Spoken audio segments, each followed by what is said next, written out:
Alright, seems things are working.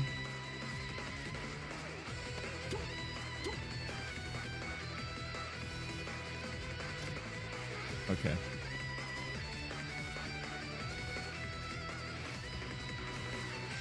Alright. Hi, Cora. What's up, Colorblind? Okay. Alright, I think it's set up good. Audio's good, everyone, right? The camera a bit. Yeah. Just making sure. Good enough. Alright, yeah, I'm ready. Thank you, Bobby. I had a small nap, but I've just watching YouTube videos for the past 2 days. My neck has really hurt lately. But yeah, anyway, by the way, guys, these are the last 48 hours. Before I start, I want to let everyone know this is the last 48 hours to do Factor. Literally, 48 to 49 hours is when it ends. So if you live in USA, please do it right now. Okay, with that said, I'm just going to start the coaching now. Alright, so what's up? If you have any questions, let me know. If you just want to start by fighting, we can do that as well. Yeah, let's start by fighting, and I can go over kind of what I struggle with. Specifically with the Sheik matchup as Okay. Captain Falcon, I can't, like... We'll start by fighting then. Yep.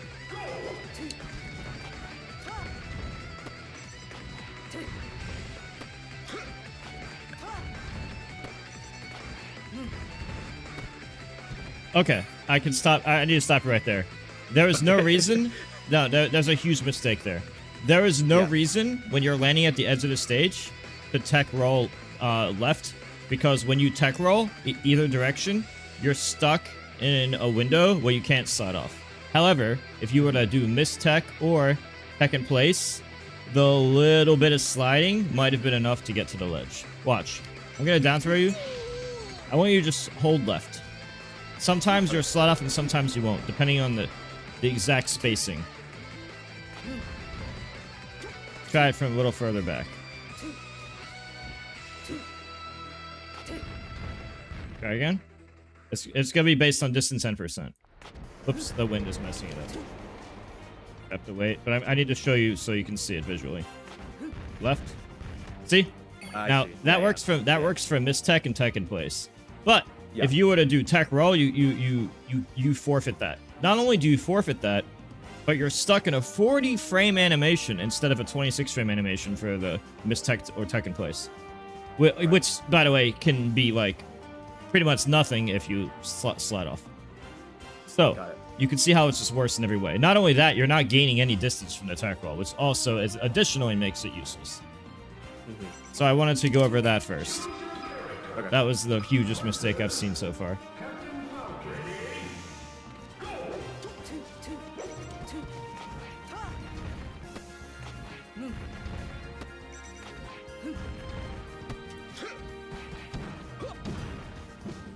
Something you can do there is you could jab after dare.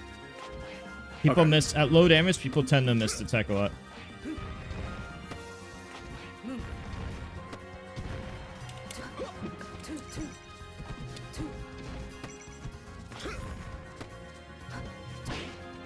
I would never do. I would never recommend doing dash attack on purpose.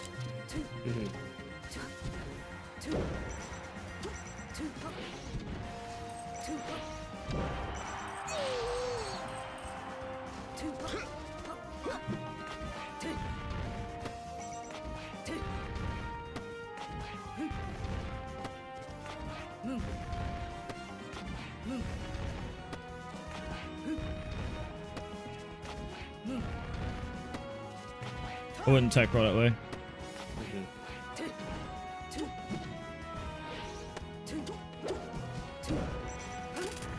Sheik is always going to try, just in the same way Falco will shoot a straight needle, Sheik will shoot the straight needle there a lot too. Your best chance is to slide off. Let's cancel. But if you can't get that, I can flow chart you. You can also slide up and get to a platform. Yeah, a Pokemon, an FD, I can just re-grab you at most stages. You can. There's some type of mix-up that is possible, but I can't just flow chart everything every time. Can't miss the JC grab there. Also, I noticed there's one thing you're not doing. You're never doing miss tech. If you do miss tech, It's a good mix-up. Wizzy does it a lot at the lower damages, low and mid damage, because I can't just re-grab you. It's Do I have to pretty... like DI out of it? Like, well, if the I thing can't is, from Mistech, you have a whole... I could jab you, but you can hold C-stick up if you're above 20%, to avoid that, to not get jab locked. So it's only... You only need the control stick for SDI under like 0 to 20 range, or 0 to 20 something. After that, you just hold C-stick up. And the optimal thing to do is to crouch tech chase, but that not only requires very fast reaction time and a lot of practice, but also a lot of talent. So you need a combination of everything. I haven't had the combination of talent plus controller, because you need certain controllers for it, and I grew up in an era where you couldn't just get a modified fob, so I didn't grow up on that. So,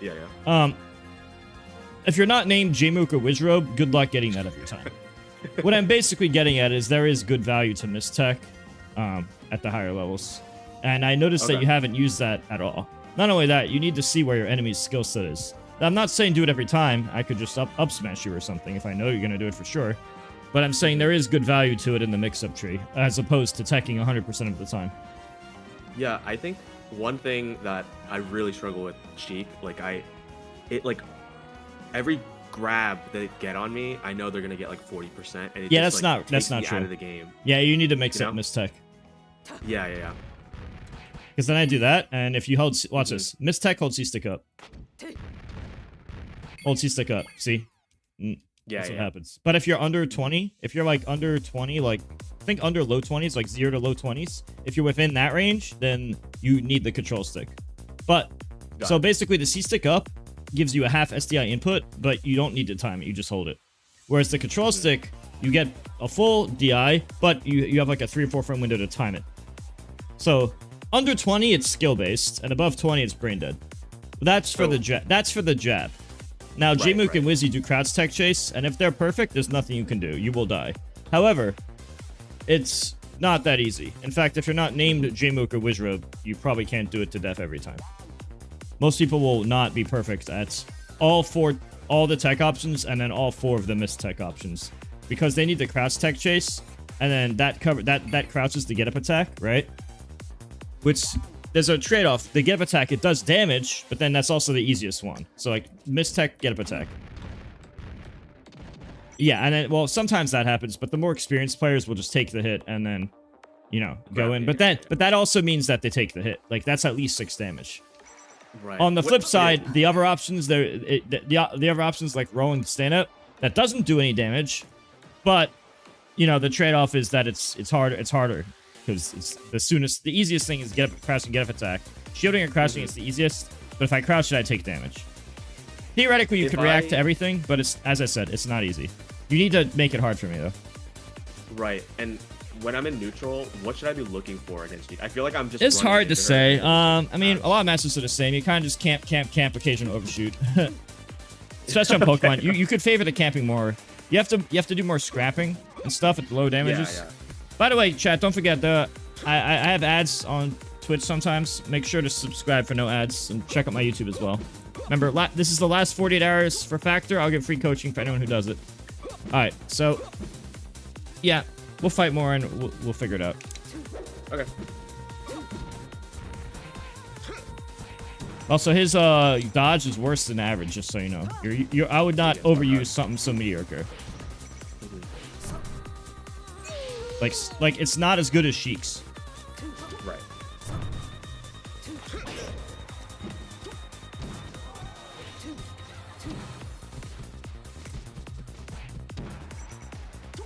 The gentleman's really good above 50, if I'm above 50.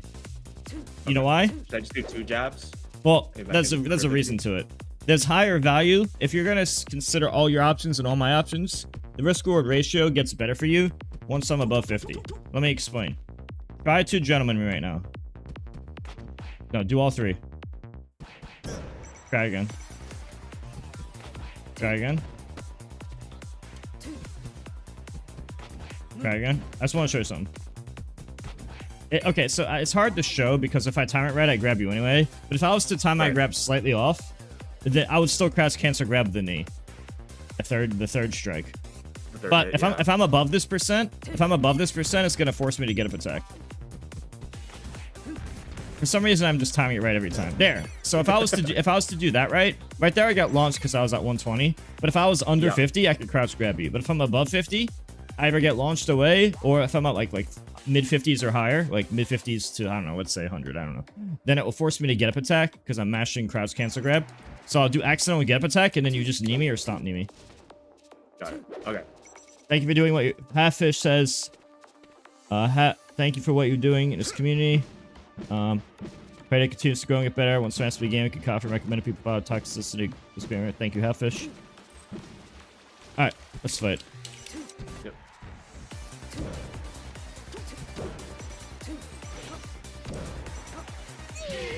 Right.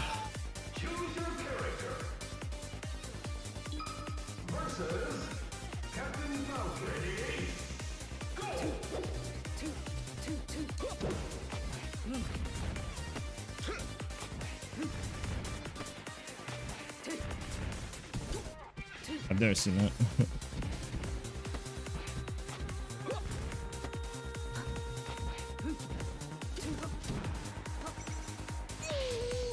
Kind of easy to ledge chop invincible aerial. Not only does my move beat yours even without invincibility, but I'm just gonna grab ledge when we're that far away.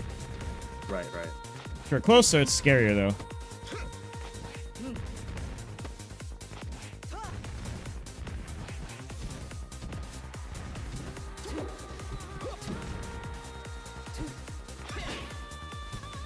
You could have gotten up there.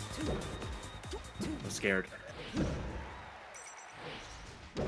So your options there are either to try to avoid my down smash, like reverse up B or some other form of spacing, or maybe you could just double jump to ledge like this, like early double jump, then wait, and then fall into the ledge, so it's like tricky. Mix that with a low double jump.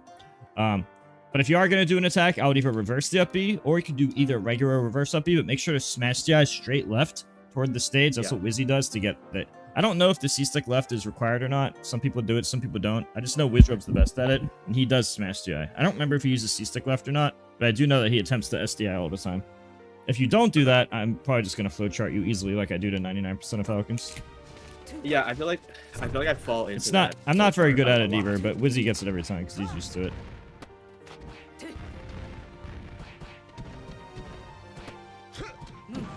Also doing a lot of spot dodge. You should probably know that Falcon's spot dodge. Hey, can I show you something? Hold shield. And now I want you to hold down. So I want you to hold R, continue holding R, and also hold down. That will buffer a spot dodge. Are you holding both? Yep. Okay. See how you got jabbed? Yeah. Now watch this. Do the same thing, but pick Sheik. Oh, sorry. Let's do the same thing, but pick Sheik now. I get left. I had to quick come back, so just mash Z start to get back. That'll put in the code and start the game. It'll autofill. Just mash start, just alternate between start and Z repeatedly. So watch this. No. I need you to be Sheik. I want to show you something real quick. So now I want to do the same test just to show you something. So now shield. Now hold down. You holding it? Yep. See how you dodge? I see. Yeah. So what I'm doing here is I'm giving an easy demonstration on how, 13 spot dodges in the game, at least 13 if not more. Even other slow ones like Marth and stuff. I'm showing how not only is Captain Falcon's spot dodge laggier than the average dodge, but it's also at least 1 frame slower. I think it's either the same speed or 1 frame faster than his roll. His roll is a bit slow, I think either 3 or 4. I think it's 4, so it's pretty similar. But either way, it's hard to say what's best. I think you can do either Gentleman, which is frame 3, which is the same frame as your spot dodge. Of course, it's a little worse technically. Spot dodge is technically better because if you so it's kind of complicated, but second place and hold. Are you using the C stick or control stick to dodge? I use the gray stick. Okay, I want you to do it with the C stick this time. All right. Okay. I'm doing coaching essentially, so I can't talk. Wait. Do what you would do normally, but use the C stick. No. Let me grab you and second place. C stick it. See how there's a shield frame? Do it again. Yeah. Oops, sorry. Morning, dinner. Before you asked dinner, I forgot. I've been in bed for the past 2 days of back pain. See, yeah, this is C-stick, right? Yeah, the C-stick. Okay, I'm just trying to show you how there's always a shield frame. Got it. Watch, I'll take a place shield. Like Here, watch this. Down throw me. Wait. Down throw me? See how there was a shield frame? You saw the white shield frame? Yeah. Now do it again. Yeah. Do it again.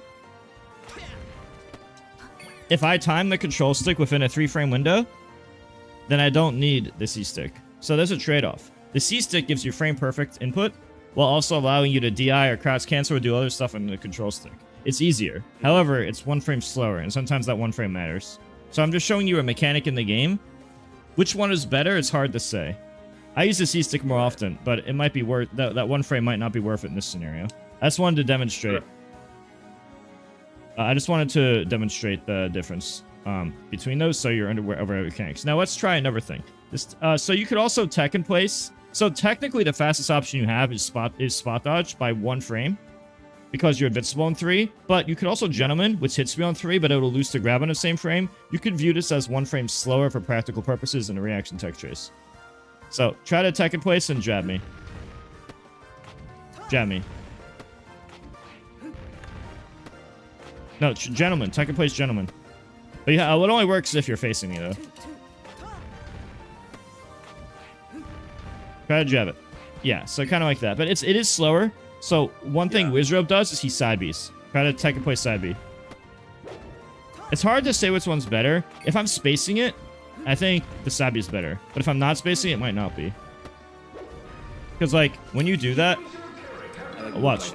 Yeah, but it's... I feel like it's one of those things where if I'm already spacing, then it's optimal if I'm already spacing, but maybe it's not if I'm not. I'm not sure for sure. I'm not sure, because the thing is, you don't get invincibility, it's just a movement spot. So, like, watch this. Don't move. Don't move. So, see how we're, like, inside you? Now, watch this. See, I press side B pause, like, pretty much right away. This is probably the first or second frame. But as you can see, this is either the first or second frame. You notice how I already moved a good distance. Right.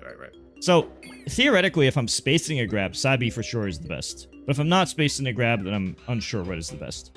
It could be either or. Anyway, I'm just showing you your options so you're aware of the game mechanics. That way you can think of the game in terms of numbers and stuff. Yeah. It's just good to know, so that you know all the facts. Alright, let's fight now. Also, something that's worth doing, you could either dash dance around my F-tilt, or you could just crouch. You could run crouch, or you could crouch and then run. So both run crouch cancel, and crouch cancel in place and then run. Both of them can give you easy grabs. Not only that, you could just wait it out, avoid the move, and now I have end lag. Which, you might not always get to punish it for grab, but sometimes you could punish it for grab. Other times you can just do the dare thing where, you know, you land behind me, so you're fine even if you miss.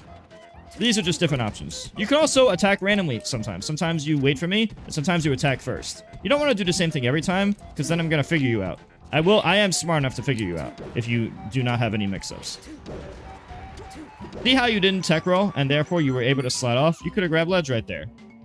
Yeah. But notice how the tech roll would have been wrong, and it's good that you didn't tech roll this time like you did prior. Might not have noticed that, but I wanted to point that out.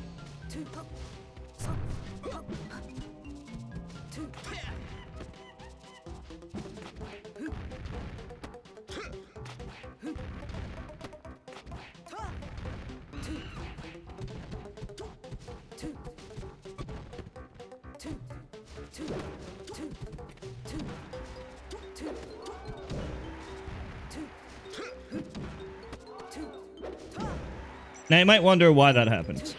You probably tried to drop from the ledge, but you found yourself standing up, right? That sucks, right? Yeah, that happens all the time to me. So let me explain to you in the numbers, so you understand the numbers. You know how there's a dead zone of the stick of 15 degrees in every direction, roughly, give or take a bit? Yeah. Yep. Somewhere, so it goes from 0 to 100 on every direction, up, down, left, right. Imagine a graph, so 0 to 100, straight down, up, down, left, right is like 0, 100, 100, 0, yada, yada, right? So saying it by a percent or a number is basically the same for these regards. So with that said, you only have to be like, if you go a little past the dead zone, like down toward, I think it's like a bit, I think it's like, I might be wrong. It might be like 28% of the way down, like down forward, but then 5 degrees under that, Basically, what I'm getting at is you need to do a down forward angle, but you actually need to be more down than down forward by 5 degrees.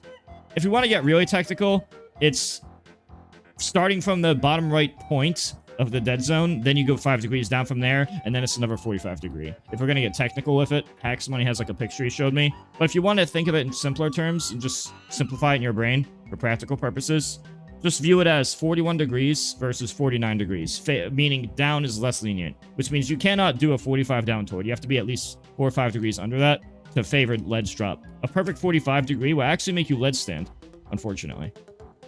Got it. And with that said, it's good to know that some controllers are significantly better at this than others by that little 1 or 2 degree difference. There's things like fob, that fobs have like stuff in it that like you could turn on or off or adjust to make it slightly easier or harder, and controllers vary massively regarding this. Usually having a little bit of Xpode makes it easier, but there's also other stuff fobs have to adjust it to make it easier. So I wanted to let you know of all this because it's really nerdy stuff, but it's one of those really controller dependent and technique dependent things in the game. It's very important to know what I just told you. Yeah. See, right there, even I make that mistake. I do it all the time. But at least I know why I'm making a mistake. Now, if you want to, if that happens to you, what you should do is tell your brain to do a straight down press. I've actually done an experiment on myself where I told my brain to do a straight down press, but then I looked at the coordinates on Uncle Punch at 20XX to see what I'm actually doing. So I noticed an experiment on myself. Even when I tell my brain to do a slight down forward press, what happens in reality is I'm still doing a down forward angle, just slightly under 45. So based on this experiment on myself, I can assume that that'll probably happen for other people as well. Therefore, my conclusion is tell your brain to do a straight down press. In reality, you're still going to do a down forward press. It'll just be barely low enough. You understand? Yeah. So try ledge dash with a straight down press mentality. You're not going to let a ledge drop. You're not. See? But now you're perfect ledge dashing because you already have the natural angle, right? It's just it's a mentality shift in my opinion. Right.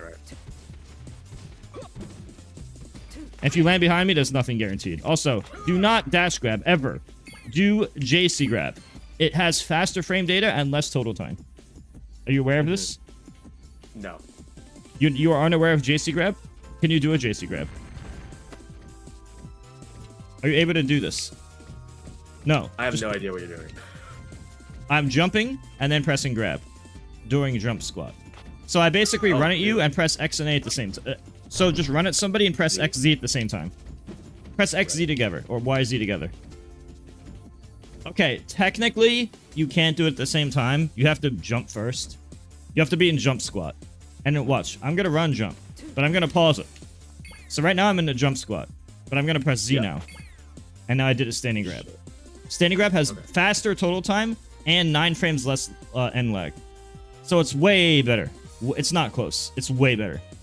In both end lag and starting time. Slightly faster starting time and 9 frames less lag total time. I noticed that you were doing a lot of those, so I was wondering, you probably don't know rather than messing up.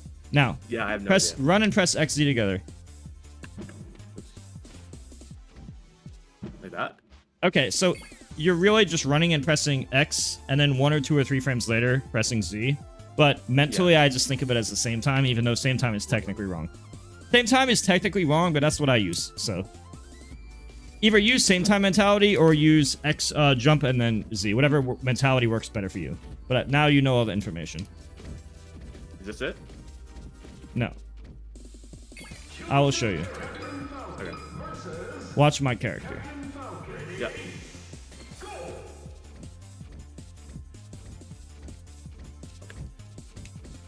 See how you're doing the super laggy option? This is you. This is you. Look, this is you. Now this is me.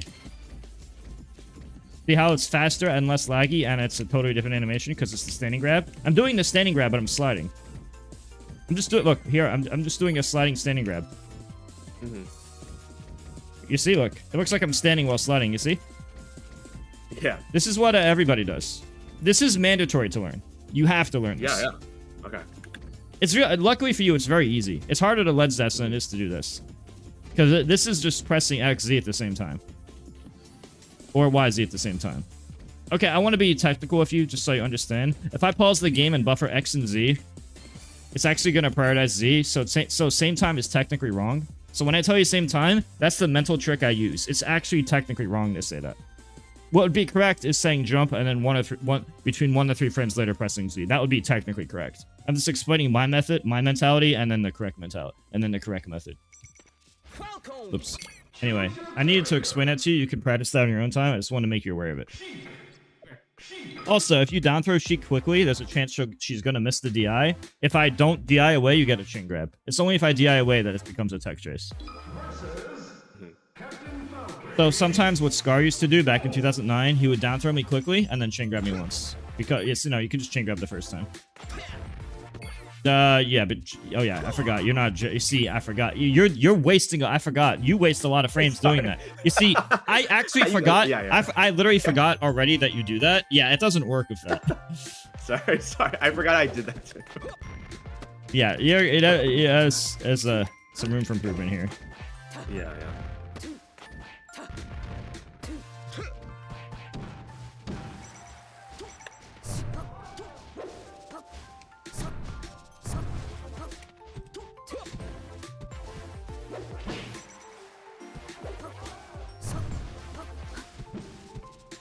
I would never stand this far away. That's too far. You're kind of just letting me get up for free. I could just do that and dash away.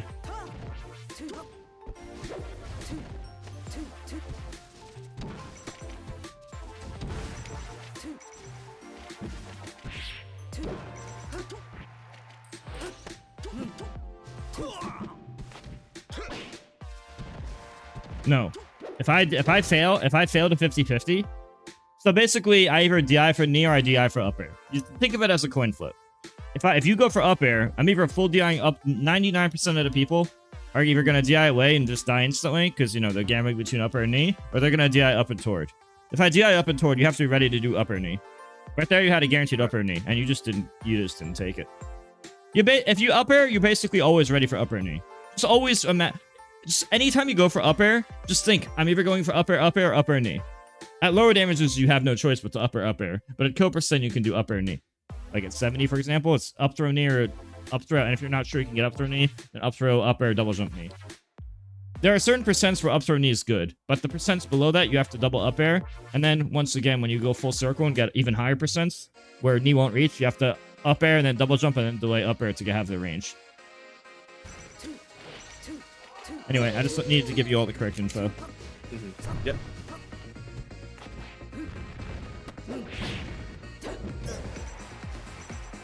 You have to edge shock. The best way to edge guard Sheik is to edge shock her. It doesn't always work if I'm nearby, but yeah. Also, you're doing that too much.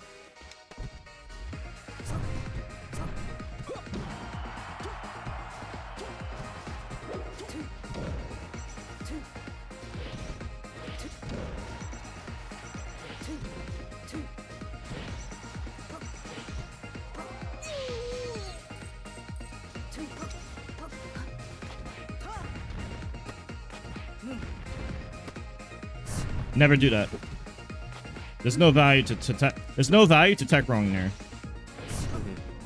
Ever. Because you forfeit the ability to slide off.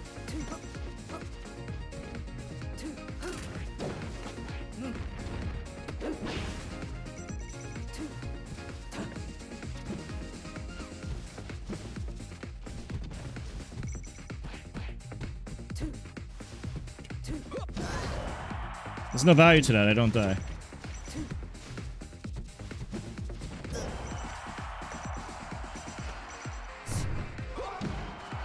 You shouldn't be doing that. You can kill me at like 70, like 100 damage sooner by just doing an knee.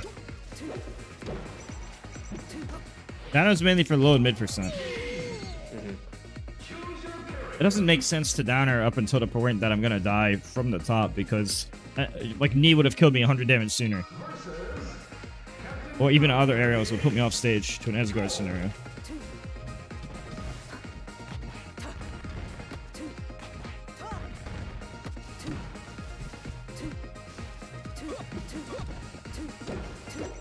Also, there's something called slide off. If you get hit to a platform, just hold C-stick down. You can hold control stick down as well, but if you do the C-stick down, you can also do the control stick in whatever direction you want. So C-stick down is actually optimal.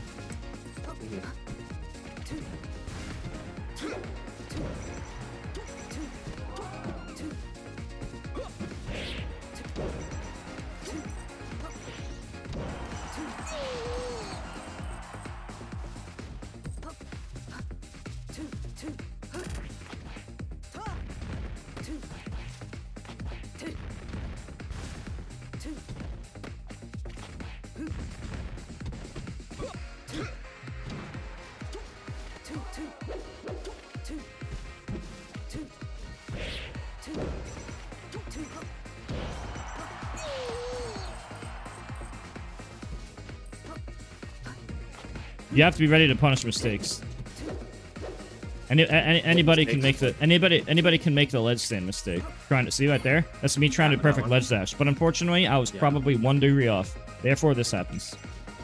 And you have to be. This game is about punishing bad controllers. So Unfortunately, as lame as that is, melee is about punishing bad controllers. Xbox made a career off doing that.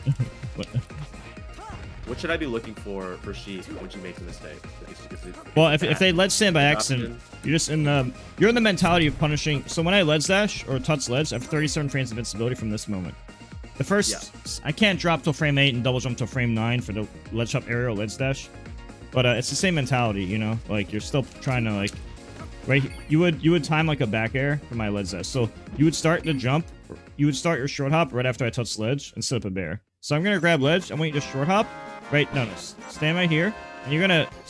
So if you're fighting a bad person, you can get close. But if you're fighting like me, somebody good, you want to be in the mentality of grabbing, dash grabbing, or you want either bear in this spot, which is hard for this platform, obviously, and not because you don't want to land on it. You either short hop bear this spot, or you dash dance grab, but you're aiming for frame 38. So you're timing it based on my grab. So you're doing it a short period of time after you see me grab ledge. So I'm gonna jump to ledge now. I messed up. Nope, that was way too early. That you can't hit me.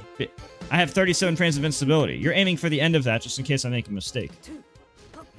Kind of like that, but a little sooner. But you get the idea. That's what, if you watch Zane, Wizzy, and stuff, they do that type of stuff a lot. They have like the art of it. Sometimes they like dash, shield, stop, jump bear to get like perfect spacing. They'll do like this, like optimally and stuff. They have like a whole art behind it, like, but it's based on starting it based on this reaction, you know, that to be optimal. Right.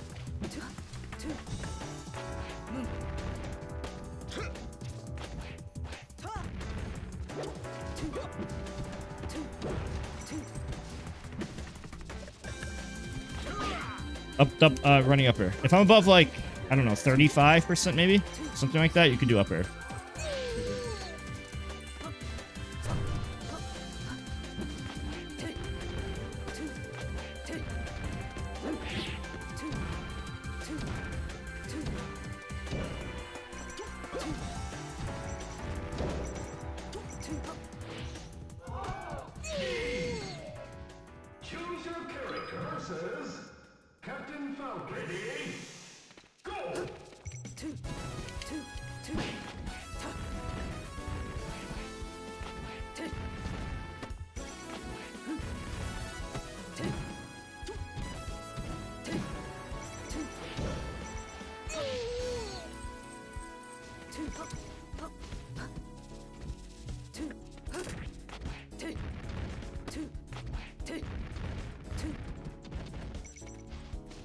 If you see me far away, like there, I was close enough that I could mix up or probably get to ledge. But if you see me like out here, you should always take ledge and then do ledge stand or ledge roll. Usually ledge stand.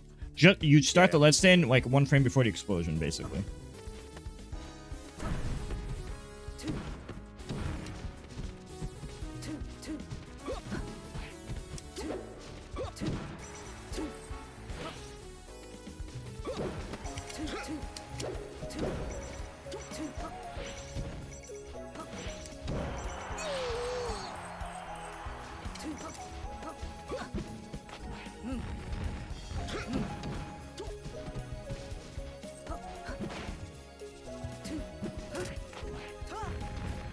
So, when you're crouch canceling, are you just holding down like the entire time? Actually, if you're sliding off on a platform, you can use down on the C stick. But if it's like grounded stuff, usually, because on a platform, you usually get sent to the platform and you know it's a tech chase scenario already. So because you're already stuck in a 26 to 40 frame animation, depending on which of the 4 options you do, you already know you have plenty of time to hold down the C-stick to set up. So if you were to like up air me right now, up air me. Go ahead, try again. I was slow in the reaction. Up air me. See, I just holded C-stick down and control. All I did is hold C-stick down, control stick right. So I just do C-stick down, control stick to center stage. That's for these. But for ground, crouch cancel, anywhere between down, down left to down right, you know, the common notches that every controller has, that all counts as crouch cancel. Okay.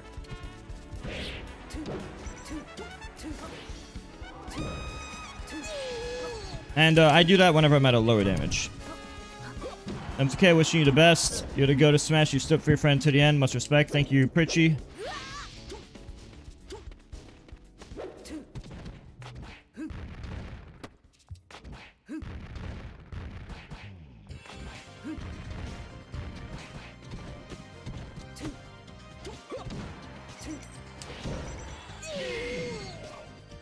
By the way, chat, don't forget, this is the last 47 hours of Factor. If you want to type !mark Factor, if you are from the USA and you do this within the next 48 hours, I will give you free coaching. My link and code is in YouTube chat and Twitch chat.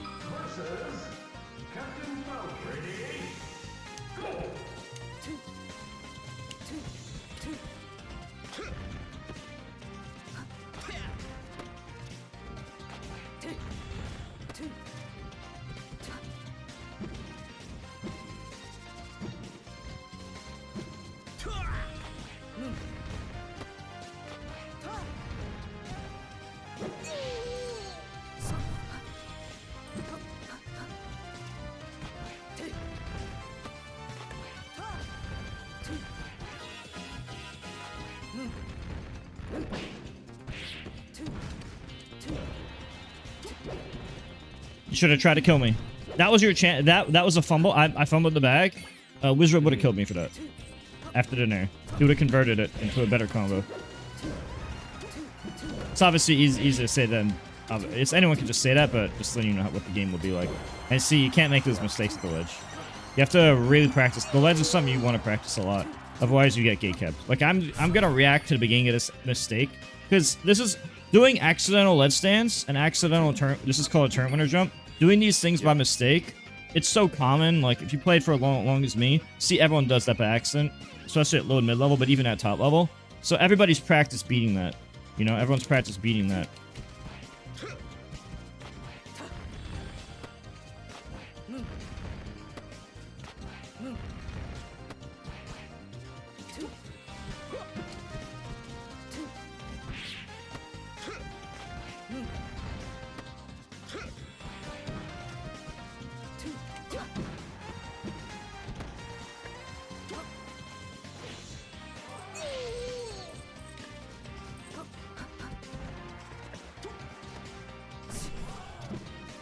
Could just turn around and grab there.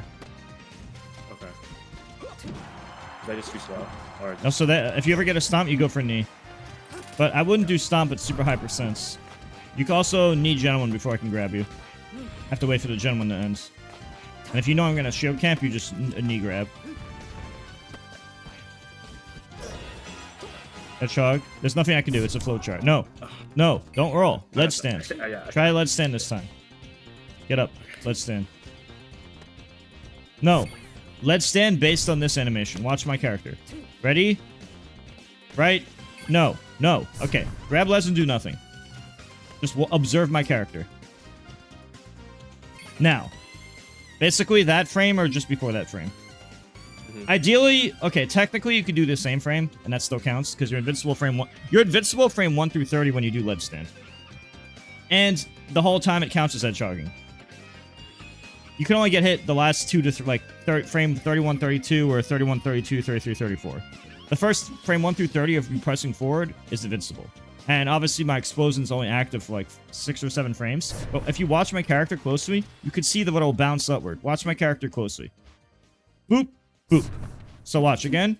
Boop. Boop. You could you have it's 34 frames or so. That's more than enough time to react. You just look at Sheik. Look at Sheik. You could have... No, way too soon. Do it on reaction. Wait till the last moment. Just before the explosion hits you. That was the only time you did it correct. But you see now what I'm saying? Yeah. And if Sheik is far away from the stage, like too far to... Like, let's say she's too far to do this. Or too far to do this, right? If she's too far for these things, then you can flowchart her easily. So she gets flowcharted after... Once she's a certain distance from the stage, it's over for her. She's gonna get flowcharted and die. Okay.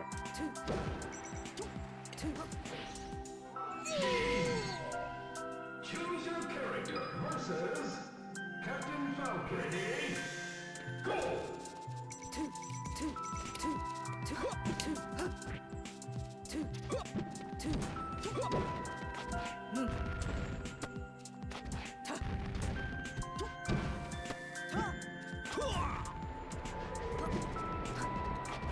Be ready to punish mistakes. And not make your own. Also, if you're... Look, reaction tech chase, it's not that easy. You have to dash, wave dash, and then you have to look at my text and react fast. If you think you're bad at that, which pretty much everybody sucks at except Wizzy and Jmook, you could just do near Stomp for the last 6 frames of tech in place, which also is the last 6 frames for mistech. You're aiming through frames 21 through 26, the last 6 frames of tech in place. That'll also cover mistech, while also keeping you at the frame advantage for tech roll. This means that if I tech roll, you have no punish, but you still have frame advantage. So you're basically killing 2 out of... You're hard punishing, if not killing 2 out of 4 options, while also, you know... Usually it's like, okay, either you stomp knee the tech in place, and you can even do... Against top players, you could just do down or jab, because the good players are always holding down anyway. But if you think I'm going to tech roll in, usually what people do is stomp knee. Or at really top level, like see how I'm at low damage? Do downer jab. Yeah, but if you do that faster, it forces my stand-up. It's also easier in certain matchups because sometimes you have a bigger frame window. Like it's based on when you land a downer. Like if you downer and like you barely land a downer, like you downer and then land immediately after, and then you do the jab right away. Based on the matchup and your timing, you can force my stand-up. Like you could have timed that faster. It's not the freest, but if you watch None and S2J, they spam that. Anyway, either way, you just stomp the tech roll in. So I'm gonna tech roll in, so try to stomp it. Down throw me and I'm gonna tech in and stomp it. Just so I can show you. No. Do it based... Look, you have to consider my percent. I have more damage, so I'm gonna get thrown further. Honestly, in an actual match, you're gonna up throw above like 35 or so. Or once you're in the 30s, you start up throwing, like up throw, up air and stuff. But under 30, you down throw Sheik. Let me show it. Let me do it to you. So this time I want you to tech in place. Just tech in place. But let's try it from here. Tech in place. When I down throw you. Get closer. I was trying to double knee, but I'm used to ultimate buffering, so I failed. That would have been a double knee KO, just so you know. This time, tech row in. And if you had done the cross cancel, this forces the wake up. The thing is, most pros at top level, they spam CC, so this would have been the counterplay to top player. Whereas, if you fling in the air, what I'm doing is not optimal, but I still have a big advantage. Because I could still reaction you, or I could have just comboed you before you landed. Once it gets to like mid%, I could start doing stomp knee. So, tech row in. And that's the simple combo. Or, if let's say you tech in place at the edge. I missed, but I'm not a Falcon main, so... I still hit you. I would have converted that to an edge guard, even after the mistake. But if you had tech in place mistech, that just kills you. Yeah. Most of the time, like, you're probably mixing it with tech roll and tech in place. You can also do mistech if they're RTC spammer, because reaction cross tech chase is pretty hard. Unless your name's Wizzy, then it's not.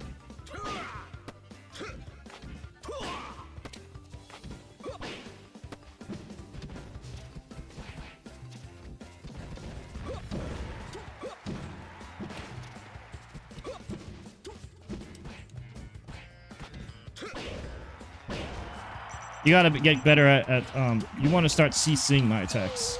Like, be ready to... Yeah, you need more experience. So, like, when you get nared, a lot of times I nair or I jab.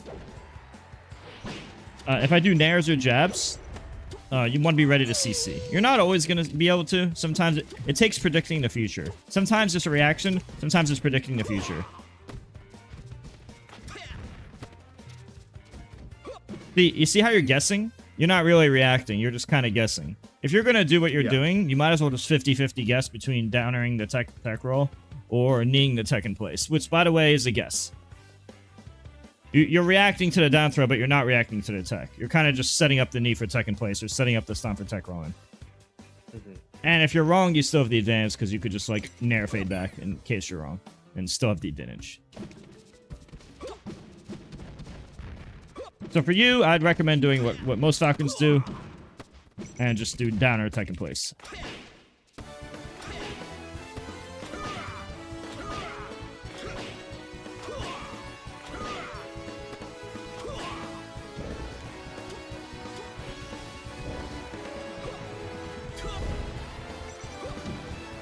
Be ready for the combo. Could have been knee.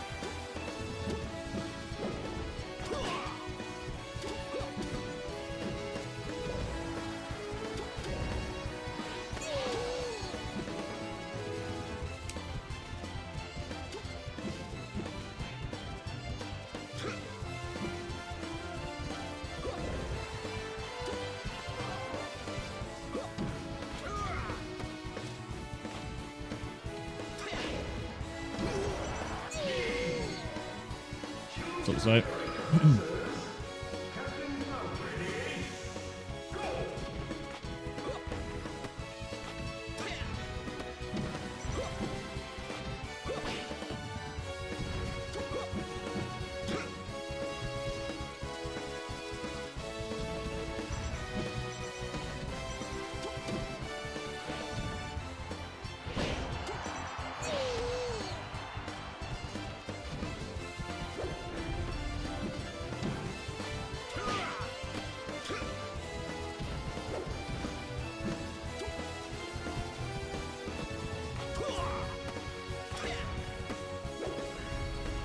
this is what I'm saying. For you, you should probably stop that. You should go for guesses. Because Falcon's 50-50s are really strong. He can basically kill you or do a lot of damage if you get the near stomp. So down throw, just like knee. Here, yeah, I'm gonna just knee. Look, if I'm right, I get that, and I could have chased you for a potential follow-up. And if not, well, it's fine. I still have the advantage.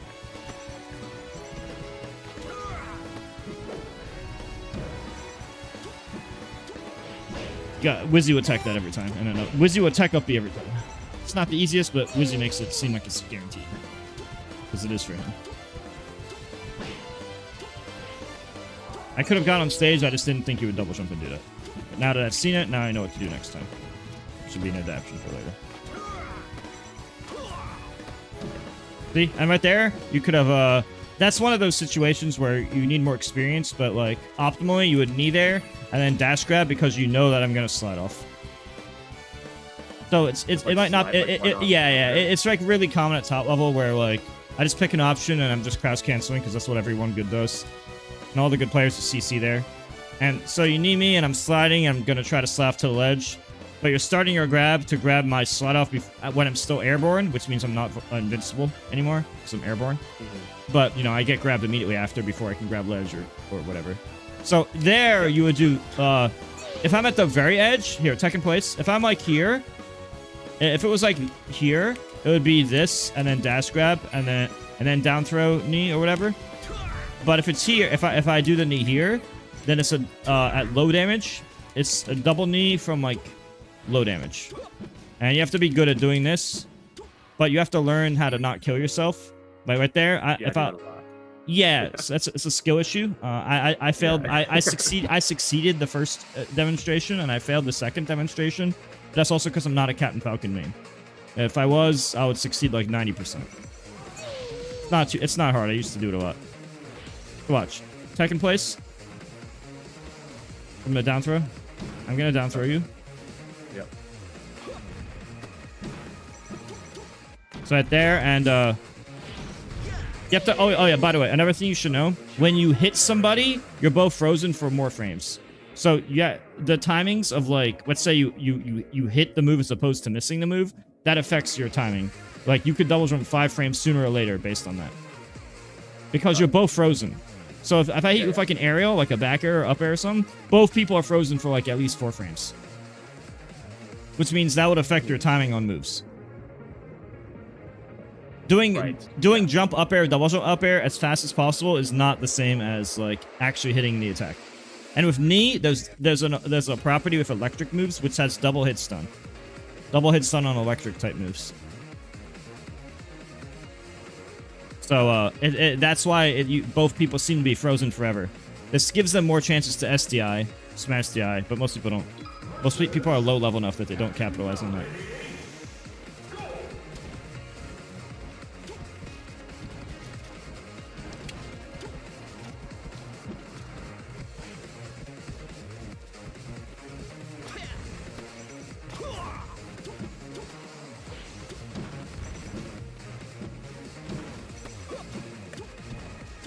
Bad recovery. You off stage there and you jump in this spot, I can kill you. It's not safe. If you do anything unsafe, I will capitalize. Also, see how I'm doing this? This is like the end of my invincibility, roughly. So I'm getting invincible up air just before it ends. That's why I do this. I claw, and then I get right here. This is invincible up air. Wizro, I prefer doing this delayed up air. Wizro prefers to early nair. I prefer to delay up air. I'd say both are good. It's hard to say which one's better. I'm not sure. I still think delayed up air is better, but Wizzy's just likes doing nair. They both lead to combos. No, listen. You put me to you up through me, right? And what is the top player gonna do? The top player is gonna DI away, right? So that they don't get chain grabbed, right? Because if I DI in, I get chain grabbed, right? So what should I do? I should DI away, right? So what is the pro gonna do? They're gonna DI away. So you hit me with up throw, and I'm gonna hold away because I'm a good player. So what you can do there to get a 50-50, yeah, you just need a tech in place. And the 50-50 to that is stomping the tech roll in. And if you just keep it that simple, that can bring you... Even that simple will bring you far. I don't like how you're doing all these... Dare could be okay, but you have to kill me off it. So dare, jab reset, and now you get a knee. Or you just dare at like 70 and just like go for the knee. You cannot fail your combo.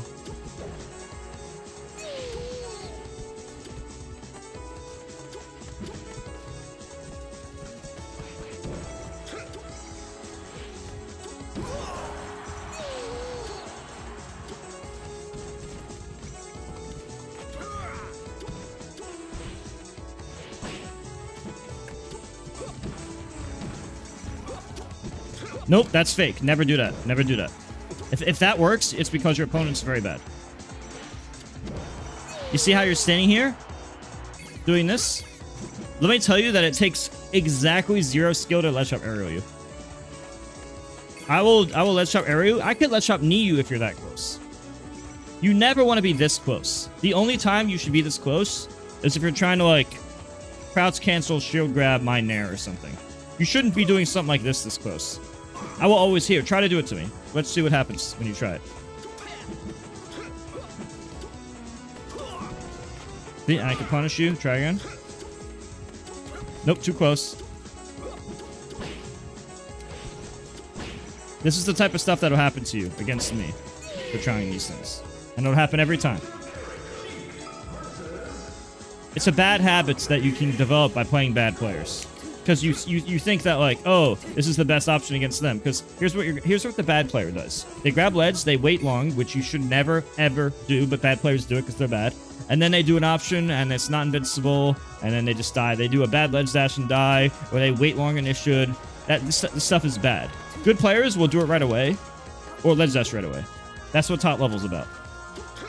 So this habit of this means the opponents you're facing are bad. You do not want to do that. It's a bad habit. Or if you are going to do it, make sure to not do that versus pros. Make sure you're only doing it against the bad players. I don't know how else to sugarcoat it. This is the only way I know how to describe things. Also right there, see you downer me, but it's too fast. It's too fast for me to react. So you had a free jab reset, which gives you a double knee or stomp knee.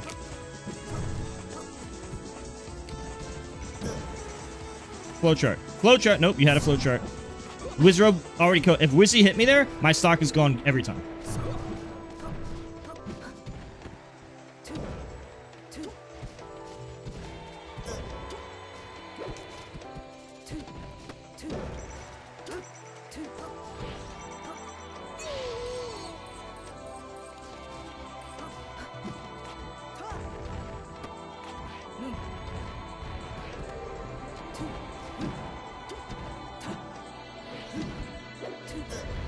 No, don't do that. I don't know when CO starts. I'm just gonna be watching it when it does.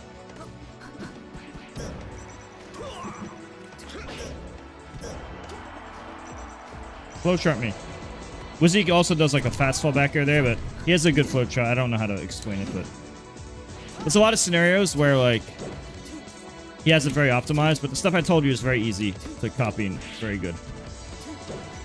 Right there, if you had just held down the C stick on that platform, you know when you're on the platform, all you had to do on the platform was hold down the C stick, and you would have slid off. Now you might be wondering, well, if it's as easy as down the C stick, then why does Mita King say down the C stick and control stick left? Well, that's a small optimization, which is also very easy because the moment that you go airborne, you simply don't go as far because you're only going to go this far in the air instead of this far, making it more likely to grab the leads quickly and not be sent out into the distance. The control stick does matter, but if I had to pick which one was more important, if you can only remember one, just try to remember C stick down. That's still a heavy improvement as opposed to not doing it. Now, technically, you could do control stick down as well, but the C stick down is better on a platform because it allows you to use the control stick to aim straight left in this spot. Understand? Yeah. Now, let me show you what it looks like so you can experience it once. So I'm gonna F-tilt you. Let's pretend that I hit you to a platform. So I'm just gonna get like 50 or something. Don't do anything. Let's just pretend you're on a platform at 50. So try taunting. Let's just. Okay, actually, never mind. Let's do this. Instead of me putting you to a platform for tech, just taunt and hold C-stick down. See that? That's basically what would happen in the tech chase scenario. Are you holding control stick left as well? Yeah. Now, keep doing it. It's eventually going to stop working. It might stop working around now. Oh, never mind. A little longer. See, after a certain percent, let's just say 100, just to keep it simple, because it's easy to remember. It's an easy to remember number. Let's just say at like 100, it stops working. And then the best option at 100 is to survival DI. So instead of trying to slide off, you just hold up toward. So you would be holding up left in that spot instead of trying to slide off. It depends on the attack, but let's just use that for now. I don't know every single number and combination. There's too many. Nobody knows for sure. That most people just like feel it out. There's too many possible outcomes.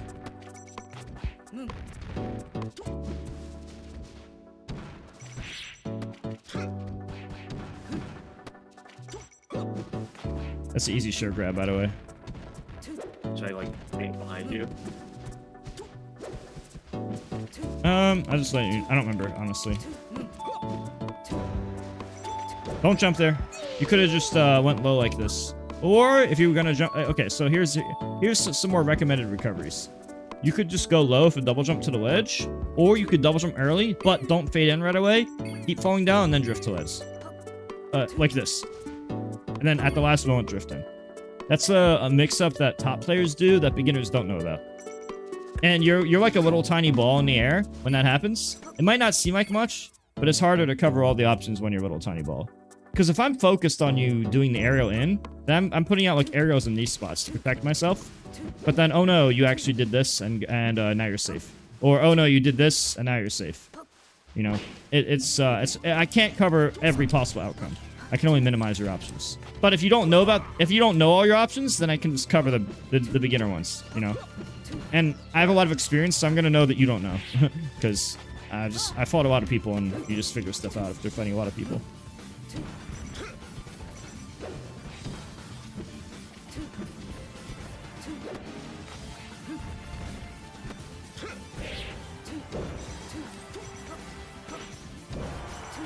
You should do more than just.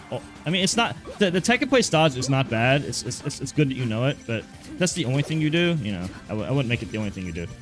Any chance you play ultimate? Why? Yes. I'm not sure. Maybe. Actually, probably not today because I have a mod switch hooked up, and I have the switch 2 hooked up, and that's different than the mod switch, and I don't want to have to change it every single time. Ethan, if it's if you just want the coaching to be after this session, I can do that. But which game is it? Also, at 70 earlier, you could have got me. Let me check my DMs. Let me check something real quick.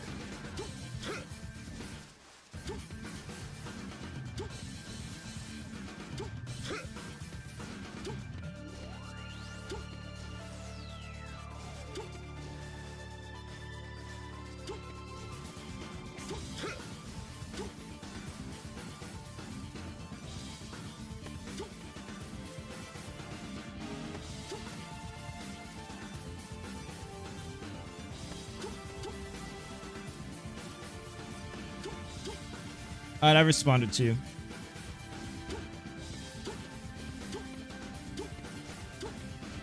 Alright. Don't forget to subscribe to the channel or Twitch Prime if you want no ads on Twitch. I'm also streaming on YouTube. Read my Google Doc for more info. And this is the last 47 hours. Last 47 hours to do factors. So if you live in the USA and you haven't done it, now's the optimal time to do it. Alright, let's play.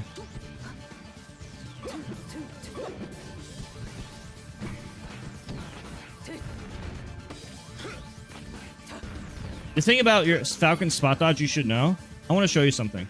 This is important. Watch how fast I can do this with the C-stick. You see how yours is much laggier by 5 frames? Yeah. See how yours is way laggier? 5 frames laggier to be precise. Even if I miss the grab, I might be... Here, try to tech and place dodge. I can usually get a second grab.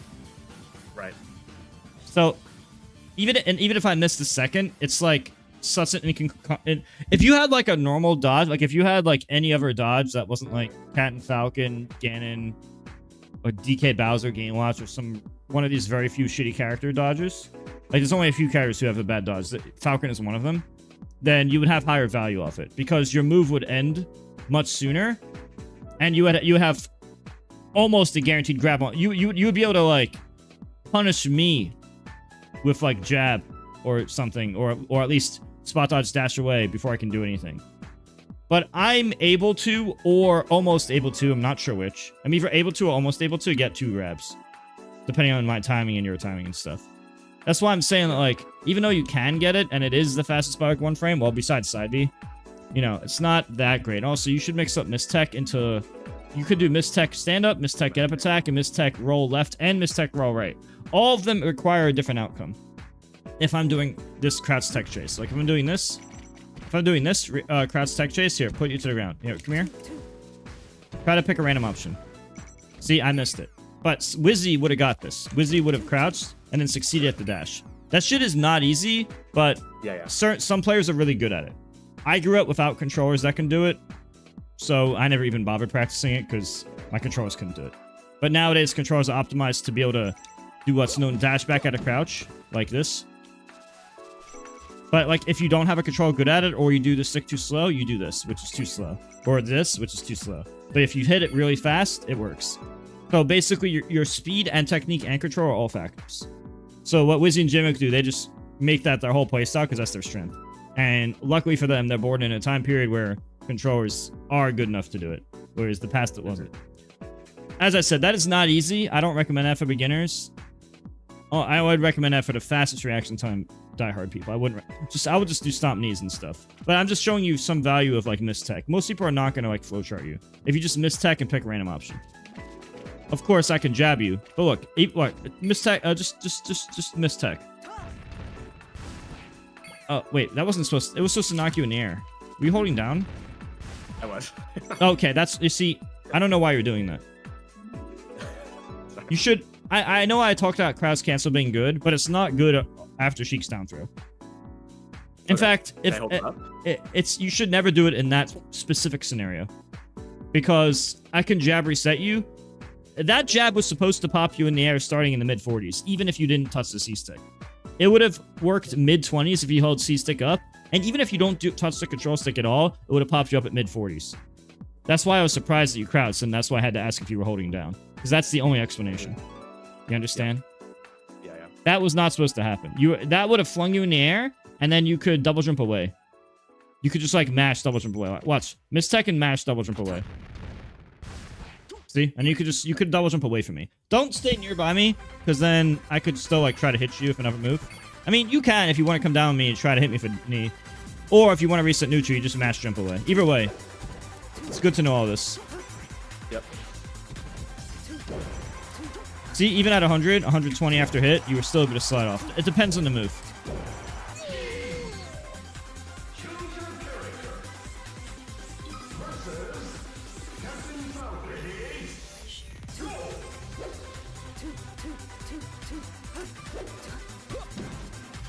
Don't miss the L cancel. Too close.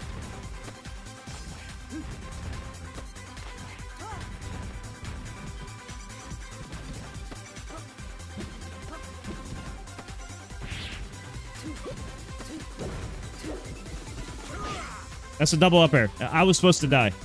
If I'm above 30, if I'm above like 35 or so, you just do this. You just do this combo. You don't know, so pick Sheik.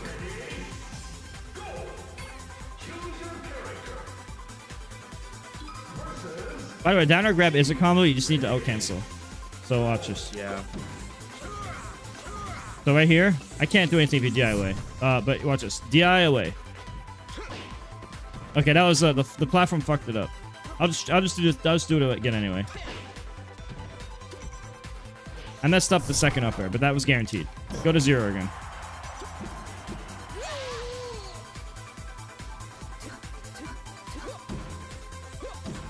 Okay. DILA. Okay, I'm not sure if it works at 30. Wizzy says 37. Wizzy uses 37 as his number. So I just use the Wizrub number.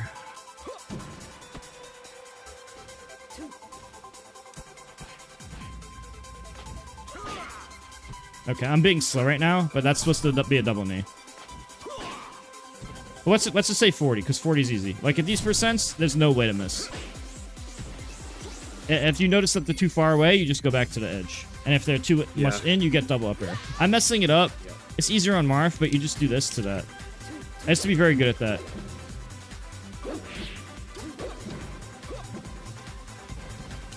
And if they didn't DLA, you can also... Oh, by the way, Falcon's knee goes way above the knee. Stand on the platform. See how this knee doesn't even reach the bottom of the platform? Yeah. It's at eye level, right? Way above the knee, you would agree? Yeah. Go on the platform. That's the hitbox. Just so you know. It's good to know that. That means even this short hop knee here... But this short hop knee does hit this platform. And on Yoshi's story, it's even easier. You can even knee and then knee again on Yoshi's to double knee somebody to kill them early.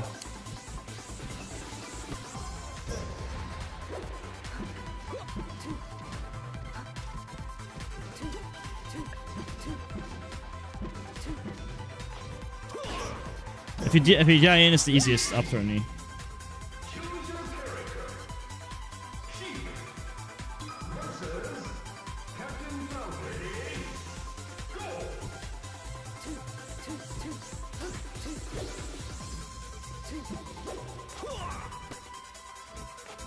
Gotta react faster than that.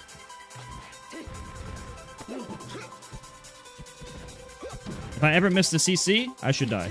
If I miss cross cancel, I should die.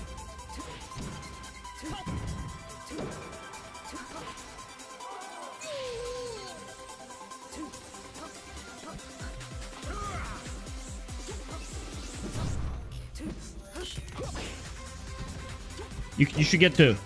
Are you clawing? Wait. Do you not claw? Oh, okay. So I don't know anything about a box, but I will say that I claw the double jump up air because you need to be able to. The reason I claw is because I want my side of my pointer finger on X and my thumb on the C stick. You understand? This will give a claw up air because you see on the ground you have jump squat, but in the air, I could 1 frame after double jump I can aerial. So, to be optimal, I need different fingers on each button. I don't know how that applies to box, but I'm just letting you know, because it's pretty important for GameCube to know that. Yeah. Okay.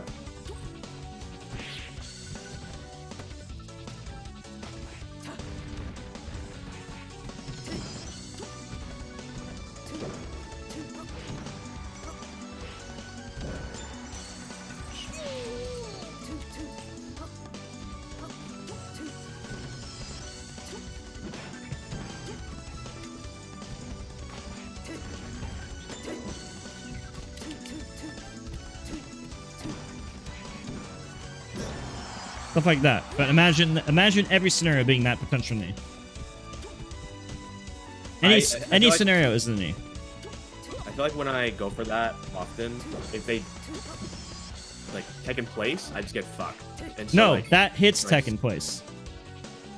Am I doing it too fast if I'm missing tech in place? Tech in place and miss tech are both a 26 frame animation. But all techs are invincible 1 through 20. Which means, if you aim for a frame 21 through 26 of tech in place, you're hitting both tech in place and miss tech. You're aiming for the last 6 frames of tech in place. That's the top player flowchart. Fun fact, I figured that out 20 years ago before seeing anybody else do it. Because I was studying frame data in my room before tournaments. And I realized that. I figured that out before my first tournament. As funny as that sounds.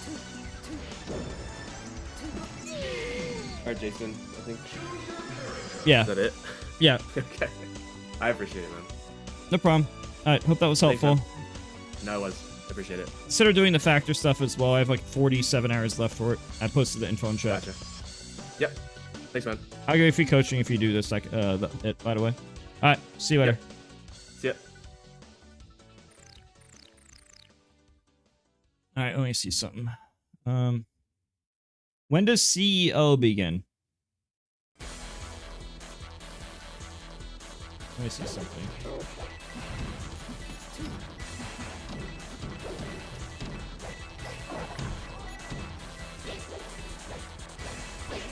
Where is...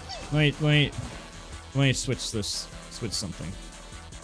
I need 30 seconds. Transition. Swap this.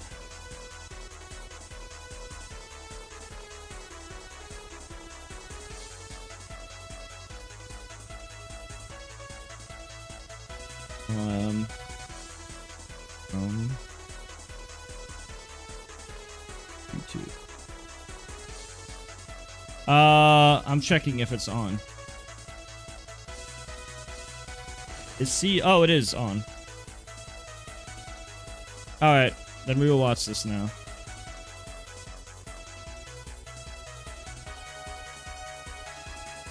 Now I could turn this off. And yeah, let's watch this. Oh, the weak up air. Obviously, maybe a little bit too far DI'd out, but fair would have been risky, so I understand. CEO watch party. That was a great jab. Yeah, the jab forward air. You see that that's the kind of the funny part about Sheik is that you're never really out of, like, you don't get that arthritis where you just can't figure out a good kill option. As soon as things like down throw and forward tilt stop working, jab into anything will be your kill combo. Okay. This matchup is so fucking free. He accidentally got a full hop there when he was looking for a short hop. Scary, scary. Not trying to fall for these crouch cancels here, just doing the perfectly spaced forward airs, making sure that don't do anything too risky. Oh, but missed a down air on the vanish recovery. Great decision to not try to go for ledge there. I know it can be daunting, you know, landing on stage because you got. Avoided the back air sweet spot. This matchup is so free, in my opinion. Able to close it out, and Wevens 3-1 over Max. Yeah, solid showing by Wevens. No stranger to handling Sheiks of all levels, and you know, the Florida man moves on. Yeah, that was a good showing. Let's see really what else good is on. use. I mean, just perfect spacing on things like back air and getting those down air charge shots and whatnot. But now we've got a fun match that's going to be coming up here in a second because we're going to have Dawson versus J-Chu. Dawson versus J-Chu, that's right. All right. J-Chu been making a lot of waves recently. Newer player, younger fellow. Plays Pikachu. We got a bit of a Pokemon battle happening here. We're going to have Pikachu versus Jigglypuff. So J-Chu first came on my radar last year at CEO. I watched J-Chu almost beat Hungry Box in one of the most nail-biter Game 5 matches I've ever seen. And I was like, who in the world is this Pikachu? Yeah, he's... And it has shown everybody who in the world this Pikachu is in the year since. Oh, yeah. Oh, yeah. He's been terrorizing all the marks everywhere, as Pikachus are known to do. As Pikachu is wont to do. And Yeah, but Dawson is no slouch. Yeah, no, Dawson is definitely one of the best. I mean, Thank you, after, young you Lua got man. Fox, and then after that, it's what, SCJ, Chango, Dawson are like the next three. Oh, and Zasa. We have Zasa as well. Those 4 Jigglypuffs are the next like best Jigglypuffs. All ranked top 100, correct? I believe so. Yeah. I believe those are all top 100. If J2 isn't already top 100, J2 is top 100. Yeah. Just got ranked this past year. Yes. Like I think in the 70s, 80s, 90s, something around there. But I mean, J2 is going to be doing much better moving forward as well. yeah. Was it J2 that won the Arcadian at Let's Make Moves? Thank you Miami? very Is that much. right? Am I Is this a remembering that key? correctly? I commentated Don't it. forget, guys, all subscribers get no ads on Twitch, 50 emotes, and a discount code. Much appreciated. I don't. In my advanced Sup, age, sup, Sweat sometimes, James? you know, I can forget things. So. Yeah, it's true. It's true. I'm getting there. I know how it is. So, what are your thoughts on the Pokemon battle here on Jigglypuff versus Pikachu? I know that Jigglypuff is supposed to win, but I feel like Pikachu has some scary options to be able to deal with Jigglypuff. Most of which is the up smash off the top. If Thank you, get an up Suzuki. smash, Jigglypuff is dead at like 60. Yeah, I think you said basically everything I was thinking right there. Up smashes for Pikachu is really good, but I think probably Jigglypuff should win. I think J2 is his rat's a little freaky. You know what I mean? He's got his little gremlin dude running around and doing things that nobody's ever seen. So there's a bit of an X factor there. So I think on paper Puff should win, and I think Puff should win every time, basically. Obviously, up smash is great, but I think It's actually on the 17th. Like, how much does Dawson know about? It's actually on the 17th. You know what I mean? I learned that. I think So that I was at this mistaken point, when Pikachu has earlier. become a more and more relevant meta threat, because it's not just J2. I mean, obviously we've had Axe for a long time, and now J2 has come into the picture here. I know that there have been other Pikachus that have done really well. Just what is it? OKP. OKP just had a pretty good run at Tip Top this past weekend. So Pikachu stock's definitely way up, but we're going into this match right here. Dawson versus J2, game 1 on Battlefield. The jabs, the Pikachu jabs are so funny.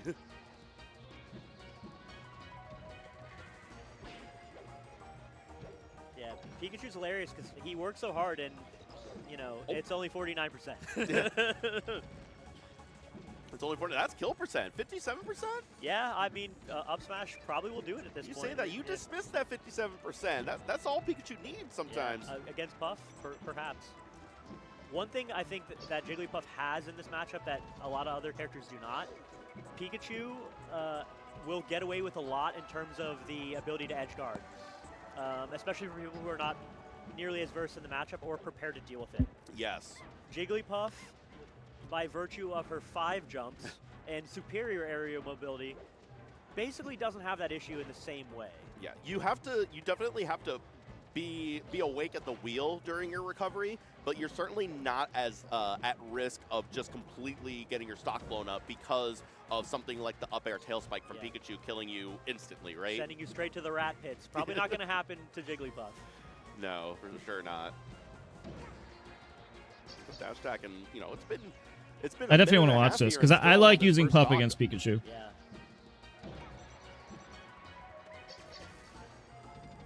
Oh yeah. Oh, missed the. Yeah. So It's timed it. That down air into up smash is a guaranteed combo for Puff. When can you do the coaching? Oh, well, right now I'm watching a watch party of CEO. Didn't get the So I got to combos do the there watch that allowed party. Pikachu to punish with an up smash, get that first stock.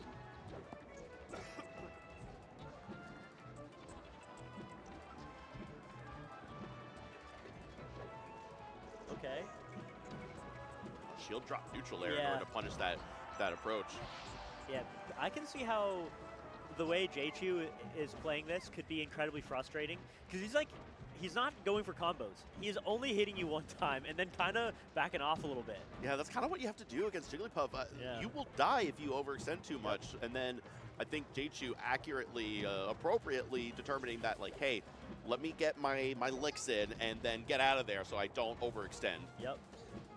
A lot of wisdom and patience in that play. Yeah, a lot of wisdom and patience for a 19-year-old, is it? Maybe 20 at this point. Maybe. Either way, a wee lad. Just a wee lad.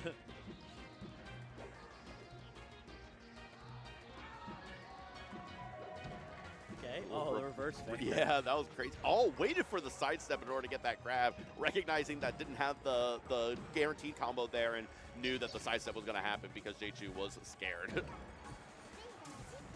Oh, got the forward air to stuff both the Thunder Jolt and also get to Pikachu there, but now shield grab from Pikachu.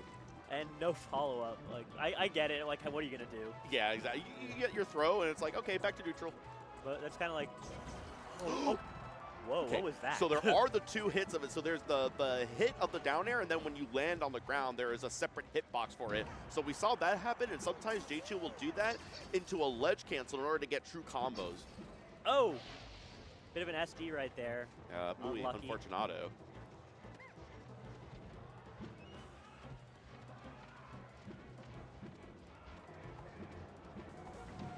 Yeah, and Dawson really changing his playstyle up now that he's got a solid lead. Yeah. Trying to go for these down airs, but really, surprisingly, the Jigglypuff down airs have not paid off quite yet. Okay. The last part of that back air there. Back air also has a similar thing with the down air where you have the hitbox in the air, but then when you land, there is an additional hitbox, I believe. Yeah. Okay. Oh! Uh-oh. Maybe How I many spoke jumps too... do you have enough jumps, Jigglypuff? I think that might be it. Yeah. The tail side. And that's the thing. You have to be awake at the wheel. Yep. But it is certainly, unless something like that happens. Yeah, I spoke too soon. I guess the rat pits do have an opening for Jigglypuff. If you want to be sent down there, J2 will give you the one-way ticket. Yeah, now it's 2 stocks apiece. A full 4.5 minutes into this first match.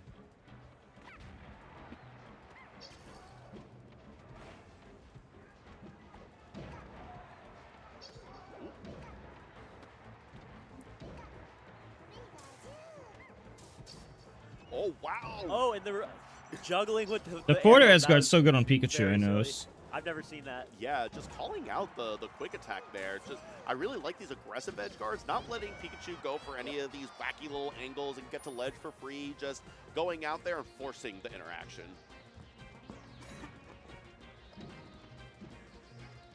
What's up, Mom? I like the up air out of shield. That's such a good out of shield option for Pikachu. This matchup seems incredibly rough if you're down. I like that, Yeah. able to get the little tail spike and then follow up while the Jigglypuff was going down for the tail spike into the up smash, but not quite high enough percent. Not quite. Pikachu wants to up smash right now. Is the danger zone for Dawson here?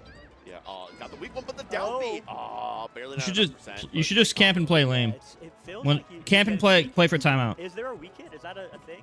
The weak hit of up smash? Yeah, is Yes, that- yes, okay. yes. So for sure there's weak hits. Oh, the reverse tail spike. Okay.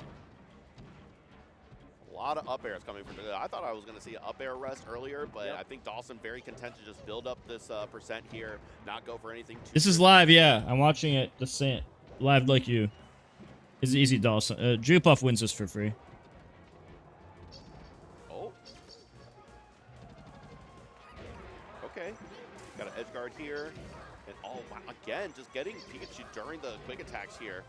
Oh, beautiful SDI in order to grab the ledge there, avoiding the true combo with L cancel drill into up smash and Okay. grab. Oh, Oh! almost killed there. The pound sending Pikachu backwards. Okay. And a down B. Okay, now we're down to the last stock. What is J2 gonna cook up for this 145% Pikachu? And it's gonna be a reverse bear for Dawson that's gonna do the trick there at the end. At 145, he would have needed a minor miracle to make that one happen. We've seen stranger things before, but definitely Dawson feeling good, not blowing that lead that he had. Yeah, Made himself. just tap it in. Just tap it in. Tap it in. Now we got a real Pokemon battle. Oh yeah, on Pokemon Stadium. That's right. I can definitely see why a Pikachu would want to go here. Yeah, because you have a smaller ceiling, right? So your kills off the top are going to come a lot earlier. I think all the transformations are going to be beneficial for Pikachu, except arguably for the grass transformation. One of those neat little things is that the grass transformation, the grass itself actually has different traction. So something like Jigglypuff's rollout is actually going to travel faster on the grass. Yeah. And not only that, last game, Dawson got most of their stocks off of the side. which I feel like makes it a little bit more difficult in Pokemon. It's like a more rectangular stage in that regard, but we'll see. Yeah, oh, got Okay. that. Yeah, got the ledge cancel again. We were talking about that before, where the down air, that landing hitbox, you can use that, get a ledge cancel, and then go for the up smash there. Oh wow, the Nair is so active for so long. Yeah, but which one? Yeah. Both of them have super active nairs. It's definitely a good, useful tool for both characters. Oh, tried to go for the empty hop into the grab. Oh, got that tech just in time there, and we're still at 4 stocks apiece. Power shielded the up air, it looked like.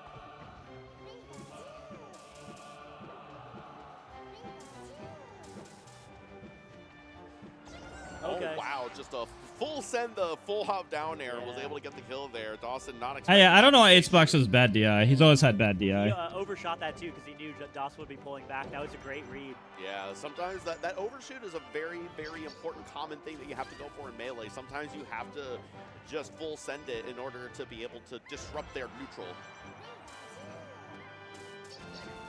Ooh, able to make it back there. That Jigglypuff up smash not doing the trick.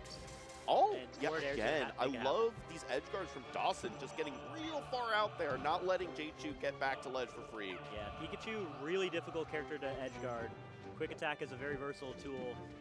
Has Skull Bash? I Yes, believe. yeah, side B, yeah. Yeah.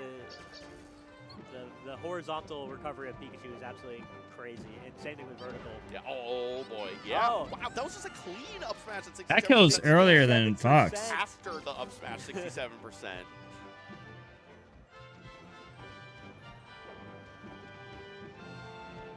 You see the Pokemon Stadium counter pick paying off so far. Yeah. Oh no. I imagine if it's a Pikachu victory, we're going probably to Dreamland, which is going to be interesting to see. That seems likely. Oh, what for Skull the Bash. Skull Bash? Yeah. The Skull Bash in neutral working out. He almost edge canceled it too. I don't know if you saw that. He narrowly missed it. Yeah, it looks like trying to go for it. There are definitely some shenanigans on the different transformations you can set up. Okay. Oh, we got the down B off the top there. But Pikachu can definitely set up consistent ledge cancels with the side B. So you can do the Skull Bash and then just slide off the platform and just even, oh no, infinite combo. Yeah, you see him mashing on it. Video games. Oh, I wish you could see the player cam. J-Chu just absolutely mashing on that A button right next to his chin. Yeah, he's like, now's my time. I've been practicing for this.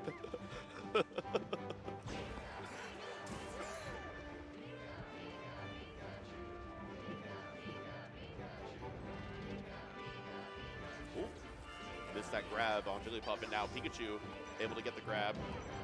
This is looking pretty dire for Dawson, but all the side, the pound, Jigglypuff pound.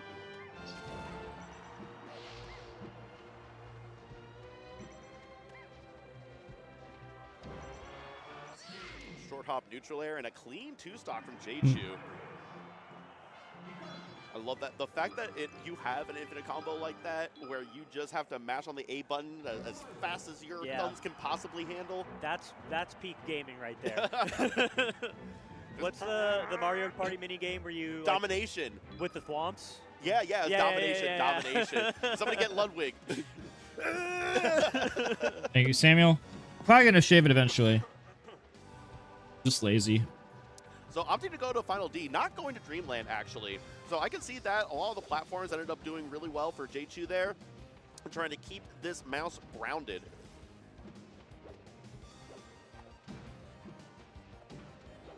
Yeah, FD, interesting choice. As I said before, I would have expected Dreamland would have been the ideal destination You get here. the extra survivability for sure, and to what we were talking about before, maybe Dawson trying to keep it to where J-Chu does not have so much utility, so many different options to be able to move towards. The maneuverability is definitely the big thing, right? Jigglypuff is, great character, but certainly not as quick and nimble as Pikachu is, right? Yeah, no, I agree. I can see the value of FD. I think that, yeah. Ooh, not quite enough. Not quite enough.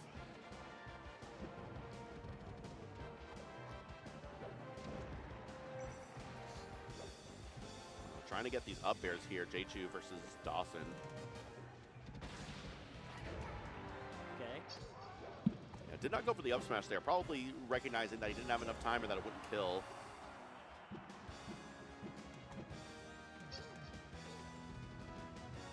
Oh, that Pikachu grab, that is one of the very big weaknesses that Pikachu has. Above That 100 Pikachu has basically some of the kills. shortest grab range in the game. You have to be right on top of them in order to get that grab. Yeah. But when you have that grab, your punishes are so good. Maybe less so versus Jigglypuff. Oh, I knew it. Is that a wave dash rest? Whatever I was it actually thinking that earlier. Like, I'm not even joking. Like 2 minutes ago, I was thinking, oh, he's always gonna dodge. Yeah, no, you take that every day of the week. Instant That kill. was such a good time to get a rest. 100%. It's like you pick up a habit and then you use it for later.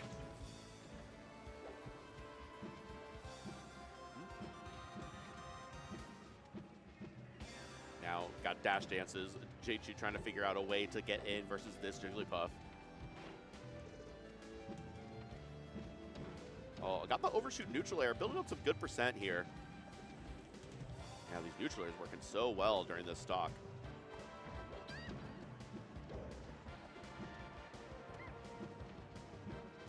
And despite that rest, J2 has built up some good percent here, at kill percent realistically here. Okay.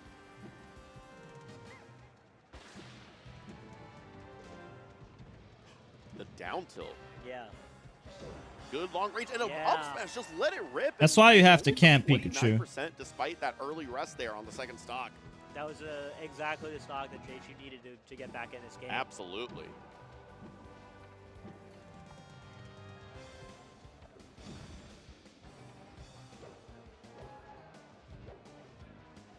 The opening for 6% off of a combo is always, that's never not going to be funny to me.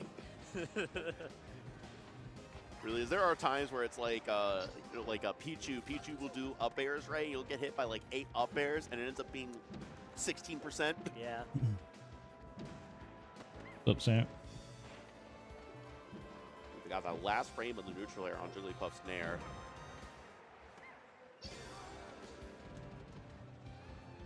Able to get, no, the down airs. Yeah, you can chain them together like Yeah, that. At yeah. high enough percent, you end up getting chain down airs, and then eventually you get that up smash off the top.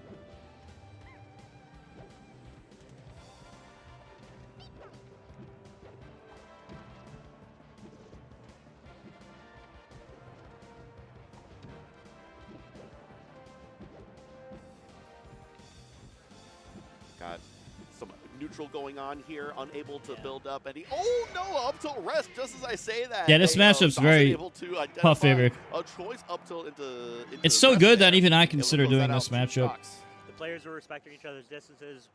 J2 Right up until showing exactly why at the end there. Yeah. That's a good idea. My goodness. All right, so we're going on to a game 4 there. Dawson up 2-1 versus J2.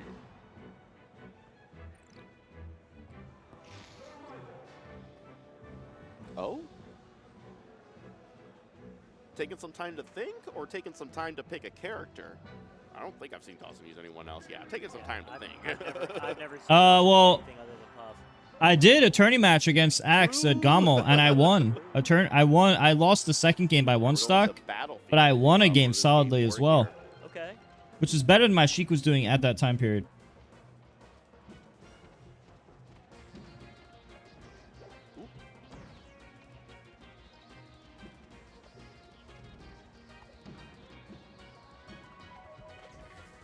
Great grab there to punish some of these back airs that Dawson was trying to go for. Waiting for Dawson to land there.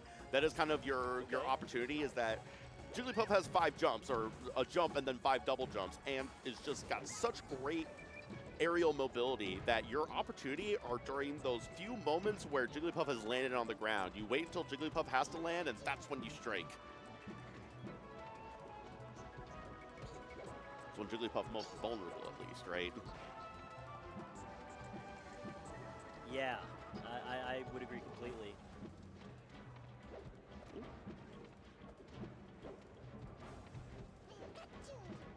Jeez, they're like walking the tightrope right now. Yeah, I got the tail spike there, though. Wasn't able to get the reverse, but Jigglypuff back off the stage now. Diddy Kong? I wish I would have known in advance. Using the whole animation of that back air, got that last little bit. I could tell you that Diddy Kong really likes to... use the whole animation of like, the neutral layer. JG's doing such if a Diddy good job doesn't of have a banana, there's a high chance he wants to get a completely, banana. Go through and get in the last little bit, and then the down So you air could, like, kill bait off him to throw banana. Like, full hop, land, shield, and then block the banana. Like, instead of doing landing arrow every time, you could do full hop, land, shield. And that'll block the banana. You can also full hop, land, grab, or side B as a mix-up. You don't spam it, just as a mix-up. You can also double jump just before you land. If you can get Diddy to waste the banana throw, then that's good. So you're better than Diddy when there's no banana. When Diddy has a banana in his hand, he's better than you. So you have to bait out banana throw sometimes. Like, not every time, but don't just be like, let me do unsafe moves a lot.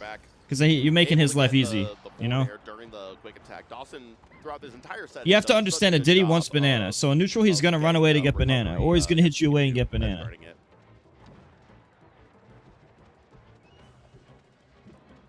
Baiting him to throw the banana early, using like jumps and movement and tomahawks is good. Yeah, but you can't do the same thing every time or he'll adapt. Like, you can't be like, oh, well, Music King said this, let me do it every time, because he can figure you out. Like, if he knows you're going to jump, he could just throw out a jump banana or forward air. Like, Tweak sometimes does that. If he knows you're going to do the same thing, you know, he'll be like, oh, okay, well, you're only doing one thing, let me just punish the jump. You can't really get any follow-ups after the up tilt, not versus Puff at least. Sure. Okay. That up air so good, so fast.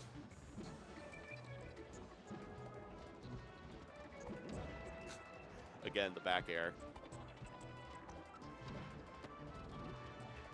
Monkey flip, you could either beat it early or outspace it. Sometimes I go to center stage against I it. think we'll see a Nair rest. Oh, yeah, I mean, Yeah. Dawson's been trying to seeing make the it happen. Nairs, Yeah, he's trying to make it happen. He's doing his best. Diddy JG's not Kongs like letting him- to side B high to center stage if you let them. On, but unable to get any sort of a kill off of it. The down throw there. Yeah, but back air. Not quite Close. enough. if you're standing in center, he's not going to side B into you. You gotta trick him, maybe. These players have been constantly Like, if you're at the edge and he's high up, he's more likely to want to be like, oh, I could just take center for free. Because he's going to think he can get away with it. Right? So you're absolutely right. We are. Oh, yeah, by the way, every Diddy Kong, if you're cornered at the edge shielding, and he's in center stage, he's going to side B cancel. Because if he misses the kick or grab, he ledge cancels to have no lag at the edge of the stage. Every Diddy Kong does that shit. So if you're at the edge shielding, at like high damage, Diddy Kongs from center stage will always side B. Because there's no lag if he misses, because of the ledge cancel mechanic. Every Diddy Kong in Smash 4 and Ultimate does that. Any strong aerial from Pikachu is going to kill Puff. That's why jumping out of the corner sometimes can be good. Because Diddy Kongs will side B you if you're on the ground. Diddy Kongs usually do this when you're at high damage, because everyone shields at high damage. That's why. The air dodge actually kind of worked out for him a little bit too. It let him get ready and refresh to continue the combo.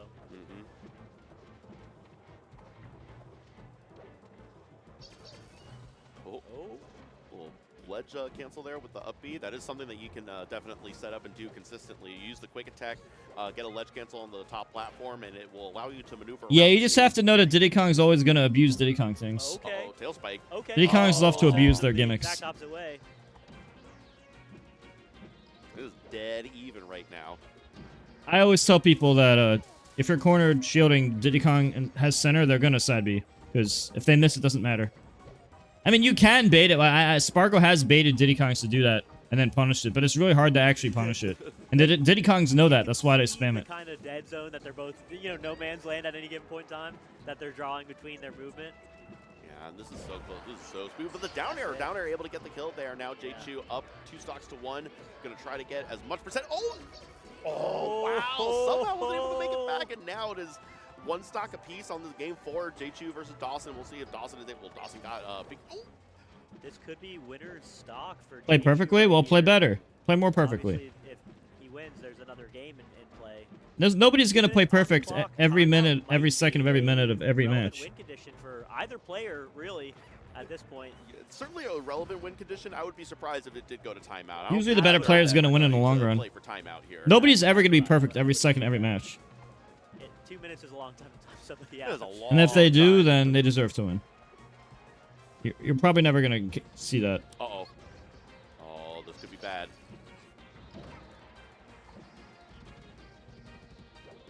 Okay, wasn't able to get the shield poke there. Yeah. But now Pikachu back off stage again. Able to make it back to ledge. Spooky, spooky, spooky.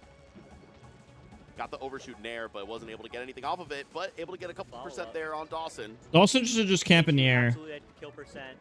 Dawson on the borderline.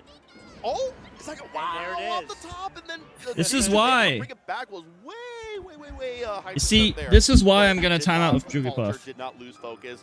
Found If the you opportunity, actually got the engage up with air, got the Pikachu, down B, and got a he can 100% cheese you kill on with Dawson like in order to bring this to a 50% and game just 5. cheese you. Game 5, he earned You those have to fist bumps. you have to camp him. Honestly. Dawson threw that by trying to play for That honor. was a clutch moment. You should not play with honor if Clutch, and, Jigglypuff. Now Dawson is going to have to go to which stage? Where are we going? Are we going to Dreamland? It's got to be Dreamland. It's got to be Dreamland. Yeah, we're going to Dreamland.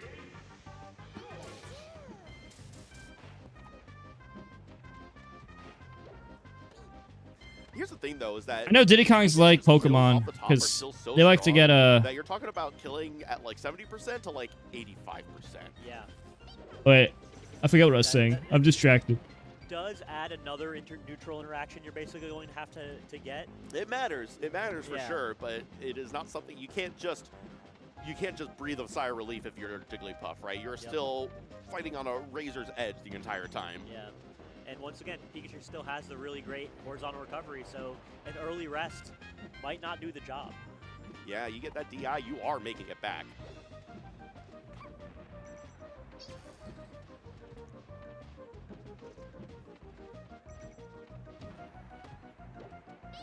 Oh, wow, the Okay. shield drop up there into down. Doing B, to see I how like this that ends. one.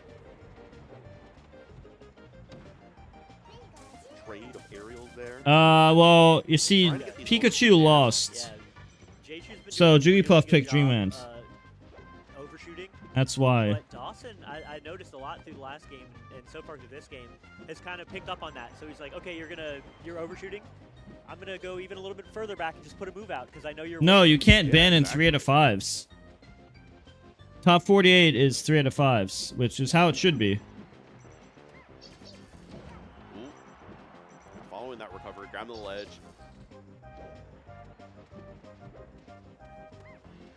Once again, we're a minute and a half into this game 5 and still not a stock taken. Yeah. And they're trying, not for lack of effort. Yeah, exactly. It is, these stocks have taken a long time, but they are interacting. They are. Oh, that's scrapping. funny, yeah. Sometimes melee be like that. Yeah. That's how it feels when there's like two floaties, even if they're really. Oh. Yeah, good one. Even if they're really trying to engage, right? Mm-hmm. Two Peach players. Not to pick on Peach, but you got two of them. If they're even playing as aggressive as they possibly can and they're not getting stocks, it's going to be a good 15, 20 seconds just before they interact with each other. Yeah. You know what I mean? So it's like, maybe not 15, but you get what I'm saying. Yes, like the time on absolutely. the time on the return to stage, and then all right, let's Yeah, like you right know. now, the recovery takes so long that even though they are both trying to interact with each other as much as possible, the next interaction is not going to happen for another, few seconds, right? And those Yeah. add up. Exactly. Every time Pikachu gets hit at 169 and doesn't die, it's going to be 10 seconds before they interact again. Yeah, the out-of-shield options for Pikachu and Okay. the way that Jaychu is able to use it. We see that up air off the top for Dawson. Great work of being able to close out that stock, but I love these out-of-shield options, things like up air out of a shield with Pikachu, even things like neutral air if they end up in front of you, right? Yeah. The up air to shield works really well when they get behind you because the tail is behind you. That's where the hitbox starts, so really good out-of-shield option if they try to cross you up like that. Yeah. And Dawson taking a big breath after that last stock. I imagine he's feeling this pressure, pretty severely. This has been a marathon of a set so far. Yeah, down tilt again. The down tilt has good range, so definitely if Jigglypuff is trying to stay low to the ground or on the ground, I don't know why you would want to be on the ground as Puff, but the down tilt is going to do really good work. Oh, barely missed the down B. Almost. I'm going to go ahead and say it now. I think the timeout is more on the table on this match than it might have been in the last match. I totally agree. We're basically at 4 minutes with the same number of stocks taken as last game, and I don't think we're going to see a rapid 4 stocks eliminated on either side.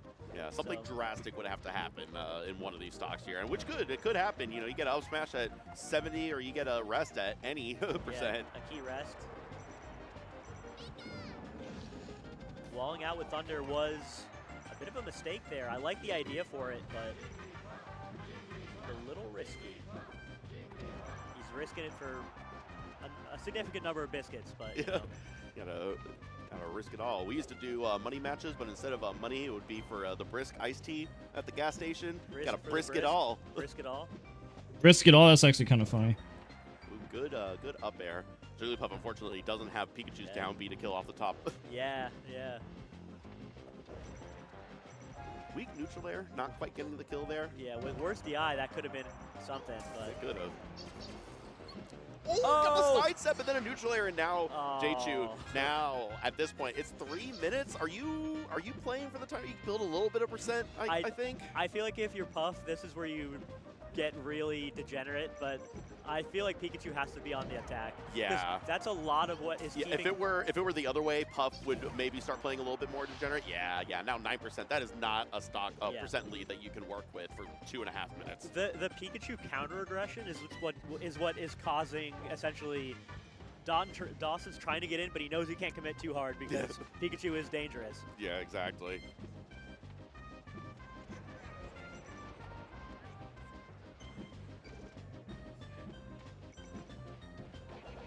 Okay. You're like, good little percent build up there. 27? Yeah. And then one Puff grab and back to even. Yeah.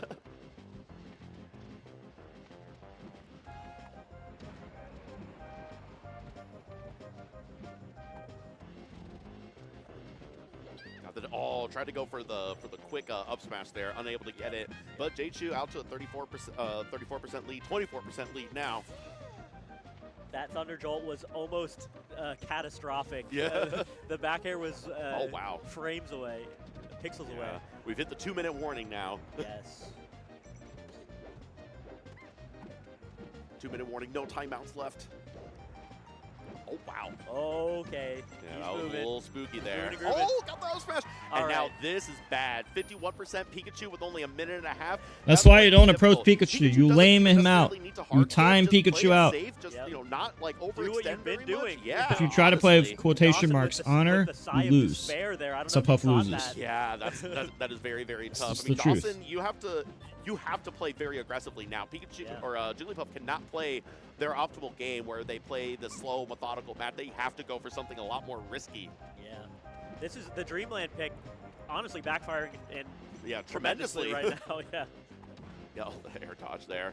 And now this is looking bad because as you get more aggressive, it gives Pikachu more and more opportunities to build up percent. 50 seconds on the clock and counting. Ooh, the ledge cancel there on the up B. Beautiful recovery from the ledge for Pikachu.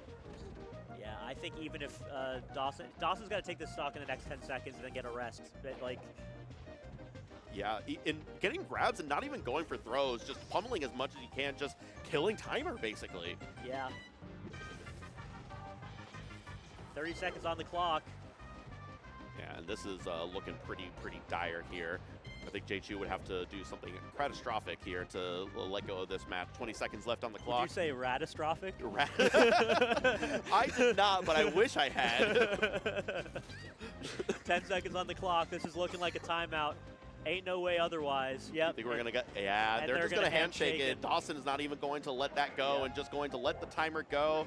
A handshake, and now J-Chu going to take a little victory sip from his Coca-Cola. But that was very, very hard fought, and that is the risk that you run going to Dreamland. Yep. So good showing by J-Chu, just a really, really good. It was really that second to last stock where J-Chu got the kill, and it was at like 51%. That was essentially where the match was won right there. A minute and a half was just not long enough to be able to do all that. Enormous tempo swing. I think both players They had a really good game plan, and you can very clearly tell they stuck to it. Some of the stuff we saw in Pokemon Stadium with the rock transformation out of Pikachu. The infinite combo. Yeah. Very clearly, both these players prepared very, very well, but at the end of the day, only one can move on. Indeed. But we're actually going to go to a quick little ad break. We're going to see some of the people that were able to make this event possible. Please don't go too far. You're going to have enough time to, a little restroom break. I'm pretty sure enough time to throw some Hot Pockets in the microwave. And by the time they're finished, we'll be back with some more Melee. So don't go too far and stay tuned. Consider supporting some of our sponsors. Ah, est-ce qu'on va pouvoir remonter? On va pouvoir remonter. Ouais, il n'y en a pas beaucoup qui remontaient quand même. Il y a les élus et Ah bah écoutez, il y a les Jedi et... Si Game & Watch se tient juste You skull. quelque part dans la tier list de Steve. Ah, que viene acá alto mucho porque he entrado yo. Énormément si yo digo ahora. de choses à faire valoir, pardon. Et là en vrai 46% c'est déjà mieux qu'au tour précédente, mais je pense qu'on aurait envie. Quick reminder to Twitch chat. Il n'en sera rien, ce sera. This is the last 48 hours On va conclure cette for this. 46% d'avance, c'est pas suffisant, mais au moins ça fait un petit matelas. Just do my linking code here. Bien. Ah non. Oh, le pique va envoyer du mauvais côté. If you want to help me out. Qui sera pas puni, on va rire. Also, sub for no ads on my channel. Vu qu'il est parti de l'autre côté, je pensais que c'était le Steve qui avait gagné l'interaction. C'est particulier. Interaction assez loufoque. They're doing ad break on the other channel. On peut trouver un down smash, une situation de frame trap. Non, là, petit coup de chaise, petit coup de backer encore une fois. On va pouvoir revenir au Elmancar. Là, c'est vraiment les situations qu'on n'aime pas. On a pris 2 coups de pioche, 34%, mais ça peut commencer à défiler. Et comme tu l'as dit juste avant, en N-City, combiné avec de la rage, à 60%, ça peut décoller. Ouais, ça peut aller vite là. Ça peut aller très très vite. Maintenant, Raflo, il a quand même un beau lead. Et là, théoriquement, c'est peut-être sa meilleure game. Actuellement, depuis le début, en tout cas, celle où il a le lead le plus conséquent. Maintenant, voilà, on vous l'a dit, face à Steve, ça peut aller extrêmement vite. Le backer qui va pas toucher. Heureusement qu'on va en trouver un deuxième sur cette très belle edgeguard de la part de Raflo. Et là, encore une fois maintenant, il s'agit de construire. Il n'y a pas de diamant du côté de Crêpe Salée. Oui, ça, c'est une très bonne nouvelle pour Raflo. On va mettre le bouclier sur le minecart. Non, la bonne SDI, on fait attention. Dash attack, non, forward air, on se précipite pas. Car foot tout le down air, non. Mais c'est un entity donc ça va pas tuer. Mais le prochain, il sera létal pour le coup. Up smash. Est-ce que c'est l'ouverture que Raflo avait rêvé? Bon, voilà, on va retrouver le centre du terrain. Back air, non, on continue à se conserver. Crêpe Salée qui fait attention pour le coup. Minecart, ça suffira pas. On laisse miner forward air justement. Au cas où. On essaie d'entraver les mouvements de son vis-à-vis. Up smash. Oh, ça c'était bien trouvé ça. Oui. On sait que Raflo il aime bien faire des saw-in justement par-dessus les blocs. Ah, c'est une belle couverture. Hein. Et là, on a plus d'outils. Il va falloir crafter. Le problème, c'est. Ouais, de toute façon, t'as pas le choix que de crafter le diamant maintenant. Tu dois le crafter le plus vite possible.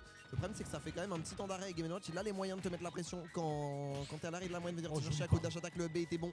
La tech, tout autant, va toujours pas pouvoir craft. On se précipite. Du décret salé, le backer qui va déconnecter. Heureusement, le dernier du deuxième, lui, va toucher le down smash qui ne va pas passer la chaise. La mauvaise DI, la DI était vraiment pas optimale. On voulait tech sur ce bloc, il n'en sera rien.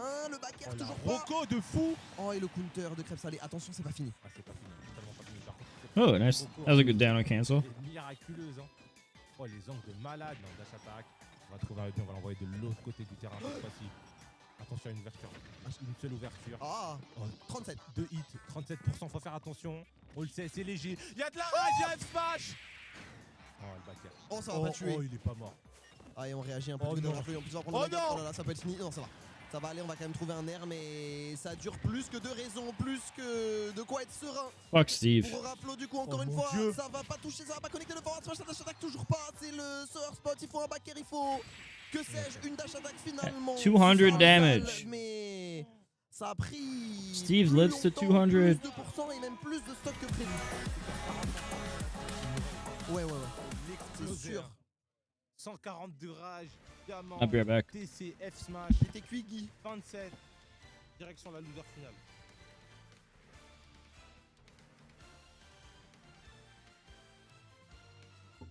Oh là là là là. On rappelle que le perdant ira affronter le gagnant de Vulta face à Vinci, qui fait un tournoi miraculeux, même pas miraculeux, hein. Honorifique pour le coup. Ça faisait un moment, on disait que Vince il était vraiment de retour. Cette fois-ci, il n'y a plus de débat en vrai. Pile quand il n'y a pas de cash prize. L'amour du jeu. Eh oui, l'honneur.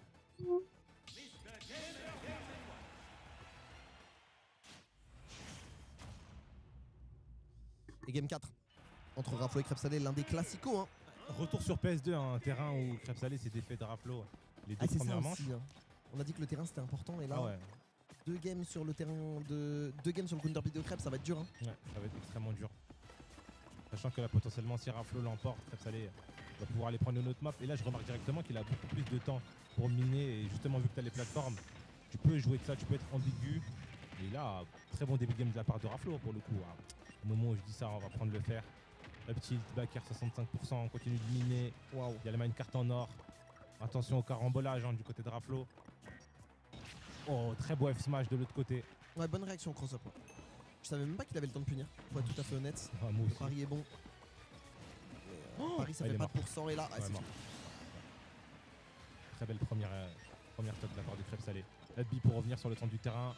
Non, le grab. On va mettre les pourcents. Est-ce que tu peux pas atterrir? Attention. Ladby encore une fois. Oh, bonne SDI de la part de Raflo. Oh, et ça fait mal ça. Oh. 58. Pourtant, les SDI vraiment bien. Oh, le front smash on chill, heureusement, qui a pas mal de shit push et qu'on va pas se. On va pouvoir le punir côté Crêpe. Dash Dash attack attack. encore une fois, c'est bon. Le back air qui a été bien temporisé. On va quand même trouver le B là. Gratter les pourcents au maximum. Forcer Crêpe Salé au ledge. Forcer une interaction qu'on a souhaité du côté de Raflo. Oh, joli. Ah, c'était bien. On s'y attendait pas hein, du côté de Raflo. La roll directement pour l'accueillir avec la projection. Tu sais que c'est la première fois que je vois la forward throw de Steve. Ah ouais. Je te jure. J'ai vu que la down. Ah non, c'était pas la forward, c'est juste bizarre. Ok, ça va, tu fais la coup de chaise. Projection du mauvais côté, côté Crêpe Salé, mais bon. On n'a pas un sans faire. On récupère le diamant, on a de l'or. La tiope dorée, la tiope qui t'envoie directement à l'hôpital.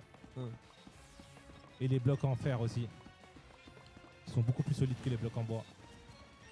Attention, des forwarders justement pour trouver une ouverture. Je trouve Game Watch pas tant gratuit que ça en neutral. Faut les trouver, ces wins de neutral. Certains avantages, après ça va débiter, mais faut l'avoir à l'ouverture. Ah, c'est dur. Hein. Et surtout le risque reward. Hein. Faut l'étudier avec parcimonie. Ouf! Ah, il me fait peur. Tu sais que là, s'il prend le mauvais hit des dernières stocks. Bah là, tu sais, un forward smash à travers le bloc ou quoi. Hein. Oh ouais, oh ouais, non. Ah non, ah non. C'est trop dur ça. En fait, tu dois up instantanément ou tu dois limiter air dodge ou quoi parce que c'est tellement dur là, la dash attack. Est-ce que ça va suffire pour Raflo? Est-ce qu'on va réussir vraiment à remonter encore une fois? La dash attack est bonne. Côté Crêpe Salé, le back air, c'est dur. Chaque fois qu'il met la pression sur ton shield, ça fait peur. Heureusement que Game & Watch a cet outil magique qui s'appelle le FB Negato. Ah oui, le FB pour le coup. Et là, heureusement, il n'y a pas eu d'air dodge directionnel. Ok.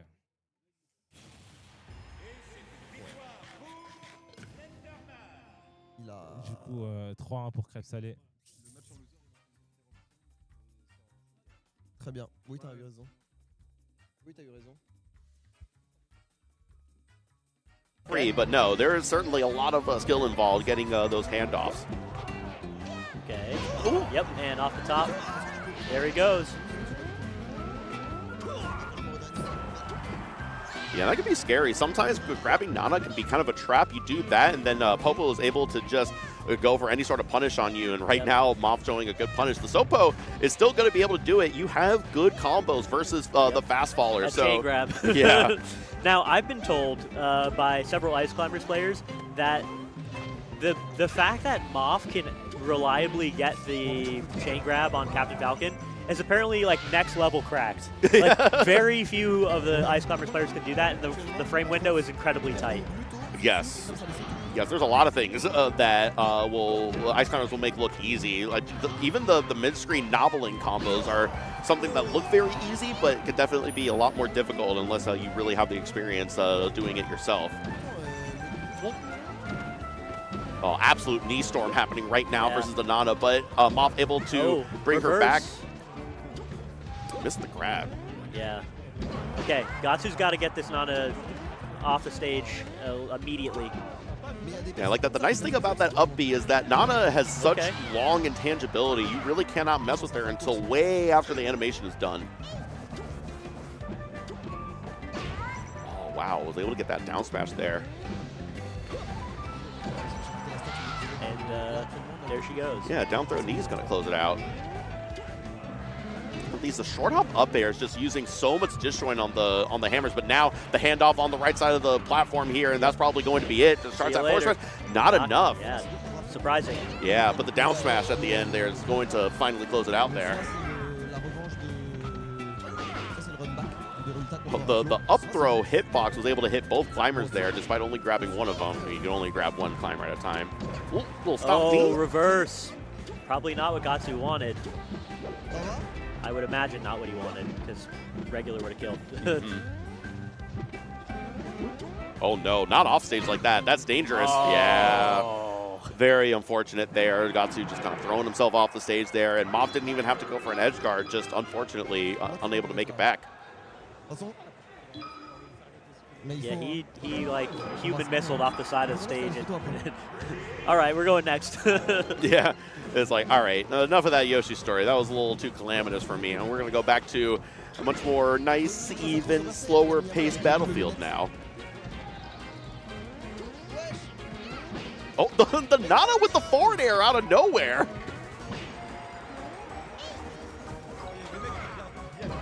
Okay. Side B back on was almost enough, but Gatsu ready for it. Nana already making her early departure.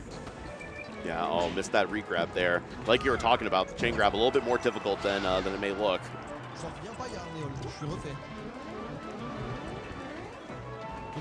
Got the shield grab on the get-up attack, and now all of a sudden we got the charge forward smash there. Not quite enough to get the stock. Yeah, Falcon being heavy enough to where even a forward smash at like 100% like that is not enough. It is, I think it's 6 frames later is the natural desync time. I say desync, the natural length of time that Nana does attack after Popo. Okay. Back air. Oh, Yep. Trying to maybe get a little cheese. Yeah, the back throw forward tilt. Yeah. Yeah, these falling up airs that Moff do during her recovery they look so dangerous because your recovery is bad. You cannot get that far below ledge before you are unable to re-grab it. So doing it in such a precise way to be able to still grab ledge there. But Gatsu up to a 3-2 stock lead here, doing much better in this game here. Of course. Back air is going to seal the deal. Wow. Yeah, caught the double jump. Yeah. And Nana abandoning Popo there in the midst of Captain Falcon's loving embrace.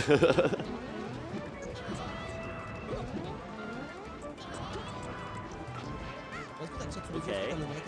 Oh, we got another chain grab here. Oh, go! Saw the back throw going there. Oh, wow. Yeah, the Nana doing the ledge hog, knowing that if Falcon had to avoid the down smash from Popo on the right ledge, that Nana was going to get the ledge hog afterwards. Yeah, that was a CPU genius moment right there.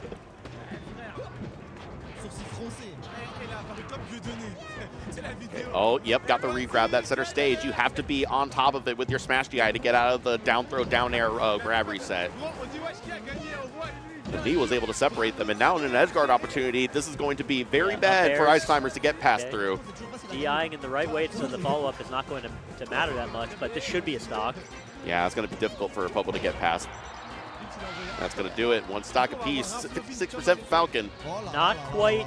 I mean, Falcon could die off of anything here, but... Yeah, the Blizzard, it's a short hop up air as the approach, and that's going to open up this entire situation here.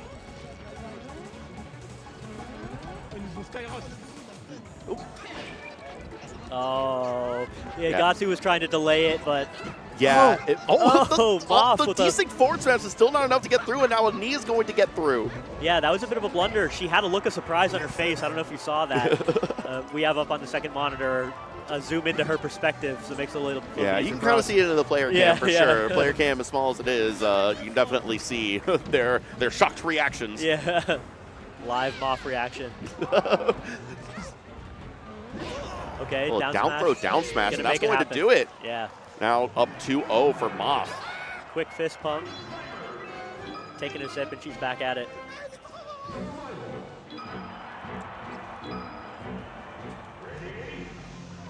This line going right back to Battlefield 2.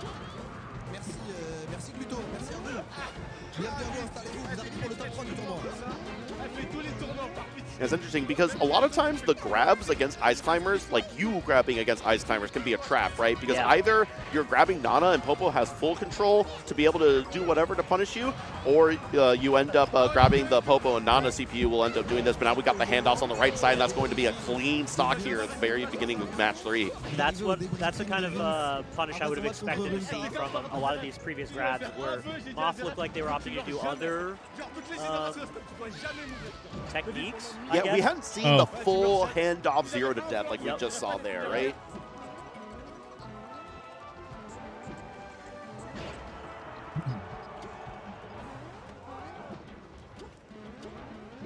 Yeah, the falling up airs during the Ice Climber recovery is so smart. Mafa doing a great job of being able to make it back despite a very tough and difficult recovery that Popo has to deal with, or that Popo can do.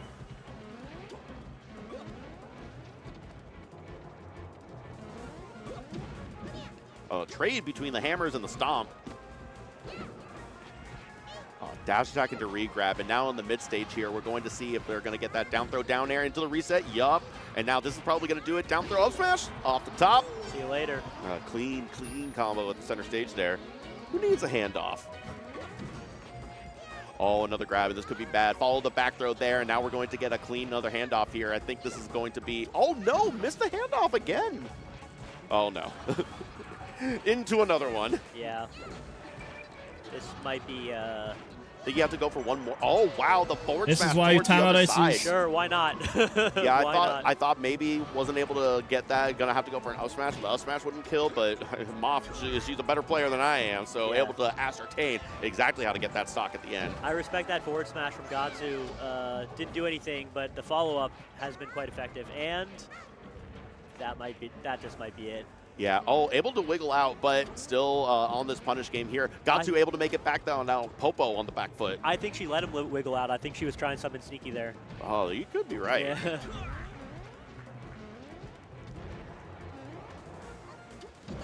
Reverse knee, and that's going to do it. 2 stocks to 1 here. Gatsu got to try to make some sort of comeback in order to stay in this set. They're really boring. I like the use of the up throw because you get the hitbox of the up throw to hit both climbers so that you're not actually risking anything during that up throw. They can't wait for the end of the animation since both climbers are getting hit. Oh no, and now Nana's dead, and now this is a much better looking spot for Gatsu than it was just 30 seconds ago. It's true.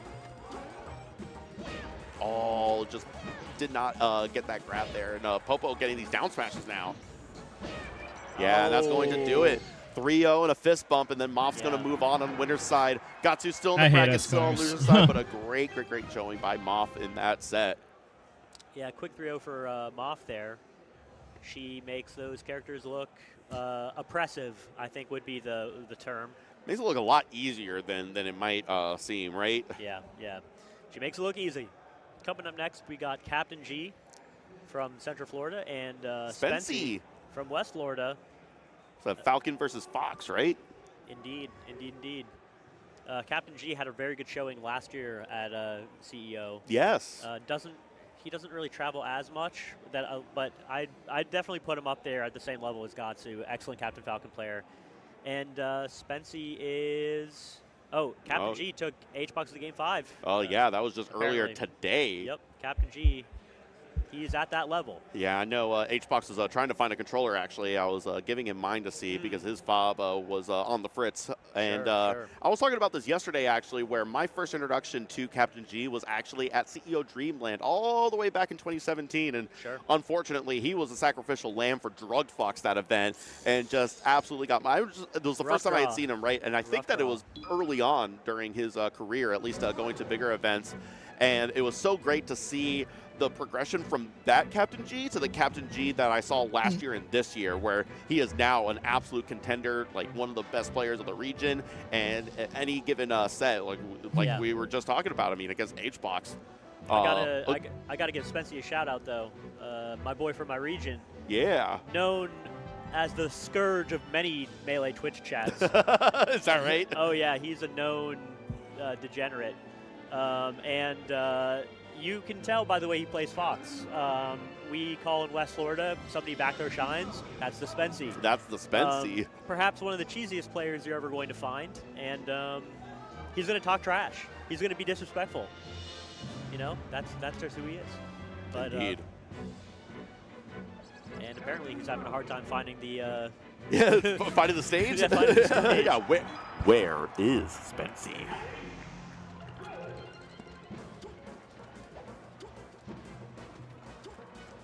There he In the meantime, Captain G is going to be practicing versus a level 1 CPU Pikachu here. Yeah, I don't know.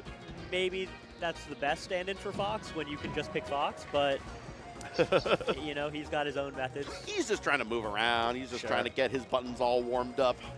Sure, sure. Yeah, if I were a gambling man, I would say Captain G is probably favored to win this. That being said, Spency has a lot of experience playing against very high-level Captain Falcon players. What Falcons would he be playing against the most out there? Basically, I know he's traveled a lot in the state of Florida. Okay. CEO is obviously, he comes every year and has for years and years. He's traveled to Georgia a lot, and I know on the weekly he'll play Raid, who is one of our best players in West Florida, and is just an excellent Captain Falcon. Maybe not Captain G's tier, but not too far below it. Yeah. And yeah, Spency is just, he's got the cheese factor, basically, where maybe you can kind of finagle a win over someone better. So than this is so funny. I don't know why I didn't put 2 and 2 together, but I actually met Spency back at Downs Bowl, actually. Sure, yeah. And it was so funny because it was me and Spency and Stockholm. Yep. And I just remember all of us being drunk and Spency coming up to me. I don't think Spency really didn't have like any idea who I was. He knew me as a commentator. He's like, Sure. Ziff, are you even good? Do you even play Melee? Yeah, that, It was so, he meant it with his heart, just like Yeah. pure genuine. He's like, do you even play this game? And I was like, I didn't know how to respond to that, right? Because it's like, do I even play Melee? Huh. Kind of? Today, kind of. yeah. Yeah, he's not shy to say what he's thinking, for better or for worse. It's just like, how do I explain 21 years of playing Melee to this guy, right? Spencer's a younger dude. I think he's like 24, 25. Yeah. So he was like 3 or 4 years old when you were playing Melee. You know Yeah. what I mean? So it's, Many such cases, as Yeah. it turns out. Every time I go to a tournament, it is at least once a tournament. I will be talking to someone. I'll tell them when I went to my first local in 2004. I don't know, Wayman. I was born in 2004. Yeah. And then I get another gray hair. yeah. So finally, Spency has made it back up onto the stage here. They're doing a quick button check, a little hand warmer here, and then they will be going on to this best of 5 set. Ooh, I saw, was that a triple shine, quadruple shine? Yeah, he's Spency's doing it. cooking. He's cooking.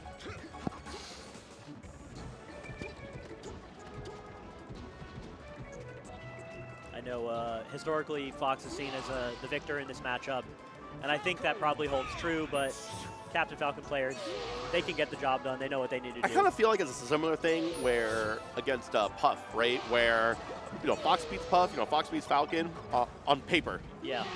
In practice, it's one mistake and your stock just explodes. One mistake is all it takes. Okay, they're discussing something over there. I don't know if they're talking about the stage picks or what. Are you the same as Dursey? Are you the other guy named Dursey?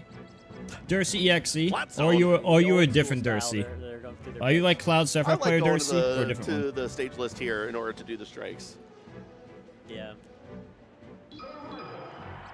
I gotta say, it makes me very happy to see local players this far in the bracket, both of these gentlemen local to Florida. Yeah, both of them top 48 winners. We got a jab reset. We're going right into this game 1 here, and Captain G already off to a hot start.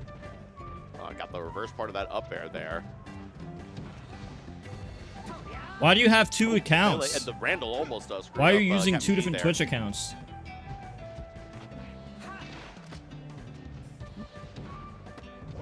Okay. The slow turnaround and the up tilt still lands.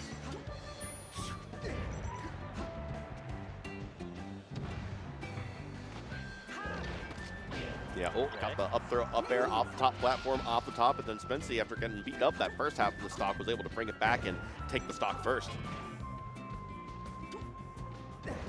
Oh, beautiful pressure on there. Got the up air and then platform drop up air, and able to close that out. The late platform drop was actually so crucial to that success. I thought it was safe to go, and then Spency got owned. Yeah, no, Captain absolutely. G was right where he needed to be. The shield was getting really low too. And now, oh, beautiful punishment there. I thought Captain G was going to be a little bit late to that. Oh, little stomp knee. Yeah. Spency is a known full hop user and abuser, if you haven't been able to tell so far. Yeah, full hop enjoyer. Yeah, there he was trying to do his signature move. Look, he's giving a smirk on the second monitor right there. Like, he knows. Oop. Oh! Got the meteor cancel. Another meteor cancel. Okay, yeah, going for a couple of back airs. Like, you know what? If he's going to get the meteor cancel every time, I may as well just start going for back airs. And it looks like that ended up working out really well. Oh, he grabbed the grab. The dash attack. What are we doing here, guys? What are we doing here, fellas? Yeah, sorry, the Falcon Punch kind of screwed me up there for a second. That was spaghetti melee for a good 15 seconds. Yeah. You gotta tech those. Yeah. The 77% death there, and now Captain G out to a quick 1-0 lead here in this set. I need a new PC too, honestly. Yeah, I heard Acebox is having controller issues. They just mentioned that on commentary. Opting to go for the Fountain of Dreams. This is an interesting counter pick, especially for Fox, because I feel like this is one of those stages where, because of the high ceiling but short sides, where Fox will die early because of how light he is off the sides, but then his vertical kills off the top with up air and up smash are actually a little bit worse. So I'm kind of curious why he opted to go for this. Maybe thinking that the platforms are positioned better for him or something to that This effect. is considered It might bad just be for like the Falcon old because of the wisdom of platforms. like, oh, Captain Falcons hate the stage, might as well go there kind of deal. I feel like that's old wisdom. That is old wisdom. I think agree. Players, Falcon mains, have definitely proven that this stage could be very, very good. But working out really well right now. 3 stocks apiece for both of them, less than a minute into this game. The crowd cheering very aggressively on that Spency stock. Yeah. Is the crowd all there for... Oh, the Raptor boost, though. I would imagine Wiffle is out in support of our strongest hero. Yeah. Or maybe anti-hero, or just straight-up villain, depending on who you ask. Sometimes you got to cheer for the villain, right? Yeah, true. Production over here putting a note for his... Yay, CFL. Boo, West Florida. Yeah. Production, all Central Florida players. Yeah.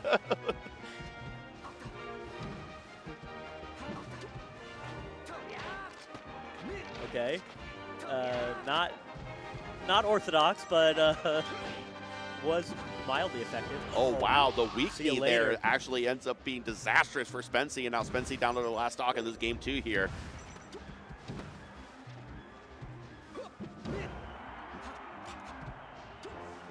I don't know why my brain is thinking about it, but I saw that up smash. I was like, oh, you got to do the Pikachu down B now.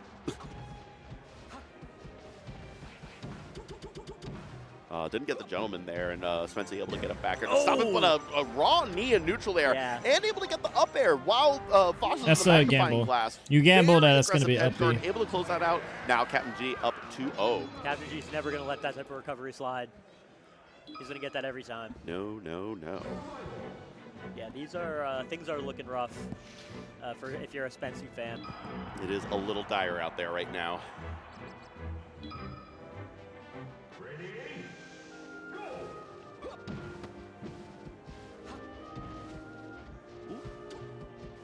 Yeah, once again, Fountain of Dreams. I got the dash attack there. Captain G's is doing everything he needs to. It's been nothing short of just solid anti-Fox play, basically. Yeah, I went right back to Fountain, too. Interesting choice there. I would imagine that if you get 2 or 3 stocks on your counter pick stage that you might want to try something else, but Spency has said, you know what, this is where I'm most comfortable. I don't think I would be playing better elsewhere, so I'm going to try to run it back here and just tighten things up. And right now, even though lost the first stock has gotten a decent punish here. Oh no, not dash attack on shield though. Okay, yeah, okay. Now back to relatively even right now. Why not? That platform raising on the right side there, a little RNG messing both of them up. Oh, that could be disaster. Yeah, I got the Shine Spike. Spency able to ascertain that Shine Spike perfectly. He's a cheeser. He's a known cheeser. He was very happy about it too. He's like, yeah, dead at 15%. That's exactly what I want. I just need a couple more of those and I win the set. I can hear the evil villain laughter from here.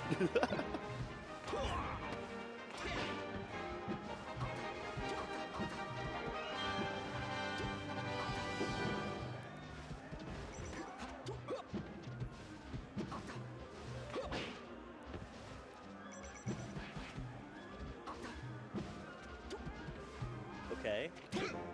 There's been a surprise. Kanji likes to make people spot dodge.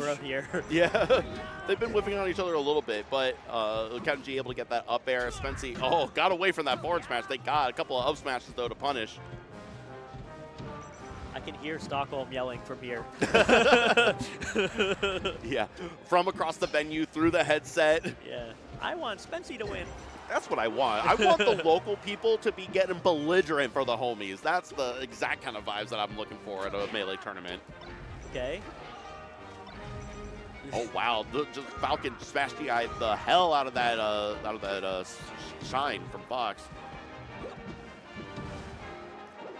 Oh no! The platform. Yeah, this he got screwed by the platform there. That was ridiculous. Louis unfortunato, and now Captain G though back for some more tech chases here. Unable to get that knee there. That would have been the end of Fox stock there, but Fox able to get the edge guard, and now it's one stock apiece, and Spency has a chance to bring this to a game 4. Tournament stock for Spency right here, but he could go all the way. I mean, it's certainly not out of the realm of possibility here, and it's looking good right now. And he dropped it. Okay. Oh, being above Falcon is so scary exactly for that up air. And you tournament winner.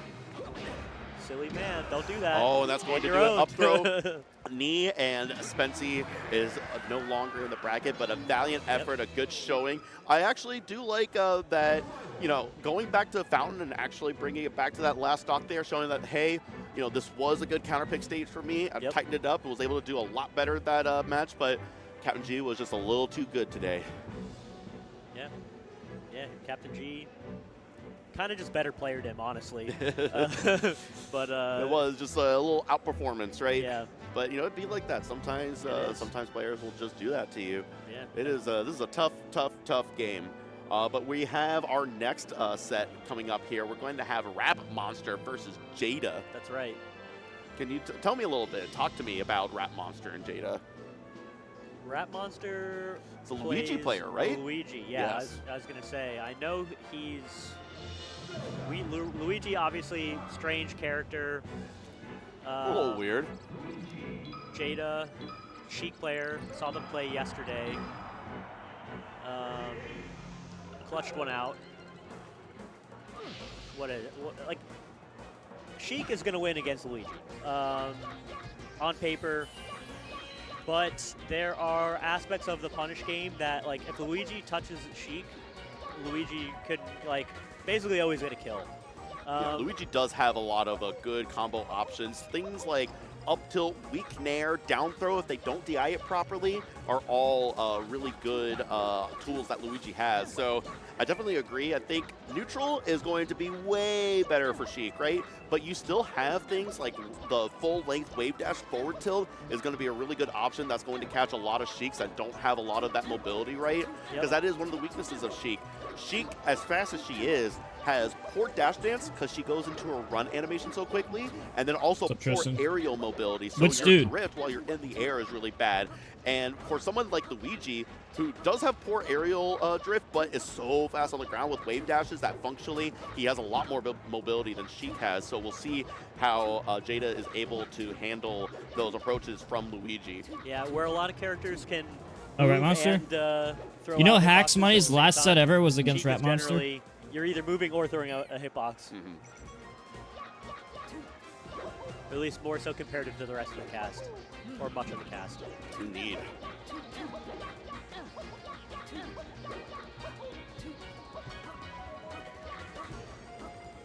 She does have a lot of, via the needles, avenues to cover Luigi's recovery that other characters do not have. Luigi's recovery can be quite difficult to edge guard. Luigi can cover from very low below stage and from horizontally. Yeah, about Luigi's as- recovery is good if you still have your double jump and you have your charge down B. Yes. So one of the unique things about Luigi is that the down B, the tornado, whereas Mario and Gdoc can just use it whenever, Luigi has to charge it, quote unquote, on the ground before Luigi's able to actually recover with it. But one of the nice trade-offs is that you get a lot I don't more give a height shit. and distance. I give from no the fucks. Mashing the Luigi tornado. Oh yeah. Oh yeah. So, but once you're forced to start just Quick doing reminder, side B and chat. up B, Make then sure to Luigi's recovery do becomes my a lot factor, worse, and you have to which is worry in the about, Twitch chat and YouTube a chat. really exploitable edge guardable. Why? Not having a recovery favorite? until you get a This is misfire, the and then last everything's gravy. 46 And you know, every hours. Luigi player, This is they the know that final they were 46 meant to main hours Luigi because they get of the this. misfire whenever Final they need it. 46 Yeah, hours. exactly. It's like, you know, like See, 1 day, 22 you know, hours you're a left. good Game & Watch main when you get 9 hammers. You're a Peach main if you get the Stitch Always faces. full stitches. You're a Luigi Could that main be if you get those appreciated? misfires. Yeah. Melee is a game with very few RNG elements, but they do exist in basically those 3 specific instances. Maybe more that I So if you can think do it of, right but now, that'd be appreciated. Yeah, I'll those give are you, the I'll big give ones, you at least. free coaching if you do the it. big ones. The competitively relevant ones, shall I say. Indeed. So we have opted to strike 2 Battlefield in this Game 1 set. Jada versus Rat Monster. Oh, the forward air storm right there, chopping him up. Didn't go for a shield grab there. Now, Luigi famously Oh, missed the ledge dash there, and unfortunately lost that first stock. Yeah. Luigi has very powerful aerials with a like very high move priority. So if you're trying to contest them in the air, you really have to come correct. Yeah, precisely. Sheik does have the angles since forward air hits a little below and back air hits a little above. So you act, and Luigi's kind of like, if you think of like the plus sign, that's kind of where he'll be doing his aerials in that kind of very linear up, down, left, right area. So she can sneak in from the sides if you're being really gutsy with it, but a lot of times that could just end in disaster. We got the falling neutral air into forward air there to set up this edge guard. Missed the down air though. Yeah, That Luigi little down slow. air is very strong. Ooh, got the Sure sweet you. spot up B. Hey, we're at CEO. We had to see a shore you, right? We had to see a wake up TP. Classic.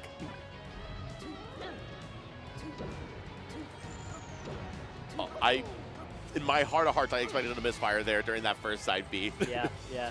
I was ready for it. And he probably was too. The crazy thing is like the Luigi players that always know when the misfire is and always edge cancel it, which seems like every good Luigi player. I don't understand how they can just play around an RNG mechanic like that. Yeah, I mean, the trick is that you treat it like it's not RNG. You believe that the misfire is happening every time. Yeah. That's how you deal with it, is that you expect it every time. Yeah. Oh, wow, that beautifully spaced down air there, able to get around, Sheik forward air, transforming into Zelda to help the recovery.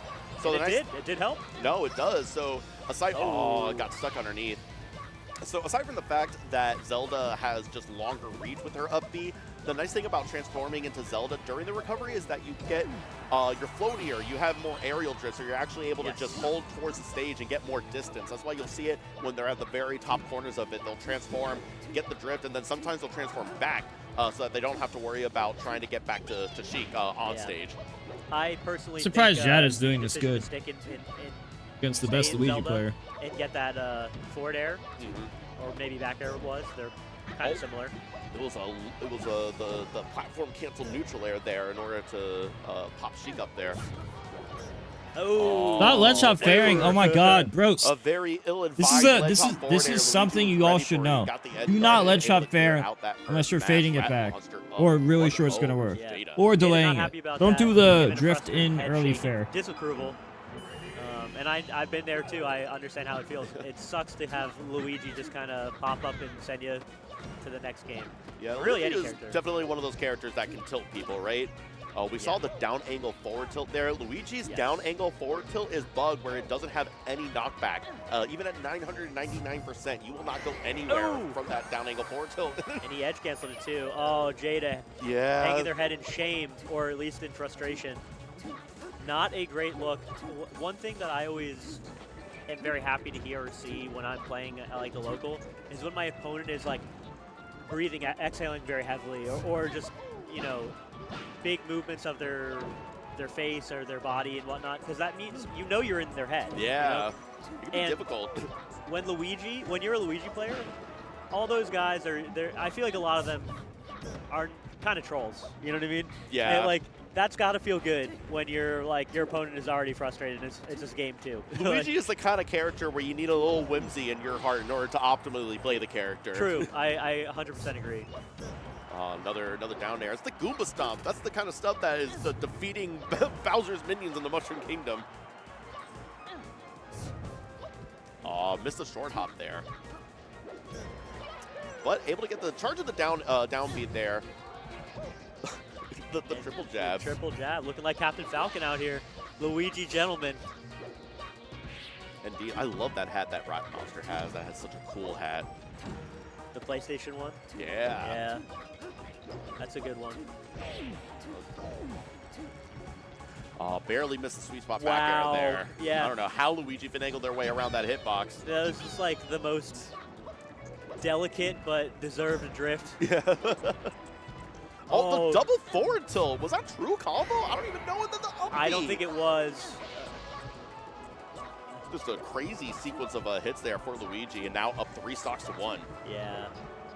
This is not what you want to see playing Sheik. You don't want to be two stocks down against Luigi. Okay, Yeah. 1 stock down against Luigi. No, that was good. Just drop through the platform, waiting for Luigi to drop back down, and able to get the up air off the top.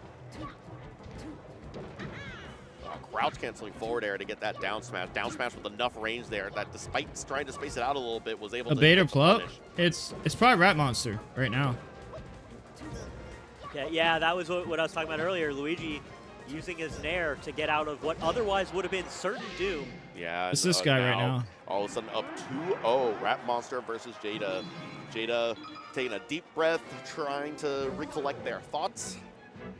And hopefully... I don't think they're... look at that, the battle meditation. That is never a good sign. That is like... You never know. That could be their version of locking the hell in. The only person I've ever seen that work for is Wizrobe. Oh, yeah, Wizrobe. who could be AI. Is he even human? Ooh, got the forward air there. This is a bad look for Luigi. Oh, and that was a get bad look coined. for Sheik. Oh, no. Now Jada just throwing up their hands. Yeah, and but laughing at Rat Monster's been like the best Luigi for the past year. year. Unfortunate events. Lemony Snicket has written the script for this particular set. Ooh. And again, this is looking tough. I think this might be a one more stock and we see concede like kind of situation. Yeah, and Jada has put up such a valiant effort here, and it just seems that everything has ended in disaster. But a reverse forward air, a very good reverse forward air, has left Jada still in this set. Oh no, almost. Not back to ledge quick enough. That if they were able to get the ledge hog there, that would have been money. Oh, the tech chase. The read. Yeah, went for the down throw, got the DI right, got the tech, but Luigi was ready for it. Just wave dash back up, be able to get that up, able to get that punish, but still not able to take the stock quite yet. Ooh, went way low there. Jada opting to go very far down below, recognizing that was going to make the edge guard that much more difficult.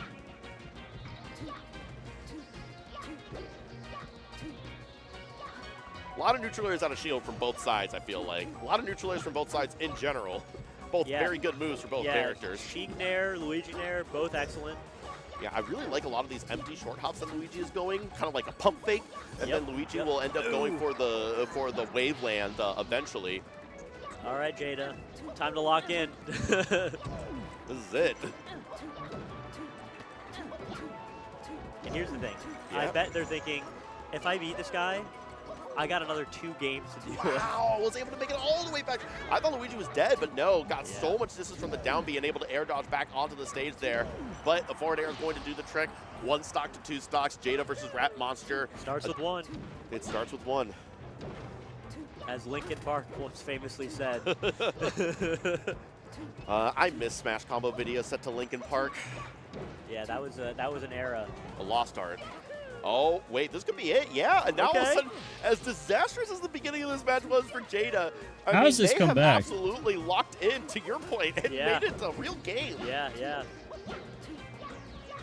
I'm surprised he brought this back. Well, right underneath, and I mean, hey, this is about as even as you can get, honestly. This is such a great turnaround for Jada here. Rat Monster kind of letting this slip away a little bit here. Yeah, potentially.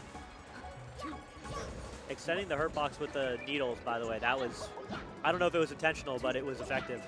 Yeah, able to get away from all those shots from Luigi. Well, down throw, neutral air, got a forward air, and that would This could be opportunity. big. Yeah, this could be big.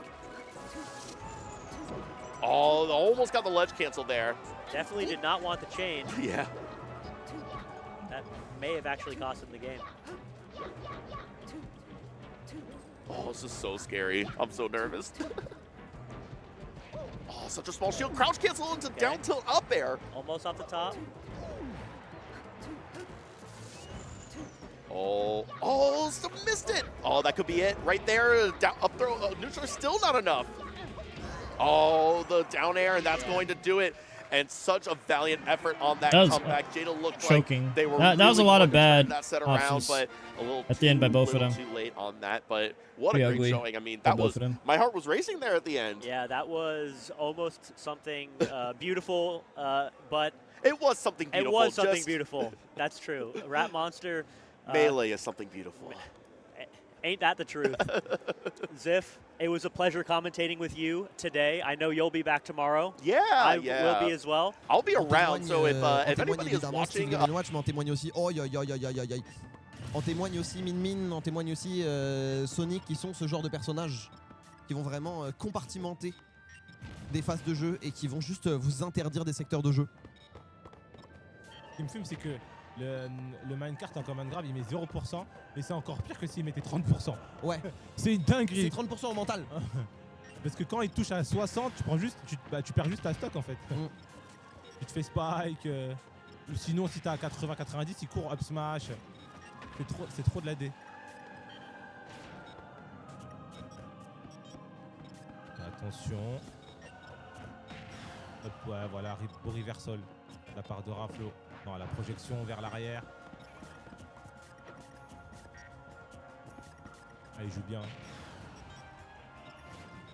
Ouais, en vrai, il y a une vraie maîtrise du match-up des deux côtés. Il y a une vraie maîtrise du match-up des deux côtés. Juste que c'est dur. Il fait vraiment un set slash tournoi très sérieux. Je pense que ça lui fait du bien aussi, Crêpe, de rejouer tryhard, même s'il n'y a pas de cash prize, etc. Là, il a pas lâché son civ, il a pas tenté de second un peu chelou. Il va toujours pas mourir. C'est aussi le truc de Game & Watch, des fois c'est dur. Le kill power, ça peut être un petit peu difficile encore une fois là. 216% dash attack qui va enfin toujours pas. Wow. Mais par pitié. 200% il meurt pas. Ok. Oh, ça va, 4 kills move d'affilée, mais ça va pas coûter de pourcent. Donc le plus grave, c'est si ça avait coûté des pourcents. Là, ça va. Ok, minecart. On mine. Ah, il veut le diamant. Il veut craft le diamant et il y aura encore de l'or. De l'or. Merci. Ouais, mais il peut pas casser les blocs ou quoi? Bah en fait il est trop loin. Ouais, en fait il est trop loin. Si il smash dedans, il se prend un F smash en réponse. Du coup là le setup était grave bon du côté de Crêpe. Ouais. Oh la roll de ouf. Heureusement, il a pas pris le minecart, heureusement. Oh dans air. Ouais, oh il meurt pas. Oh il meurt pas. On est choqué. Miracle. Ok, oh en plus il passe en dessous. Oh la dinguerie de s'en sortir. Bon là, oh let's go. I'm a survivor. Lancez Beyoncé. Oh my god. Oh. Wesh il est pas mort. Double backer, éclair rouge dans la tête, tout. Ah c'est bien temporisé en plus, la fin du bloc, on va attendre. Oh on s'en sort, on tient du côté de Raflo et en plus on arrive à trouver. Waouh. Et en plus on arrive à trouver un petit backer, dommage qu'on n'ait pas réussi à trouver le combo, mais on va pouvoir recraft du diamant dans la foulée, c'est tragique. Pour l'ancien petit prince de BMS là. Ouais, non. Et ce sera up throw. Et on souffle du côté de Raflo forcément. On est potentiellement sur la dernière saute du tournoi, c'est difficile. C'est éprouvant de jouer contre Steve. Cela dit, jouer contre Game & Watch ça doit l'être aussi. Avec tout le respect. Oh non c'est fini. Ok ça va. Ah. Il était pas mort? Je pensais qu'il allait mourir. Je crois qu'il était mort. C'est pas grave quoi qu'il en soit. Il ne l'est pas et donc l'espoir reste permis. Pour Raflo là-dessus, le nerf encore une fois. Backer. I forget, dude. Cheers, Every time I Amazon, want to tu vas watch pas passer. Ultimate, I'm just like, oh yeah, Steve. Non, la bonne SDI est de la part de Raflo. Il aura même pas eu le temps Malheureusement. de tant utiliser le layout de l'Obastion. Hein. C'est-à-dire que là, on n'a pas vu de phase de juggle de fou, tu sais, avec la plateforme centrale et tout. C'est juste. C'est dur, quoi, pour Raflo. Ouais, C'est dur. Très, très, très dur.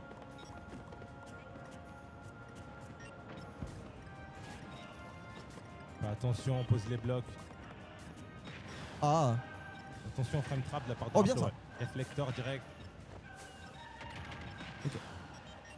Nair into up B, c'était pas mal trouvé le upper pour le faire pour masquer le upper. Attention, par contre, on va trouver ce Nair du côté de crêpe salée. Et est-ce qu'il reste un diamant? Il reste un diamant. Aïe. C'était sûr. Il lui reste pas beaucoup d'outils, donc forcément. Did something happen with Luminosity? Aïe, aïe, aïe. Aïe, aïe, le. Ouais, très bien Ok, trouvé. forward tilt. Le fait qu'il ait exactement le temps de faire établi plus outils, quand il sort de stock, ça me. C'est fascinant un peu. C'est vraiment, c'est tellement fort quand t'es stylé. Oh, voilà, là, c'est l'ouverture qu'il nous fallait. En vrai, là, il faut un 9. Hein. Là, il faut un 9. Hein. Tu sais que j'y pensais, mais. Oh là là. Oh, Oh quoi? Oh, l'air dodge de fou. J'y ai pas cru. Pour moi, c'est fini. Je me retournais vers toi. Sakurai. Ah, là, c'est fini.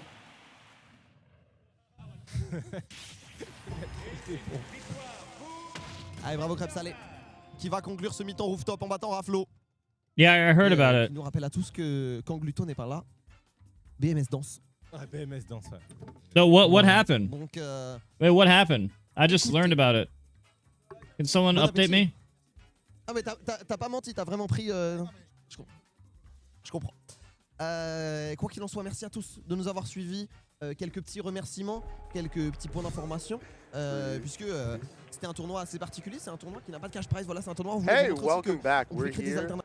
again in sunny, sweaty Orlando. It's so I'm having humid. a great time sweating it out. I'm not going outside. I took my one trip. I actually Yeah, we. I do want to know what it is though. no, Oh, yeah, one this of them. morning. All right. But we're here in top 16. Yeah. I'm here with my co-commentator Time Bones, and I'm Howdy. Wills. How's it going? It was hot. I was so done with the heat that today I told Happy as we were walking, I was like, I'm actually gonna switch shirts just for the walk to Publix, So and then Chunk. switch back into this shirt. I mean, I gotta tell you, after our trip yesterday, I've really been AC maxing. AC maxing, shade maxing. AC Max Can you is get the way paid from of the us? land now. It is. You have to be in the halls for as long as you can before you go outside. Now that I know where I'm going, you know. Anyways, yeah, so we've got lots of. You know, I didn't get paid from Empire Arcadia for 6 years, and I never got paid for P4K. Hometown legend. Also, Echo Fox was trying not to pay me for the last few months when they were dissolving. And we expect a lot out of him. We He's- do. I He's mean, he's led us to believe he's him. I got after fucked hard than tip-off, anybody, I mean, honestly. It kinda It's- just is. After Smash. tipped off, after full bloom. Yeah. That's a guy that wears gold these days sometimes. Most of the time, I would say, yeah. He's a legend. So, yeah, Lod, obviously no slouch. This is going to be a pretty competitive one. I Resident think. medical doctor. You know him. Yeah, You yeah. love him. I have no Going idea. to everything. I have no idea what state they put him in these days. Oklahoma, right? Is that the case? Top 16? That's tough. I think so. It was somewhere. It was somewhere new. Okay. Yeah, so we got that. Wizzy Webbins is going to be up at some point, as well as J2 versus HBox. After the, J2 had the game five that was the five heater banger with versus Dawson. Yeah. But yeah, we do have Crudo and Lod walking up now. And, Kyle's been playing a CPU of Peach for the last 30, 40 minutes. I'm sure. I mean, you know, these two are some disciplined gamers, like kind of opposite ends of discipline, though, right? Where Crudo's discipline is playing until 3 in the morning. And Lod's discipline is Lod's a doctor. playing whenever he can. Like Yeah, it's all set yeah. into the schedule. I feel like Lod gives me Is this like Crudo? plays in the morning vibes, you know. I like watching Crudo. before I work actually, or I'm something. actually really scared of those people when I see them online. Like when you see the 8 Don't forget, games, Chad, like I get scheduling free. games for I'm giving 8 to free 8 to coaching. 10. Anyone who does Bro, it's Factor. intimidating This is the last when you know you're 45 going hours. up. Final It's weird 45 because, like, hours don't to you do have it. stand up or something? Make sure to do it right now if possible. Shouldn't you be somewhere else? Not the don't you have stand up, bro. Look, I don't mean to watch you on the clock. I'm just wondering what you're doing. Oh, the work from home gamers. I mean, that's actually the real fear, is like someone that is adding MM at like 1 p.m. or something like that, but you know they have a job. You know they work. You know, you see them at enough things to assume they have money. But 1 p.m. games? 1 p.m. games? Look, I don't have a problem with 1 p.m. games because those are lunchtime games. It really just means you work from home. Yeah, as long maybe as What does 2 p.m. BBO is, mean? Like when it starts to get Like, they're scary, where clear- you're they're- like, you're I don't know what that supposed to means. be, like, working. I've heard that There are word, but I definitely- don't know what it means. There are definitely hours where you're just like too freaky. Like when you hit them with a 3:30 p.m. like, Buddy, you've got repos to review. and you're like, alright? actually, my workday ended Can you early. approve my merge request already? Like, come on. I wouldn't approve it. What I the actually wait? delaying it just Are you to play more trolling? Melee. No, there's no way he did that. Alright.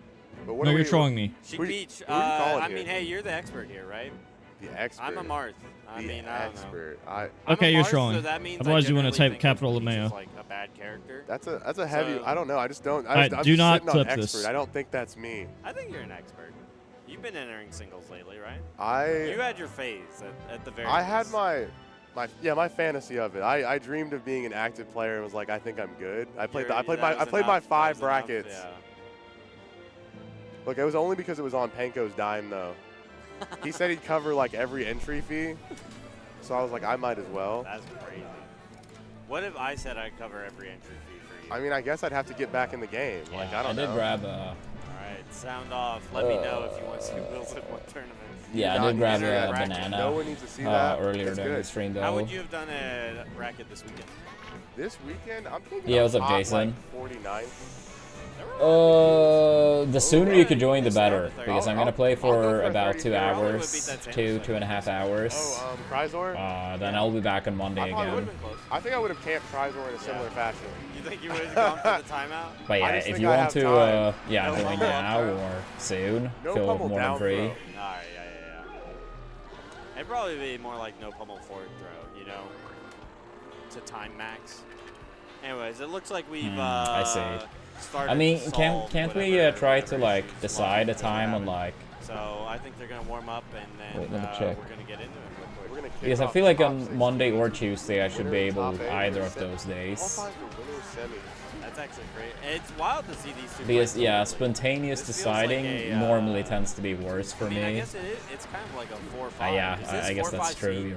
Your sleep schedule Because is I know always Crudo was random. seated like pre-tipped off. Yeah. This might be.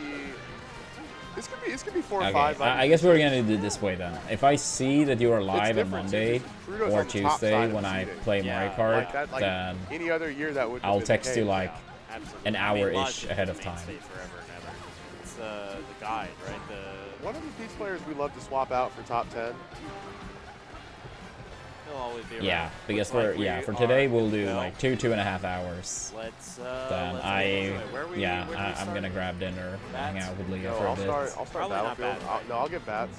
I'd give bats for Sheik. Okay, yeah, no, don't have I'll to? do it She's in okay Twitch with chat. that? Okay. I'll do it 'Cause in I mean, Twitch like, chat. Sheiks love bats. I'm not also down Facebook. for Dreamland.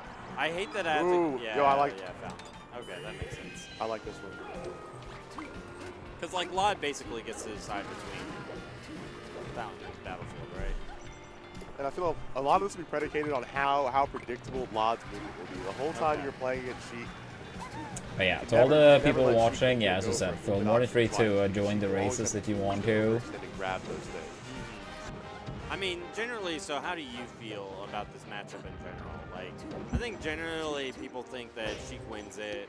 It's like a 55-45. Like Yeah, I agree. I'd 55. I'd call it cruel, unusual, stressful, Okay. maybe even arduous. I think a lot of characters have that kind of matchup with Sheik.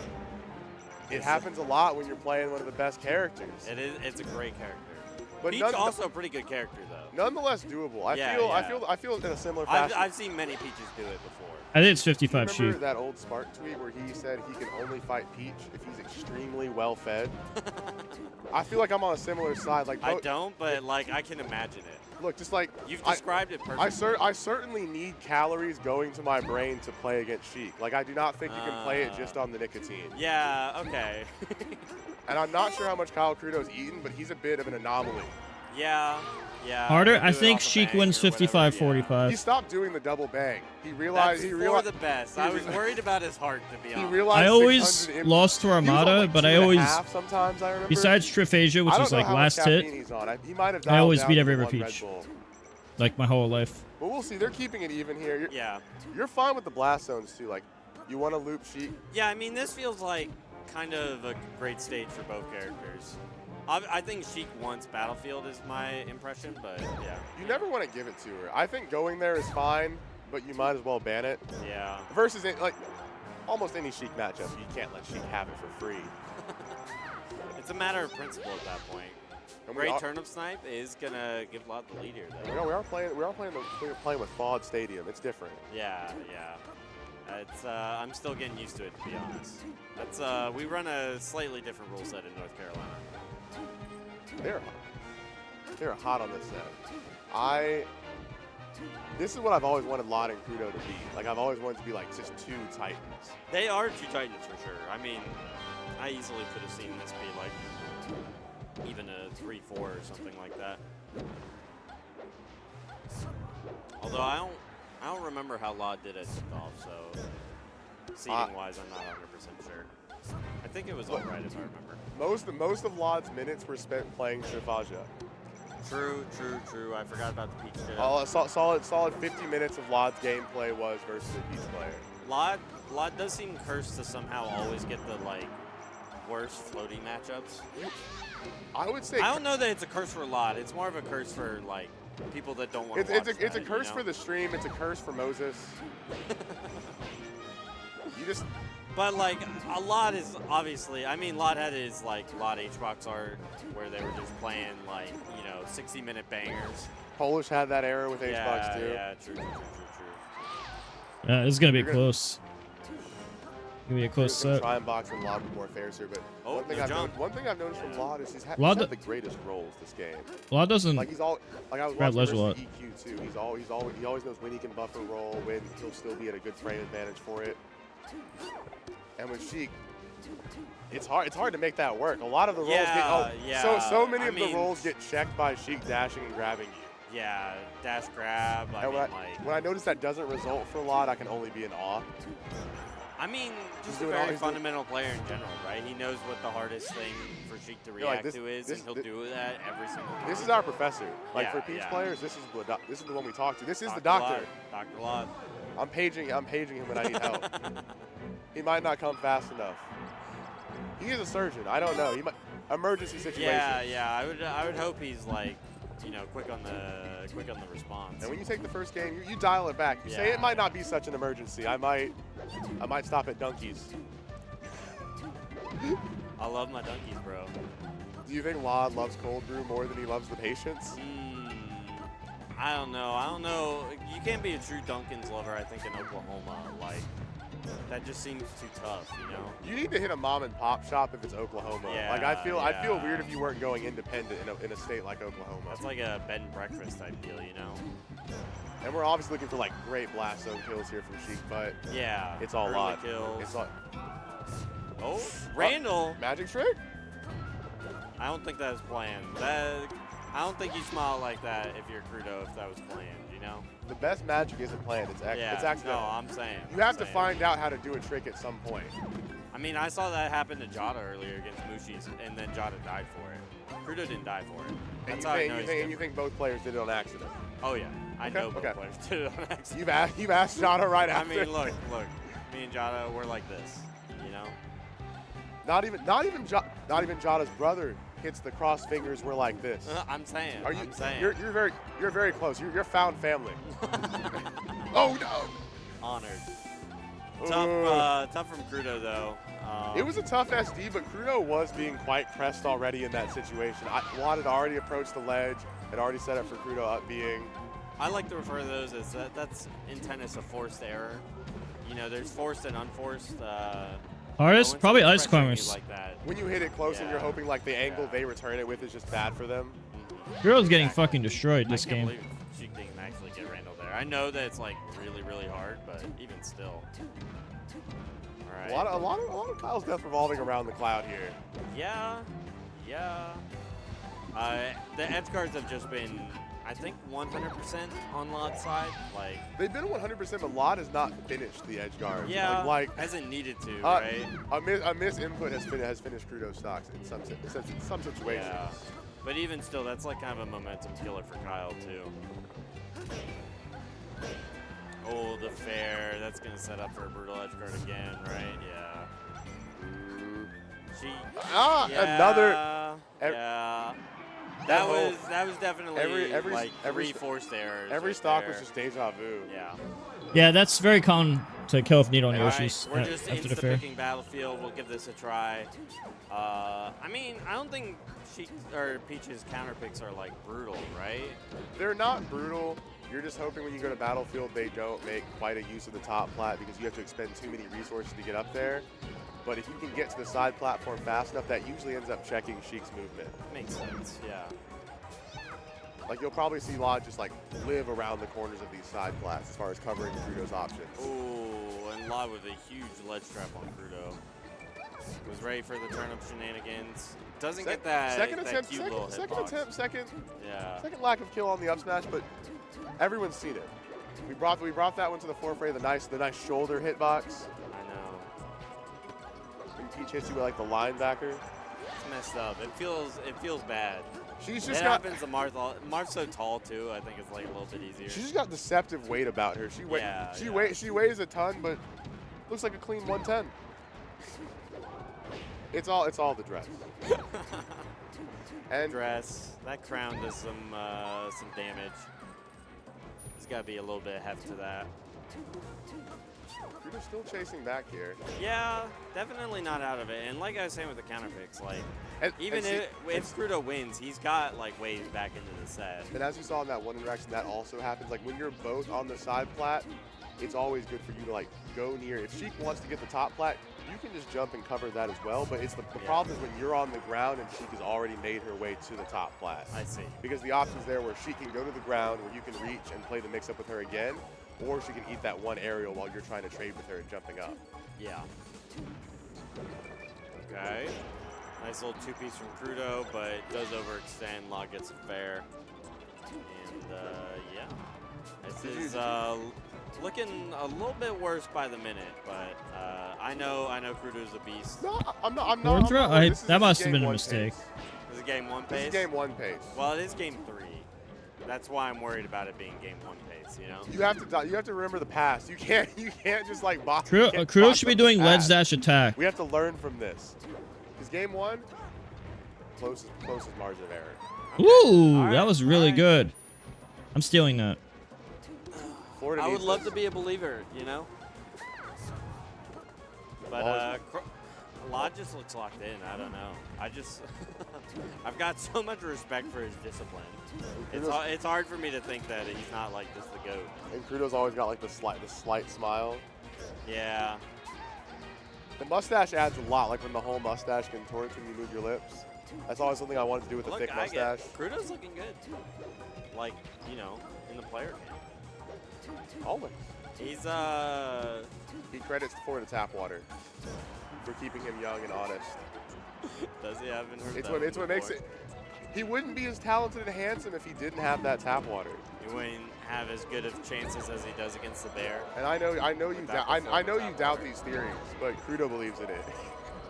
Moisturizes every day. That's sick. We're gonna hit this edge guard here. Yeah, locks it up. Yeah. I don't know. You know what? Tentatively up the first up the stock yeah, here. You might be right. First lead I've seen Gdoc have this whole set, I'm pretty sure.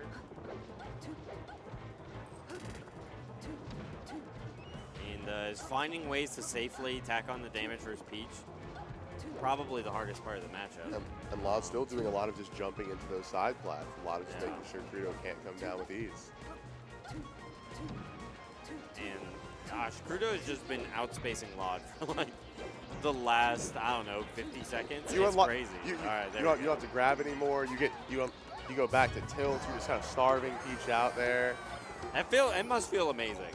I have never felt that before, but it must feel amazing. being a stock up on Peach, that's a king of pop moment. Yeah. Until it's not. until the scandals come You out. really said a King of Pop moment, bro. I knew you were on Demon Time, but I didn't know it was like that. All right. I can match the energy now. You told me you couldn't relate. I can match the energy now. It's fine. I just needed to know that we were on King of Pop time. That's all I needed to know. Great defense from Lod. Oh, but yeah, gets caught naring in. At 150, one fair was just going to do it. That's gonna do it every single time. Yeah. Maybe not every single time. Maybe every time on Battlefield. Shenanigans, sure. Wise Man's FD. Is Saturn pull on immediate. Yeah. Crudo holding the Saturn, You throws and misses. you gotta pick up the Saturn. You have to pick up the whole planet and hoist it upon your shoulders, and then throw it at Lod. Doing a little bit of atlasing, yeah. Big edge guard opportunity. Does send back on stage, but still the damage is there. Going for a couple of callouts with the open dare, like the full hop dare, thinking Lod will jump into that, but Lod stayed grounded on most of his approaches here. Yeah, Lod is not really and actually hits the sweet spot up smash kill. Yeah, that's huge. That really does make things tremendously easier if you can manage to hit that kill. I mean, I imagine that's like a player versus player kind of thing, but wow, you just that up air not killing. I thought it would kill every time. That's fair. Oh, it did. Actually, it might be every stage. We do have two non-Sheiks on the stage, or on the mic. And I'm proud of it.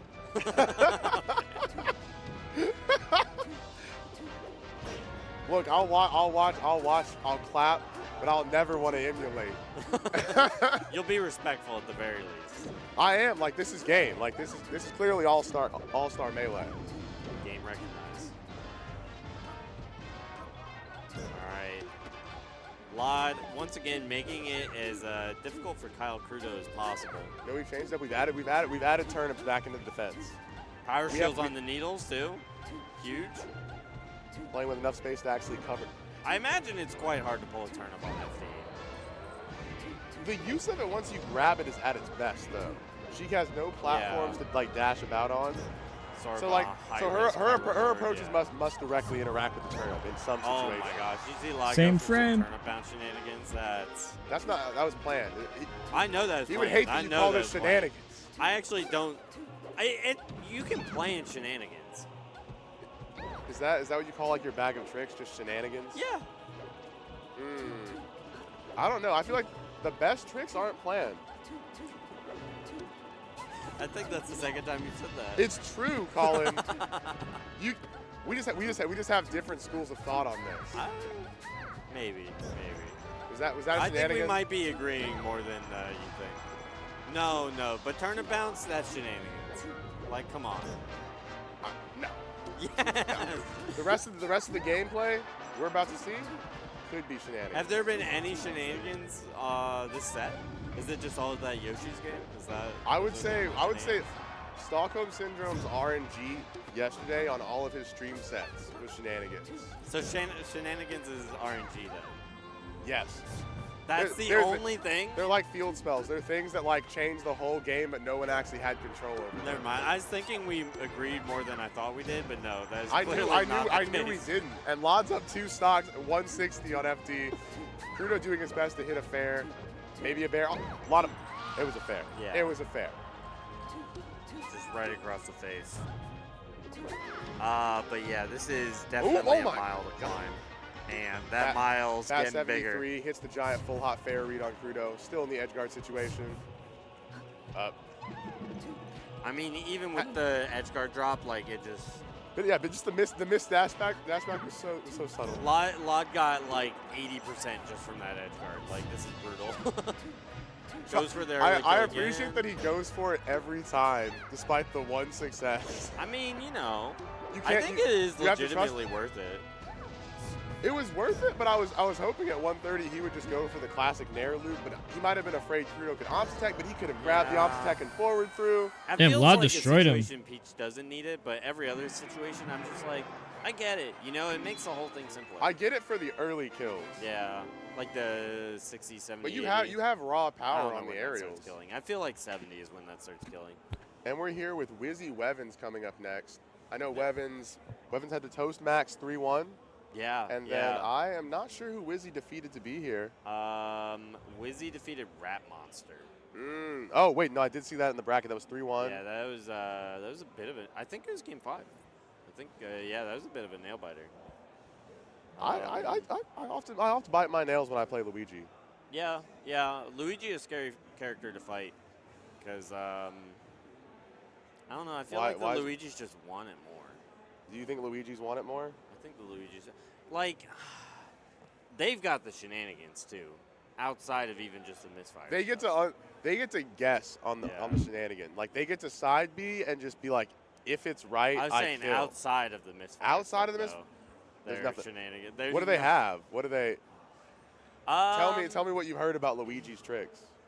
I think Luigi aerials, jab grab on shield. You ever been like where they jab and then they turn around and grab you? Oh, where they like go a little past you? Yeah. That when you get hit by that, that feels like you just got shenanigans. It's a bit of an ankle break, but he was playing honest.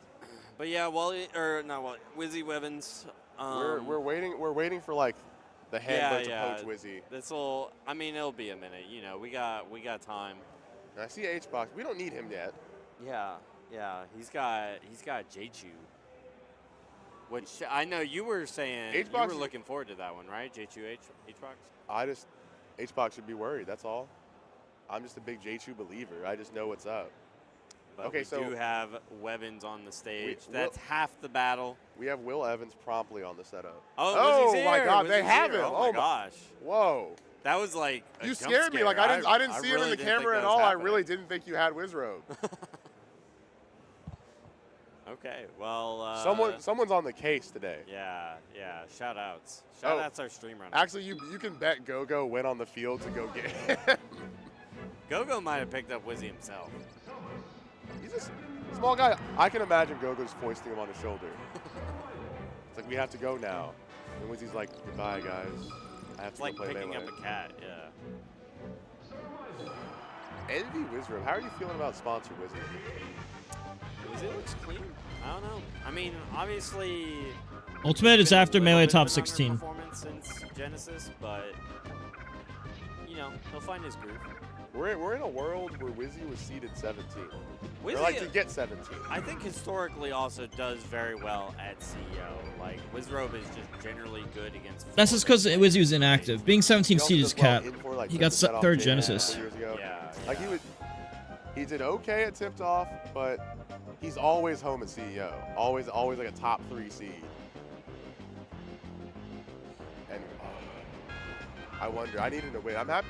Envy picked him back up, didn't they? Didn't you Envy need Wizrobe to win? I mean, Wizrobe's certainly favored here.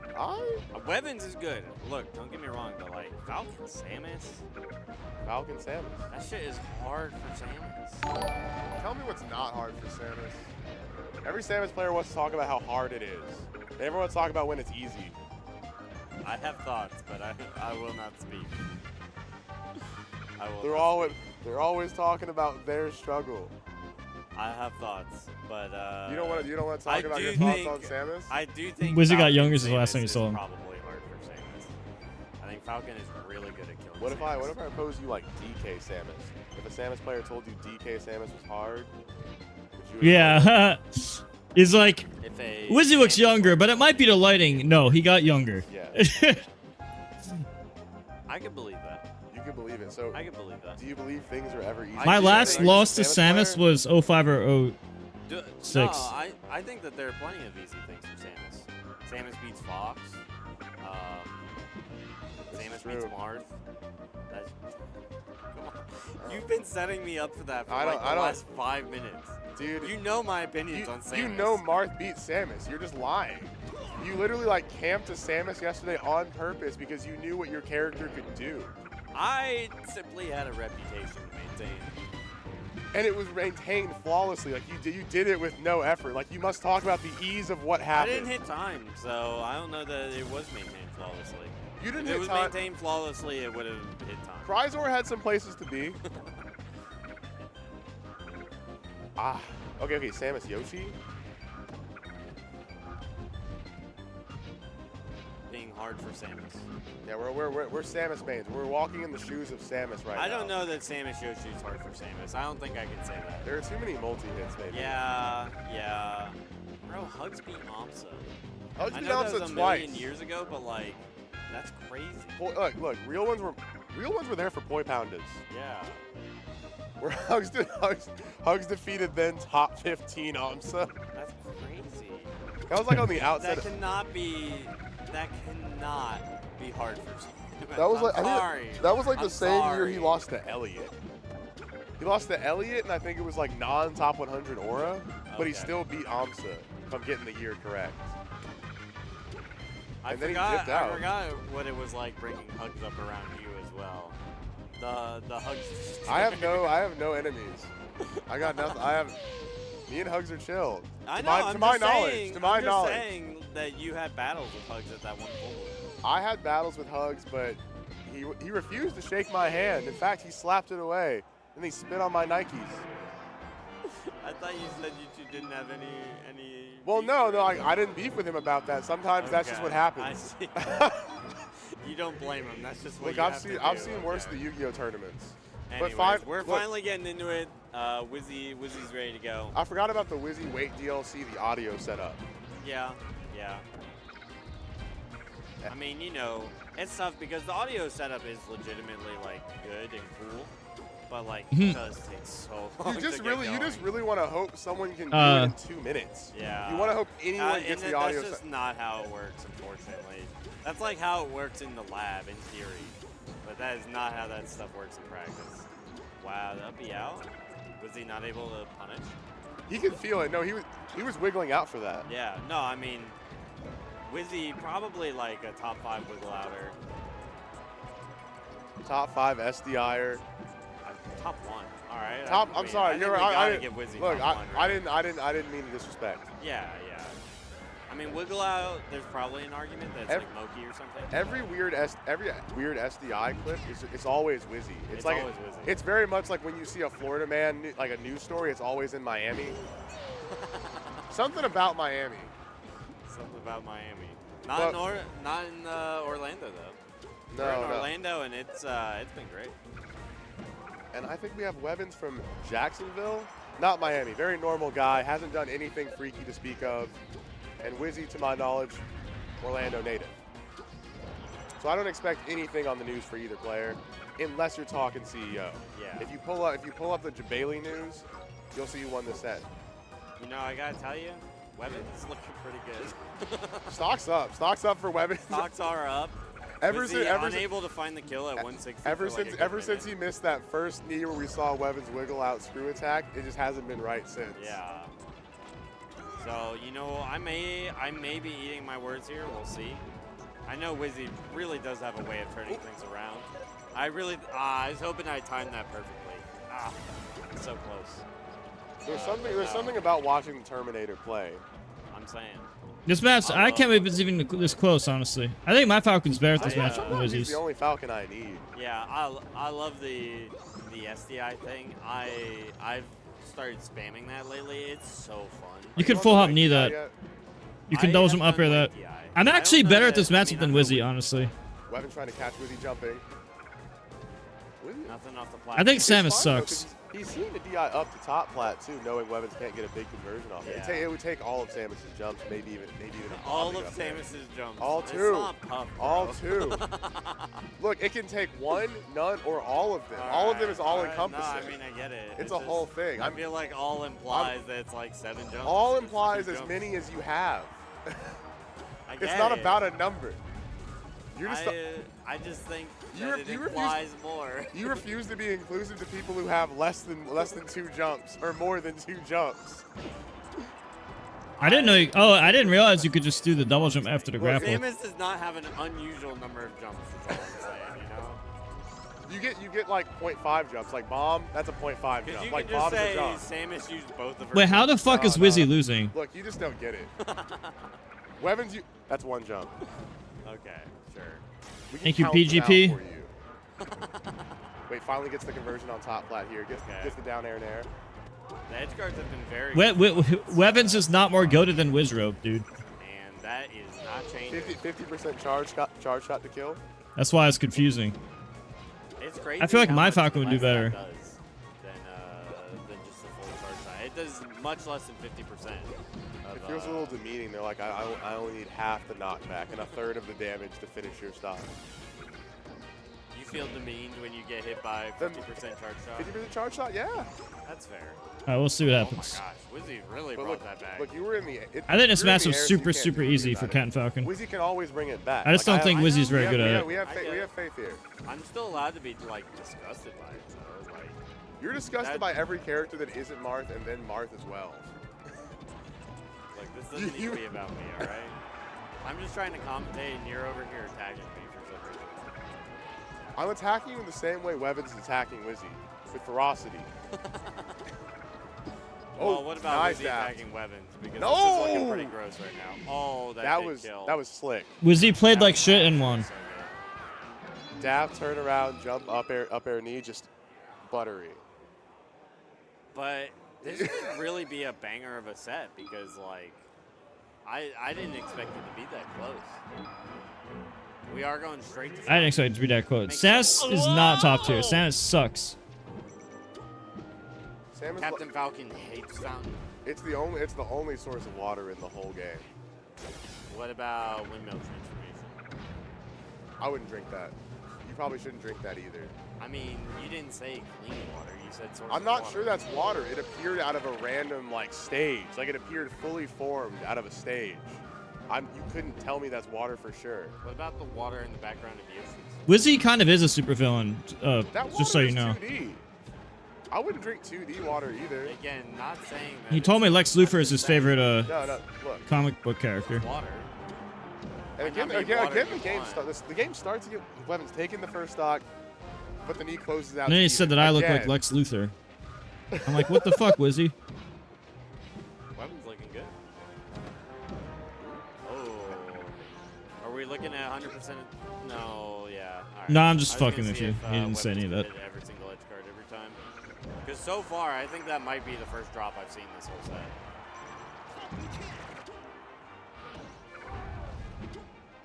But yeah, having a lot of trouble getting this Wizzy stock right here. Does finally find it. You cursed him. It was like, I've only seen one drop and 2 drops. And then 3. Yeah, Nah, he didn't say any of that. I'm just making up shit. But, you know. I would still say Wevins is shooting like well over 50%. That's not enough. That's not enough to take the team home. That might not be enough for his Wizrow. 2 tether stomp punishes are putting No. in a dire situation. But Top 16, not top 8. Might get stomped here.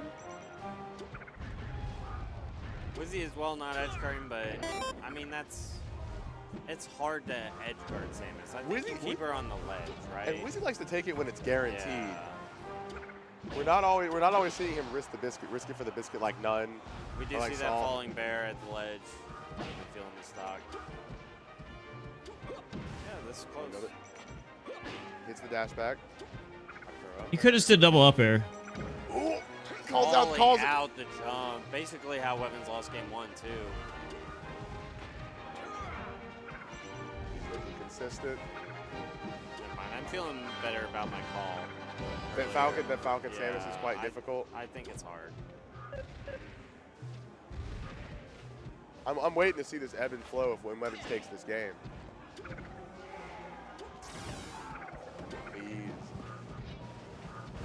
Okay. Wevins hard pressed to get in these spaces every time he's like hitting the other side of the stage. Wizzy is full sending there at this point. I mean, Wizzy can force the issue right now, right? Wevins is at 97%.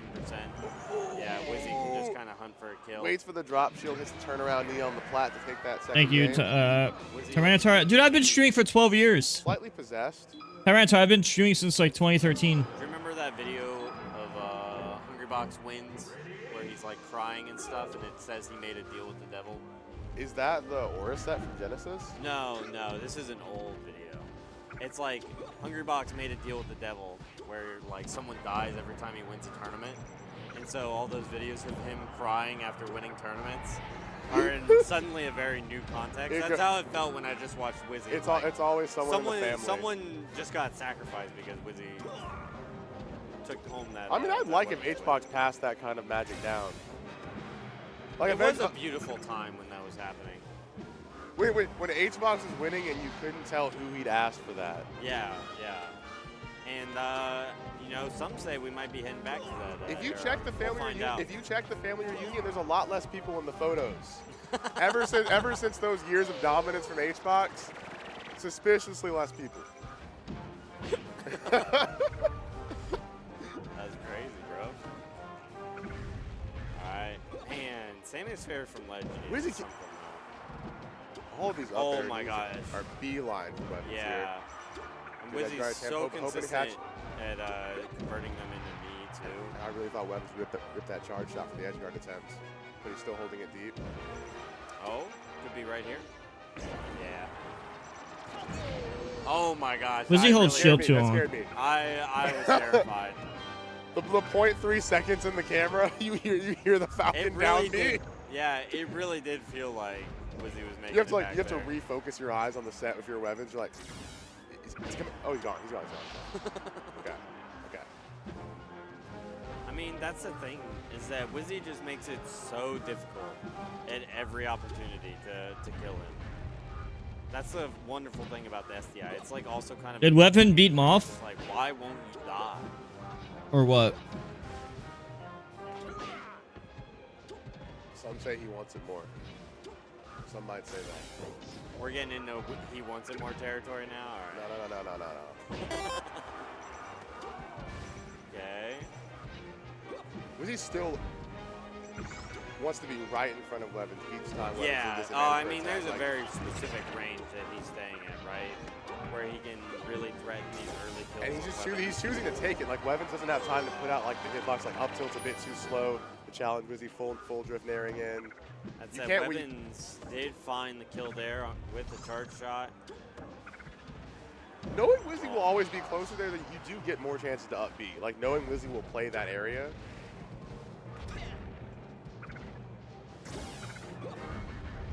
Alright, the stomp's coming out. Levitating platform gets that dash attack for Weapons. Double bear. Wizzy off stage. Down smash. I'm multi-streaming, yes. I'm always multi-streaming. I'm either gonna be on Twitch or multi-streaming. Good for Usually Weapons to multi, make first game on but Woodward. sometimes just on Twitch. Maybe not though. Oh. Oh, no. Oh, no.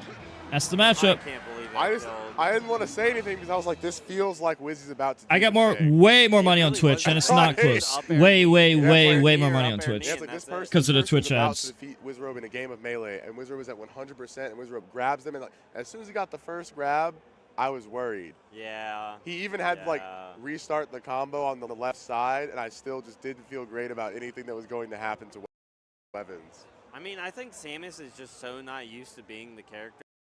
Quick reminder, guys, anyone who does Factor, this is the last 45 hours to do Factor. So less than 2 days left. Thank you, Dr. Hazy. Make sure to do that. Make sure to do this. And also read the Google Doc right here. This I will give free coaching to anyone who does it. Remember, this is the last 2 days. Actually, less than 2 days. Posted info. I posted. This only works for new users and USA only. So if you're in USA and a new user, do it right now, please. I just know him for his things like on the PC. Yeah, I just know true, JJ. true. Not too many opportunities to see this lad in person, but And HBox yeah. hoping to make a return to his WWE I mean, career. that's like the storyline this weekend, right? Damn, there's not that many people Xbox watching. Hot off his worst performance I in recorded history. Yeah, but I've heard he made some career decisions after that. He decided that John Cena's doing a farewell tour. They were gonna have CM Punk, but they're having HBox next. I see. You buy tickets. I see. I did see. He's actually here for warm up. He's gonna be in the ring with Jabali later. I would pay to see that. That'd be fire. Can you? Oh, I'm picturing it now. Yeah, we don't have the ring for top 8s anymore, but I maintain that like now that he's content pilled, HBox could pull off a good heel angle. We were talking about that yesterday of who some of the best melee ring entrances would be. HBox, I think a pretty clear like Number one. Yeah. Number one, like. Number one, there may be an argument for number 2 at some point, but I haven't heard it yet. We said Malachi would be a high-level wrestling Malachi's personality. up there. Zamu. Zamu's got potential. I think Zamu's got potential. None. None a performance artist. That's my main reason for thinking. You know. We thought Joshman could be a good baby face. Junebug, I think, would be good. I'm a big believer in the Junebug ring entrance. You know, you get Sheik versus Yoshi. Let me tell you something very important about that matchup. That's going viral. If you have port 4, you can chain grab for a while. But if you have port 1, then it's frame perfect at 0. Otherwise, Yoshi can jump out. And J2 having to play this matchup twice in It's a frame perfect chain grab at 0, as far as I know. Oh, if you have port 1 Sheik. But if you have port 4 Sheik, you can chain grab for a while. It's actually very important. J2 has played. Also, if Yoshi DI's up, you either want to up tilt or up smash. Up smash is more rewarding on Yoshi. But up tilt can work too. I think the other pros usually up smash. We should be done. But yeah, up tilt and up smash are both good. And then we will get in our game. But yeah, J2 obviously hasn't taken any sets in person. I don't think it's really had the opportunities against Hungrybox. But yeah, online, that's happened. That exists. These two have played plenty of times, so. No, down throw up smash or down throw up tilt if you have port 1. How many games is J2 taking? Yoshi's usually going to DI slightly up and behind you because they want to double jump out of the chain grab. They're going to do that most of the time. Or at the very least, got to make it content build. Got to go into losers early. Be like, I can do it too, Cody. You know? He can't do it like that. So far, no one in the history of humanity. Oh, no one. It's a separate channel that I have. You know, if anyone can try, I think it's. But yeah, it's the main channel is more important. Signal. Lack of Morse code. You kind of need it. No, I've only lost Ace Box's amongst Puff. other things. I mean, I think I lost one not in friendly. Florida, so he's also not in the run. To his Ness as Pichu. Yeah. And I think I've lost one friendly to his Fox. Ever. But that was when my controller was like messed up. And it was like one friendly lifetime. And I think that's it, ever. I did get a look from production for that one. Honestly. No, I'm talking about any friendly ever lifetime. Come on. It's so ludicrous. You're like, let me get 2 cups of water. Like out of many, many games over many, many years. Go years. over there and refill the 1. How could you use 2 cups? I think I lost 1 to Ness and 1 to Fox. On but the amount I won is like every other game. I watched the first 2 games, and then I had to go watch Happy Meals take out EQ. Okay. What were the first 2 games looking like? Because I know it ended up going to Game 5. I saw the ending, but that's all I saw. Battlefield game, extremely tight. Both of them honestly tight to the wire. I did not see. Were they timeouts or no? I did not see the timeout. There was a timeout, but I did not witness that. Do you think there's going to be any timeouts in this set? Probably not, right? It feels hard to time out Hungrybox. I know that it's happened, obviously, but like... To time out HBox, you have to at some point have the lead on him, and that's the harder part here. Yeah, exactly, right? So I want to say no. Yeah. And if they are, it will be an accident, like the Samus. Well, I'm streaming on Twitch and YouTube. Yeah. So you can always keep on both channels if you want to be optimal for both of us. But yeah, so HBox has built up the damage on J2 so far, 104. But I think Puff is either at kill percent or only a couple % away from up smash. So, you know, J2 definitely not in the pits just yet. Does get the edge cancel on the up B. It's absurd. You're not in the pit. Oh, we're in the pits. Pit. Just have both open. It's optimal. Lowers. Whole wooden trap filled with spikes.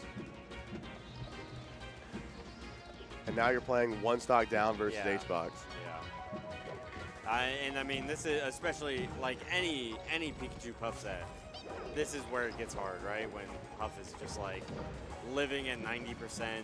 Oh, that's You're living cool, your gang. life with like a single obvious approach option. Also, I think I sent you an email J2 like does manage to land on him a few hours ago.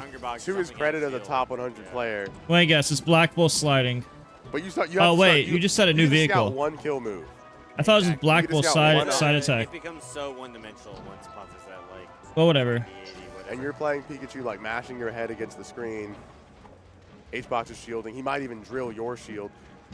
Pikachu's so tiny that Puff Drill just almost instantly gets him rolling, or it gets him grabbed. But you can't survive the one drill almost. You have to bail out.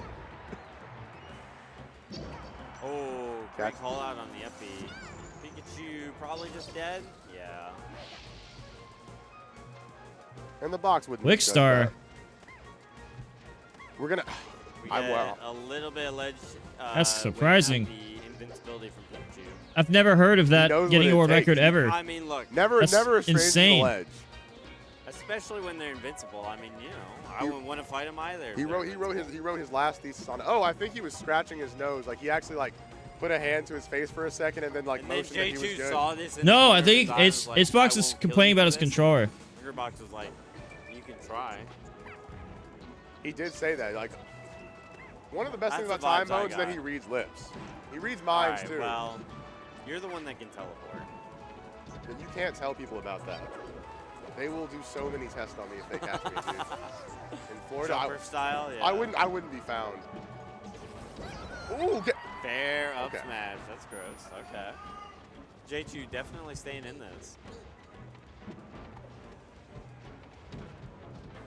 So, ice climbers, easy. I remove ice climbers. Chipped out too, so. I mean, he's not out of the woods yet.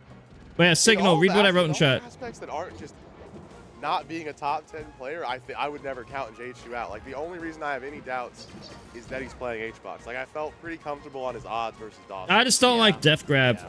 I think Def Grab is cool when it's like Final Destination, and it's like it's like a two-player game. Like Fox Marf, you could do it, but it's only on one stage. It takes a lot of skill. There's a lot of percents to memorize. There's slight DI, smash DI. There's so many variations of the combo, you know?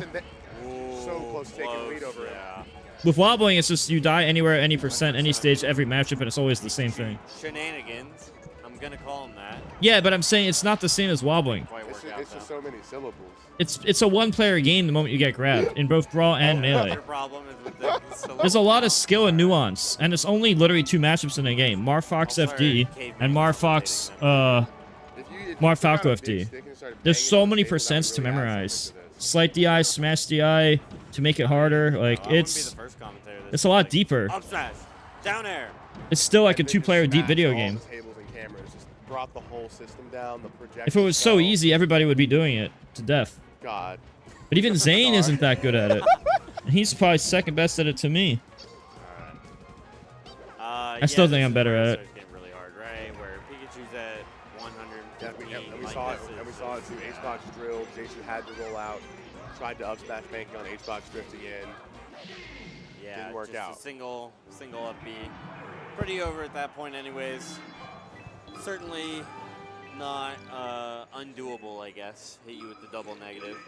And you know, J2 wearing a tipped off hat. We love to see it. Yeah, absolutely. I saw those on the merch stream all weekend. They say he bought it right after defeating Sensei. Had to get a souvenir for the experience. Said, yeah, this is still the game. Westball's got banned for really bad reasons that he shouldn't be banned for. It's like a deranged. I think he might have got unbanned though. One article of clothing for every top 10 win. That'd be kind of hard after a point. It would look a little gaudy, but after you have the full fit, you know, like it's like these are the big house pants where I took out Mango. Like that would have been crazy. I mean, if other people are playing by those rules, it's not looking pretty. Started off strong, but quickly fell behind versus H-Box yeah, after getting juggled I mean, that's a bit. the thing, right, is that H-Box has been doing this for years. He can reframe himself really easily. Ooh, big pullback. Big stretch for that drill up smash. Yeah, that took a lot out of him. Had to realign his bones. He's making sure they're like flexible and ready for the pop-off. I mean, you know, he's been gaming. I think potentially last set of the day. We'll see. And stay a bit closer in these situations where he thinks J2 will up. Oh my! God. Triple up air near the blast zone. I mean, it's fine because J2 didn't die from it, but God, that was close. we just weren't sure if another up air would kill. Like if a fourth one Yeah, had hit, I know, right? J-Chu in the pit. I mean, HBox has like what, 10 years of experience on J-Chu with Pokemon transformations? That's crazy. 10 might be generous. Yeah, I know. Still, J-Chu finds skill first, not without taking 99% for his troubles though, so. And I don't know where that up B was going. Did not work out. 2 drill up smash because we're finally, now that we have the right blast for it, we're finally clocking in for those Yeah, kills. yeah, this stadium not working out for J-Chu at all. I mean, I get the idea, but yeah, I guess the extra space not what he needed. We'll try somewhere else next. The lane just isn't providing him much. Yeah, and the stadiums I think are definitely a net negative. The transformations become a quick experience diff despite the characters too. Okay, goes for the goofy back air landing. Ooh, nice regrab. Yeah, gets a regrab. HBox potentially a kill percent. J-Chu, yeah, once again looking for that fair up smash. Once, you know, these modern Pikachus having these crazy reliable kill setups has done a lot of work to keep them in like the upper echelons of these brackets. You want you're watching your act, but you watch J-Chu. This is a guy that's been coded to get the kill. Yeah. This is a guy yeah, exactly. This is a I guy mean, it's the new age stuff, right? Yeah, it's like same with Rat Monster. It's you're fearful of the guy who has fun at his 9 to 5. Like if you look at the J-Chu set count on ranked, you know that's it. That's a grind. But and HBox once again, HBox killer fair. HBox grinding away the hopes. Yeah, yeah. It is definitely hard to have hope here. But you know, it's still not impossible. You gotta tell yourself that. I'll tell myself that. Oh, okay. Look, only one stock lead now for HBox. Okay. A little bit of damage. Yeah, and I mean, but like, what does the win condition look like here for Pikachu? Are you just gonna chip HBox to 50, kill him, and then do that again? The win condition is hit HBox 50 times. It's a lot of times to guess right, even if that's an 80-20, like, even still. The part about the win condition that always gets really daft. I understand You it. have to also not get hit.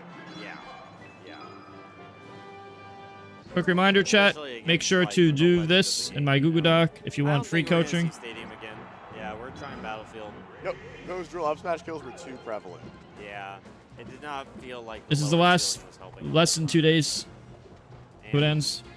I mean, J-Chu has definitely played a bazillion games on Battlefield, right? Like, even besides the blast zones, it seems hard for J-Chu to like cross or rise above HBox with these up airs that he's been throwing out. I mean, there's HBox once again catching him with up air. We'll see, Signal. I mean, if you want to help me in the long term, you should just read the Google Doc because I explain everything there in detail. You should definitely spend like 2 minutes reading it, like in the middle of the Google Doc, because I go over exactly how I get my money. The short version is keeping the streams on, keeping Twitch on a lot without muting. But I go down, I give it like a detailed breakdown 4% aerial in the doc. 3%. Risks his life for 3%. Give him the stock, Juan. Give him the stock. Give him the purple heart. Give him the stock. All right. He's not going to give him the stock. Oh. He's going to give not him a giving him merciful anything. death. Yeah, yeah. A quick execution. He can't even give you like the graceful outback. Like, no, we're doing this in front of everyone. Oh, just sits there and shield? Okay. Nothing to fear. Yeah.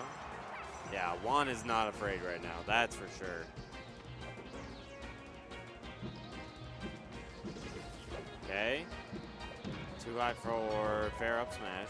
It also looks like if HBox just jumps into the fair, like you want, J-Chu's looking to land it while HBox is still grounded. Yeah. So if it hits him while he's in the air, you just don't get the kill confirm out of it. And HBox gets the SDI away. It's so funny, too, because, like, you can tell that J-Chu has a lot of respect for HBox and that he's giving him a lot because, you know, HBox will mess something up And J2 will have the opportunity to punish, but he just assumes, right? Rightfully so, that the guy who chooses when to win or lose is gonna choose not to lose. Shout out that Gdoc Grand Final set. Yeah. Where Gdoc 3-0'd, and then like HBox suddenly remembered all 12 things that killed Samus and 3-0'd him back. The one Godwin he wanted to hand Gdoc for that time. But he's not ready to hand one over to J2. No, he is not. At least not in person. Not yet. No, you put J2 in Grand Finals of CEO, he might think about it.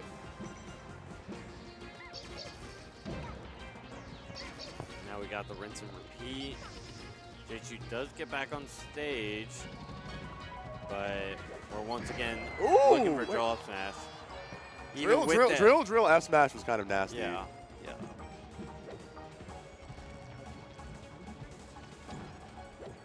I guess it would stand to reason that HBox also has his own J2 related strats. Yeah, I mean, you know, the double-sided coin of playing each other all the time. The personal meta. Yeah. And, I mean, we just know that Hungrybox is goated in person. Rest? Yeah. Rest doesn't not need even, it. not We're even just going to build it Yeah, up. not even bothering to like interact with the situation of J2 having too little lag there, just grabbing it out. Outright. Smiles from HBox, not smiles from J2. There we go. And we're going to cut to a 5-minute ad break, and we'll be back with Akir versus Moth. Yeah, that'll be a good one. And that will be the last that we're playing for winners top 8. Yep, absolutely. We'll see you guys in a bit.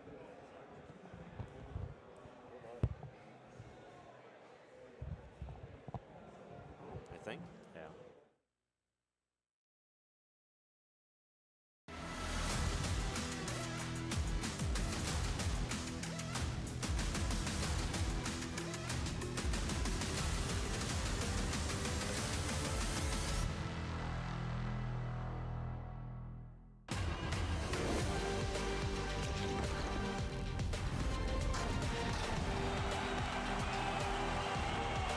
Act? Go.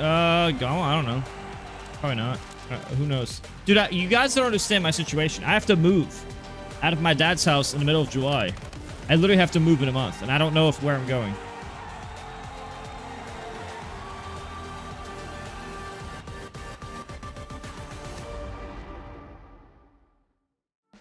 Are you enjoying the show? Please check out the CO 2025 exclusive merch store on co.gaminggen.gg. Pick up one of your favorite designs from this year's show and help support the community.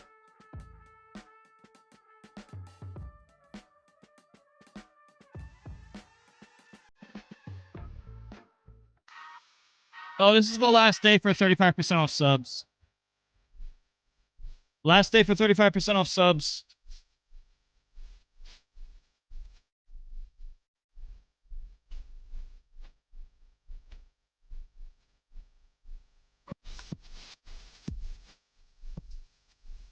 I don't think there's anything going on here yet. No, there's nothing here. Yeah. Alright. I can play like a match. Yeah, just chat or something.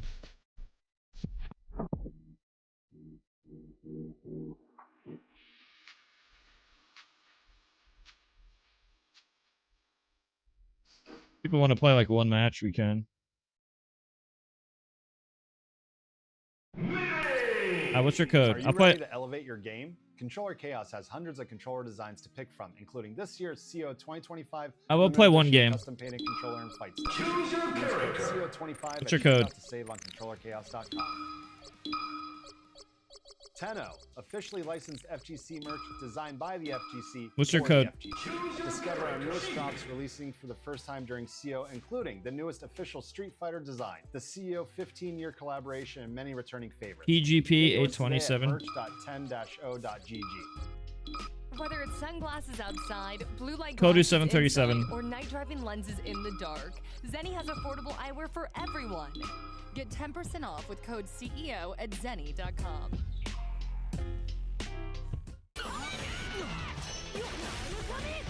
Let's play.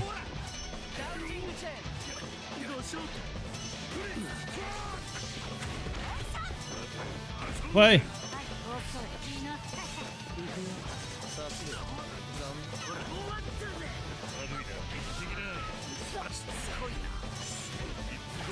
Kodu 737. Let's fight.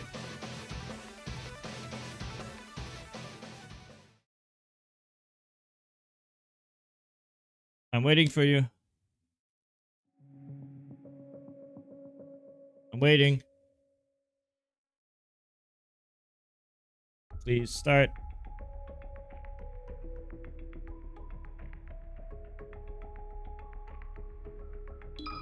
Okay.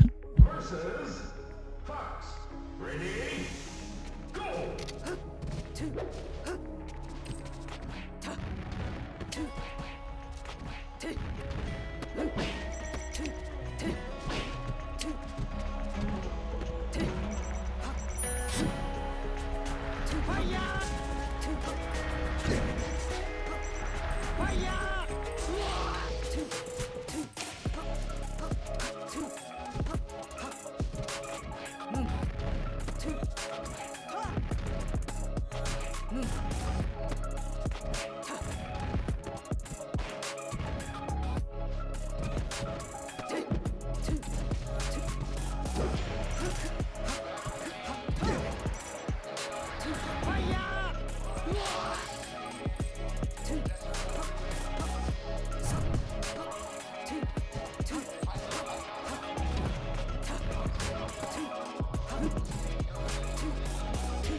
All right, everyone, welcome back. Welcome back.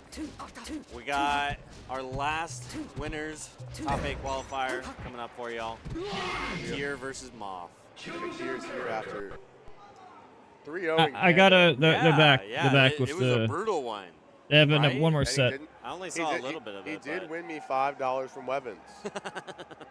And then we have Moff, who took out Gatsu. Yeah, she said that was the first time she'd ever beaten Gdoc. Well, no, that's So, the turns back. That's sick. We've No, got she- like kind of 2 generational players here. I saw her sitting down. She fumbled 3 handoffs and said, "I am not beating Gatsu." Then went up there and beat Gatsu and anyways. then just 3-0'd Gatsu like it was nothing. I know. But yeah, it's nice seeing Akir again. Akir's so good, and right. So we got some intel on. Thank you, Tyranitar. Guys, remember, Signal Shops, Yeah, no, I Tyranitar, thought to- Ziggins, I everyone thought to else. find out Make sure what's to up do with GK Factor and Ice, read then my we Google walked Doc. into Akir and asked him about it, and he said, Because "I will not this be playing is that. I will the be last playing days Mars, I can do it. Except on FD, where I'll play Doc. This is and the then I might last even play 40 Doc on Stadium. hours. And he said, "My plan Last in those 44 situations hours. is just pill camp." But right now we're still well, playing we're just Mars. getting right into it. Yeah. So Marth Ices, we saw this tipped off too. with, Yeah, Akir's actually Slug already dead. Doran. Yeah. I mean, that's just in 2025. Okay, just well, how it you goes. should You can't just tell me read it's the other here, stuff. You should die. It kind of is with Ices. you Gifted know? subs, by I the mean, way, are with 35% most off right now. characters, To be fair, but yeah, Ices have gotten. But yeah, if you're just trying to help very the good stream at just out, killing keeping the no stream on matter without what. muting Twitch is God, important. The Just don't mute jab Twitch grab and attempt you'll be while good. Still on the plat. It's It's terrifying. brutal. It's brutal. Honestly, that's a funny thing about Fountain is that these platforms are like so tiny. This is why I'm gonna have to use that, Peach and fucking it's, what's it like, called? Not hard to tech chase on them. All right, Moth successfully saving Nana, but at what cost? Yeah, looks like a little bit percent. Nana dies anyways, but you gotta try. It's so easy for Marth to mess up that edge guard. You're not done with Moth though. Yeah, you are not. I mean, we saw this in the Gotsi set too, where Moth just like so-pose and kills him anyways, so. The game didn't get any easier. Damage is still being put onto Bro, Akir. honestly, when you're playing against Sobo, sometimes you're like, it got harder. I appreciated having the extra hit stop on. I don't know, dude. I can tell you one thing. Wobbling on Get a little stunned Ices because you just start playing destroy. melee again.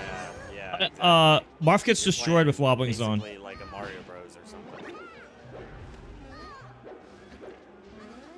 But yeah, I mean, Moth obviously looking quite dominant right now.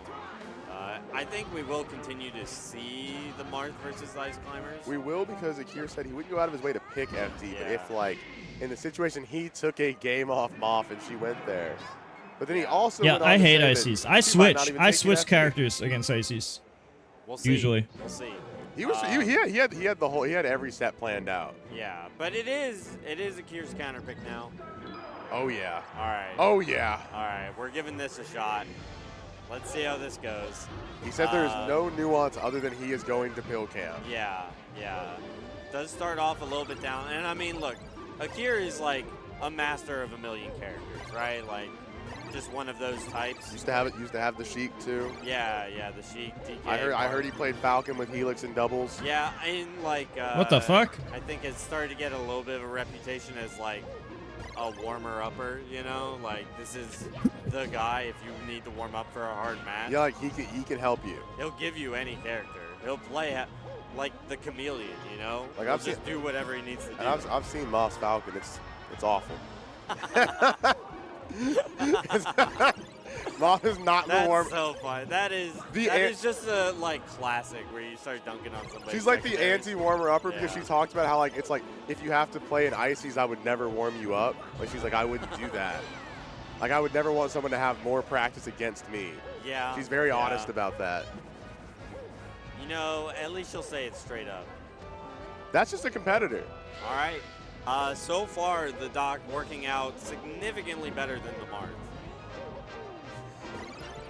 Which is kind of like messes with Moth's counter picks too, right? Well, do you think there's a world where Akir does so well at this matchup that he stays Gdoc for like not Stadium or FD? Obviously, it affects the pill camping strat like tremendously. So maybe not. I want to say he was only floating, being ready for 2 stages. I don't think he'd do it. Yeah. Like I could see. He definitely had some sort of plan. It's just that Marth game went so poorly that I don't know. You know.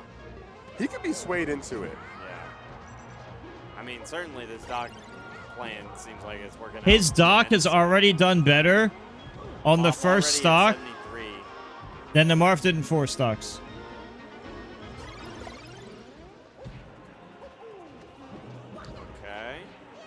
He's just frantically pill camping and then jumping over both of them and then F smash. Look, it's working though, all right? To be fair. Has not done like any of those really bad pills either where you do the pill in a very punishable range. And then you immediately get wave dash, jab, grab. Yeah. He's also playing the 50-50 of like doing the pill and then full leaping in with fair. Yeah. Whether it's shielded or not. Wow, this is actually working out so well. Finally, a little bit of damage on Akir, but still, I mean, you know, a big thing too is that there's no like handoffs happening or anything like that. Like every time Akir's getting grabbed, he has already pushed Nano away. So, like, it's just working out. It's too, yeah, like when you see when like Moth's rolling back, like Nana will roll back like a bit late, and the pill will tap Nana. Yeah. Oh, the taunt? I watched the Fraser video. Did you? Who? Fraser? I don't know who that is. Oh, melee moments. Melee moments. All right, never mind. Are you saying that one's for the sickos? Sorry, my bad. That one's for the sickos, I suppose. I'm sorry, I'm not a sicko, everybody. I'm a sicko. I'm absolutely a sicko. I got the shirt and everything. He's a fucking freak. All right, this is still super working out for Akir. I'm so happy for him that this is going how it's going. I'm glad we talked to him. I'm glad we asked him about this because that's sick. That said, it is last stock. Very little advantage. Those ledges are far away. Like taking the RNG out of the situation. Uh-oh. No, this could be the because his Marth got almost 4 stocked. He's just trying to counter pick. Akir might not get any chance here. Akir might be dead. I think he's dead. Oh, Ice Climbers are lame, so who cares? Well, you ran him over with your truck and he's still there. But Icy's have Death Grab. Well, you don't need wobbling. All right, we're going back to FD. We're sticking with the strat. It was. You just forward throw, re-grab I over and guess over. you'd be right that if Akir lost this, he did play Doc for the rest of the set. He was forward throw, convinced re-grab. that he would not like counter pick and go to a Marth. I mean, he sounded pretty convinced that he wasn't like gonna counterpick FD himself, right? So. And then he did. Yeah, he did do that. So. And who then knows? it went last stock. We'll see if that situation arises. It's too bad. I was actually looking forward to having a Marth on the screen for a little bit, but so it goes. As you know, I just wanted to have the Doc. Yeah. You're also a sicko. I get it. Look, different strokes. I'm just here to see like I don't know. a torturous I set. think That's like Icy's, Icy's, Falcon, Peach, Sheik are all pretty close. Like Sheik's probably fifth. Icy's are supposedly eighth. But I think those four could be 8% interchangeable. hit, when it's not always a hit, isn't Yeah. doing it for you. And Akir did. I was thinking Akir might be dead for doing that. I'm gonna be real. Does this kill? I guess probably not. I have to imagine down throw fair starts killing soon now. We're back to the most dangerous situation. Lost Sopo from the first game. Yeah. Gets an edge guard at 66% with just the one.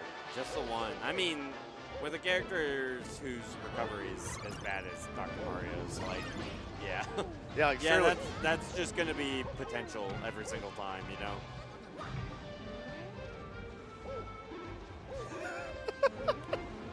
Look, just run. Honestly, I thought we'd see more pill camping. It's just Akir's kept it pretty tame, all things considered. I do like how shameless like the runaway restart to 3 pills is. But it could be 30 pills. I mean, Moth's good. I'm a hater. I'm an Icy hater. Oh, whiffs on Nana there. Yeah. Still, it's looking tough. She still died. I thought she was gonna hit the ledge. Oh, Akir needs this kill so bad. The new setup, Blizzard's out. put it this way, a bunch of Icies No just big punish, copy each other. still They just doing good grab. damage. If you're near the edge, the Nana forward throws, and you re-grab. Oh, it's grab. I'm like a super hater, though. Moth getting a shield grab. What characters? Icies are my most hated in Brawl and Melee. They're my least favorite in Brawl and my least favorite in Melee to fight against. All right, Akir with a chance. The best way to fight them is to lame them out and not interact. Unless it's very safely. That is dead, but Anything else is a risky mix-up. out of it. I will say Akir's been very efficient with the Nana kills, so, you know, let's see if we can get a quick one here. That's going to be, like, a big determiner in whether Akir can make this happen or not. I don't fucking know doesn't even about go for changing Nana. engines. Might switch up. Oh.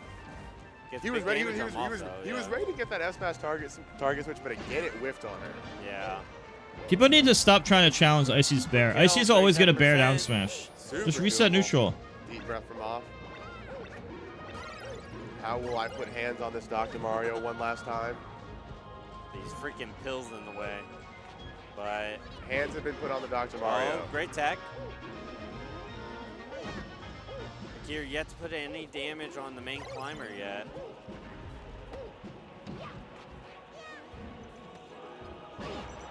Oh, and that's With just gonna do it, with Doc's yeah. recovery, that's it. That's just gonna do it, yeah. And Moth will take it 3-0, and that will be the last person. No, for no. Our winner's top 8. Yeah, so that sets up. J-Mook loses to Ice Crown players all the Wizzy? time. Moth Wizzy. Every Sheik loses to every Ices, and it's been that way always. In fact, I don't think Shootout has ever lost a Moth, set No, it should be Moth H-Box. ever Wizzy, no? to Sheik, ever in his life. I have it up. I have it up. Just because of how broken the chain grab is and shield We'll get camping there in a is. sec, but yeah. Oh, it is Moth Wizzy. Every Ice Crown player Fury is had it right, it was upsets Moth Wizzy. every Sheik player. H-Box Crudo. H-Box Crudo should be good. Or We see H-Box that- Lod? Oh, right? H-Box Yeah, Lod, yes. Oh, we finally get what you wanted. Huh? We finally get what you wanted. You wanted Well, your H-Box. you'll be the one handling H-Box Lod in winter semis. I'm I'm looking forward to it in Grand. I will accept it. And then we have, let's see, Wevins has already made his way in the loser's side top 8, defeating Captain G. I and think then, that's all that's been played in loser side. So yeah, and then we'll see. we'll have teammates, brothers in arms versus each other, having to shut each other out for top 8. And it's always worth it. Crudo hits the star power at the national, but any local, Florida, Panda has it's him. tough. It's like tough, yeah. this is a tough draw for the hero. I mean, I see 2 heroes on the screen right now. For Florida, heroes all about. Yeah. Big fan of both these players. Big fan of Son of Kobold. Huh? Big fan of the Son of Kobold. Oh, Panda. of course, of course, of course. Oh, they're both in losers early. But yeah. So we get to see these 2 face off. We're trying to decide who gets which headset. He's got it pressed up to his ear. He's like checking the. Yo, he's about to drop a sick beat, bro. He's about to drop a sick beat. I would tune into Panda's boiler room every single time. Who beat Crudo? Lodge Peach won 3-1. It looks good. It looks good. Crudo's cradling his controller like a newborn baby, and has now picked it up. Gentle. He's actually holding it by one leg right now. Well, you know, a little tough love never hurt. Don't shake it. And we're here for the warm-up. All right, so Crudo Panda. I'm trying to think if Panda's played as Sheik recently, but he just hasn't been going as deep as Crudo. He beat J-Move last week. Was that last week? That was last week. My bad. I missed that one because I was remembering that Crudo kind of Ultimate after this. Besides Cody. He didn't run into his boy Panda though. Yeah, he did not run into Panda. You're right. You're right. I'm just trying to get a feel, you know, for where these 2 are at in just the matchup. But yeah, he did beat Jamie. The resumes look very similar. It's like it's actually like American Psycho. Like chat, don't forget to sub for no ads and do Factor if you haven't. Signal, Cookie, Jsma, Guru. Last 2 days for Factor. Also, this is the last day that subs are 35% off. Subs are 35% off only today. Yeah, or maybe it's gift subs. It might be gift subs. It is the last day. Looks like we're good to go. I thought we were.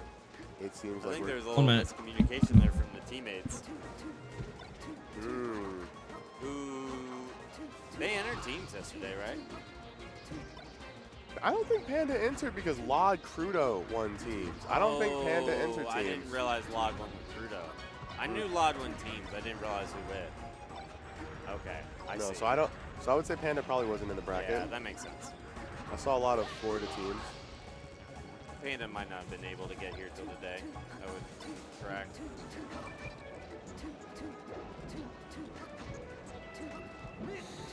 Oh man, we have a Kira Komodo on the way.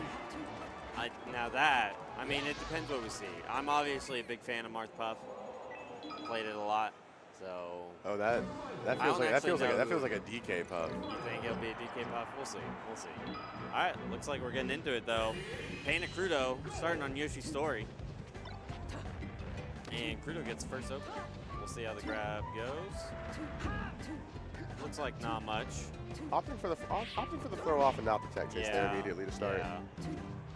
I mean, you know, you did the down throw there. There's potential for slide off shenanigans, all that kind of stuff. So I get it. All right.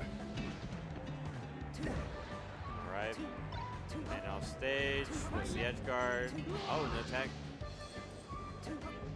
It's quick.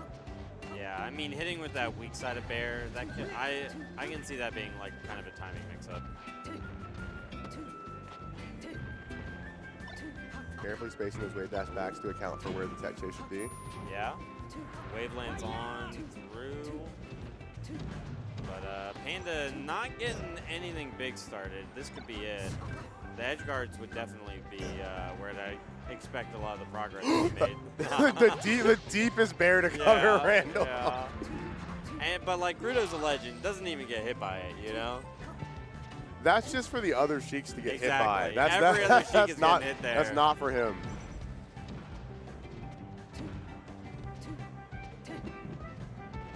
Okay. Covers the ledge beautifully, The but it doesn't damage even Crudo's matter. tacking on the recovery too are looking great. Yeah. Alright, the bear. Still, like, haven't seen that, like, classic Fox Sheik rinse and repeat, you know, brutal, how does Sheik ever get back on stage kind of. Just what I'm used to seeing in Fox Sheik.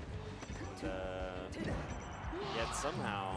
A couple times in the earlier stocks, Yeah. Crudo would be a little late and he would get shined out of shield by Panda, and now instead he's shielding and waiting for Panda, hitting the nair out of shield as a punish and counteracting that. And with a quick 3 stock. Yeah, that was a very quick death. Kills? I thought they're like 8. They might be 8 damage. I don't know. That's the crazy part. I don't know about 10. All right, Maybe we're too going much. FD. Obviously, I'm not very sure. tough stage for Sheik. Sheik loves platforms. Very few recovery mix-ups. Yada yada. But the plan is simple. Just The plan is very simple. bounce them off the ground. Yeah. All right, Crudo does make it to the ledge, but now Panda in the driver's seat. Oh. And Panda's using the full drift nair in when Crudo's giving up all that space and holding near ledge. Yeah. Dropping a shine right after to make sure the punish is happening.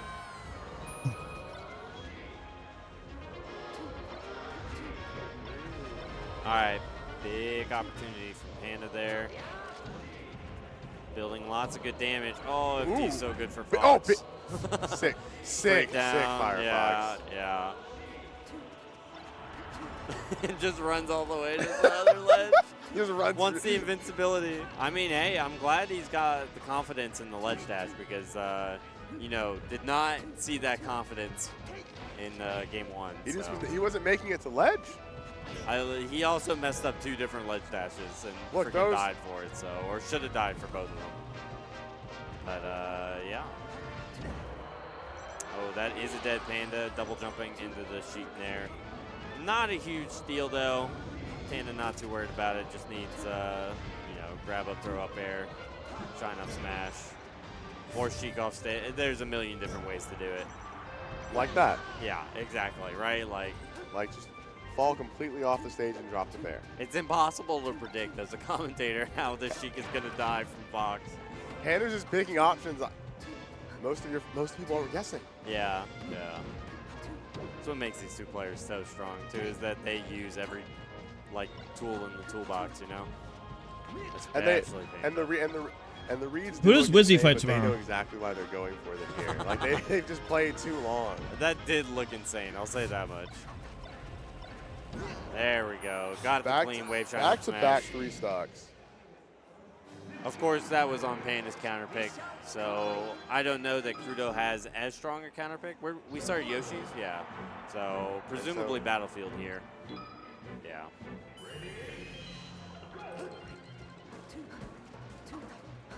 All right.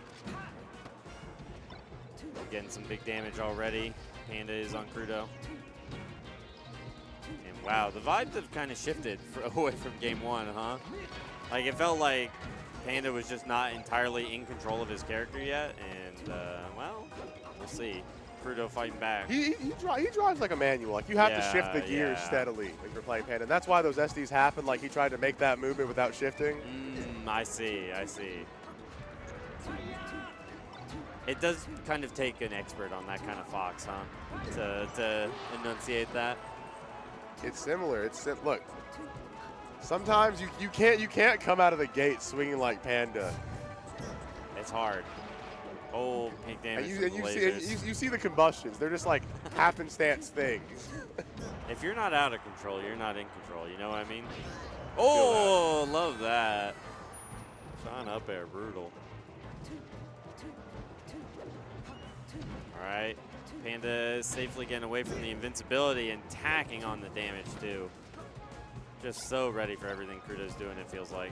Well, never mind. Not ready for roll to ledge F tilt, I guess. And he's similar, just like getting onto the plat and bullying Crudo off until they're both just like ISO on the ground, and then he gets to tap the shield. Oh. But I will also say Panda will definitely just overextend sometimes, right? It's just he has the confidence to know that if it'll only happen every once in a while, and it's going to be worth it in the end. He's going to keep taking. Yeah, exactly. All right. We got some tricky waveland off bear movement from Crudo. Does net him that opening, but just the eye out on those jabs. Yeah. And this should be death for Panda. Yeah, not even going to try. Oh, huge science play. Oh. I feel so bad for the Sheik mains out there. Oh, Seal just Fox? shed a tear. Yeah. Fox or I think she was Falco? kind enough to shed too. Oh my! All right. That'd be another unfortunate stop. Never mind. Crudo might be able to do it back. Can he do it? Okay. He does. You can. That's huge. This live, yeah. Trade, though. We're at 55. Yeah, We're yeah. at It does 55. take a little damage for it. Not a lot of CC available.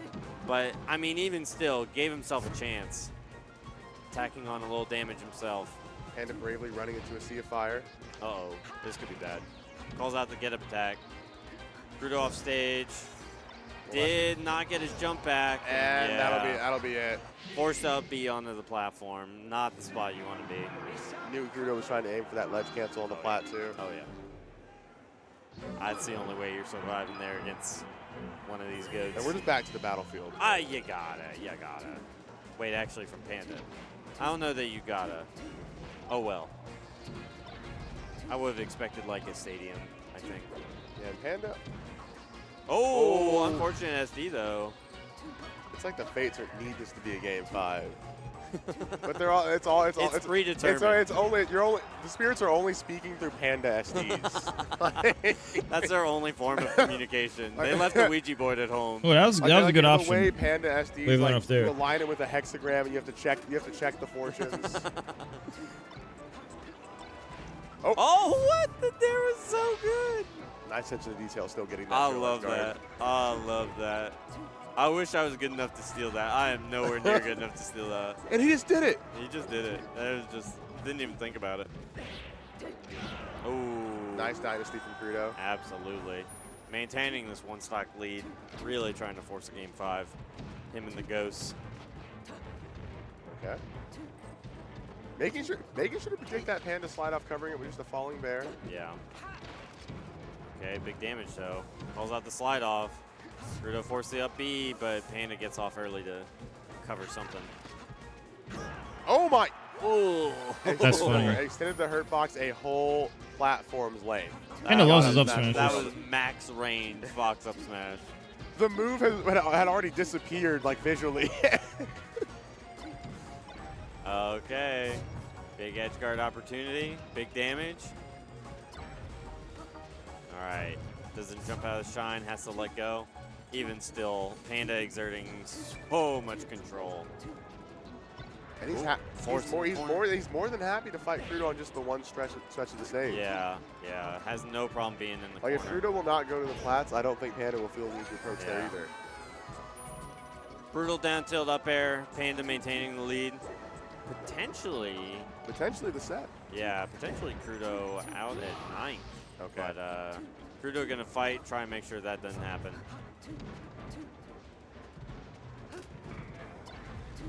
Okay, finds the shine.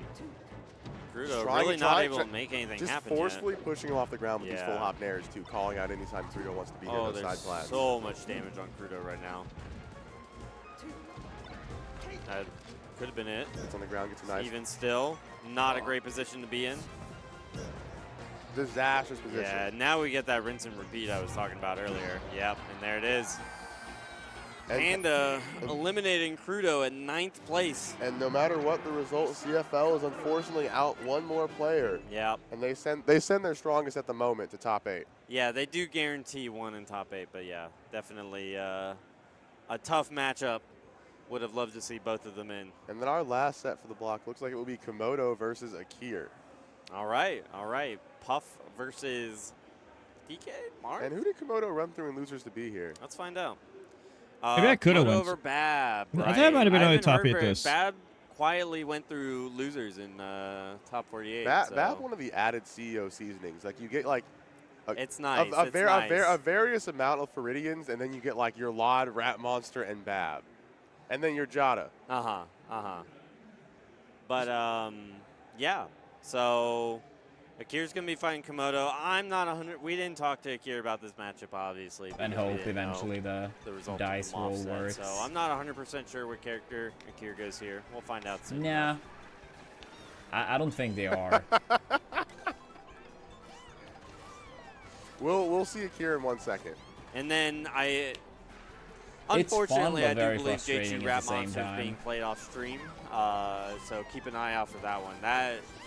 Much to your dismay, Like, you're it's only so getting that much result in the chaos. bracket. Yeah. And I will absolutely be checking melee stats for to see what happened there, though.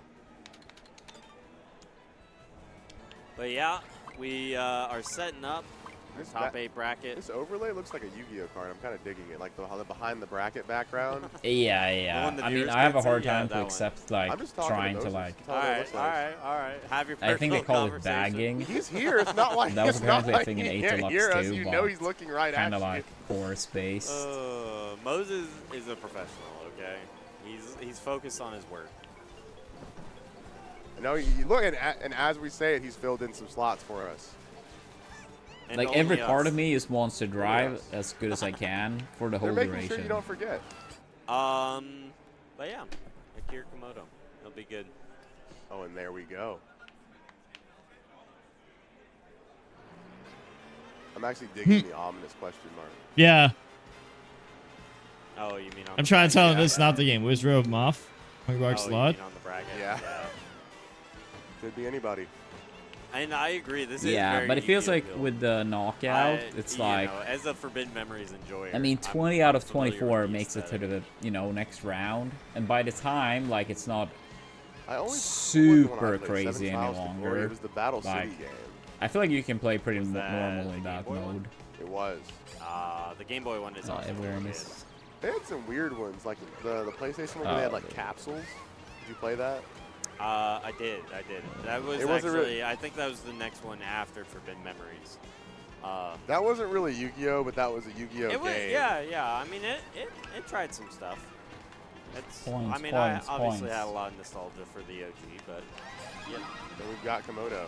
Yeah, Komodo and Akir. Well, Komodo's up on the stage. We've Akir got- will be here soon. We've got the Monitor Lizard in the fray. Yeah. Komodo a killer. What's the region? CFL, Apex CFL? Predator. Cool. I gotta look for that. Look, man. I can't keep track of it.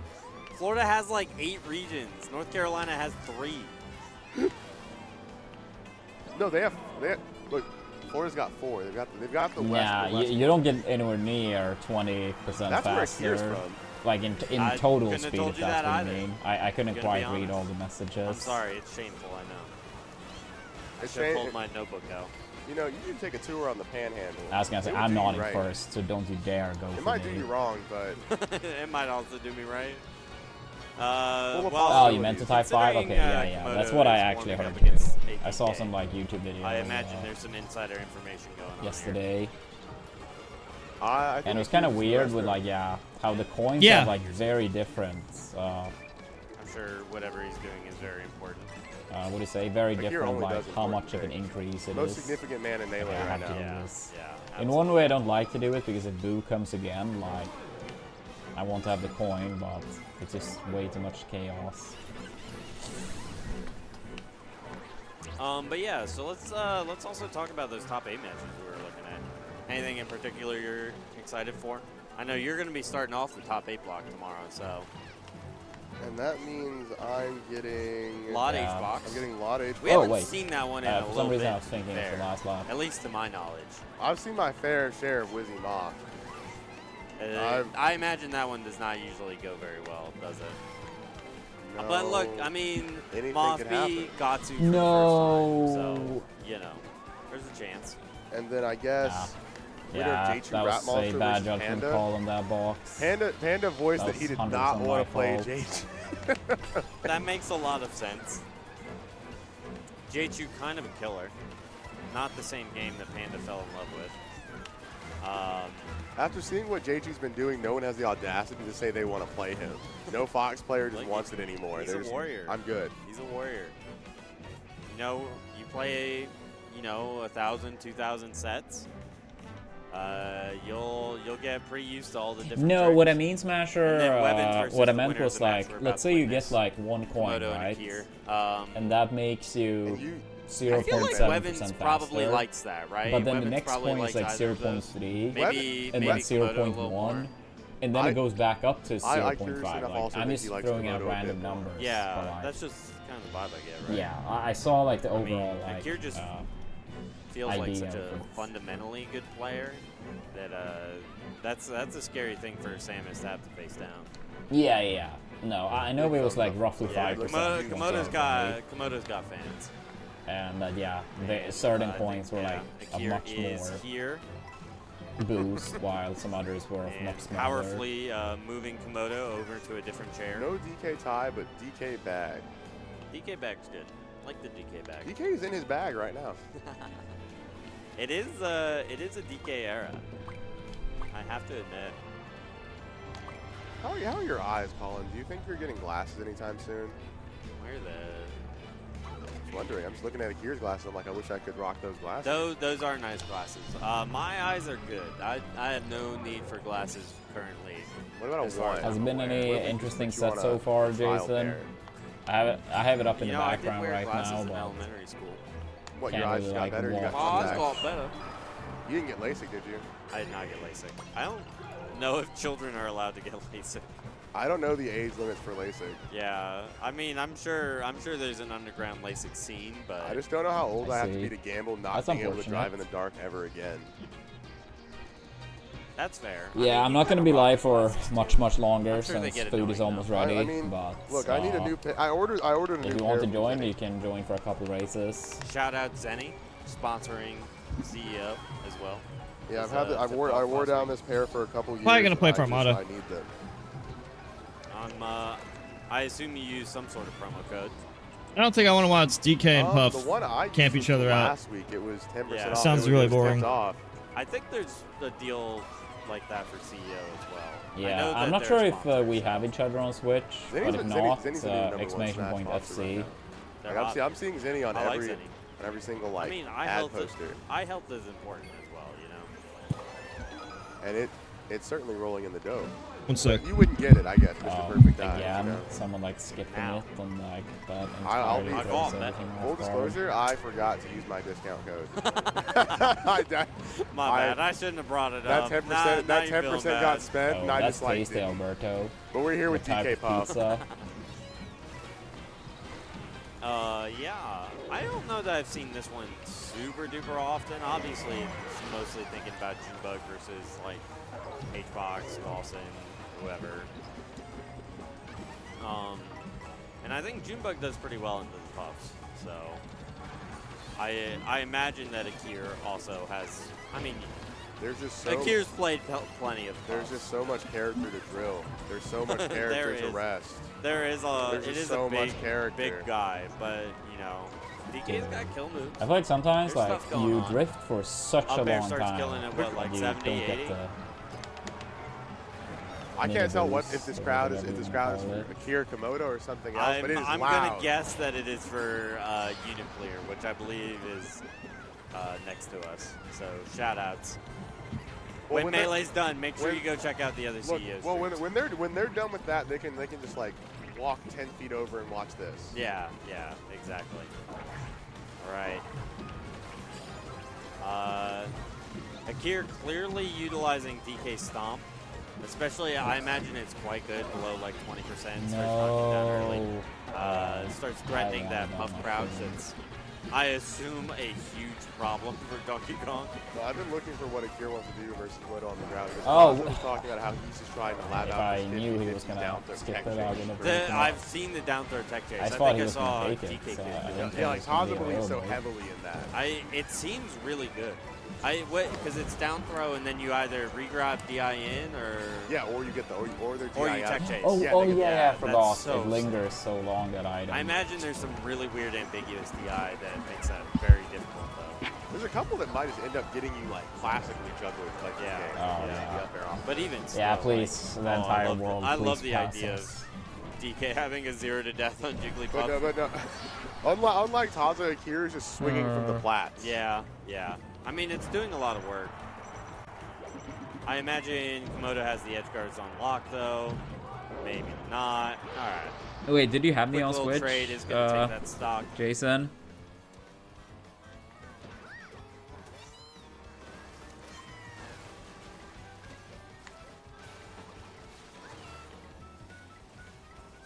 Yeah, I'm only gonna be able to do like 5-ish races. Let's call on Monday or Tuesday, whichever one works.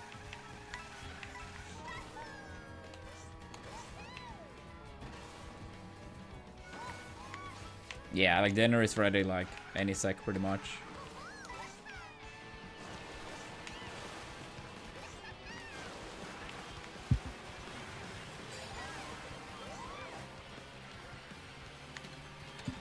Yeah, no call. Like I can only play like 4 or 5 more races. But yeah, let's do it on Monday or Tuesday. I will check if you are live when I'm playing on Monday or Tuesday.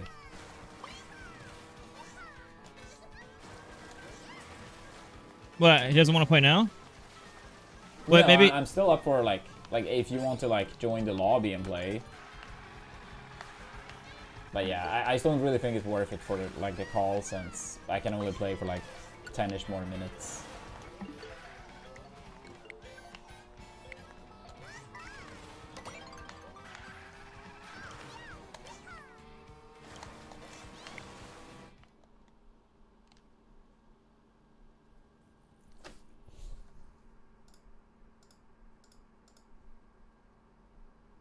I'm gonna give him my code.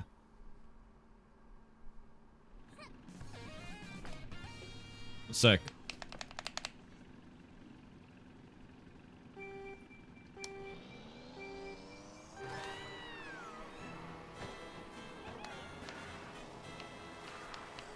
Oh. No, I'm gonna give Armada my code so I can play with him.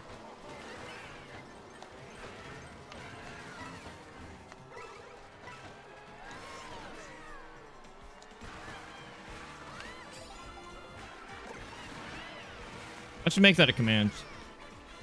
I think it's easier if you add me, since I'm in the middle of a race. You can see my code just above your post or message.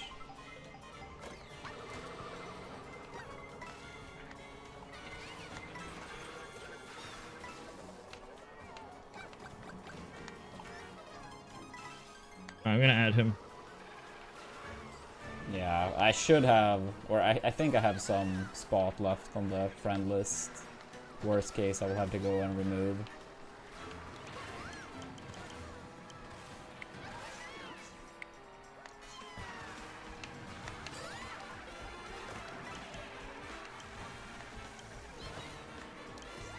How do I add someone?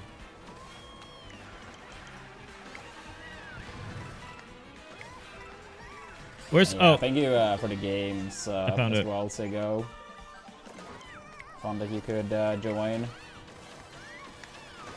Oh, that's very bad on my end. Of course.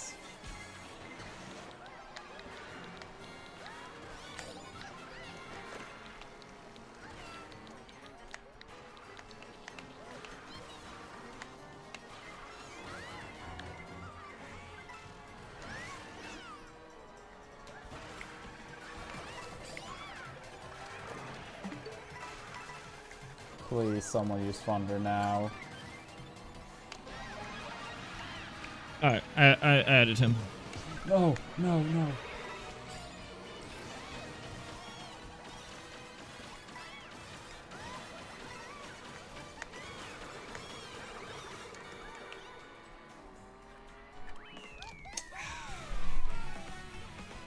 I don't have any plans on getting the DK game.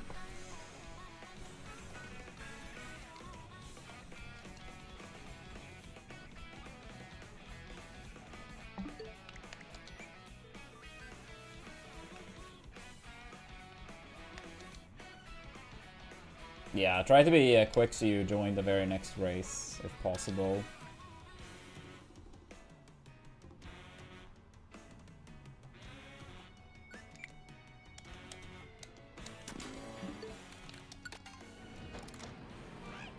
Maybe possible.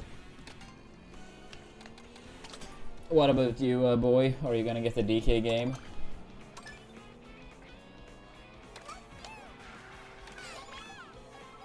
New York style pepperoni onion. That sounds nice.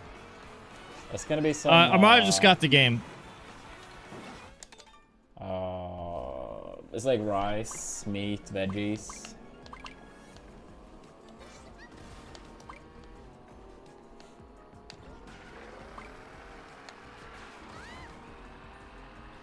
I hope Jason got into this one.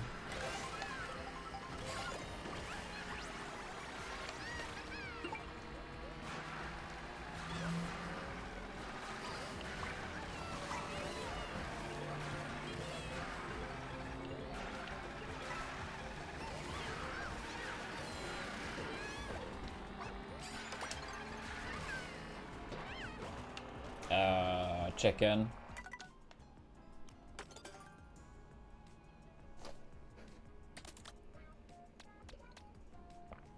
Yeah, I mean the thing is like it's gonna be more games down the line too, so even if you quote unquote buy it for one game, you probably will have more games down the line that you will enjoy and probably want to buy. It'll put me in the next race.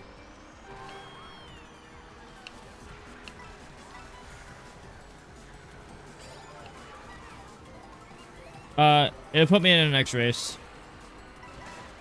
Competitively, it's pretty cool. The items are whack as fuck. At Mario Kart? No. I was never the best at Mario Kart. I almost had a world record for Double Dash Rainbow Road specifically. And that stage in particular, I was amazing at. It was almost world record at the time. I think it's still top 200 today. No. The record I got 20 years ago is top 200 today. Doesn't matter. That's alright. And was almost, or potentially WR at the time. I wanted to get the points. Although it was still really early. Out of the way for points. At 0, I was like top 50, top 100. The first year of the game, I was like top 50. It's only the second lap. Let's just lowball me and say top 100. I think I'm around top 100, give or take, or low hundreds. But I quit 20 years ago.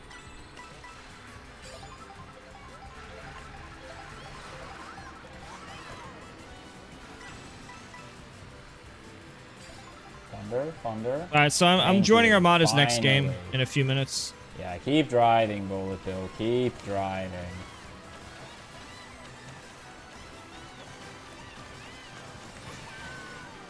It's bad of me to miss the item, but is he in USA? No. I'm just waiting on him. I'm just waiting on him.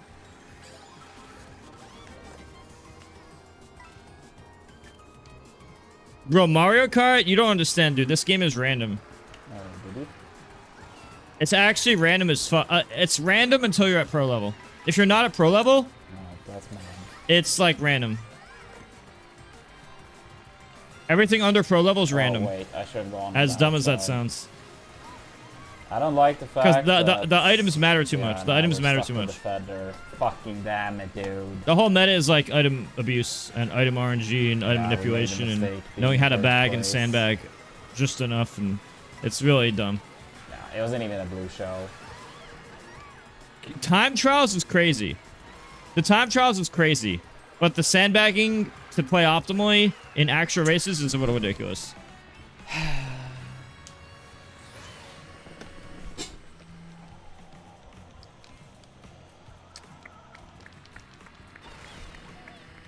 Time trials is going to be really optimized.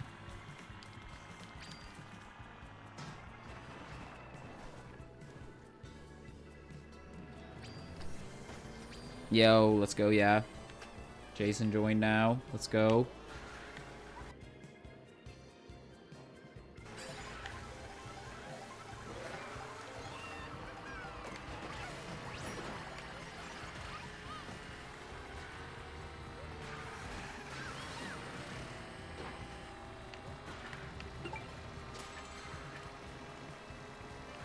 Wait, did it say that now, Jason? I mean, on my screen it said you were joining now.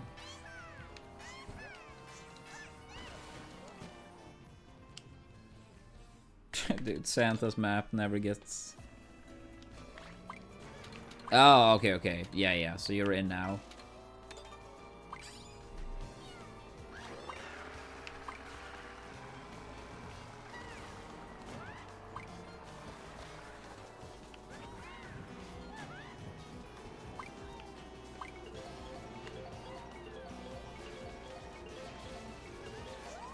Yeah, that's kind of what it feels. But I also feel like I played pretty bad today compared to the other 2 times I played.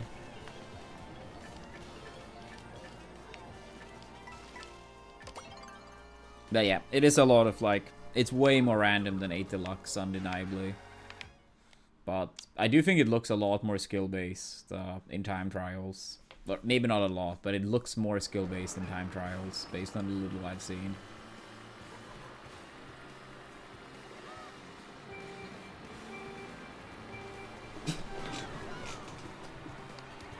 Wait, who does Jason play?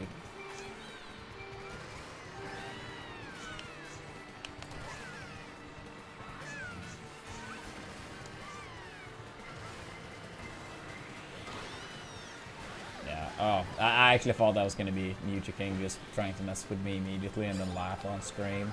But okay, that wasn't him. Oh, there he is. Wait, is this knockout or regular race?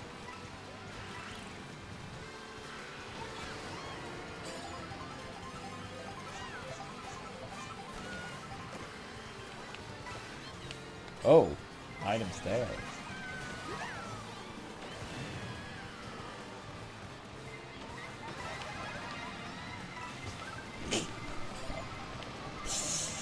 I had to. I know he's gonna try so hard to hit me back now, but I had to. I had to bring a smile to my face.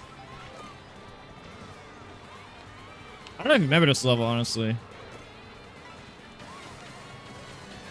Slip, slip. I've only played this level a few times. Oh, brother. I think I'm like in the high 7,000s or low 8,000s right now.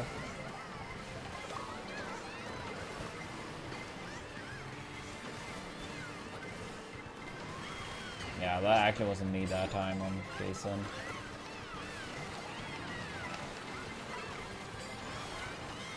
I feel like I probably shouldn't have used it like that. Oh. Yeah, I couldn't see enough. I saw it was a bomb, but then Blooper was covering too much, so I was like, I'm not going to contest that. Dude, I need points.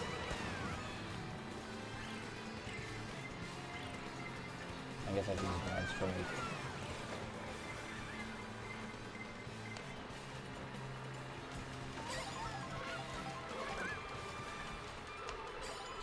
So big part of me just wants to wanted to throw the red shell going first, but no, you can't switch between items. You can't really strategize, dude. You kind of just send. I was just about to say that this time it's random under pro. Right if you're not playing at pro level, this game is random. I'm dead serious. This game is super random if you're not at pro level. Oh no! No!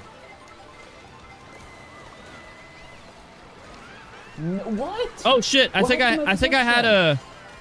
Wasn't that like a red I think I just shell wasted my golden shroom. I didn't realize I was focused on talking to my Twitch chat. I didn't realize that I had a golden shroom. I see you. It's unfortunate. That's a very big flub. Could have used that. Oh, I really didn't want either of these 2 items here. Is that the last? Oh, I got stuck in my movement. I got stuck in movement. I went to last. No! I lost 10 places. No! It probably would have been like at least 4th otherwise.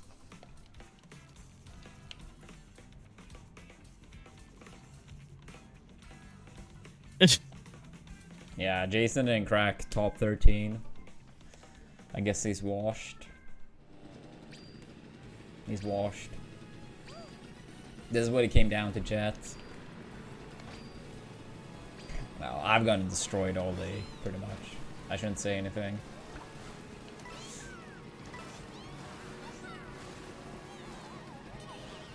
Yeah, I haven't really played Knockout Tour much. I think I played like the first day I played. I think I played maybe I hit a wall and lost everything. rounds.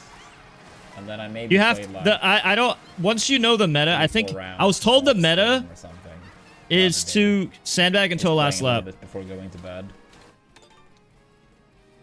That's why I stopped playing. But I keep playing because I get good viewership. But I mean, I feel like in Knockout Tour, the yeah. chaos is like not as bad. I mean, as long as you don't like get one of the last 4 placements, and then at some point it's like somewhat regular Mario Kart.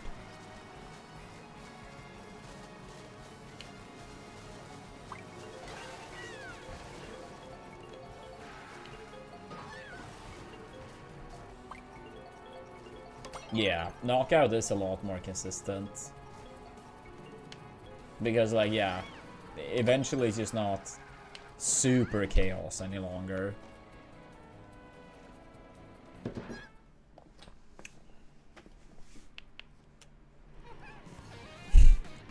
The classic smasher.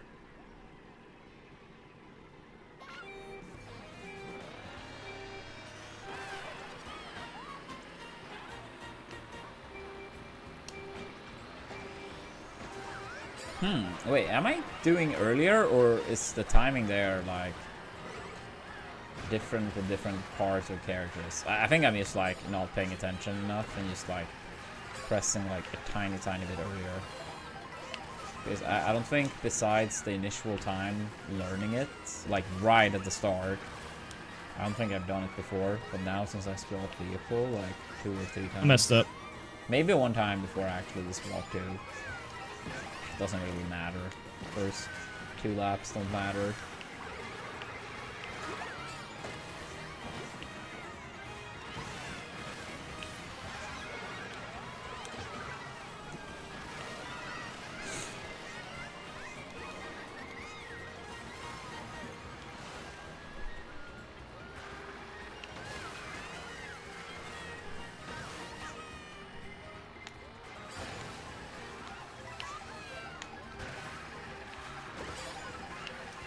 Oh yeah, you shouldn't even do the trick there. Yeah, you shouldn't do the trick there. I feel like you should just like go down, no trick. It's just such a habit.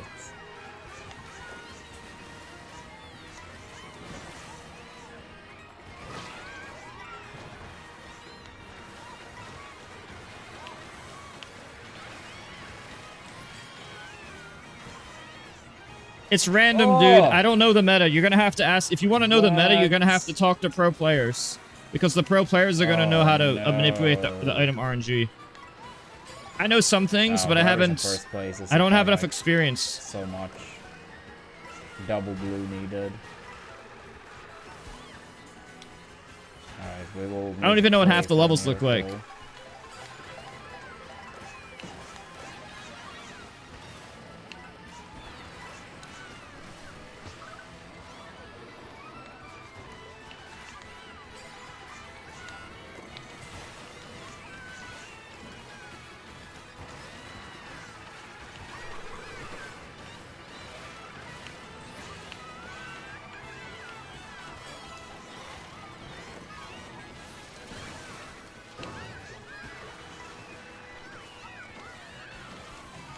No! I pressed! Dude, no! It was a... I mean, we still would have gone a terrible placement, but we would have gone up a little bit at least.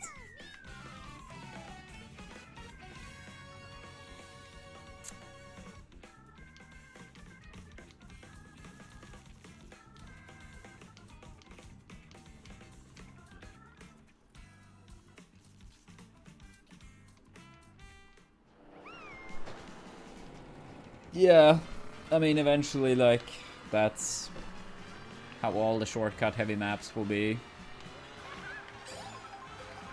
Yeah, I honestly should look into the maps more while not, like, driving. I feel like I don't know the shortcuts well at all.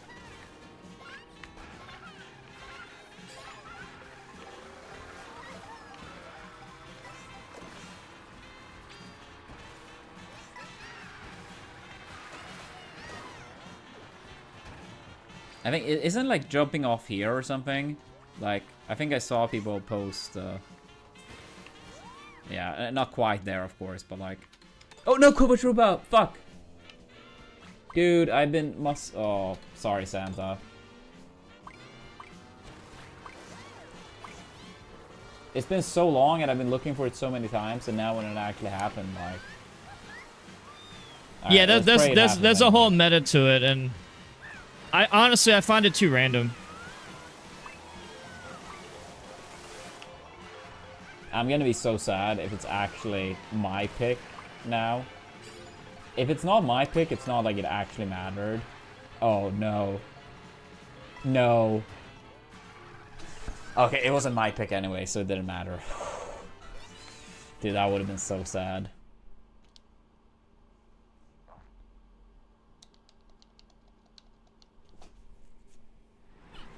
Nah, same here, Jason. Same here.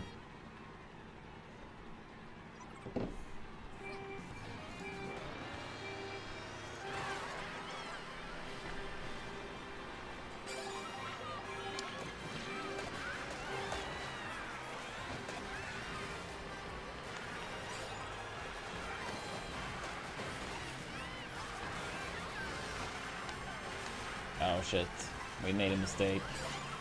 Yeah, you can pass this cow. You can do it.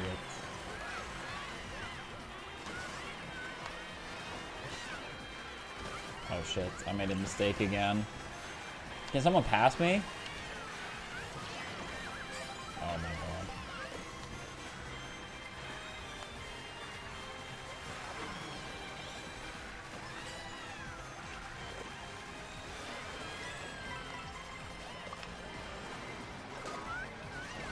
Oh.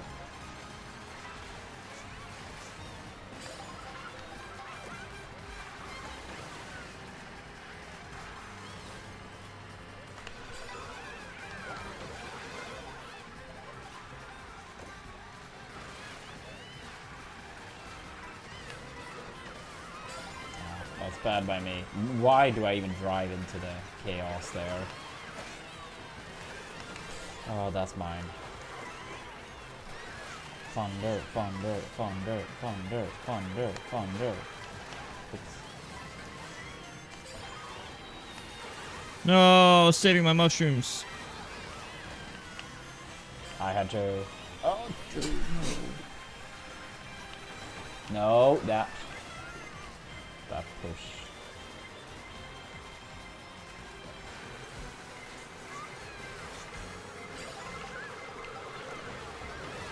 All right.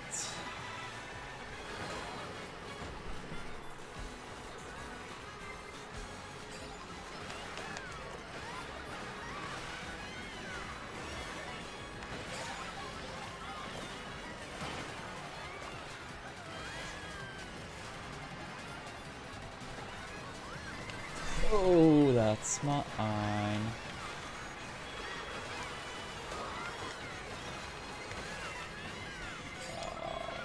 Oh.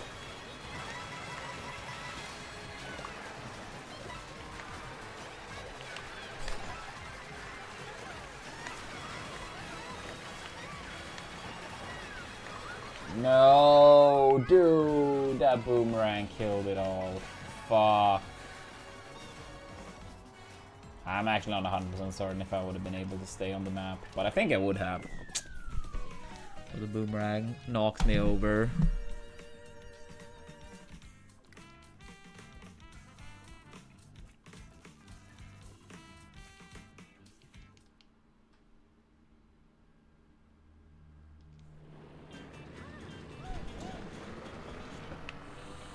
Yeah, it isn't the play. Unless you destroy the competition. Alright, I will do 3 more races. 3 more races. Then I have to go. But yeah, I'll raid you afterwards. And then, yeah, we can have like a more proper session on...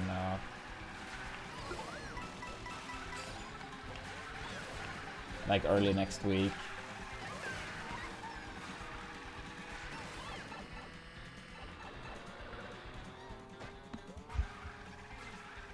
Yeah, I'm gonna be straight with you guys. I'm just playing it to farm it because it's new. If I got the same viewership playing Smash, I'll just play Smash. But it's also new, and I have fun because it's new. But whenever I try to take it seriously, it's like, this is too random. You gotta not... Me and Armada are like natural competitors, so we like the things that take skill, and then every time we do good, we get punished. And it's like the opposite of Melee. Because in Melee, you are your results. And this game, you're the opposite of your results.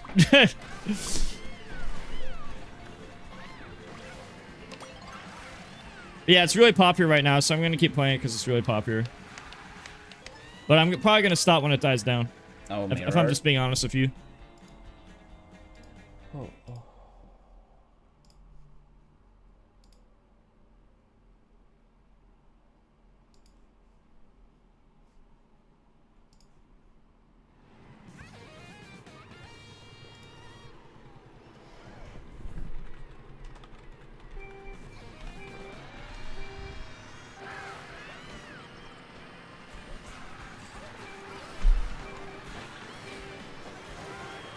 Wait, what the fuck level is it? What kind of level is this? Oh. Yeah, we would for sure. Oh, is this, wait, is this mirror mode? We're only gonna play like 5-6 rounds. Now. Wait, this is mirror mode. What the fuck? I don't even have that unlocked.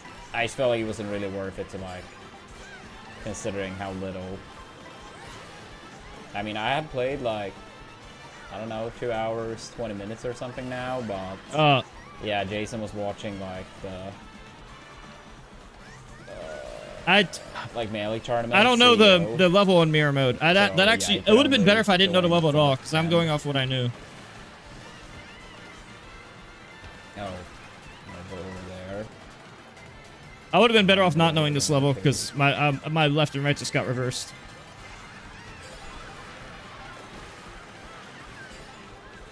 Oh, okay, people go over like that too.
Can't really do much for this.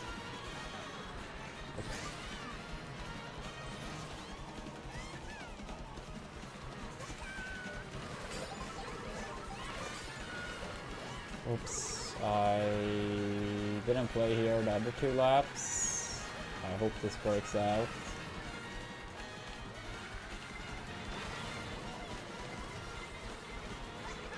Oh, no! I did not mean to do that. Please, please. Alright, I'll fucking take second place. It's been so many horrible placements.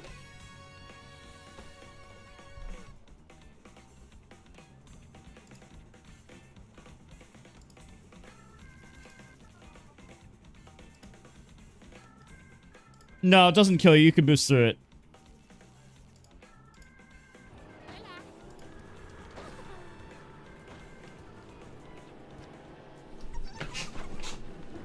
Thank you, Santa.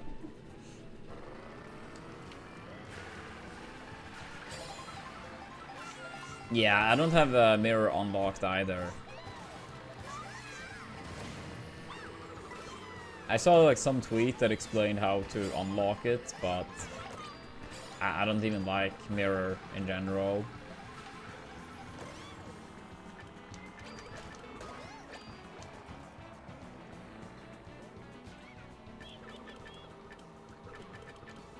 Yeah, I've not liked mirror in any Mario Kart, truth to be told.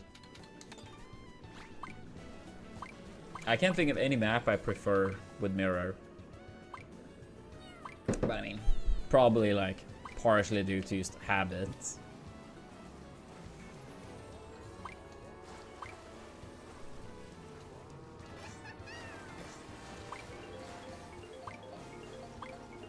Oh, really? Nice, nice.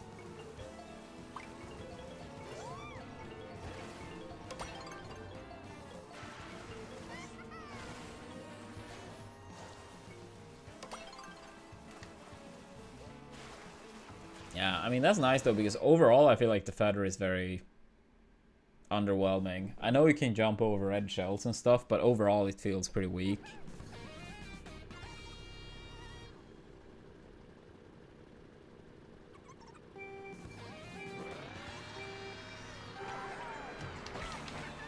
It's better to stand back here. I had to stand back for a good item. I might be the worst character in the game for this level.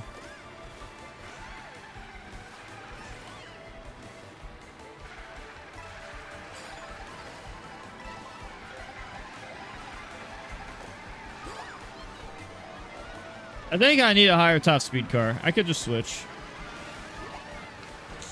Yeah, that push. That push. This level's just a big straightaway. There's like no value to like... Yeah, I'd say I should use the other car.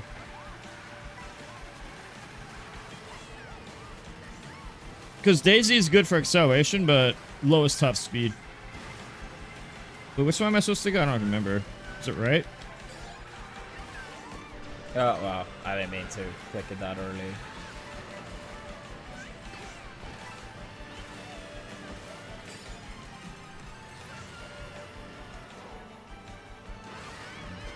Lasted a very long time. Didn't go up that much, but a little bit at least.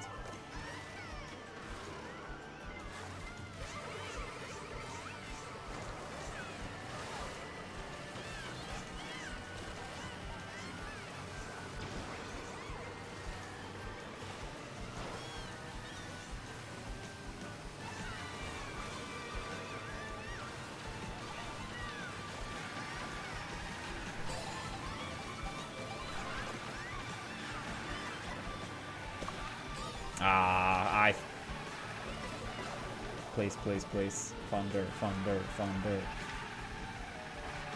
Nope.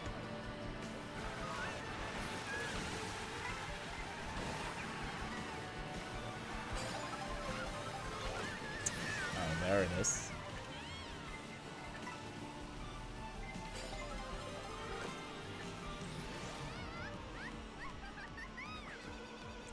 Oh my god, dude, that was so close. Yeah, Android, I see you.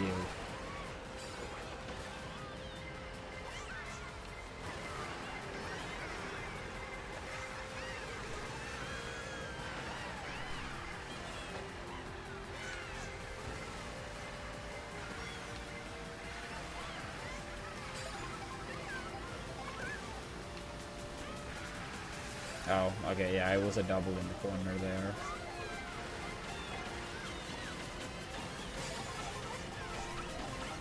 Yeah, this car I'm using is so bad for this level because it was top speed. God.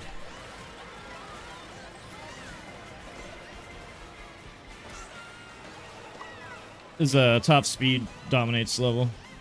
Oops.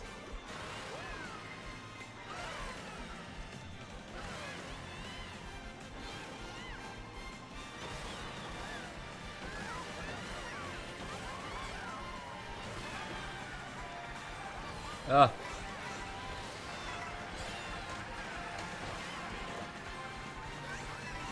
Now, please. I know someone wants to do it. Just send it. Send it. Unfucking believable, dude.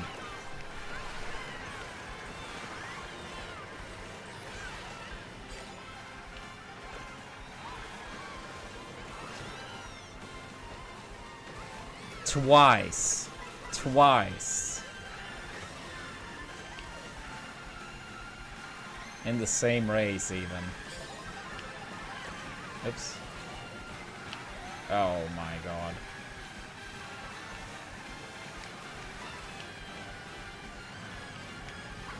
Yeah, it's over. That was bad.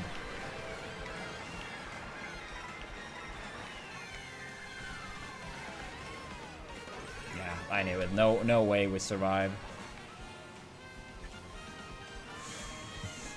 I mean, we only have like 2 people, I believe, from 2 or 3 people from stream in the race.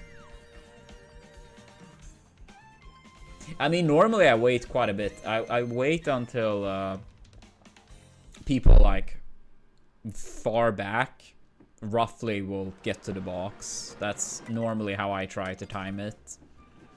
So I feel like I depending on the situation, may wait even like 4 or 5 seconds. Cow, Mutu King.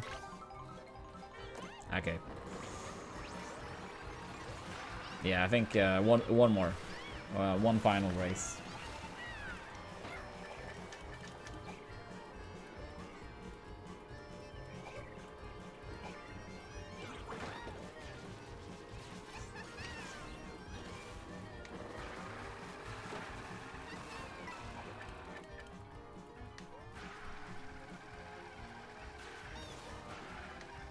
Yeah, I mean, I've like played cow like 95% of the time. It's only like the past hour and a half I played Toadette. Before that, I've only played cow.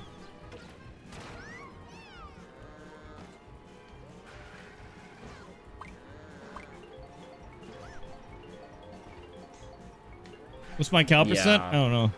I mean, in one way I can understand how they make like certain characters better on different surfaces, because it's not gonna make it like everyone plays the same, because that happened in 8 Deluxe. You had like literally the same vehicle and then like 1 or 2 characters, and everyone in the lobby played the same. So from that point of view, I think it's good, but it's also like very RNG if you get a good setup for the stage.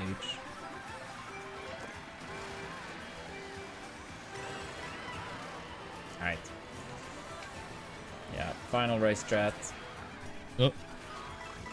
Let's see if we can end on a good note.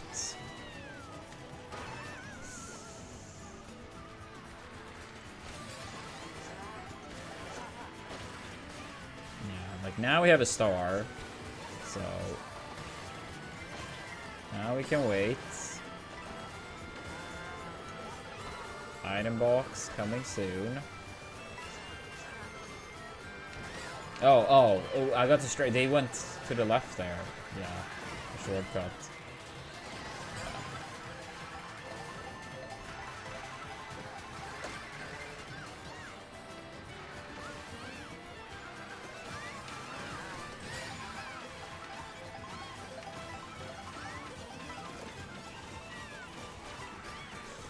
Oh, really? No. I was driving too great. D.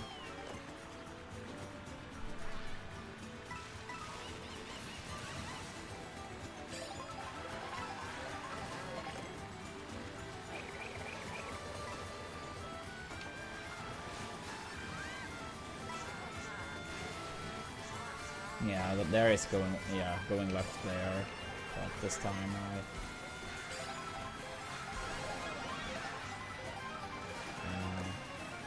in one way I wanted to wait, but here it's also like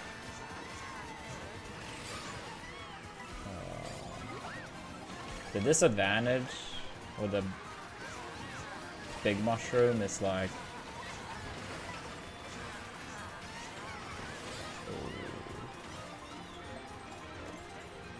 yeah, like I can't get a new item while it's activated, so can't time it as late in that sense. Should I do it now? I feel like I could have gotten an item as well. That would have been ideal, I think. Taking the shortcuts, but also get one item. Yeah, please someone hit me now. Please hit me right before the finish line. Okay. Alright, GG's. GG's.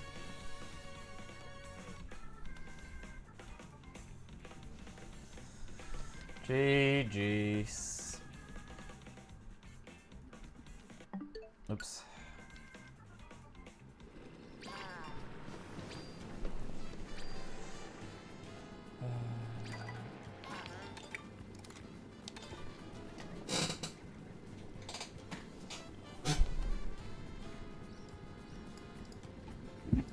Alright, chat. We're gonna wrap it up. I'm not gonna stream any tomorrow because I have plans. But yeah, I'll be back on Monday. So yeah, thank you all for watching. Thanks for the subs. And take it easy. Thanks for the subs. Alright, thank you for the raid. Alright, guys. You guys want to join my room? Thanks for the subs. You guys want to watch CO or join my room? Thank you for the Ooh. raid. Alright, guys. You guys want to join my room? You guys want to watch CO or join my room? Thank you for the raid. Which one do you prefer? Wait, let me, you guys want to... let me turn this. I have the double stuff on.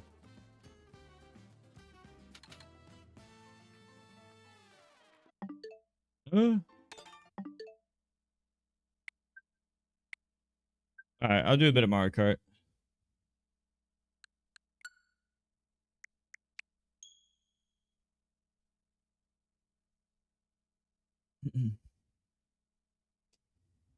Alright.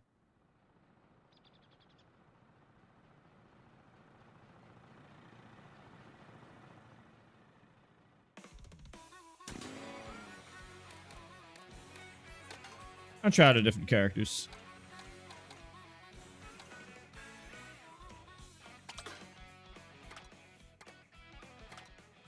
I haven't done enough Grand Prix practice.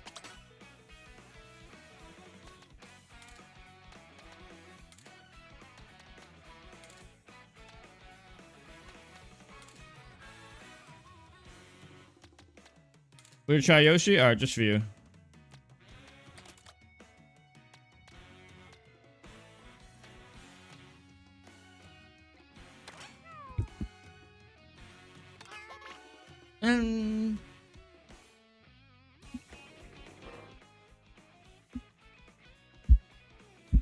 I had to run more stages.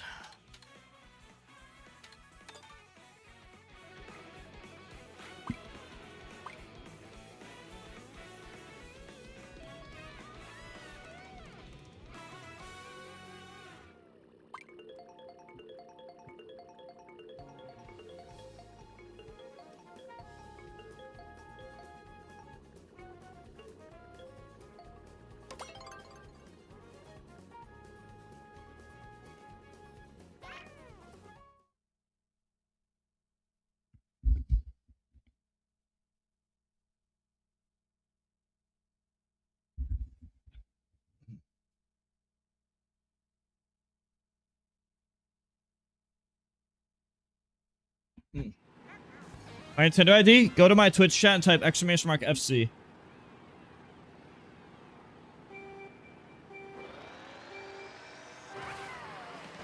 I'm gonna sandbag a bit because I need good items.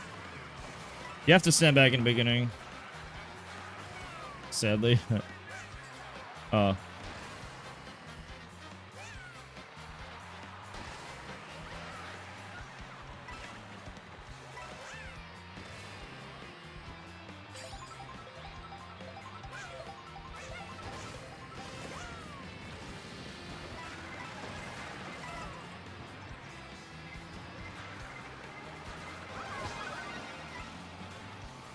You definitely don't want to try on that one unless it's a front one of those levels.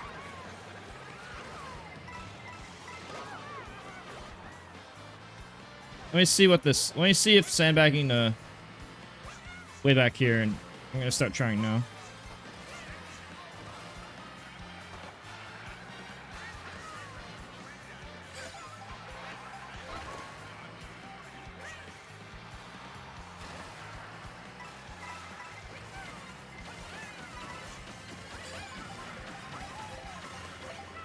Oh, there's no major shortcut I know of here.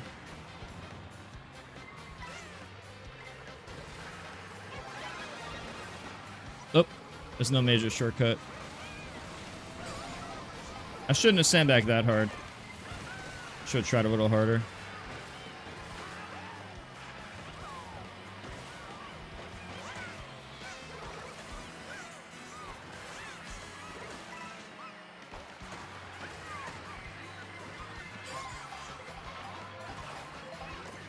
Actually, it almost worked out. Actually, it was fine. I could have actually continued sandbagging a bit. Oh, I missed the item boxes. That fucking sucks. I'm fucking boned.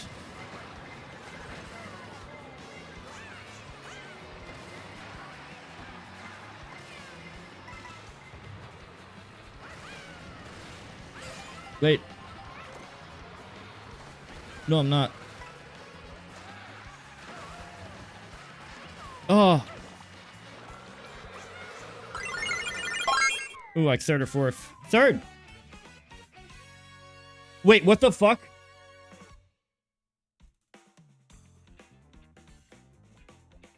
What? Yo, what the fuck? Donafel with 50 gifted subs. Yo, let's go, Donafel. Holy shit. And every sub right now, this is the last few hours, this is the last day, that subs are 35% off, by the way. All gifted subs right now are 35% off. Holy shit. Thank you, Donafel. Let's go. You want to join? You want to join my races? Just a reminder, chat, all subscribers get no ads on Twitch. 50 emotes and discount coaching.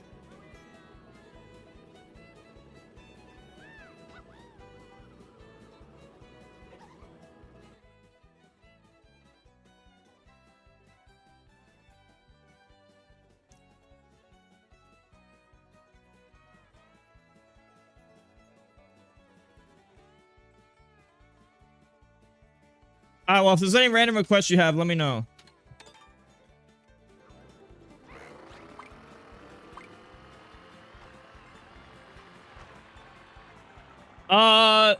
Coins make you about 1.3% faster on the first coin, and the first 7 or so are really good. At least for lightweights. Wanna be VIP? Alright.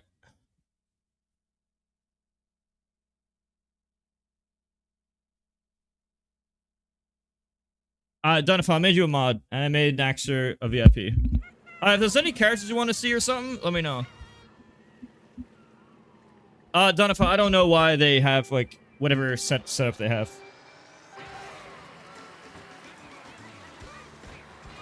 I have to sandbag a bit. You really do want to be behind on that one. Like, you actually have to let people pass you at the beginning.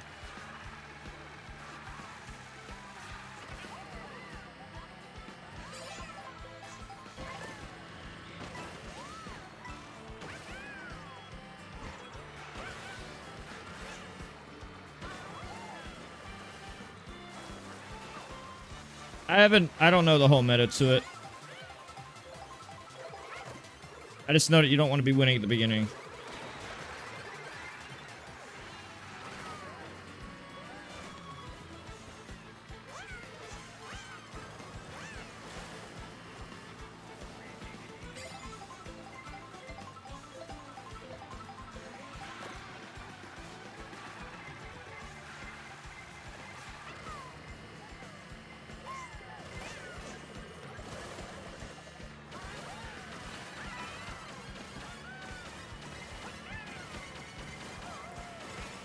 No, bro, the exact moment I pass him, I get fucking spiny. Are you kidding me? What bullshit is that?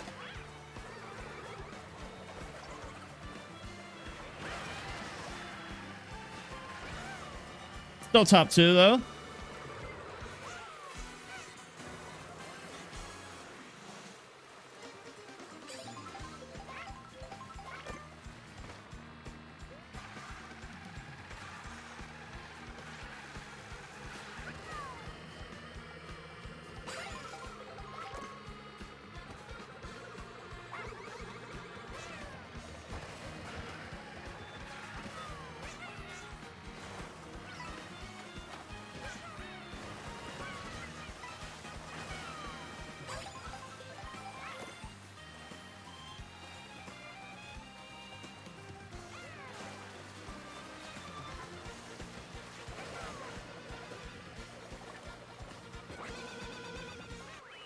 All right.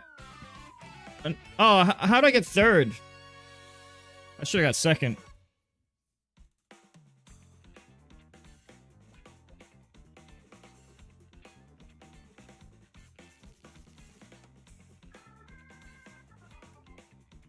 You're in the game.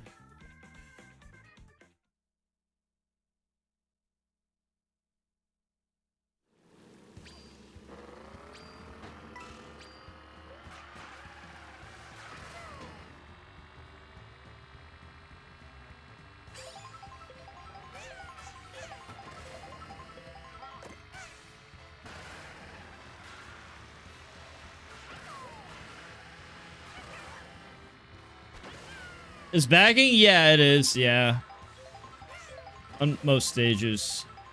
The bullet bill and spiny are nerfed, but the golden mushroom's buffed. The golden mushroom is like the best item, basically. But the spiny shell and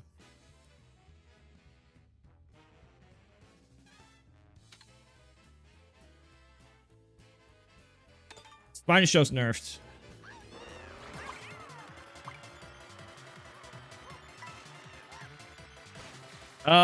Type exclamation mark FC.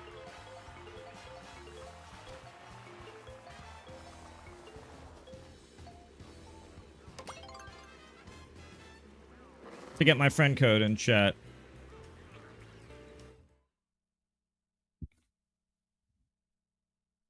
Hmm.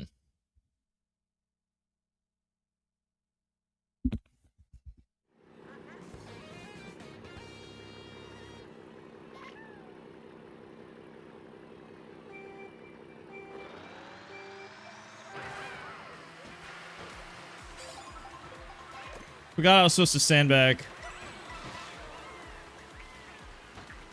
No! I fucked up. I got bumped away. Fuck.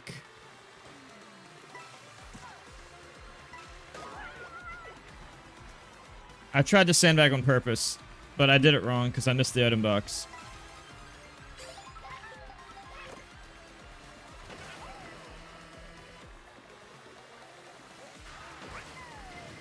In fact, maybe I shouldn't sandbag on this level. I feel like you need to know what... The Mario Kart pros, they have, like... They know which levels to bag or not. Which is really corny, but that's how it works.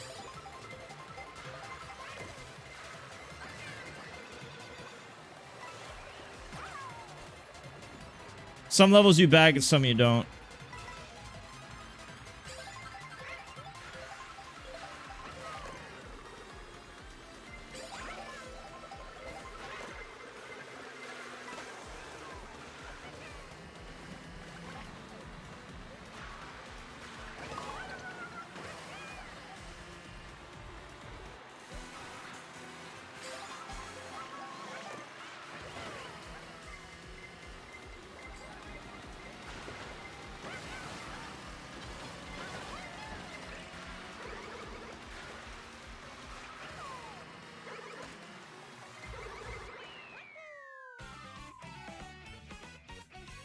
What's the benefit? The benefit is that some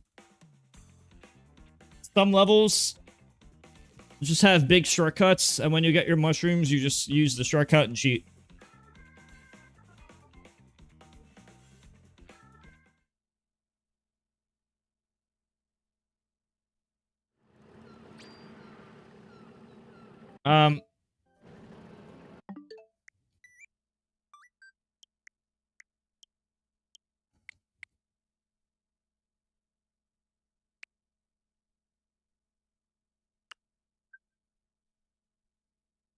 I hope I have time. It takes forever to take one friend request.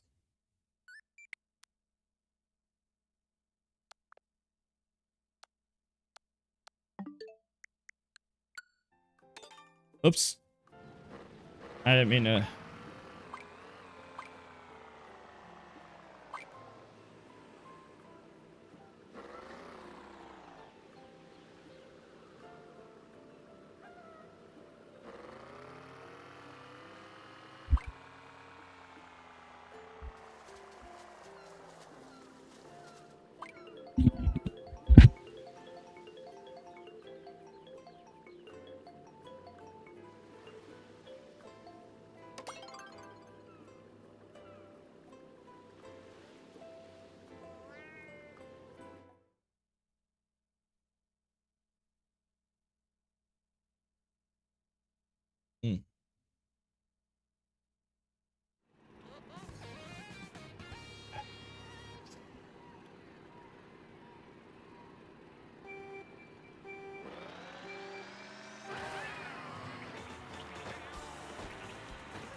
Oh, bad items.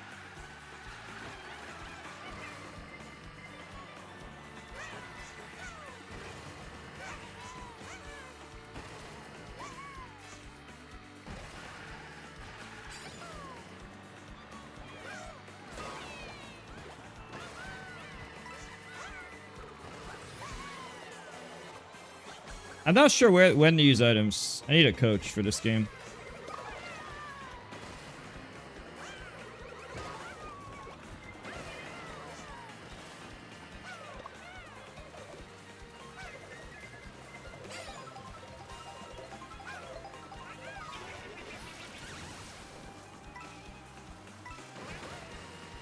Oops.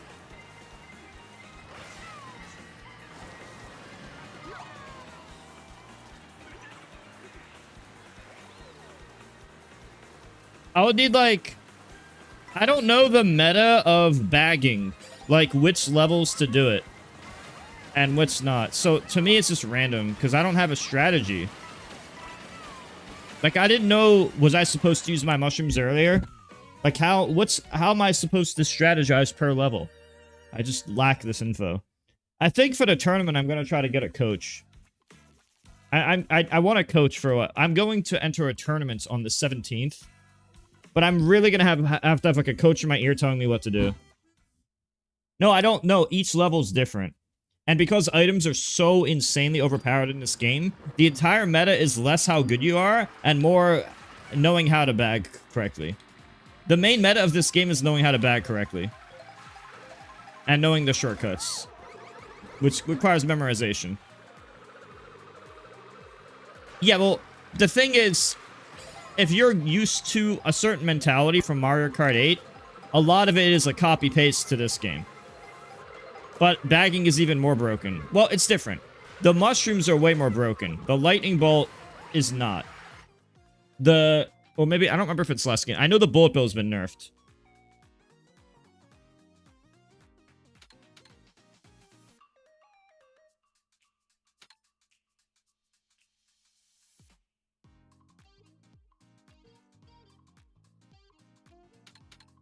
None of those have to... Yeah, but you have, like, for example, somebody telling me a bagging track or somebody guiding me in my ear, do this at this part of the level, would be huge.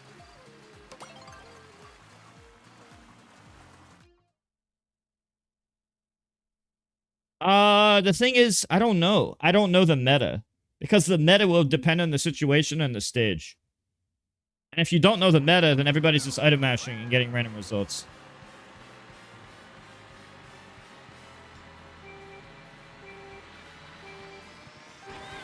I just know you want good items at the start. But I always fail to get them. I always fail to get my good items at the start.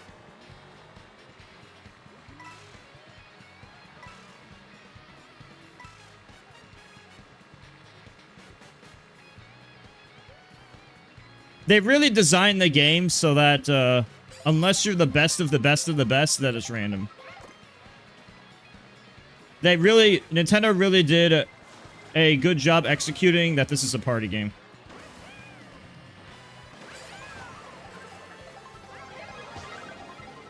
Except at the highest level.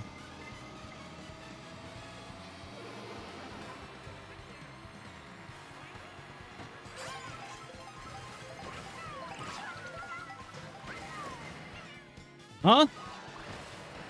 Why'd I go off... Bro, I didn't even know that was off course. I had no idea that was off course. Well, I guess I'm gonna item spam and get random result.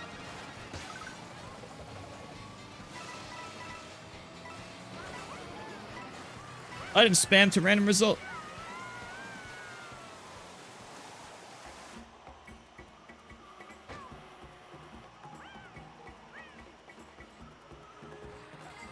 Oh, I missed the item box. That's really bad.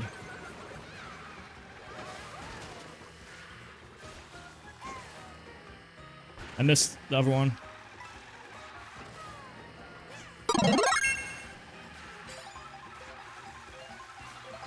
Alright, I just have to not miss the shortcut. Here we go. I'm gambling it all. Are you kidding me? No! What the fuck? That's not fair! I was doing the shortcut and I got fucking spiny. Are you fucking kidding me, dude? That was a win.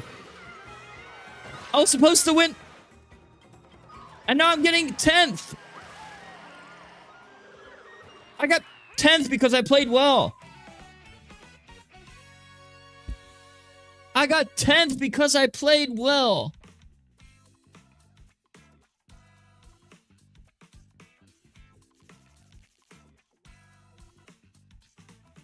I did everything right.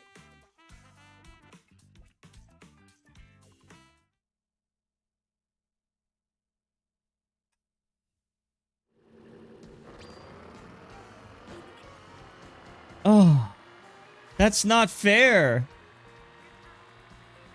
That's not fair. I was even doing this. I was mid shortcut. I even got the shortcut.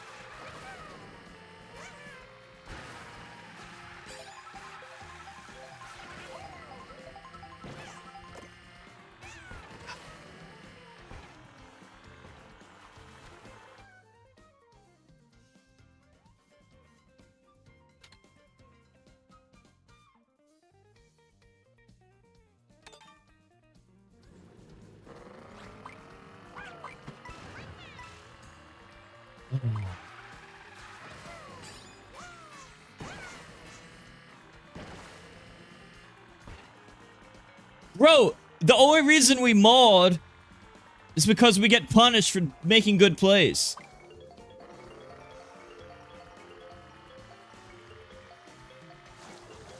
A lot of my best games have been my worst placings, and a lot of my worst games have been my best placings. It's stupid.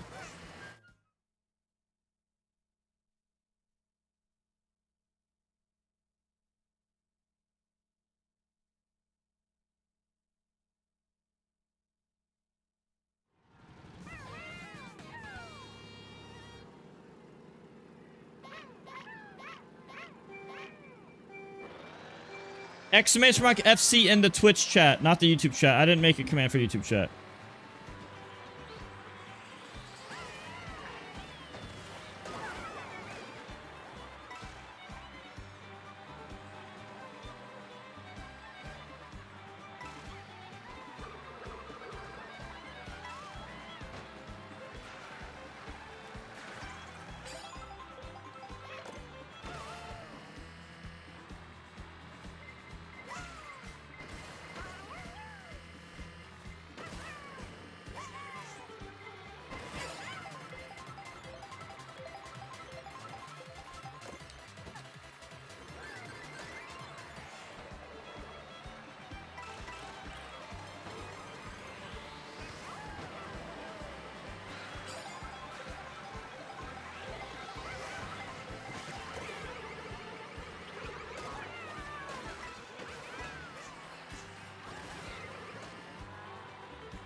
Yay.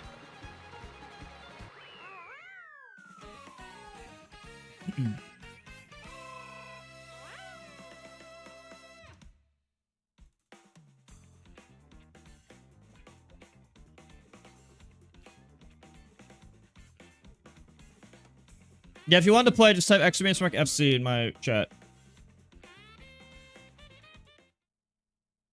I can't believe that level had 2 spinies. That's crazy. There was 2 fucking spinies on that tiny ass level.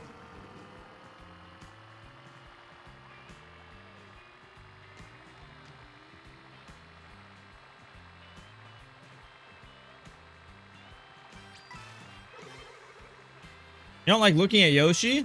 Aw.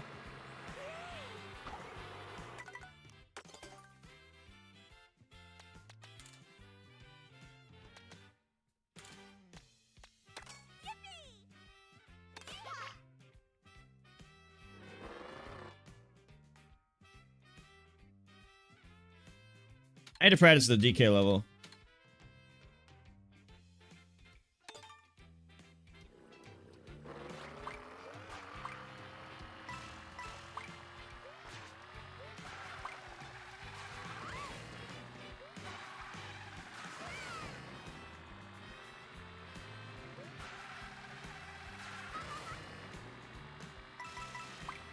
The most important thing is that you have to really sandbag the beginning. On at least some stages.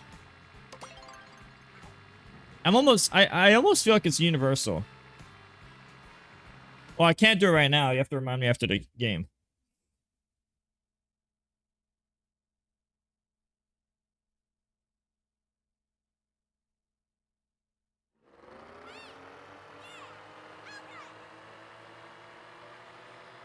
I'm gonna try front running.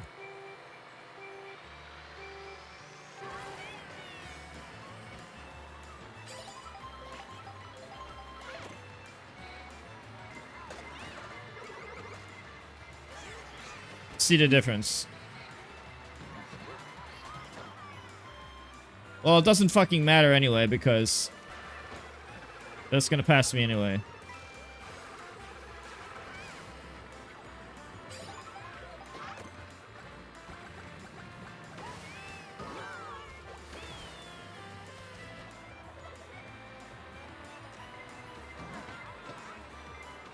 Do not fucking know these levels.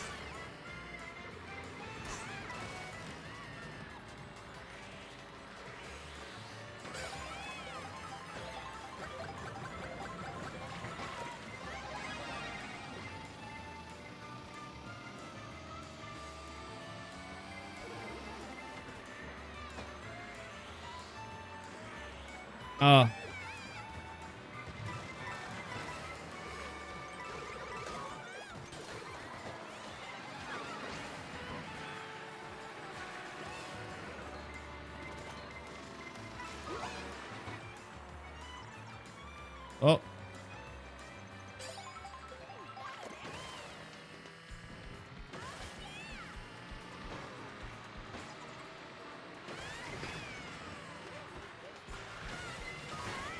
No, right after my fucking mushroom.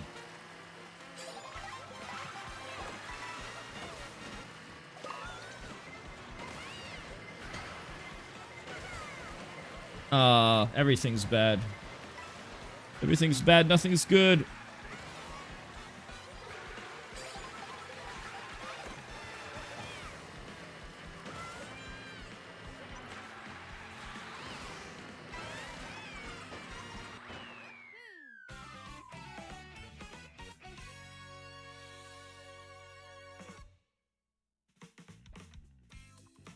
Yeah. Yeah, the first 4 coins.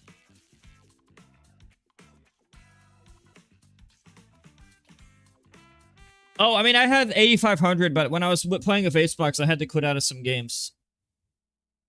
Yeah, the first 4.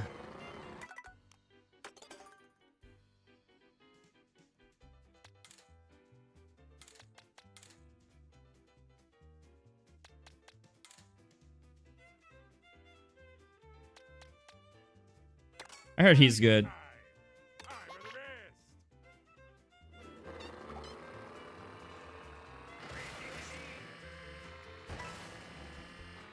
I can't figure out who's better in time trial. Hell, who's better in this mode? Heavies or lightweights? Like, if you're gonna bag a bit, because you have to bag, I think.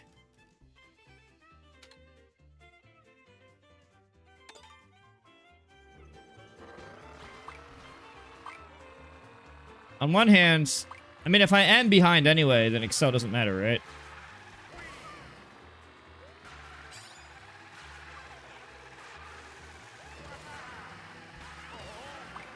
Yeah, I don't know. I've had success with DK, Cal, the babies. I don't know. Did I have trouble? No. Every mall is gonna have it. You just go into a mall. Malls always have a bunch. Waluigi is the same as Wario, except Waluigi is faster on water, but slower otherwise.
I didn't even mean to do that.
Snowman Heavy, yeah. Wario's a little hot, I'm not gonna lie. What?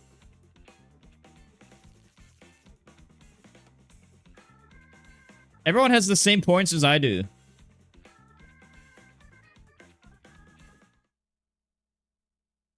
What? You did not just read that out loud?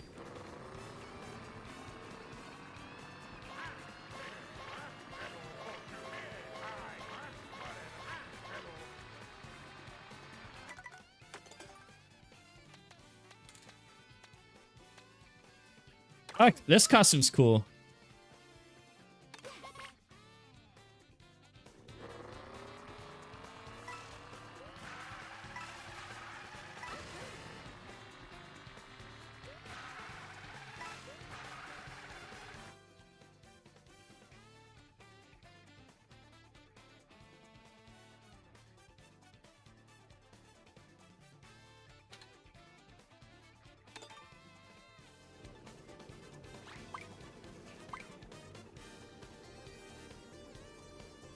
When can you add you? Oh yeah. You gotta remind me at a more strategic opportunity. For example, when a race ends, that's when you have to type it. Because my short-term memory is not gonna allow me to remember. But I look at chat after. I always look at chat after a race finishes. So you have to be very strategic with me in order to get the desired result.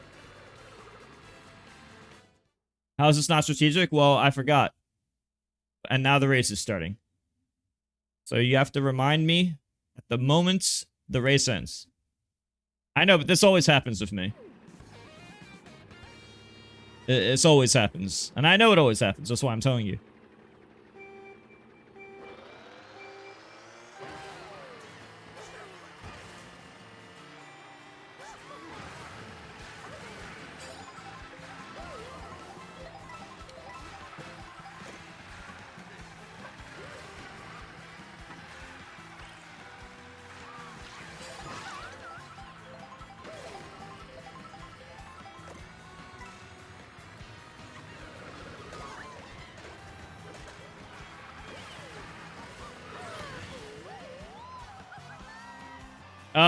Yeah, I mean, it doesn't... You could just do it after you see a race end.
Huh?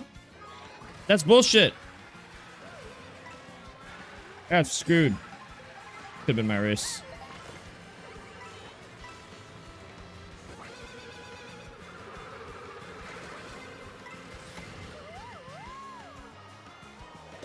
What's the overall opinion? Items are everything.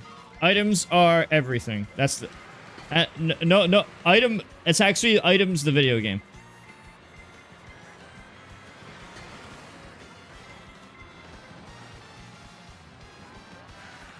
This is... You see, I didn't sandbag enough this level. The easiest strategy to find success, if you want easy success, you sandbag.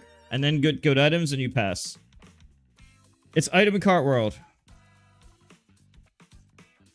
I've been practicing on the Daisy, so I want a lighter on the baby Daisy, so this is a little too heavy for me now.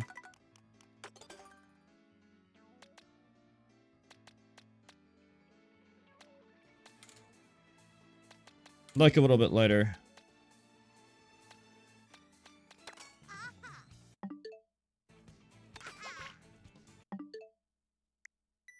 Who's nerfed? Who's nerfed?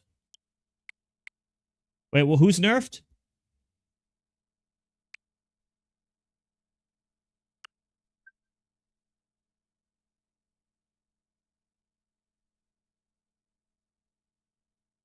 From YouTube, what are you talking about? I can only do one person at a time between races.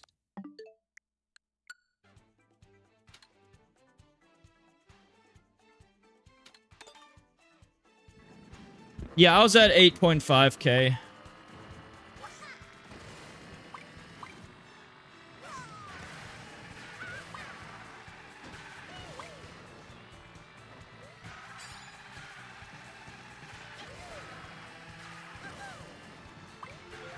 Items? Oh, yeah. No, no, no. Items are not nerfed. It's just bullet bill. Items are overpowered as fuck.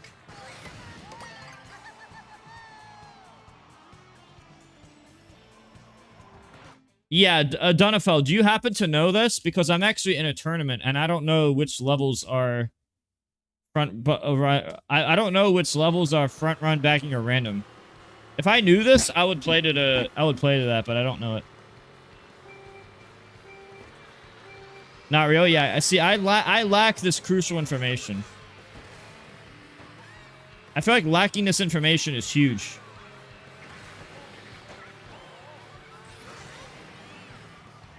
Yeah, it's very important, but I don't have that info.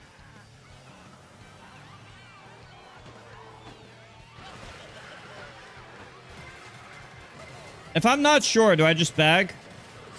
What's the most common? What would you say is the most common?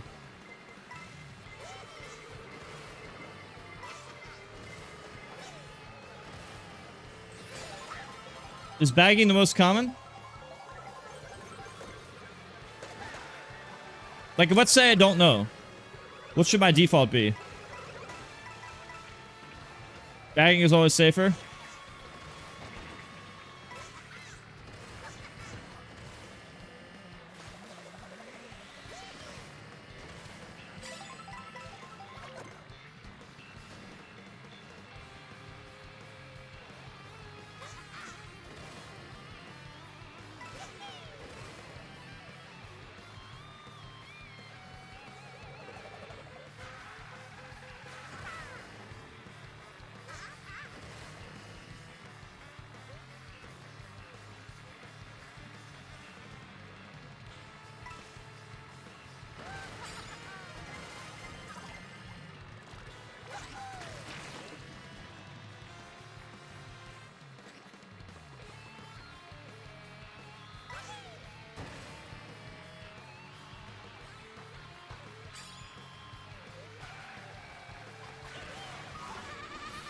No!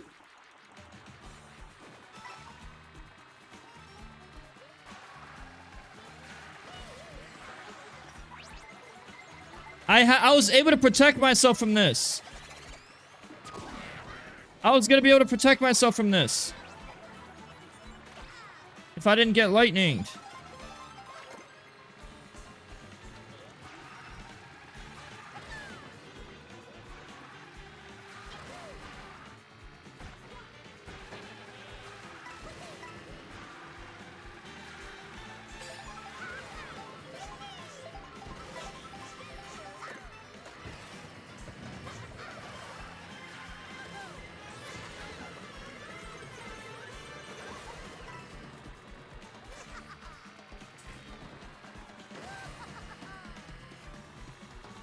This is a first place victory if I didn't get lightning.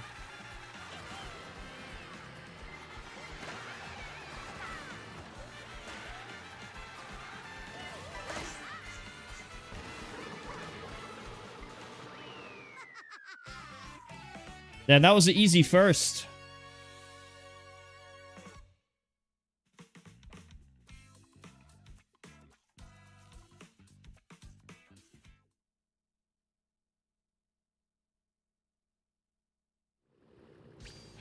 Oh, the blue shell AoE. Yeah, I'm not honestly. I'm not used to the idea that I can turn behind me.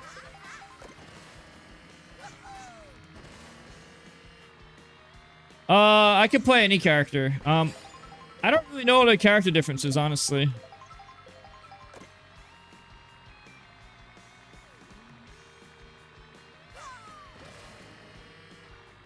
Casual, shut the fuck up.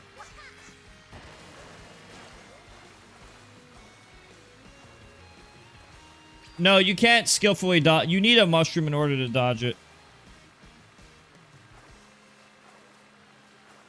Actually, Donafel, it's the opposite. Lightweights benefit more from the earlier coins.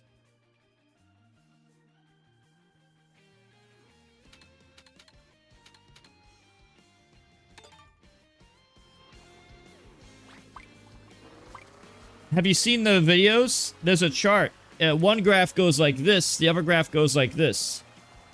The first 4 coins is roughly the same as the next 16 coins for a lightweight.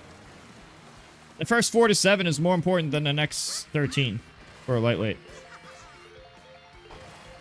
Yeah, the top speeds graph, one curve goes high, starts high and then goes low, and everyone starts low and goes high. The heavies kind of need to max out at 20 to be OP. Whereas the lightweights, they could just get a few coins and they get significant benefits. They probably did this to somehow balance the top speeds or something, I don't know. But you only need a few coins for a lightweight, and it'll get great results. A few coins as a heavy does very little, though.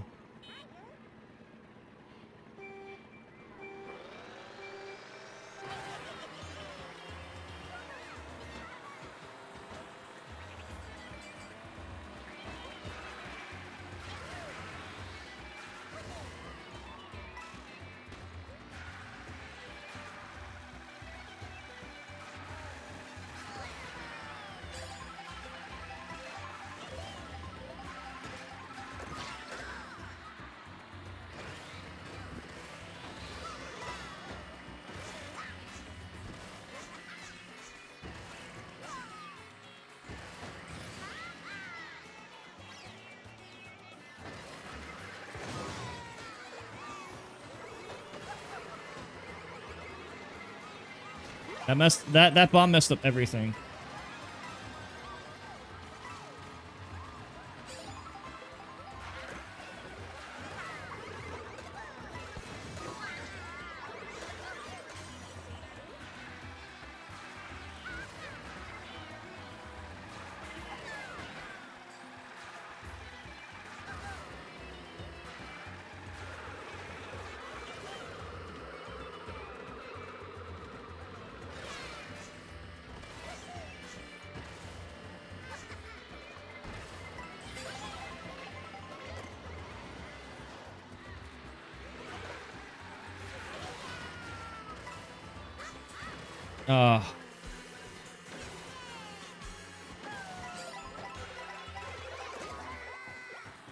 I messed up the shortcut. I messed up the shortcuts. It's corny.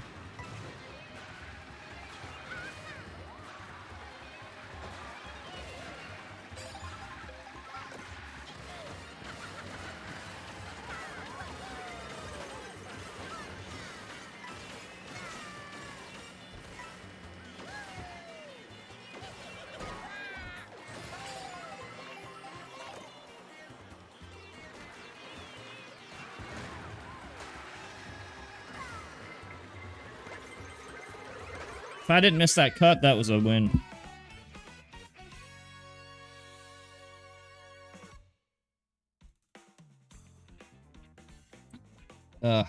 Lame. Why is everybody Daisy? Is Daisy like meta? I see a lot of Daisies. Is she meta?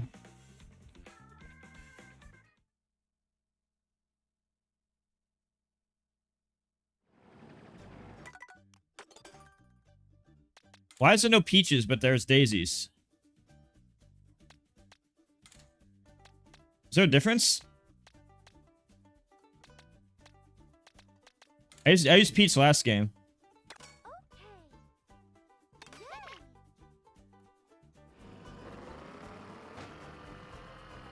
I see everybody use daisy, nobody uses peach.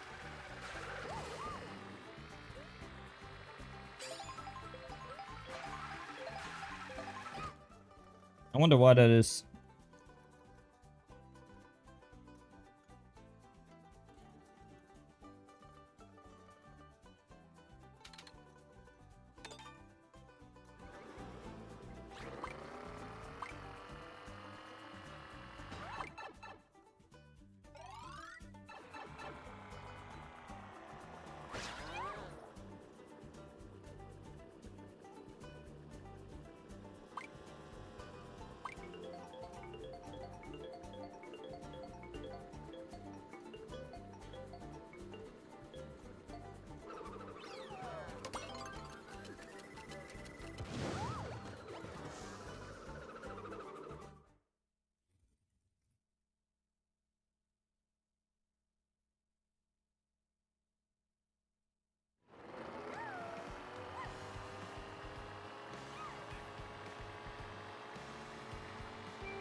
Of course.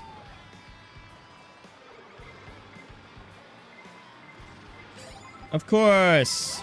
Tried to play good? Sorry. You tried to play good? I tried to use skill? I tried to play good in the beginning of the round? Oh, I'm sorry. That leads to defeat. Because then you get red shell, spiny shell, and then lightning. And now I'm in 13th. That's my fault, though. I tried to play the game, you know, in a way where actually fucking playing the game instead of abusing sandbagging. My fault. Guess I only can sandbag from now on.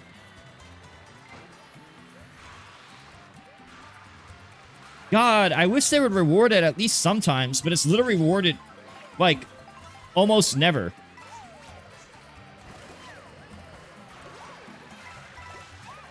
Like, just playing like shit gets better results.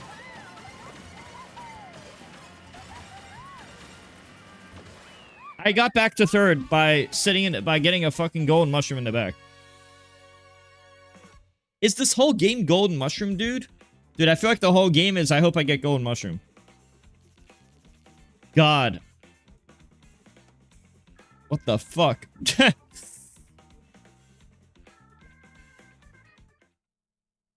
But how do I know? What if I don't get a golden mushroom? What do I do if I'm behind and I don't get a golden mushroom?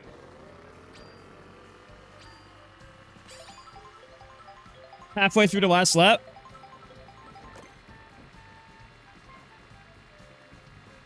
That's the strat.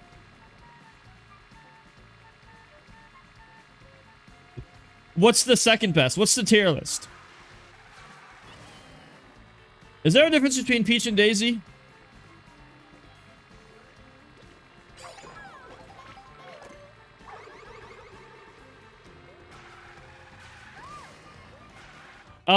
Yeah, that's called time trials, Lystexic. Called time trials.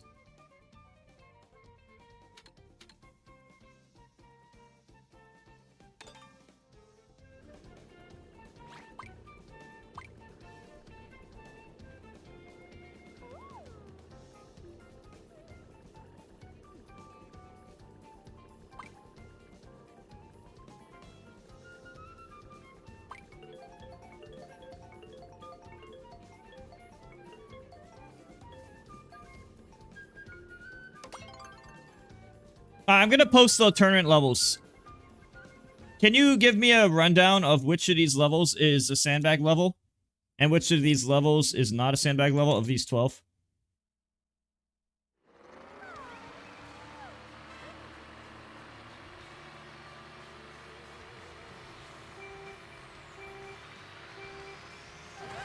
Wait, let me play like shit so I can get rewarded later.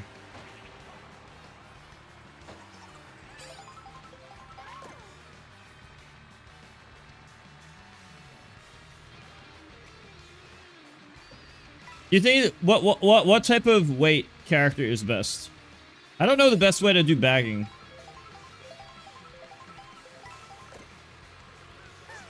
Like right now I have some good items. What's the best strat now? Should I just use it? I'll just use it on a shortcut, I guess. Let's use it on a shortcut. Oops. I know it's stupid. I don't like it as a mechanic.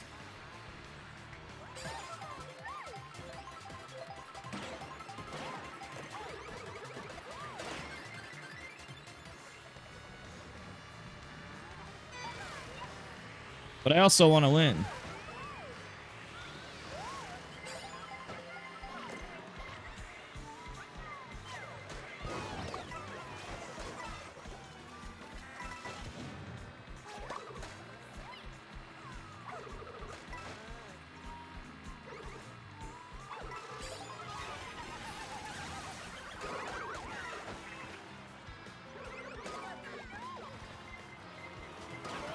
Oh my god.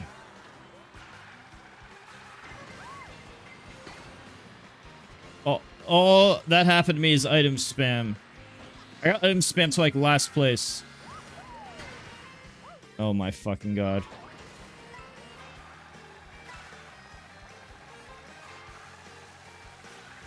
This game is too random, bro. Mario Kart is it's completely random for me.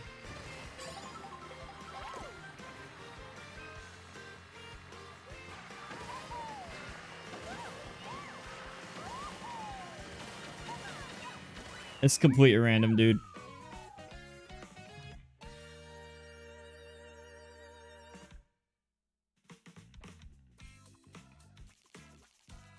What should I have done there? I was set up in a good position. I was set up in a good position with the star and the mushrooms, but I didn't know what to do with it. So I used it. And then bad things happened. I tried to take a should I have not shortcutted? Yo, I did that. I did what I was supposed to do.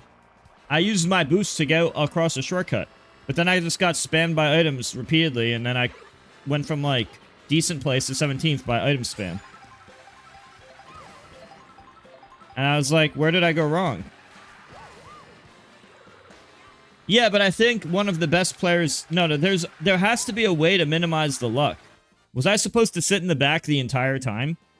Like, let's say it's lap 1. And I get a star and 3 mushrooms on lap 1. Is it ideal for me to just hope that I don't get lightning and just sit in the back of the pack?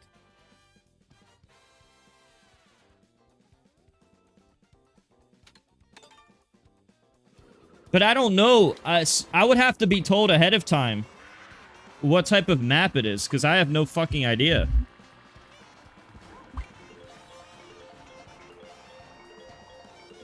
I just posted the levels. Acorn Heights, Boost Cinema, Bowser's Castle, Dandelion Depths, Dino Jungle, DK Pass, DK Spaceport, Moo Moo Meadows, Peach Beach, Rainbow Road, Toad Factory, Shy Guy Bazaar. Those are the levels that I have to do for the tournament on the 17th, which is in a few days.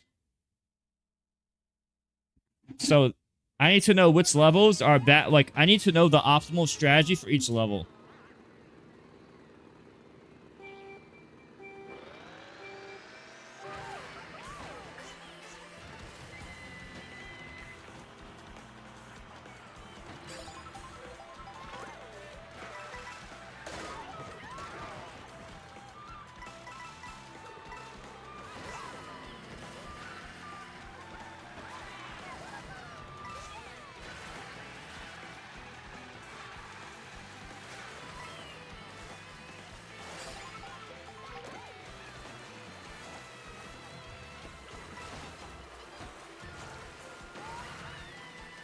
Oh no, I got stuck in my movement. Oh, now it's bagging. And I cannot drive on water, apparently. Oh.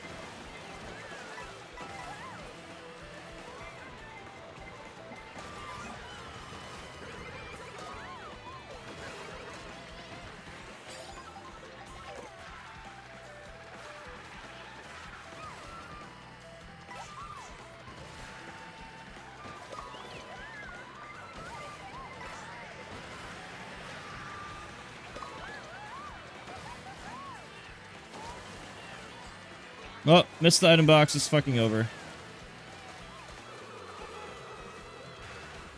It's fucking over.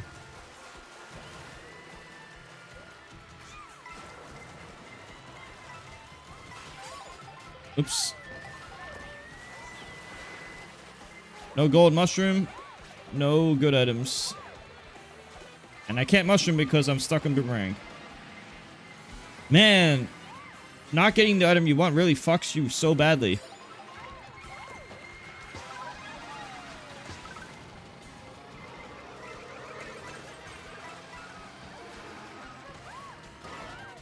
I really could have afforded better items in that position instead of a boomerang and single mushrooms.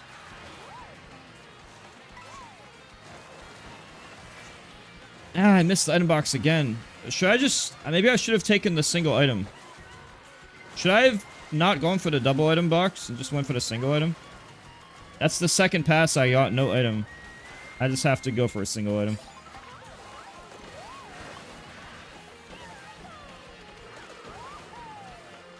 Wow, I played so badly and got 7th.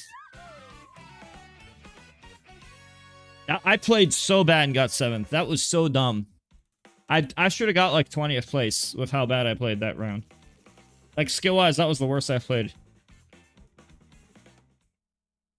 I mean, I was sandbagging a bit in the beginning, but still.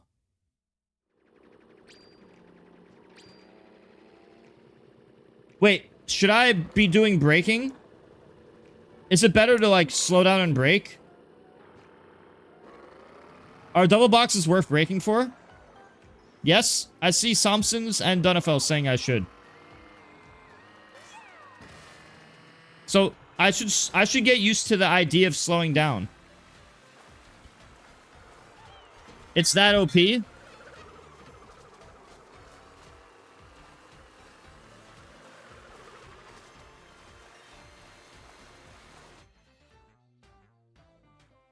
Abandoned everything. It's that important.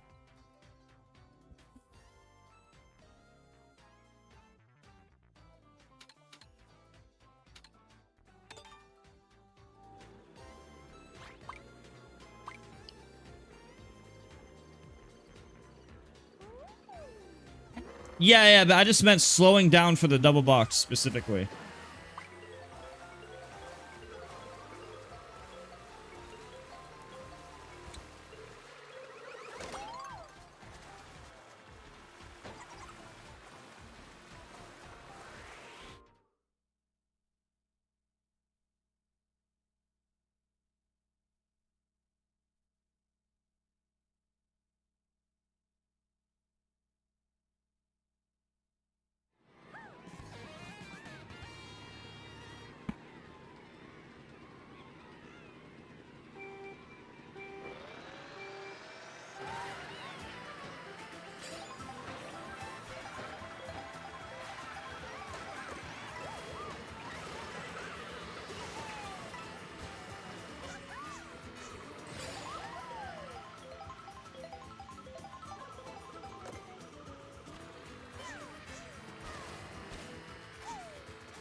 What if I should take the shortcut or not? Fuck it.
Oh.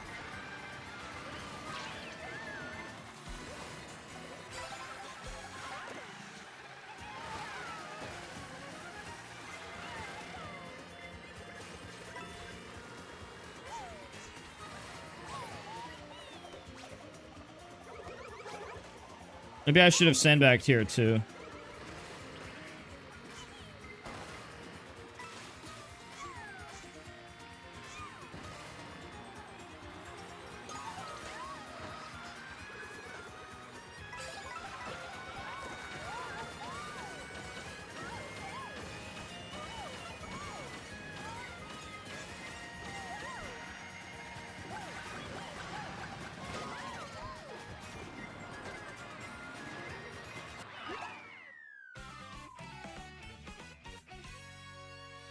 I need an expert to tell me what types of levels are front or back.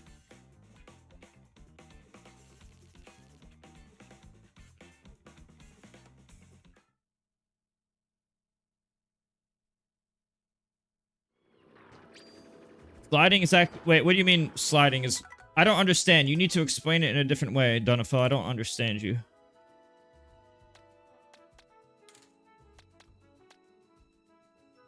I heard Toadette's good.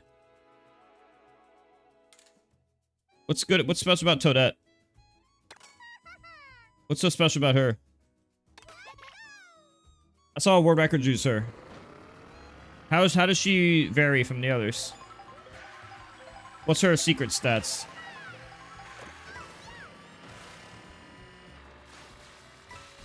What's the Toadette secret stats? I saw she has 1 world record.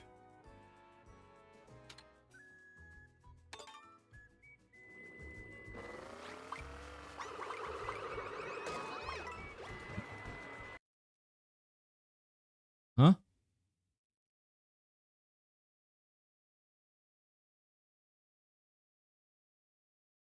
Wait. Did my audio go away? You hear me? I don't hear the game anymore. What's going on? What happened? Wait, audio plus the console froze? Fuck. Oh my god, it's my capture card. It's something to do with my capture card. This always happens.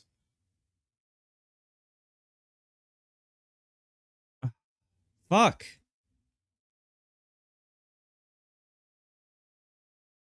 I can't quit out of the race. No, this always happens. It's no. This happened 3 times yesterday.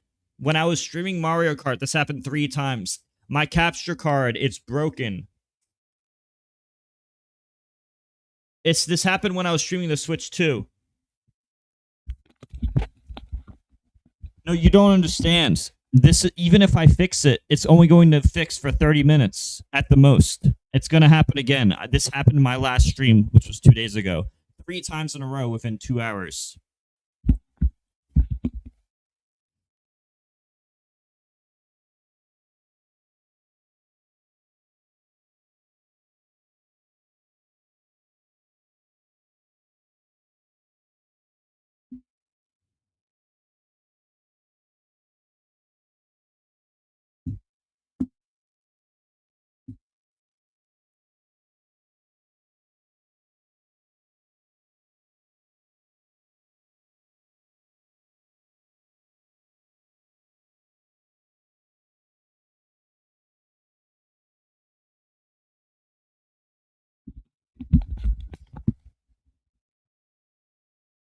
And then I have to do multiple steps, which takes a few minutes every time.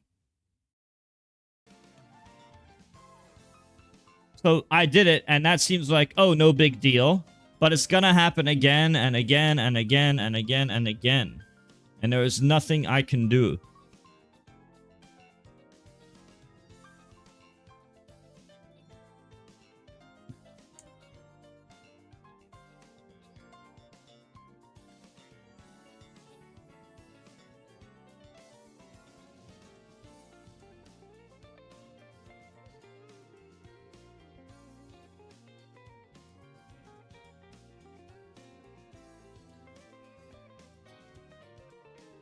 Ah, fuck.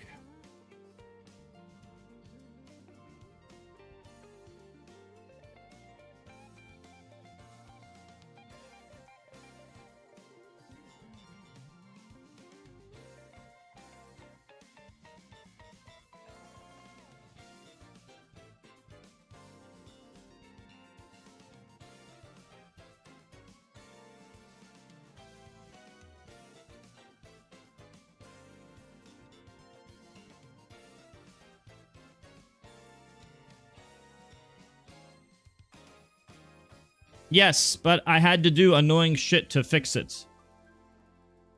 It was annoying. Well, I'll just put this on in the meantime. While I try to fix... Wait. I have the wrong Chrome tab displayed. Chrome tab, right click. GG Boot Camp. I am in Florida, but my room is not hot. But no back go. Too high of a percent. Great tech, yeah. We try to reverse it too. Try to catch him. Oh, I could have. There is overheating problems for sure. Nair off of that in the explosion. Oh, I love that. Yeah, that was a nice But what am I supposed to do? So smart there from Majestic Souls. Drops the grenade down to where you want to be, throws the boomerang where you will be, and then lets the forward air rip. Yep. Well, I'll just have to put this on for a bit. For the fair. Incredible work here from Majestic Souls, and Spickles is going to need to change up the game plan a bit if Put a he wants to cooler? get this next one, or you know, let's see. I mean, there's I always do have bit a- of X factor. I always do a bit have of this fan here. variability with Luigi. Yeah, we didn't really see any 0 to death, Wait. but also Majestic Souls never interacted with Spickles. Well, Yeah, I need to that's- fix I this think that's the setup hardest part first. about this matchup here, Jed, Bef- is the I need fact to that fix this Majestic Souls before I can. I want to go back to utilizing all Mario the Kart, tools in his but I need to kit fix stop this. the game plan of Luigi. He's stopping the plunger, he's stopping the grab. I have mean, this I fan. haven't seen in this matchup before younglings utilize a strategy of hitting themselves with a bomb to get you out of the 0% 0 to death range. So just putting like Not a 12, bad 12 idea. to 15% on you. Yeah, definitely not a bad idea. Get out of dodge there. Majestic Souls once again coming right through that. Cyclone will That scoop ain't up a little true. bit. Yeah, if it's not true, Luigi will check you, that's for sure. Yeah, and sometimes you can punish him for it, but that time you got bit. All right, up air. Yep, just a standard damage combo after your up B. Go for that up air to get a little bit of extra percent. I love the spacing here for Majestic Souls as well. Willie really knows like where his projectiles are going to land and what they will do after they connect. Yeah, just always preempting the positional play to make sure you can get the follow-up. It's not necessarily always going for the follow-up regardless if the projectile hits or not, but being in the right spot that you can react is super important. And the damage honestly doesn't matter that much here for Majestic Souls because he just racks up enough percent and then eventually finds a straight hit. No tech that time around, did save the jump. Able to survive, but the back air read from Spickles And there he's gone. is Yeah, enough no, I bumped to the. find that first stock. And Okay, so I'm honestly, setting it up a. could be a good spot to be in if you're Luigi. Now we just have to find a I'm grab just trying to set up an optimal setup to make it not. Good luck indeed as you get sent all the way across stage with that multiple. Do you think it's the Switch 2 overheating? Approach coming out from The Switch 2 is pretty fucking hot, does take the 6% on it. but So no, not it quite shouldn't at the be. death range. I'm not sure if the same combo works. Oh, 1 minute. exactly from 6%, but we'll see. Oh no, 23%. Just kidding. Now we're out of the range, indeed. But this can still be huge damage for Spickles as Majestic Souls sent all the way off stage. Quick 76 from that one combo and is now beginning to recycle the situation and getting a little bit more percent. That'll be an up B, no follow-up after the fact. Tries to get the boomerang toss in the tech chase, finding a down air.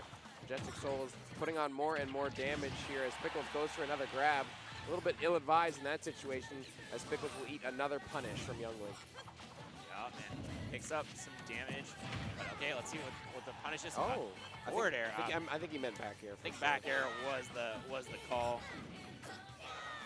Not gonna connect that time around. Back and forth. The Cyclone will kill Younglink off the top. 128 before the hit. Kind of a wild Cyclone. Pretty early too. Yeah, it just lets it rip in somewhat of a neutral fashion. Uh-huh. We'll call it a guessy. Yeah, a little messy. A little messy guessy there. Even stocks now, but the percentages aren't quite even for the moment. And this is Spickles' chance here. Getting that fireball on the platform. I like the idea. Try and reset the situation. Gets grabbed for his troubles though, and 2 up airs from Majestic Souls will begin to equalize this percent as back air connects, and now looking for the ledge trap is Spickles. Can we find the kill here? Yeah, we hugging cannot. the wall a little bit too closely for Spickles to find the kill, and the parry on the down air is not going to result in a punish. Let's see what's parries, going to though. happen here. Down. Wow. Just jumps on the shield a little bit too aggressively. Up smash gets it down. Anticlimactic, honestly. Like, no kill screen, just like a Like, little- oh, you're dead? Oh, okay. Oh, I Move- died. Next one. Yep, Next one. yep, on to the next one. I mean, I almost thought he wasn't going to like die from that. Yeah, up yeah, smash. because I didn't see the kill screen, so it's like, oh, maybe, Yeah, oh, he's no. fine. Oh. It really just also didn't look like he was close to living, too. The speed at which he flew. No, I don't think he was close to living at all. yeah. I'm pretty sure that just straight up killed. But we're back on small battlefield for game number 3. Keeping this pretty close to the cuff. Finally finding a grab, but no follow-up, unfortunately, for Spickles. We haven't seen a 0 to death yet, and honestly, I don't think we will versus Younglink. Okay, I thought for a second I was about to shut you the hell I up. was about to be so upset, but honestly, Well, I mean, that was pretty close. I mean, it's pretty close. You know? Was that a 0 to death in terms of like technically a 0 to death, not a combo? Yeah, I wouldn't really call it a 0 to death for sure, but I'd call it a very solid stock. Yeah, I was certainly looking really good for Spickles here. Best stock he's had so far, for sure. Yep.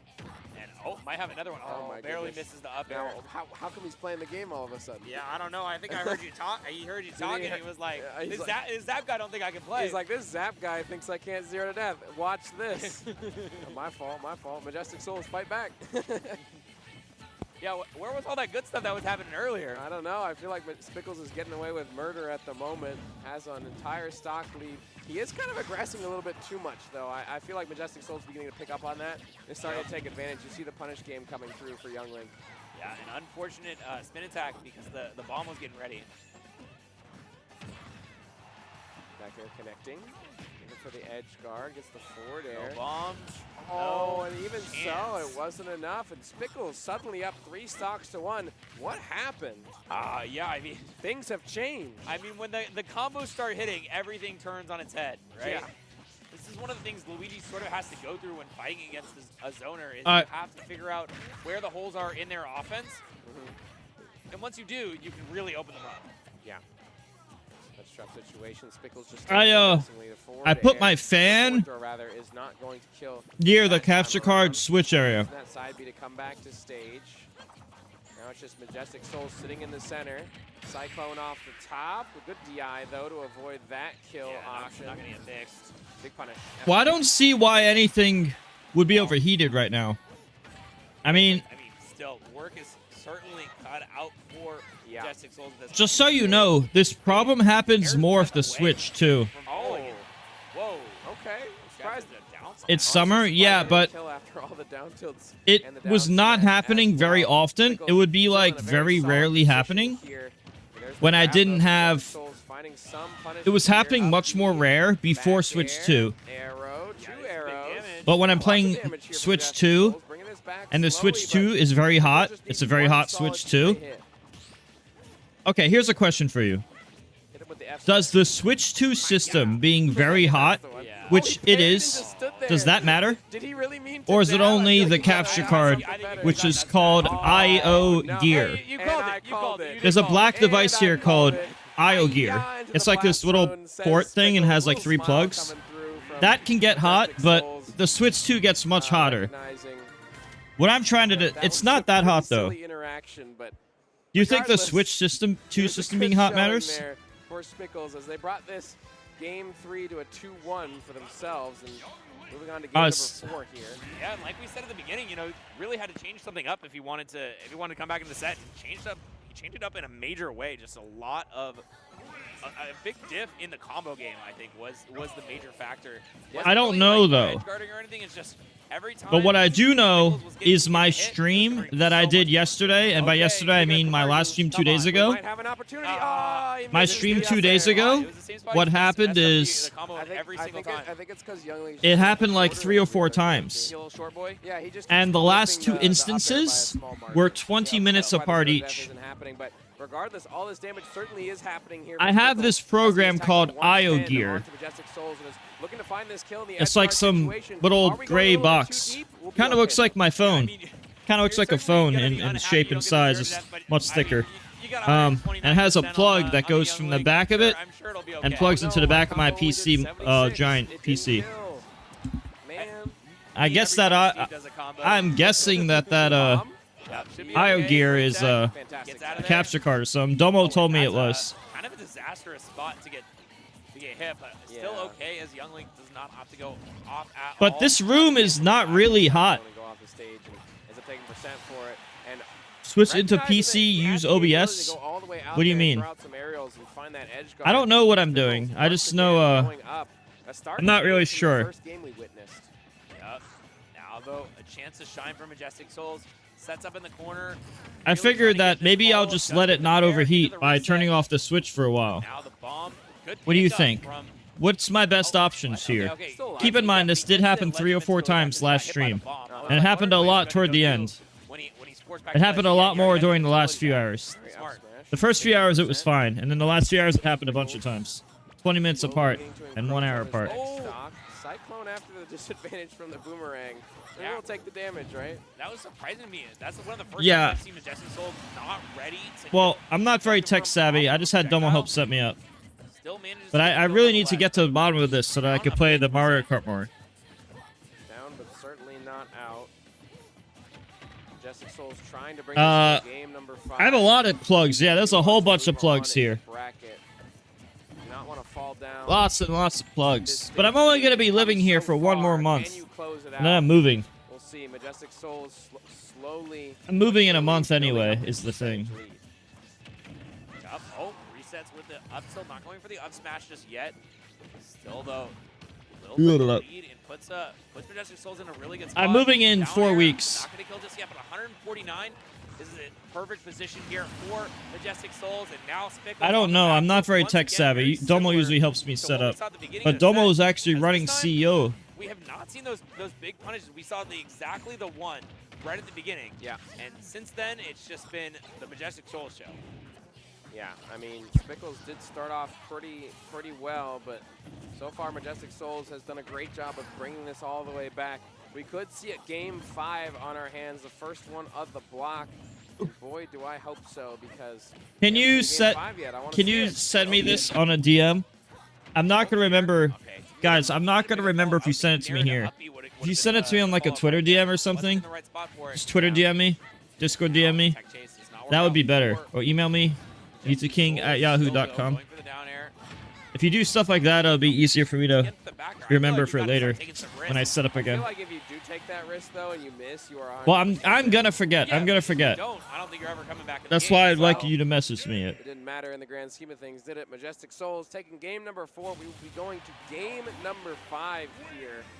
Spickles and Majestic Souls. Let's see if there's a second stream set up I here. can imagine that these two are a little bit closer in skill level as opposed to some of our earlier sets. Yeah, some Yeah, of our TV. earlier pools matches. All right, I'm gonna put you on the spot. Who you got?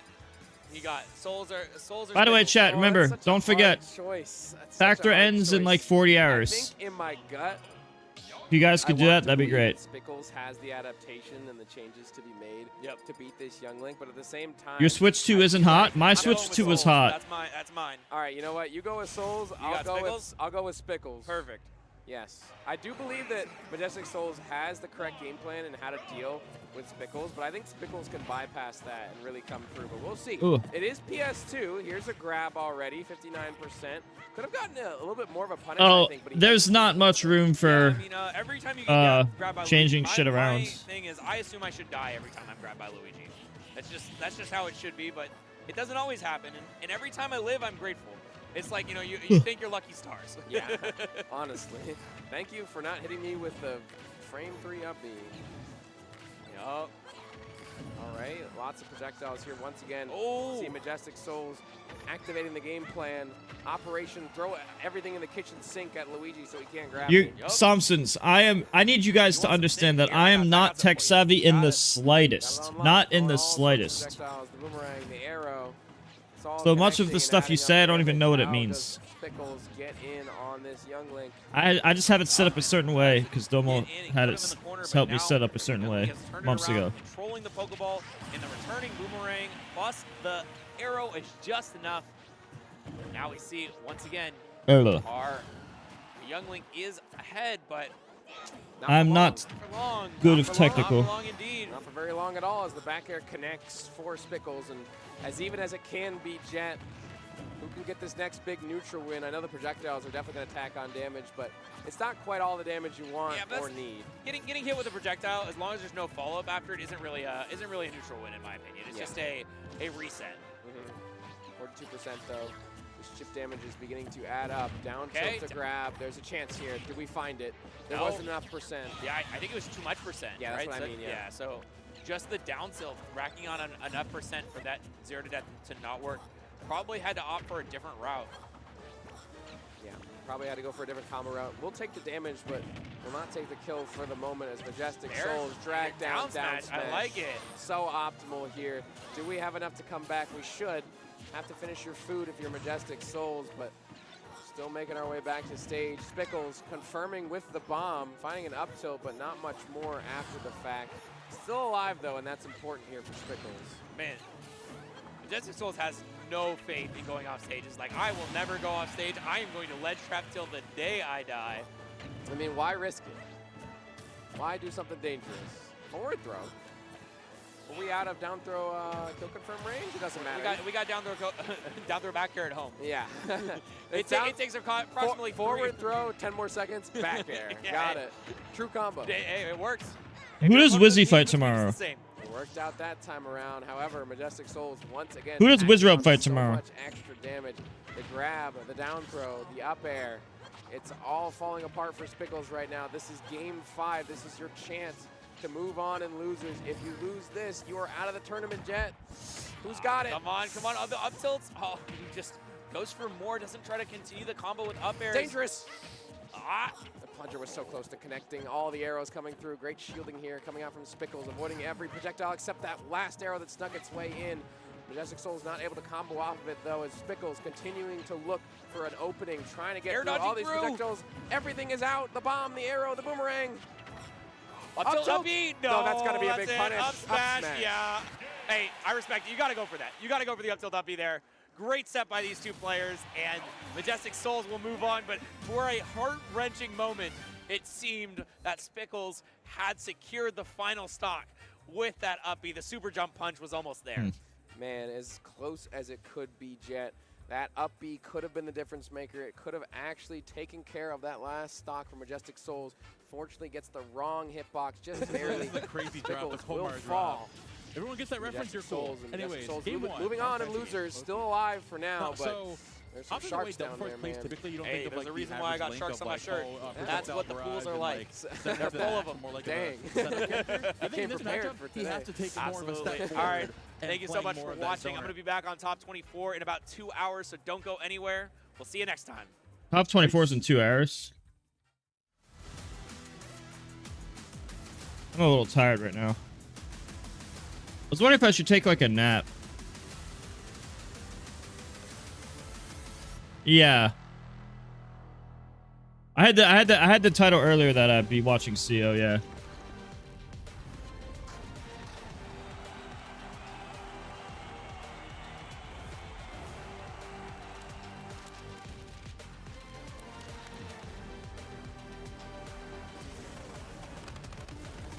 When does this end today? 6 p.m. When does this end?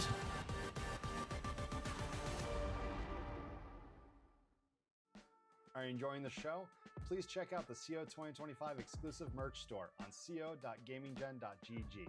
Pick up one of your favorite designs from this year's show and help. I want to see if I can have time to take a nap.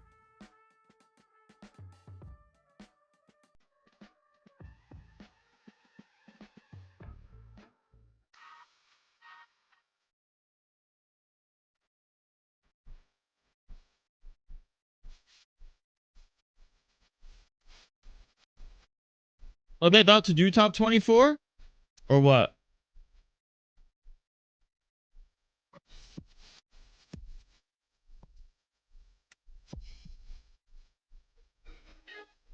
Wait, so does this mean if it says 8 p.m. top 24, does that mean 8 p.m. to 10 p.m. or when does it end? What do you guys make of this chart?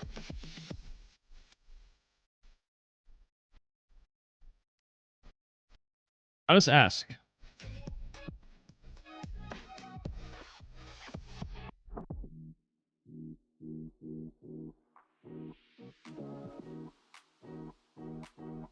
Yeah, it's confusing.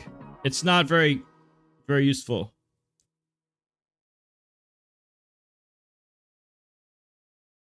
Are you ready to elevate your game? Controller Chaos has hundreds of controller designs to pick from, including this year's CO 2025 limited edition custom painted controller and fight sticks. Use code CO25 at checkout to save on controllerchaos.com. Tenno, officially licensed FGC merch designed by the FGC for the FGC. Discover our newest drops releasing for the first time during CO, including the newest official Street Fighter design, the CO 15-year collaboration, and many returning favorites. Get yours today at merch.10-o.gg. Whether it's sunglasses outside, blue light glasses inside, or night driving lenses in the dark, Zenni has affordable eyewear for everyone. Get 10% off with code CEO at zenni.com.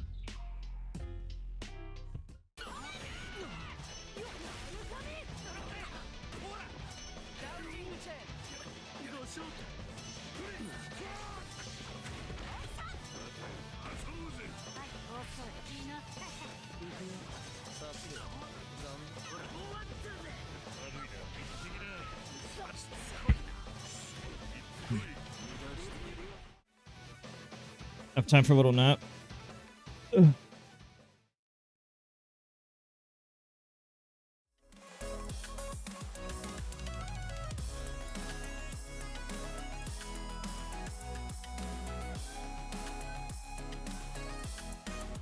I wonder if I should take one.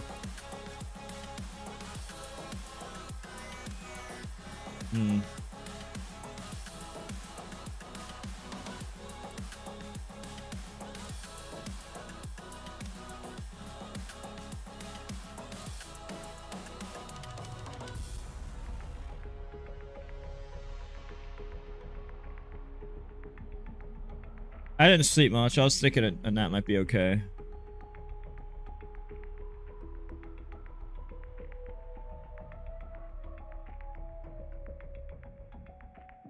Yeah, I might set an alarm for 2 hours from now.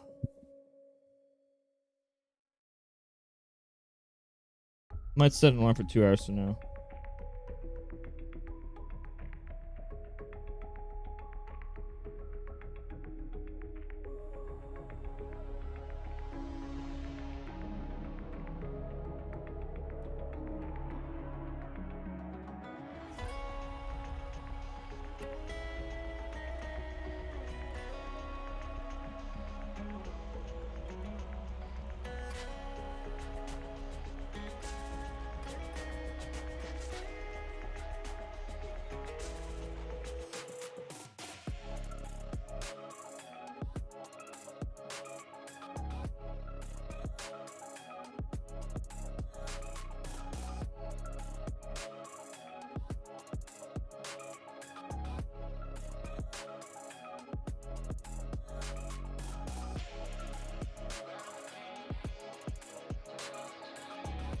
All right.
Nah, well, it's just a small nap. Also, chat, don't forget to do factor if you can. Type exclamation mark factor in chat. I have about a day and a half left for this. It's right here.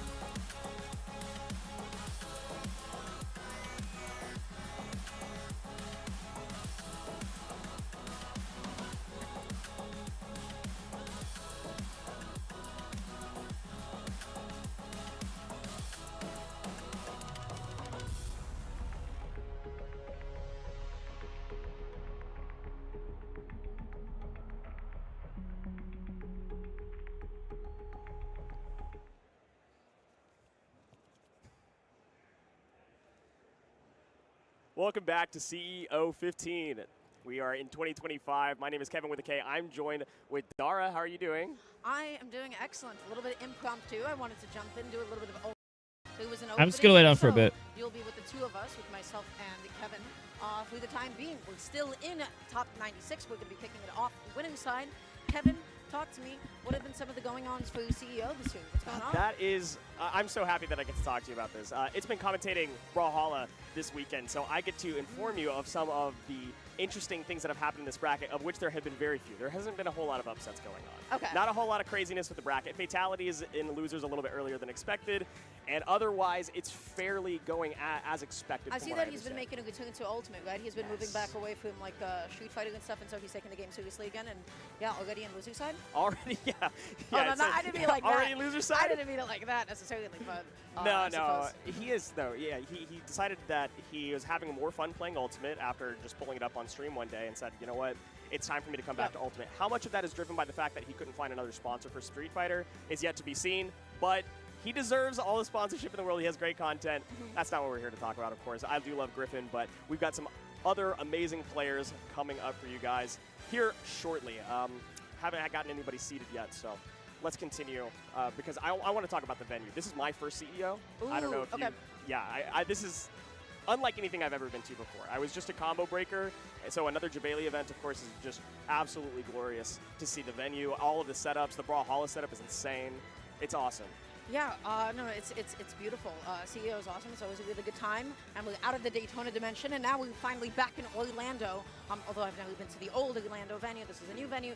Anyways, Point of CEO is an amazing event. So if you haven't come out, you've definitely made a mistake. Now, it seems like we have a set queued on up. Something that we can talk about in the meantime. It looks like we'll be seeing Osh9 versus Keen. Osh9, a name I'm definitely familiar with. Keen, not so much. I want to say Keen is a Wolf player that I saw playing in pools a little bit earlier. Potential that there are multiple Keens at this tournament, but Osh9 being the Mii Brawler player from Texas. You said that you're familiar with Osh9? Yeah, absolutely. Mii Brawler. Somehow more than I should be at this point. Yeah, absolutely. So if it's going to be, Mii Brawler up against Wolf, this is like honestly two characters that do a good job of blowing each other up. Mii Brawler, excellent punish game. I think excellent punish game, especially on Wolf, who might have a bit of a difficult time landing against him. And we'll just see how much he's able to push that. It does also look like Keen has a Diddy Kong in the back pocket, which I think probably would be a slightly better matchup against the Mii Brawler. But I personally am in favor of watching just a Fundies versus Fundies matchup. Oh, calling Wolf Fundies. Yes, it's 2025. We can call Wolf Fundies. Yeah. How times have changed, absolutely. No, Wolf is Fundies. Now, the question is Mii Brawler Fundies? Okay, that's a good question. Is that Fundies? What's the... I think it depends on the loadout, right? Because you have the classic 1-2-3-2 or the 1-3-3-2, depending on if you want to go with burning dropkick or suplex. Yeah. But there's not a whole lot of cheese in that setup, right? You have shot put, which is a little bit annoying, but otherwise, flip jump just gets you out of disadvantage, and it's a fairly honest game plan from there. However, if we decide to go with like helicopter kick or something that kills insanely early off the side, then we might be getting into cheese non-Fundies territory. Let's see if the picks are going to be what we talked about. Probably the Mii Brawler, almost certainly. But Keen, yet to be decided at the moment, just because a little bit of unfamiliarity in my end. And this is still in the winning side. So let's see what it's going to be. I actually don't know the Mii Brawler set either. It seems like the numbers are concealed. Okay. So I wouldn't be able to jump in. Okay, is that 2-3-3-2? Yeah, and I set that up like to give myself like a bit of a pass, but the reality is I don't know what 2-3-3-2 is. No. It's 3-3-2 is suplex, feint jump, and thrupper cut. And then the 2, I believe, is the flaming or the flashing mock punch or whatever, the one that hits really fast and then sends you off the top blast zone really, really early. But we've got Battlefield, so top blast zone higher up, but if you start at the top platform, which Mii Brawler combos really can make it up there. Yeah, down throw, back hill, a couple of up tilts, up hills, maybe some platform extensions. Not going to be able to catch that. Air dodge Keen ends up landing back down quite safely. Now you need a combo starter of your own. Wolf at low percent. What is he looking for? He wants a falling forward, and honestly, he's not been able to find it yet. Keen representing Chile. There's a few Chilean competitors, I should say, in this bracket. Oh, that suplex almost sent you free falling off the side, but he knows the distance better than I do in that top platform. Up B, that's right. You get to get away with it. It keeps you nice and safe. The back heel comes out. Keen, how are you going to be able to make it back on? Holding onto shield just in case. It was beefy up B. Okay, forward coming through. Yeah, playing for center is so important for both of these characters because of how much they can shark underneath the other. Just looking through the opening. Oh, the neutral, so easy to just be able to get in there, get that dash grab. Once again, Keen stuck in the corner. How do you get out? We're clanking, and we're going to up smash out of shield, landing a little bit unsafely. Osh9 coming up with a stock lead. Osh9, I believe the person expected to win this one, has a lot of fans in the audience. I know a lot of people are cheering him on from the sidelines right now, and they are happy to see an early lead, even if it's only one, as we start our, I believe we're in best of 5 territory. We'll find out. Yes, we are in best of 5 territory. Yeah, the set before hand proved that. So the back heel coming through. Keen going to be evening up the stock count without taking too much more damage. Right now, Osh9, he's doing the thing that he needs to do. He doesn't have a projectile with which to approach with at the moment, so you know what he's doing? He's dashing in, dashing out, and making Keen do something. Dash in, dash out, parry, get those up tilts, up is. Look at how much damage that was. That was so much. Such an extension right there. Keen looking to close it back up, but how much gap do you want to close when, like you said, In, you are the one? Force the goal. Oh. Get the up tilt, get the up air, and the up Nice. B as well. That's what he's doing. That's his game plan. And guess what? It's making Keen do something. The follow-up, very nice. It is making me understand why he decided not to go shot put, so he can stay on top of his opponent. He has no desire to go farther away, but the down throw thrupper off the top, that's the top platform. We alluded to that at the very beginning, and Osh9 decided to make our dreams come true. Yeah, Battlefield should, I don't know if that's a consideration in the brawling matchup for sure. So, with an up B like that, the question is, fundies or not? Osh9, fundies, most certainly. Me brawling as a character overall, that's my question. That's what I pose to you. I still don't know, by the way, what the neutral B is. I don't think we saw it yet, but I think if we ban Battlefield, it's still fundies. Thoughts? It is fun. Yeah. His movement right now, purely fundies. He's dashing in, he's dashing out, and he's making Keen do something. He's, just flicking a shield. He's trying to get a parry. Sometimes he's going for a jump call out. This time, opening off a little bit differently. Able to get a two-piece, couple forwarders, tech chase with the up air. Not going to be able to get the extension on the top plat, but damage is damage. Down throw, forwarder tech chase, but he didn't get the last hitbox because that could have probably converted into a back air.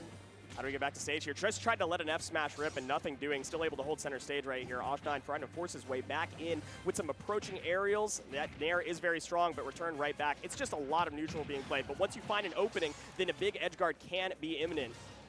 Just misses the two frame. Dashing and shielding, looking for the side B. Oh no punish though. Okay. Osh9, what's it gonna be? He's just looking for any opening at this point, and this is a bit of a challenge, right? When you have like such linear approach options, I don't feel like he's using his movement as much. Keen is just catching him more often. Man, that side B is deceptive, isn't it? It had no end lag. What happened there? There's absolutely no punish opportunity right there. Osh9 gets to live a little bit longer, 162%. Keen holding shield is not where you want to be, but does find the dash attack. I don't think there's any DI you're getting right there because it's too ambiguous which part of the dash attack hits. Yeah, this time around, Keen just being able to stuff out his approaches a lot more, giving him a little bit of space. He's backing off a little bit here. He's just trying to get him to width in his space. Looking for the falling forwarder to catch a dash in, but that's the late hit neutral. The combo starter it is. Keen going to be stuck at the ledge. What's the ledge trap? Looking for an up tilt to cover the platform. Osh9, whenever something misses, he's just repositioning. Keen trying to go for a guaranteed combo, but unfortunately too low percentage for that dash attack to combo into another grab itself. Tried to cheese a stock right off the side. But he buffered the down air. If that was a full hop down air, that probably could have gotten it. And then we can start discussing whether or not Meat Brawler is cheese or not again. No, everybody has an up air down air like that. That's not Meat Brawler exclusive. You're right. Keen able to get back on. What's going to be the option? Tech chase. Oh, we're missing techs today. Yeah, really wanted the roll in right there after the tech, but nothing doing. Finds a fat back air, still not taking the stock, not quite as strong as Wolves, but Keen getting back to stage right now. Very slowly, very patiently, waiting out the corner. Okay, the up B out of shield, that's not going to be enough good DI on Keen's behalf. Okay, they're still looking for the next opening kill. This lead is becoming bigger and bigger for Keen, able to get the up air, going to just try to continue sharking under the platforms. Back air on shield, Keen is playing so safely, so evasively, and Osh9 just cannot get close enough. At some point, you've got to decide when are you going to pull out that flashing Mach Punch that you've been holding on to. You're trying to mix it up, but today is not the day. The back air connects to close out the stock. Landing with the neutral air, no follow-up. I'm surprised that wasn't a grab at that point. Maybe he hit it a little bit too early. Osh9 gets the neutral air rising this time. It wasn't late of it, but he was still able to throw out an up B. He's slowly evening this up. Me Brawler has a lot of damage output. The up air extension into the up tilt. Keen trying his best to land to no avail. The up B coming out once again. Osh9 coming back fully here. The game is just about even. He did try to rip that flashing Mach Punch to try to catch the landing, but when you have an ambiguous landing with a platform above you, you can't just let that one rip. The Nair sends Keen off the side right now. What's the ledge trap? Just holding center stage, but the dash attack breaks Keen through. Osh9 is using back air. Also, F-tilt, that's not going to be able to kill quite yet. How's he get back on? He's going to use back air, and he's going to back up a little bit. That's my guess. Oh, dash attack, okay. They've both been getting so much value off of dash attack. In neutral, too, not off of combos. The forward throw is disgusting. What was that? The DI on that question mark? Yeah, okay. Well, the back air cleans it up, so Keen not losing too much for his mistakes there. Both of them now in prime combo territory. Keen just going to be looking for that falling forward. The side B coming through, dealing so much damage. Osh9 backing up, dashing back a little bit, just seeing what Keen is going to do in his face. Just letting him back onto the stage. Neutrila setting up the tech chase. I like the preemptive jab just in case he'd be able to get a jab lock. Still being able to cover the tech roll out. The lifts with the up tilts, trying to find the combos off the top. Down tilt keeps the edge guard hot, and he's still in disadvantage. Keen, though, reverses it from center stage, gets a nice little forward air three-piece, continuing the advantage state, sends him off stage. Osh9, recovery options not that strong, but feint jump is still in the back pocket. Oh, getting anti though. Keen, really nice job with the neutral. The grab going to be able to connect as well. Keen poised to be able to perhaps get this ledge trap. The up B going to be hitting onto the stage forcing. He's going to back here and he's going to dash back. He gets it this time around. That's not going to kill. You called it right out, but what's the ledge trap? Another back air. You're calling it out so well. It's the fade back airs. It's mixing in the double jumps and then waiting for Keen to over-aggress with a missed dash attack, with a missed aerial. The neutral going to be catching Osh9, dashing back in. The F tilt not going to be coming through in time, but the up air is not going to be enough to do it. Too low. Oh my gosh. Oh my god, he could have waited a little bit longer and gotten a more reliable punish that would have taken the rest of the game, but he wanted to respond to the threat ASAP. Will he pay for it? Right now, he's got some more time. That's huge, but we can recover that, right? Magnet hands are massive. That's right. Backing up a little bit here. Just again, dash attacking to be able to get out of the corner. Nobody has taken this last stock. Keen, how do you get back on? It's going to be the forward throw again. 2 stocks with me brawling forward throw. That's not right. That's not right. That's not okay. That's not how he's supposed to kill. He's supposed to kill off the top. He's supposed to get a back kill. He's supposed to get an up B. What is this? What's going on? Keen learned the DI too late. So the first one definitely was a massive DI mix, and the second one was just something that you, maybe a knowledge check. I guess it was just that late enough. You have to know what percentage me brawlers throws are going to be kill throws at. So at this point, it could be a knowledge check, it could be a matchup check, but you have to learn, and you have to learn fast because you're down 2 games. So he's getting through. Keen was doing a good job of calling out some full hops when he was getting pressured, you know, like that neutral air to air that he did. That was super, super good. Up throw, is he going to be able to get a tech chase? Not quite. I feel like Keeney's just not gotten any of those super big wolf combo starters yet, and Osh9 just finding his openings a little bit easier. I'm going to keep it a buck. I'm surprised you're coming back to Battlefield. I get that the ceilings are a little bit higher than small Battlefield, so you're not going to die to down throw thropper on a side platform, but the extensions and the safety it's been providing for Osh9, and not super beneficial for Keen. Dash attack, catching, landing. Keen just going to be able to swing out there, resetting neutral. Oh, immediate spot dodge. Osh9 was ready for it. He almost got that double up tilt, and you know what would have happened? It would have been an up B afterwards. He didn't connect it, though. That means that Keen is living a little bit longer, and he catches him jumping to the platform. Keen with a stock lead. Massive back air, providing so much value for both of these players right now. Osh9 keeping the ledge trap hot, trying to find even more back air action, but nothing doing. Keen very slow, trying to find a shine combo. That's very difficult, frame perfect usually. Oh, looking for the down air. Okay, well, not quite, didn't really connect. Rolling out, forward throw coming through, just giving Osh9 some stage control. There it is. Finally, the neutral be coming through, and it is going to be able to kill. Nicely done. First time that he used it, and it connected, and killed. It did it all. Game 3, yeah. You waited long enough for it to be an important mix-in option, especially from advantage. In this third game, going up a stock is super important, but at that point, he just needed to trade it back. Slowing it down here a little bit, trying to set up tech chase again. Keen just going to be pressing a button. Hopefully just getting Osh9 off of him. Yeah, stage control. What's going to be the ledge trap? Getting caught by the neutral. I feel like both of them, they're both not getting ledge trapped by each other. They're both just getting back on and resetting neutral. I think they're too afraid to commit to anything too hard, especially with how important center stage is. And they're getting away with jumping through ledge quite a bit. You got to get that timing quite tight when you don't have, I don't know, I guess like swaggy level disjoints. Dash attack coming through. Once again, Osh9 now going to be using his down B through the recovery mix-up. The side B this time going to get called out by the F-tilt and the up B. That time, magnet hands will not save you. Keen continues his stock lead. Fortunately, no jump on that one to make the recovery happen. Osh9 once again down a stock. And for the second time this game, you probably are not going to find a whole lot of value after flashing Mach Punch again. He's looking for that neutral. He wants it to, oh I lied. My gosh, I there lied. is the jump call out. That move is big. That move is active. It is out there for a long time. It's going to hit you on the ground. It's going to hit you jumping. So it does a lot, especially in the corner. He got it to connect. Gdoc just back on. Keen didn't think he was going to go over the stage. He kind of just let it happen. He thought he was just going to go to ledge or something. Oh, starting a combo here, but drifted in. I'm not sure if you were trying to maybe fast fall to the side platform with an up tilt could have extended a little bit further, but Osh9 went for something a little bit more guaranteed, holding center, but now off stage. The F smash, that's the kind of commitment that they didn't want to do because then you lose stage positioning and suddenly it's reversed. down tilting, backing off, up tilt, up air.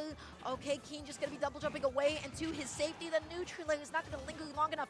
What is the ledge trap? The back airs, he's trying to call out the jump, but Osh9, he didn't fall for it. The neutral comes out again, no shot. and it kills. It kills. 3 times. 3 times, all 3 stocks. He didn't pull it out until game 3. All 3 stocks have been because of the neutral beam, killing off the top. That's crazy. That's insane. I mean, mad respect to Osh9 for picking that at the beginning, not touching it the entire time. Obviously, you don't need shot put, right? It's not going to be better than Wolf Laser at any point in time. So there's no point in pulling that out. So you pick an option that is like a good mix-in kill option, like that will take a stock at like 90% or above, depending on where you're at in the stage. Early. That was so It was early so too. early. Yeah. And then you used it for all 3 stocks because your opponent didn't know how to play around it. It's one of those things of like, if you whiff it, you whiff it, you know, and then Right. you get like punished really like pretty hard. But that situation never transpired. He had it, he had the spacing, he had the positioning for it. It was really nice. I think Keen really struggled in ledge trapping Osh9. Honestly, he wasn't able to catch him like jumping back on. You saw him at the end, he went for like the double back air to try and call it out, but he didn't have the timing on lock, and that is okay. It happens to the best of us. Now coming on up, this is going to be a pretty hot set. We have Smock going up against Sean. Sean, the Captain Falcon, if I'm not mistaken. Yes, and Smock, the Roy Ooh. player. So Roy Falcon, a tale as old as time as far as Ultimate is Now concerned. this is Fundies. There we go. There We you got go. we got a Fundies matchup. We made it. Osh9, movement, Fundies. That neutral B, we don't talk about it. Yeah. This, on the other hand, Roy up against Captain Falcon. Sean definitely known for his unconventional movement, at least back when I got to last see him play. Oh, for sure, especially compared to other Falcons. I just came from a region in Atlanta where Falcon and Roy are 2 very popular characters, moved to Chicago where Falcon and Roy are 2 very popular characters, and everybody plays different, especially the Falcons. You got Fatality, who plays a little bit more, I don't want to say clip farmy, but if we're going to be real, it's a clip farmy. What is Sean then? What is Sean? Sean, the movement, you said, like Movement. very good with this Schmicks. movement. And then, Sir Dank in Chicago, just an absolute creative demon. But everybody plays so differently that if Smock doesn't have the matchup experience versus Sean specifically, or have somebody that he can talk to about the matchup, it's possible that Sean's just going to dance around the Roy. Very well possible, but also I feel like this is another one of those matchups where, like, hey, both of them have the potential to blow each other up. Roy being a fast follower through Captain Falcon, he's eating it up every single day of the week. Going on the other hand, one falling up, one falling forward, one neutral on Captain Falcon. And wow, it feels so good comboing Captain Falcon because there is nothing that he can press. What is he going to do? Double jump away? Is he going to dodge? Is he going to press anything against the sword at his advantage? The answer is probably not. No. So he's going to be combo food every single time. If Smock has that punish game on lock, he's gonna get blown up for it. The big win condition for Sean in this one's going to be edge guarding, right? How well can you exploit Roy's recovery? Can you send him at that disgusting angle with a down tilt to make the rest of your edge guard free? Can you do a lot of edge guarding with your Falcon dive? That up B does so much work off stage against linear recoveries, and I think that's going to be the name of the game. Sean's going to want to be off stage as much as possible. Smock's going to want to be on it. Whatever it is going to be, it's going to be explosive and it's going to be fun. I feel like is going to be the best way to put this. So I'm glad we're opening off with me, Brawler, and Wolf, and then Roy up against Captain Falcon. I'm like, wow, this is it. This is, I'm glad we're the top 96 of Ultimate. This is much better than pools, I'll tell you that. You definitely got really, really lucky with these first 2, although the next one will, yet to be seen. We don't want to talk about that one yet, but... We'll talk about it. We'll talk about that in a little bit. Absolutely. No, I just want you to know that there's more yet to come. It is not just Fundy's Ultimate in today's meta. I see. So opening off on, you guessed it, Pokemon Stadium 2. We'll see if it is going to be indeed the Captain Falcon and the Roy. And it's a little bit nostalgic. It's been a long time since I've had a chance to see Sean play. He was fun. He was exciting. He was so explosive. Last time I casted a CEO, I got to see him play. That was already a couple of years ago. I can imagine it can be a little bit tough going out with Roy if you're Captain Falcon, simply just on the matter of dish joints, right? So they both move fast. They're both fairly aggressive. What's it going to be? How is Sean going to be able to find his openings? I would like to go ahead and find out. Team number 1, Pokemon Stadium 2, dashing in, dashing out, already getting a neutral. Not a double hit, so he wasn't able to really get much off of it. Finding his way back onto stage. Sean wants to send Smock to the other side right now. That up tilt, DI in and tech it, then we reset right now. This is a long stage, which theoretically would benefit the Roy player. Oh, that's the sweet spot. He got the up air into the back air, falling neutral, up airs as well. Oh my gosh, Smock He wasn't able to swing out of this advantage. The up B gonna miss as he simply rolls away. Sean, what's it gonna be? Tech rolls out. Smock just gonna be threatening with some down tilts, with some forwards, with some neutralities. Tactical mashing, just saying, hey, do not get near me. You can't punish this, you can't hit this, unless he does like a dash up down B or something. Tactical mashing is like a good way to describe both of these characters' game plans. Captain Falcon doesn't get to do it as much in this matchup, but ledge trumping into the back air, not so much of a mash as it is a call out. Looking for his combo starter once again. He's looking for the neutrality. Okay, jab, back air. It is going to successfully connect. Nicely done. Can he get the two for him? He cannot. Dashing back, he gets the sour spot there. Ledge trapping is the name of the game for Roy, so he's going to try to reset this every single Side time. B clock. Oh, not quite yet. Oh, I thought so. Oh, no! Oh, no! Uh-oh. Are we going to just keep playing it out, or are we going to lose a stock? Looks like we're going to go for the stock loss, but I think they're going to need to do some resetting after this game. It might just be Smock going up one until they can figure out what's going on with the controllers. That's unfortunate. It's really sad. I've not seen it double disconnect like that unless he just like pulled out his controller. Right. And plugged it back in. So, yeah, that's him giving up a stock now. Giving up a stock. I mean, we'll see if they're just... I think they're probably going to try to keep the game state as is, so it's just one stock loss. But if they can't fix it without resetting, it's possible that they'll just wind up giving this over to Smock entirely for the game. Well, if anything, Smock has figured out how to take the stock. Right? He wasn't able to get the edge guard into the ledge trap, so here it is now. Yeah, I guess this is one way to confirm it. So we're already kind of like seeing it like happen where Smock is feeling quite comfortable in terms of like pressing forward, neutral, when he has like a good amount of distance from Sean. It can be very, very tricky to actually find the opening in between the hits just because of how quickly Roy can put him out, just because of the fact that he can threaten with a disjoint. And it's going to be up to Sean to actually find those openings in neutral, which I think are genuinely going to be a bit of a challenge. He did get the first stock up. I don't know if it's going to stay that way. At least it was just your first stock and you were already a stock up, right? Like, at least you weren't already down. So we've kind of just reset into a two-stock game one. Oh, he gets in there with the grab. He found that time in between the hits. And now he has Smock at the ledge, but not for too long. Amazing combo, neutral, empty hop, the side B. It doesn't actually connect.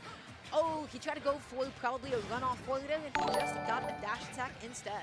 This is the big edge guard situation that we were looking for, but Sean's just jumping back to stage, trying to keep the ledge trap hot. Okay to play under the platforms, while Smock wants to hold center stage best as possible. Nice parry, but no punish afterwards. Tries to go for the safe falling back air and bait something out of shield. Up air to up air, nicely done. Smock gets the jab. It's not going to be the sweet spot, so no Jerry's anytime soon. But he's fishing for it. He's looking for it. Down tilt tech chase. Oh, not ready, but able to get a punish anyways with the throw. There's not going to be any edge guarding happening from Roy now. It's just going to be ledge trapping this entire time, but it is so strong. Double sour up air into sour jab. Triple. Oh my gosh, that's acidic. Not just sour at that point. Okay, neutral B's, the wrong direction. Oh my gosh, it's Sean's back here that actually ends up connecting. He has him at the ledge. He's going to be looking for the gentleman. He's going to be threatening maybe an up B as well. Down B's come across the stage. That's the way that you get in because he's so busy at center stage pressing buttons. He gets in front of him. He waits for him to do something, and he was able to catch him. Nice pressure from Sean. Trading it right back, not quite. The neutral air does do some work in getting him off stage, but the ledge trap has to be hot. Smock has been really great with these so far. Sean very patiently fighting his way back to center stage. Oh, he's getting those dash attacks. The dash attack and I think the down B are going to be pretty big factors for him to actually break space. Smock is the one that's opting to play back. He gets the tech chase. Up air, not able to get a double hit of the neutral air. No punish on that whip. Okay. Sour. He is not getting back on. Not at all. No jump? I guess no jump on that one. Unfortunate. It looked like he got hit just straight from the stage, but it must have caught the double jump from Sean. So Smock evens up the stock in a very crucial moment as he gets a three-piece combo into 37%. Neutral coming out. He had the good idea, just slightly misspacing the forward. Okay. Smock just again, he's looking for these air to airs with Sean, but Sean is playing a little bit more grounded. He's playing a little bit more patient. He's just punishing him successfully. That time he caught the jump. The side B coming through. He's breaking space fast and aggressive. He's going all the way out there. Oh, that was such a great bait on the ledge trump, forcing him to roll and then catching it again. Unfortunately, it was a sour spot in the back air too, so I didn't take the stock. But we do get one more chance here with the Falcon Dive, sending him off stage. Just able to scoop it gets up. it. The ledge trump back. It is going to be able to do it. It's how he got the first stock. It's how he got the last stock. Honestly, Sean already has his approaches figured out. It's going to be the dash attacks. And, you know, the down B that one time. And then every now and then he threw out that side B, or maybe it was even just like once. But that does a really good job of countering the fact that Smock was sitting there in center stage. He was shoulder hopping. He was trying to catch like a dash in or something. Sean broke space. He went through those preemptive, very big hitbox, very active options, or, you know, something with like the super element of side B. And Dara, you talked about the movement that Sean was doing and how Sean is known for kind of being that movement Captain Falcon. The way that the game closed out and the situations that got set up were so movement-based with the conditioning game, right? Faking out the ledge trump to force the roll, catching the roll, and then the second time Smock was expecting a fake out ledge trump again, and it was a real ledge trump to close the game. It is the movement you were talking about. How does Smock get around it? Maybe it's about constricting the stages. You know, not to knock you down, but that was movement. That was good Captain Falcon movement, but that wasn't Sean movement yet. Because at Sean movement, have you seen Sean movement? It was definitely something else, sometimes actually quite punishable and exploitable. So this is how he's changed and developed this. Hey, it's more optimal. And it was excellent, excellent movement, excellent pressure. But the thing that I knew him for was like really unconventional, bizarre movement and strange options that felt unpunishable all the time. So you're telling me there's more levels to unlock for potentially, Sean? Potentially. Okay. I don't know. It's been a while. You know, potentially things have changed. We're going into game 2. He has it figured out. He knows how to be able to ledge trap Roy. He knows how to be able to break space. Smock, he had a really good advantage today. He had a really good punish game, but a lot of sour spots. He wasn't that consistent with actually finding the kills themselves. And I feel like he hasn't quite yet found the time when he wants to be going in against Captain Falcon. He was the one that was playing back a little bit more. He was the one that was letting Sean come to him, and Sean felt comfortable. We'll see how comfortable Sean will feel as we go back to PS2. Probably fairly comfortable. It's the same exact stage, which I'm not sure how much that's going to benefit Smock. Yes, you have more center stage, more or less, to deal with, but you also are giving so much room for Sean to back up and reset. Okay. Nice punish on the up B. Oh, okay. That set up a tech chase on the platform. That's surprising. He got the parry on the first hit. He got the parry on the down tilt. Sean is calling up all of Smock's options, but it's not enough to be able to get a punish. F tilt setting up a tech chase. Jab mashing out there. Nicely done. Sean, he really likes to be able to punish tech roll out. That's what he's always looking for. And you can tell that Smock has no interest in rolling out towards the corner. Again, wanting that center stage. They're battling for it right now. Smock gets the battle this moment, but Sean's playing for the war, really slowly getting back to stage right now. Tried to turn it around with a knee, able to frame trap into the back air, but no edge guard as we reset a little. Oh, threatening with a knee. Okay, he maybe wanted to catch like a roll in or something. Either way, Sean falling off the stage, put himself into the corner. The jelly not going to be able to connect. Smock nodding his head, but yeah, that did not hit. It is still 3 stocks apiece. He had the lead. He had it, but the timing, you got to be so tight. You got to be so precise with that.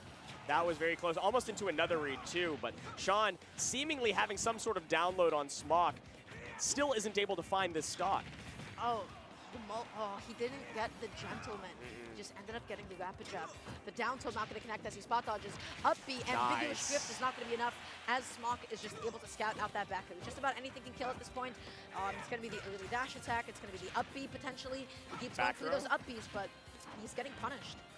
Trying to go back to center stage, knowing that Smock isn't going to press the attack so much to get a free back throw off stage, but back throw is another kill option that Captain Falcon good for. I think we're just going to be fishing for back airs. Honestly, Captain, up B, missed one hit. He mashed it out of there, he got the stock. Worked out this time, 40% tacked on. Even though that is a little, it is definitely surmountable at this moment, so Smock has to maintain center without over-aggressing. He's doing just that very well. He's able to catch the double jump neutral, not able to get the F tilt this time around. He's dashing and shielding. Sean is able to find the opening, just a couple of uppers. Catching him shielding, goes through the grab. He's mixing up between dash attacks and grabs. That time he caught Smock shielding. Oh my gosh, that could have been big. Could have been something, but not quite. 90% on Sean. The tech chase wasn't ready to pull the trigger on the neutral. Oh, he was looking for it and nearly won into the jab. He didn't get it. That's amazing crazy. tech. Everybody's teching. Sean is able to get back on. He's not going to be able to get the jail. Ended up just getting a forward instead, but that back throw is definitely going to be able to do it. Smock is holding down the lead. Absolutely deserved after that offstage interaction, swatting his way back to stage just to kill the fly that is Sean. At least that one stock, continuing to rack it up, waiting out the tech, but not ready to drift in. F throw, setting up a tech chase here. Huge jab side B. Is that going to be able to kill? No. Yes, it does. 75% on Captain Falcon, and that's taking the stock. That's crazy. He missed his he get up attack. That's on him. That is he true. get up attack to Roy's shield. honestly, he deserved anything at that point. Okay, so that time around, Smock calling out Sean's approaches a little bit more. Sean was alternating between a lot of dash attacks and grabs instead of always like standing in place. I feel like there's like a little bit less distance between the two of them. Smock was, I mean, he was just landing more hits, a lot more neutralize especially than the last game. And he was more consistent with actually finding the kills too, right? Yes. Which so was definitely a pretty big factor in game 1. Finding kills and finding situations to set up for kills too, like that last situation that we saw as well. Being able to set up a tech chase into that side, into the jab, into the side B. I mean, that's the type of stuff that going to PS2 really allows your character. The ability to set up situations because of how much both players want to prioritize center. There's not like long advantage states. It's just continuous resets. And so that's why we're going to a much smaller stage in small battlefield. This is what Sean wants. More claustrophobia, less room for Smock to find the positions he likes. Smock already going to be off stage. Looking through the back end, just being so safe on his ledge trap. He commits to the dash grab, side piece over the stage. Smock just looked at that, he let that happen, and he was able to get a big punish for it. Keeping Sean stuck in a corner, keeping him stuck at the ledge. It is Smock who is dominating center stage. Sean doing anything he can to be able to get back on. He called it out with the dash back, but then he ended up shielding, so he couldn't really punish the falling down. And still, Sean, he's not able to reset neutral. Right now it's just chip damage. Sean is not able to get back to center, sure, but he hasn't had too much racked up on him. 81%, a side beat from that corner will kill him. 90%, now we're in Jair percentage. She is fishing for a jab at this moment. Not able to get the falling up, and Sean does successfully land. He gets the F-tilt angle down. Up as well to be able to call him out. Oh, that's three of them. He's waiting for the next option. He almost got the down tilt, but Smock fell down a little bit too quickly. That side beyond shield at that distance, I'm pretty sure he might have been able to up the, honestly. Yeah, I think so, but Sean called out the fact that Smock wasn't ready for it, and right now that seems to be all that's happening. He tried to call out another thing he wouldn't be ready for, the Falcon kick. First time it was used, but Smock's still ready for a falling option. Trying to get another opening kill. Oh my gosh, he's a little bit behind at this point. Smock, once again, going to be doing what he does best, that is holding onto the stage. Sean going to be struggling to get out of the corner. He's leaning into these neutralities. He's getting called out here, and even if you shield, Roy is so safe on shield. And Captain Falcon, not the best out of shield. Not a whole lot of options that he has. He has the Falcon dive, but it is not early enough on frames to punish so much. Whoa. Nothing. Love that footstool. That was a really good idea. He was able just to position himself a little bit better. He gets back on. Oh. Side B, wait. Oh, he is. What? Okay. DI'd out on the side B, so there wasn't really too much of a guaranteed follow-up at that percentage, or the jab, I should say, so not too much follow-up on that percentage, and Sean was able to turn it back around with a Falcon kick. That's a soft spot of the back end. Okay. Oh, the neutralizers are going to be coming out now. He ends up rolling in, down throw uppers as well. He double jumped back. He wanted just to be able to catch an anti-air dodge in, just like that, right? He's able to get the reset now. He's evening up the damage. He's looking for the goal out. Trying to expect these techs, and so far they've been mixing it up just enough. Did expect the neutral tech in that moment. Smock closes out the stock and goes up in this game. Getting back on to the stage here, ends up getting called out by the jab, just going to be resetting the situation. At the point of the stage here, this is going to be just about the point where he's going to be looking for an uppie, but the neutral train, it is beginning. He down tilts in a wrong direction. Oh no, but he's still in his own advantage state, 57% unanswered for Sean, doing anything he can just to be able to get Smock back off stage. He's looking for the knee, the ambiguous cross-up knee, in fact. Wow. Yeah, I was able to provide him a little bit more safety there, and he trades with his back air to take Smock's stock. Yes, 72% though. This is a whole lot different situation than before. The Jeff Smash does not connect. Ugh, not hard that man. The Jeff Smash? Oh, that just hit me. Okay, Sean, what's he gonna do here? Just dashing in his face. He's trying to make him do something, and he did. He mashed the spot dodge. Oh my god, he teched that. That's crazy. That could have been a big problem if he didn't tech that. The Smock does maintain center a little bit longer, 100%. There are plenty of options, some confirms at this percentage if we can find it, but I like that Smock isn't fishing for jab. He isn't fishing for down tilt tech chases. He's I like just Sean's trying to get movement position. right now. He's just dashing at a safe distance away from Smock. Smock is freaking out, whiffing a landing option and then pressing something defensive, Wow. but he gets a ledge trap. He's able to get the back air, and right now I feel like this set is being defined by Sean on the ledge, specifically his inability to get off of it. Smock has been holding down the stage, his ledge trapping. I mean, in this matchup, what is Falcon supposed to do at ledge? No, it's been so much conditioning on the ledge, which, if you remember correctly, I mean, Sean was the one that was conditioning Smock on ledge in game 1. How do we get back to those positions where you're forcing ledge traps, where you're forcing poor options to come out from Smock? Well, you know, just don't get hit, man. Oh, that's a good point. Let's go ahead and move on to game 4. He's getting hit, he's getting put off stage, and then Smock's ledge trapping is what he is dealing. I want to see a good bulk of his damage. And then, you know, Sean, whenever he's playing at a really long distance, that's when he's been the best. Smock, that time, able just to call him out. Dash into, got the neutral. We're seeing another ledge trap come into fruition. He gets the back kill. Again, look at all. What? No. Okay, good DI. Stayed alive. But look at how much damage is being dealt at the ledge exclusively. Just at the ledge, exactly right. Now it's Sean's turn to maintain this ledge pressure. Goes deep for an edge guard, actually does connect, and that's huge, but you trade your own stock for it. The fastball bringing you a little bit too low. Yeah, given a deficit, that's probably the best that he could ask for at that point in time. Looking for the neutral, not going to be able to find it. Jab, not going to be able to connect into anything else here. Okay. Starting a little bit of a combo here. Get another ledge trap situation. Fight your way back to center. Sean, definitely don't want to stay on the ledge if you don't have to. And Smock just resets. He goes back to center, forces nairs until he can ledge trap again. Oh, so much shield pressure. Dashing back, hoping that Sean would just do something unsafe. He didn't actually find that roller that he was looking for. He's got to start adapting to some of Sean's out of shield options. Gets the back edge.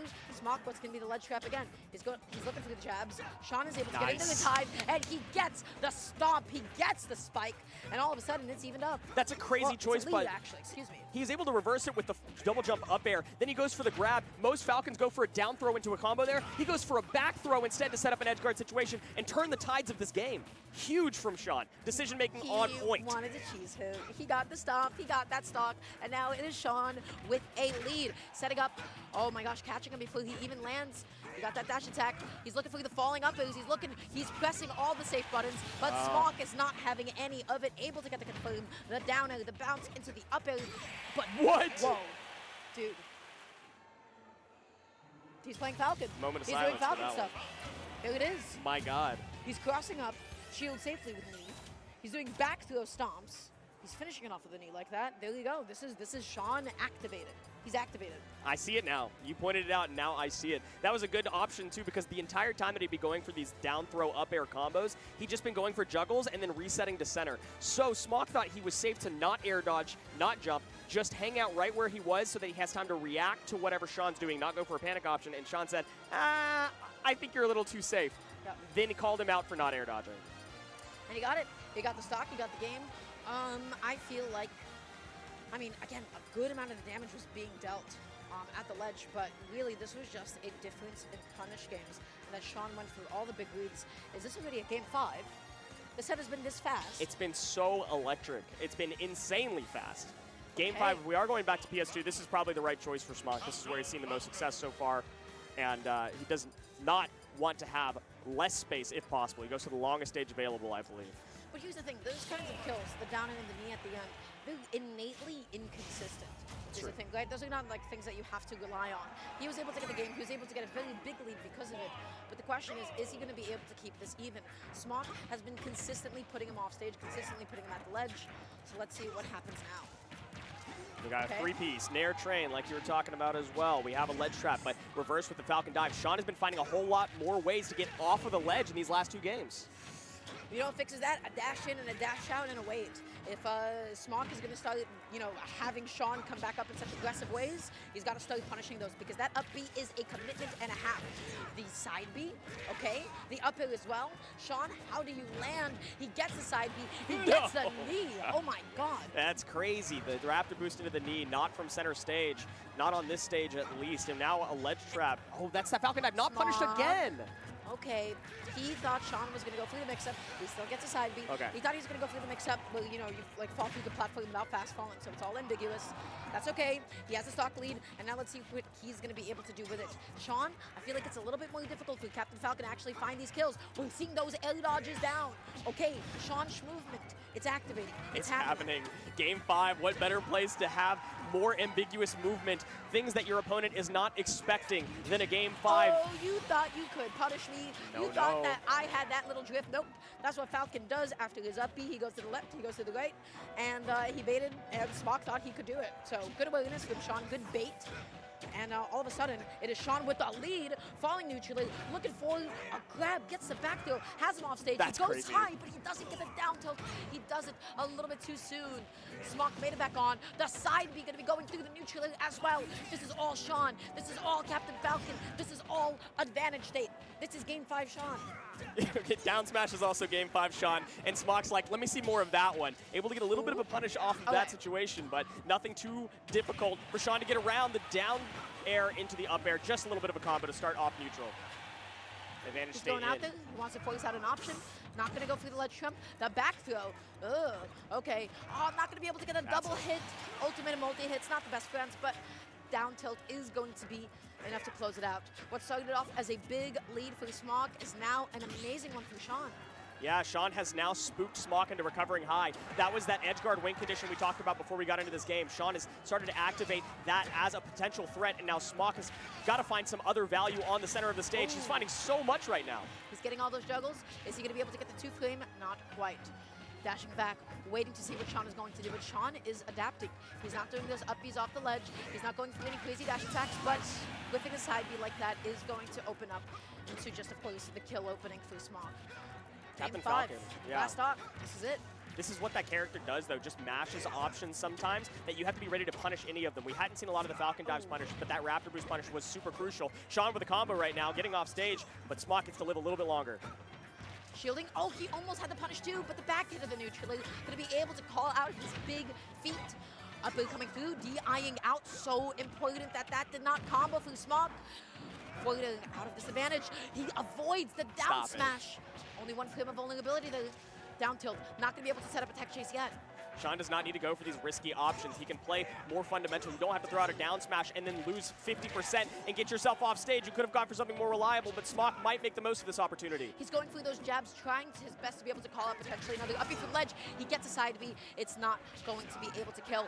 Drifting out, trying to avoid the 2-frame. Sean, how do you get off of the ledge? And he just jumps. He just goes over Smock. Smock and Sean totally even at this point. This can be so explosive. The juggles, but you cannot fall with aerials at this point. The more that you do that, the more you're going to get caught. Smock catches Sean mashing on the fall and takes game 5 in the explosive set. Yeah, he just went for the immediate jump, double jump over the ledge. That was the second time that he did that. Honestly, more often than not, he was just opting to play it quite slowly. He was like threatening, you know, of course, like with the up B beforehand. But that time around, he did the same option twice in a row. Smock was able to punish it, and he got a kill for it too. So honestly, he was just prepared for it. He was prepared, he was covering exactly that.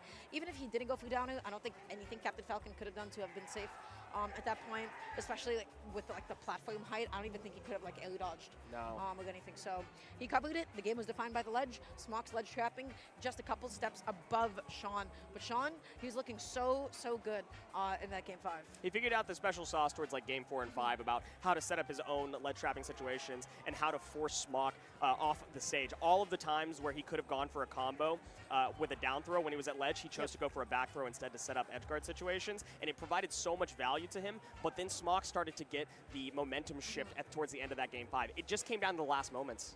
That's right. But everybody, we have yet another set coming up ahead of us. We will be seeing Guy up against Lobster. Guy hailing from my home state of New York, from Long Island, New York. You know, Luigi God, Luigi aficionado, that's him, that's the one. He's gonna do Luigi stuff. He's gonna grab you, he's gonna do the combos, he's gonna try to juggle you and kill you off the top with down B. He's gonna do it. And then we have Lobster, Rob. So we have Luigi Rob, which is, I think, more indicative of how Smash Ultimate really looks in 2025. It's good that we're getting a good variety today, but Rob versus Luigi is such a silly matchup with both of these characters possessing the ability to find 0 to deaths. I believe Lobster, am I wrong about this? Lobster used to go by Henry Luma? That might be I'm pretty sure, yeah, I was about to say, this looks like Luma. Yeah. But maybe there's 2 god mains that look alike. There's a lot of god mains out there. You know what? Yeah, I'm fairly certain that's the case. Okay, so in that case, we got to talk about this matchup a little bit, which is, you know, Luigi has real privilege here. that Rob does not get to do. Rob, in the heat of his advantage state, when it comes to his up tilts, when it comes to his F tilts, when he's juggling somebody, okay? The thing is, Luigi's got some quick, mashy buttons. Down B, a huge, huge tool in this matchup for Luigi to be able to land, as is neutral A. The job for Rob is to be able to successfully bait out down B, not get hit by it, and then to be able to punish it whenever you've set up a juggle. Luigi, on the other hand, he explodes Rob. I feel like, you mentioned they have like two very big advantage states on each other. I would say when it comes to actually being on the stage, Luigi is the threat. Rob running away, not trying to get grabbed, because you know how devastating that could be. It's another situation where a win condition for Rob here is the edge guarding, right? If you can get Luigi off stage, his airspeed is awful, his recovery is linear, and Rob has every tool in the world to go off stage and find an arm rotor. You can even have your down air linger long enough to catch the up B if it's not perfectly spaced to avoid the two frame. There's so many available options that I have to imagine Guy is going to be rolling to center as often as he possibly can when he's in disadvantage. Yeah, absolutely. Laser is going to be a very big tool in this matchup. Down B, I actually don't really know how the hitbox of Luigi's side B interacts with Gyro off stage. We'll just have to go ahead and find that out. But Laser is going to be a very big tool in this matchup for the edge guarding specifically. But yeah, Rob, I think you should be running away. Lobsu, you've got to run away. You got to get out of here. You do not want to be on the ground. You don't want to be at that mid-distance with Luigi. You know how awful that can get fast. If you have the tool to keep your distance and then get a Luigi off stage, use it. Laser and Gyro will be the name of the game to keep your distance and to force Luigi into bad positions. But you cannot stay on top of him. Like you said, it's running away. That's the start. So we'll see. Game number one, we're opening off on small battlefield. Let's see what we got. Already just going to be opting to go to the platform. Guy going to be on the ground. He's covering the platform. He's looking for those up airs. Neutral into forward air. Now the question is also, how does Luigi get off the ledge? Use up his double jump here. Oh, Lobster, you went through the traditional laser follow-up. Guy, he's Luigi. He's going to down beam. He's going to land with it. How do you bait? How do you punish it? Okay, a little bit of a two-piece combo to get the Rob off stage. Should not have too much trouble getting back with the down air into the Luigi Cyclone. Doesn't take the stock off of this heavy body. But still, a lot of damage has been dealt to Luigi. Such active hitboxes when it comes to ledge trapping. I feel like Lobster would really prefer landing high. Oh my God. The Meteor Blast Zone came into effect. Wow, that was crazy. That was a tough one to deal with. It's not a natural one to try to tech or deal with at all, but that's a nice little combo. I cannot believe that actually took the stock too. What? It's Rob. That's it's fair. You know what? Let's not even question it. You're right. They're both spinning. You're They're so both right. killing. Okay. What's going to be? Down tilt, up air, neutral air, down air, reset, neutral air, and then goes through the down B. He went through the delayed neutral air dodge, and he was just able to drift below and past it. This is that distance you got to keep. Space it out with your nairs, but you can see Guy, again, rolling to center as often as possible while in disadvantage. This is going exactly as anticipated right now, and that's why it is so even. I was about to say that this is like the least gyro I've seen in a long time from Rob, but now it's coming into play. Able to get the hit into the up smash, nicely done. How does he catch it landing? He gets the up air, good DI from Guy. Okay, Guy in the driver's seat for the moment. Ledge trapping from Luigi is very standard, very clear, but the gyro allows Lobster to get a little bit more space on the stage. Oh my gosh, able to cover the tech roll out. Guy going to be closing out stock number 2 with that dash attack. Beautiful. We're only one down throw away from confirming this, but we don't even need the down throw up smash. Just cut out the middleman, up smash out of shield, takes the stock back. Okay, just going to be pushing him back a little bit here. Guy. He's just getting away with everything. Lobster able to find a big combo. Guy dodging out of there, able to also catch the gyro for all of his troubles. Late hit neutral air. Side B is going to confirm it's not going to kill from that point. The side B, it was so active. Lobster wanted to cover it. He was ready, but he wasn't there in time. Oh my gosh. Guy, does he win the game now because of this? That's the question, right? You have to tack on a little bit more damage because there's no way you get an actual edge guard here. You might be able to find a back air, but getting back to center is Lobster trying to reset the momentum a little bit. Guy pressing the attack a little bit more than anticipated. Lobster pushing forward with the gyro, getting the down tilt. The back air does not read the jump. Oh, he is getting so comfortable running up to Lobster. He knows that he is scared. He is taking stage control. He is getting close. He's looking for those active down. What is that? The down B. Ooh, what are we lasering? No. Sorry, that was a little judgmental. That was a little bit judgmental. Well, I mean, that down B. Luma, Lobster. you have to be very thoughtful with every single interaction that you have at that percentage because of how many things Luigi can throw at you to kill you, especially in the air. And that was just, unfortunately, a slightly too thoughtless option. That down beat, be able to catch landing. I'm surprised that killed. The DI on that was not what it should have been. Because you can live it surprisingly late, maybe not that late. Yeah, I don't know. it's tough to know. game number 2, and all of that happened. Why? Because Guy's side B lasted a little bit longer, and Lobster couldn't get his back to be able to close it all off. I can't believe that. You're so right. Getting into this one, though, Lobster's found a little bit more momentum. He did not know how to deal with Guy at the very start of the last game. Guy got a little bit of a lead, but now Lobster feeling a little bit stronger, knowing what the game plan is. Again, tossing out the neutral breeze, trying to make his recovery as safe as possible. But when it comes to the ledge trapping, I feel like it's going to be all Gob every single day of the week. Luigi, not necessarily known for his amazing ledge options. Gob, though, not going to be able to get the up tilt. Lobster letting Guy back on. The back hook comes out, and it is able to successfully kill. A big lead in this game, too. Very important to start off a lead against Luigi. If you go behind versus Luigi and you're forced to approach, that's where Luigi thrives. But now you get to play a little bit slower of a game plan. That's where you want to be. Couple down tilts. That's a lot aggressive. of pressure. Now the question is, how is he going to be able to close here? We've not seen upbeat, like a down throw upbeat come out once so far. Down B has really been his tool of choice. Air dodging off stage is absolutely the right choice. If you're Rob, you have all the tools in the world to recover, and there's no point in risking getting caught on stage. Up tilt, up air. It's going to combo. It's going to be, again, more damage being piled on here. Oh, the delay, the wait. He jumped in front of him. He said, hey, what are you going to do? Oh, okay, great. You dropped it. Now's my punish. Here is my opening. And now he got the stock forward. He has a lot of damage that he needs to make up. It is Luigi. Anything is possible. Oh my He gosh. matched out neutrally before all that started up of Gob back here. That move is slow. Could have been huge at that moment. Guy getting a ledge trap and has evened up the percentages as quick as he had lost his last stock. 100% on each of them. Ledge trapping is so strong.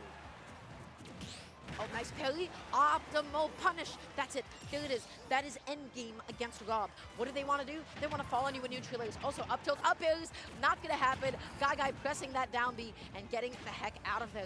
138%. He's getting some extra credit. This is damage. This is, oh. It was almost something. I was scared. I got to be real. You got to be terrified every time that Luigi hits a throw on you. Oh, okay. I'm going to do that every single time he Next down throws time. now. It'll work next time, I promise. 157%. This should be a down throw. Easy confirm right now. Up air does catch the mash. That's the benefit of sitting next to your opponent. There it is. And now the game quite far apart in terms of damage. Guy just able to string along so many hits. Lobster, how do you approach? How do you get this opening? Down tilt into the jabs. The gyros, I don't feel like they've been controlling that much space. But up tilt, up air, neutral air, and just like that, the game is evened up. I like this. Throw the gyro and hold center. You don't need to over-aggress for a ledge trap. You don't need to go deep for an edge guard unless he's already deep off stage. And you caught the American air dodge with an American down air of your own. Lobster evens up the games. Kevin, I hate to actually you, but isn't an American air dodge if it's to the ledge and not over the ledge?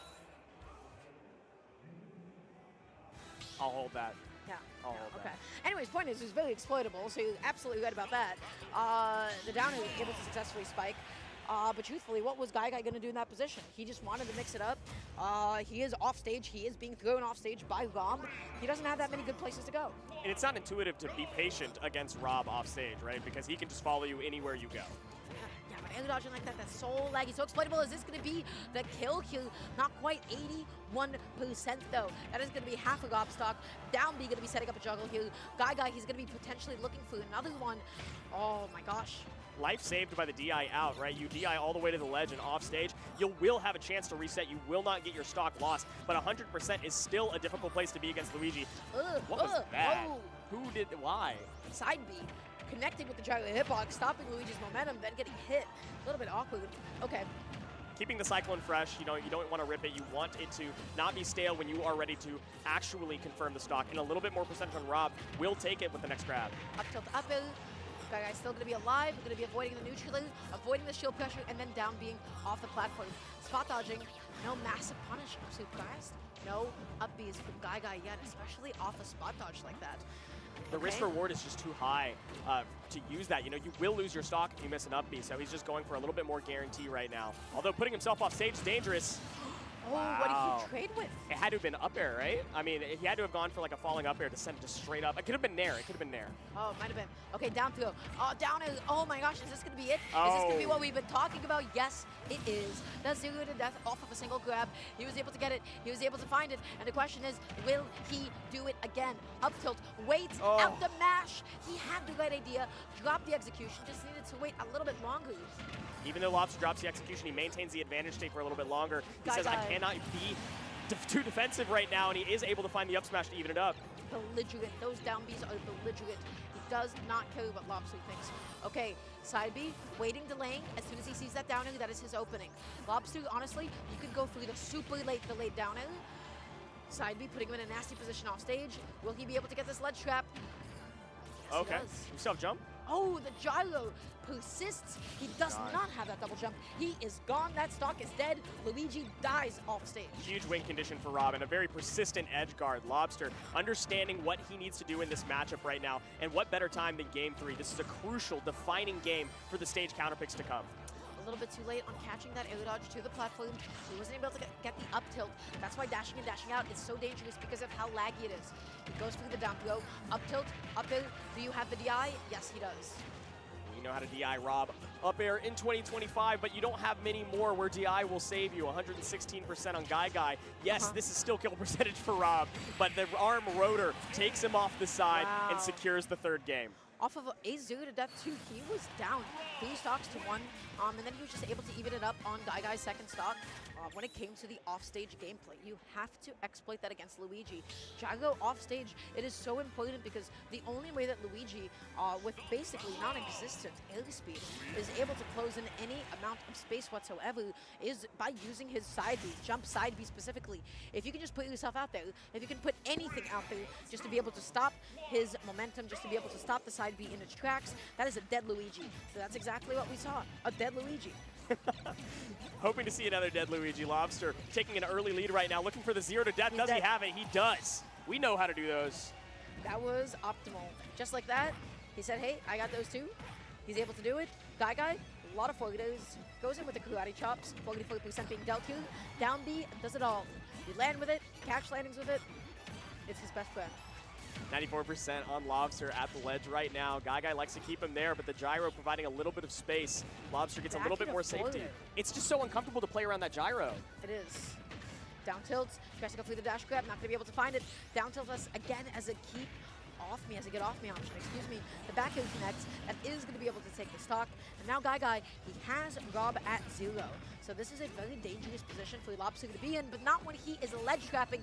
The down air not delayed enough again, and now he is out of the down throw 0 to death range. Guy rolling back to center, prioritizing that is very important. The Cyclone gets him out of danger for a little bit longer as well. Trying to start a 0 to death off the platform, but unfortunately the nair doesn't quite connect, and the up smash on the off the shield allows Lobster to go up a stock. Like the delay on the landing, they're using the up B as long as possible, but then Guy going to be using Lobster's own gyro against him. Up tilt, up B, he gets it, he connects those, he hits those, and now Guy has brought it all the way back. What a crucial moment for that to happen as you were getting a percentage racked up on you on your last stock. Now you've reset the Rob back to 0 at 20% even. This is still an even game. Luigi can find this opening out of nowhere, but Lobster's not letting it happen. Deep off stage, there's no way you're making this back if Lobster has anything to say about it. He did get the laser either. Guy just going to be jumping immediately, and Lobster with the big call out, the big backer. He gets it, he gets the stock, he gets the game, and the set just like that. Beautifully, beautifully done. He's going to be moving on throughout top 96. Massive. I think that's an upset, too. Guy was expected to go a little bit further, but if we're going to keep it real, that is a difficult matchup for Luigi. For the reasons that we saw, of course. It goes both ways, right? I feel like both of them, like in their different game states, do so much better than the other, right? Like Luigi, recovery, boo, thumbs down. Rob, edge guarding, incredible. Completely destroys him off stage. Luigi's ledge options, I mean, he can do drop down, double jump, neutral B or something as a funny mix-up every now and then, but not exactly the best ledge options, especially when you consider Rob has some of the best ledge trapping in the game.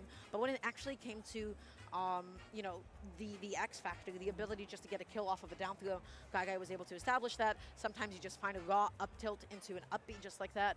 But yeah, I think Lobster was just able to really hammer down his advantageous positions a lot better, specifically edge guarding and ledge trapping. Very true. That is exactly what he was looking for the entire time. He was able to do that a whole lot more effectively than Guy. Takes the set, takes the upset, and will continue on to winner's side. We've got a whole lot more action for you guys coming up soon, but... Are you passing it off to me? I don't know if you're passing it off to me. I thought maybe you were excited to introduce the ad break. You were just staring off into the distance, man. I was like, oh, are we okay? We've got an ad break for you We got an guys. ad break. We'll see you guys in a couple of minutes. Don't go anywhere quite yet. And we'll be back with some more Ultimate Top 96.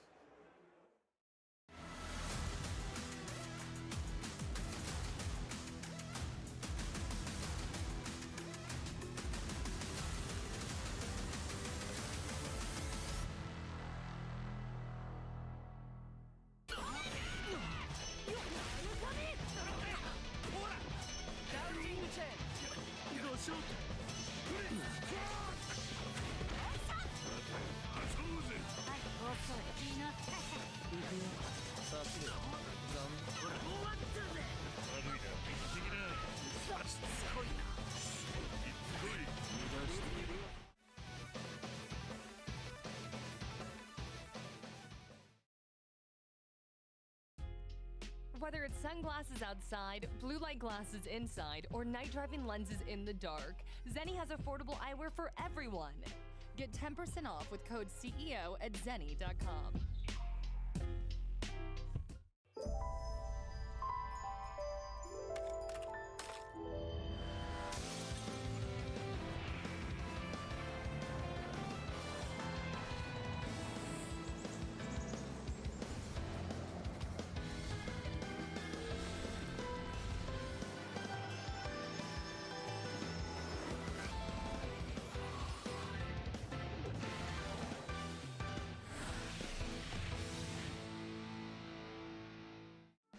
Are you enjoying the show? Please check out the CO 2025 exclusive merch store on co.gaminggen.gg. Pick up one of your favorite designs from this year's show and help support the community.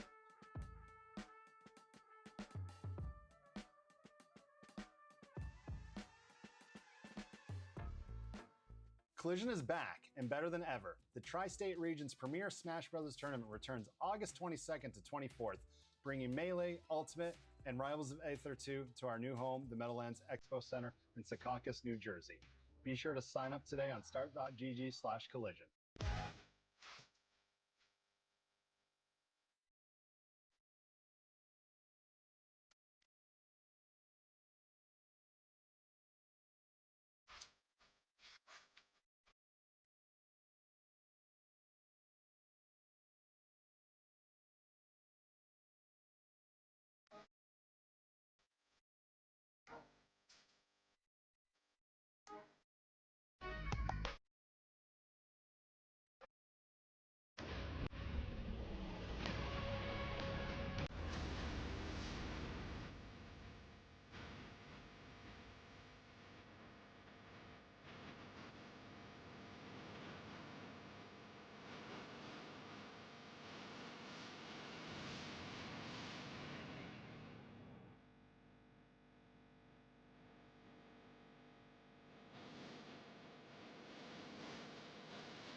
Welcome back, everybody, to CEO. We're here. We're in top 96 of Super Smash Brothers Ultimate. I am joined with my lovely, incredible co-caster, Kevin. That is Kevin spelled with a K in case you did not know. We got to see a little bit of Captain Falcon. We got to see some Rob. We got to see some Roy, some Wolf, some Me Brawler as well. So it has been an overload of pure fundamentals. Now, we're going to be jumping in to Epic Gabe, a staple of Florida, going up against Apollo Kage. A staple of my new region, the Midwest. Oh. So we've got the first returning character of the day of Rob with Epic Gabe, and then Apollo Kage, of course, on the Snake. This is such an interesting matchup. I feel like we see it all the time. We've had so many top-level Snakes and so many top-level Robs over the course of Smash Ultimate's history, but I want to know, what do you think about this matchup? What do I think about this matchup? Oh, that's a big question.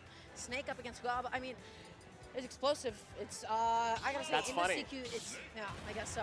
I didn't mean it like okay. The CQC in this one is really interesting because Snake has amazing boxing tools, and then so does Rob. Snake gets a little bit more rewarded off of it. I feel like Rob is going to have a little bit more punishing of an advantage state, simply just by virtue of up tilts and up airs, and when he's able to get close to Snake. But then Snake, you got a crazy up tilt. You have a crazy up tilt as well. Honestly, I can see this one going either way.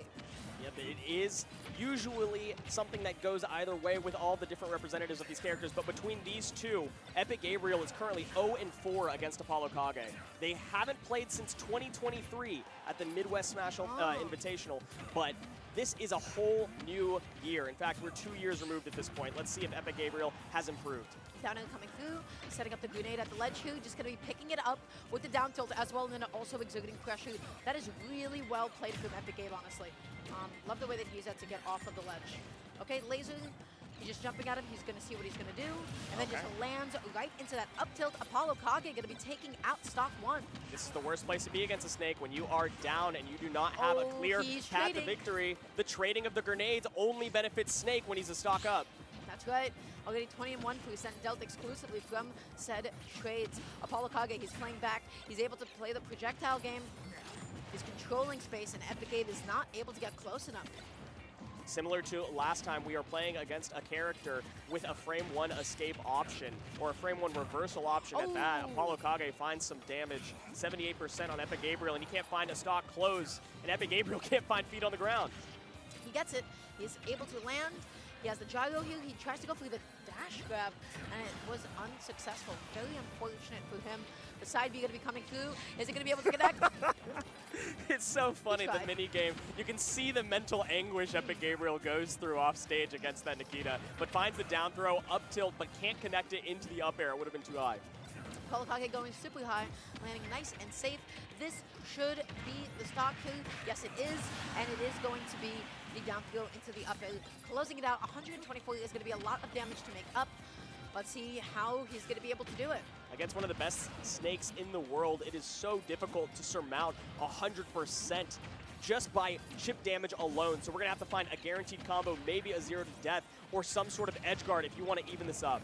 Oh my gosh, he got the late hit of the neutral. He's punishing the high recoveries. He's using his own up B to be able to counter the Snake going all the way up there, but you have to be careful.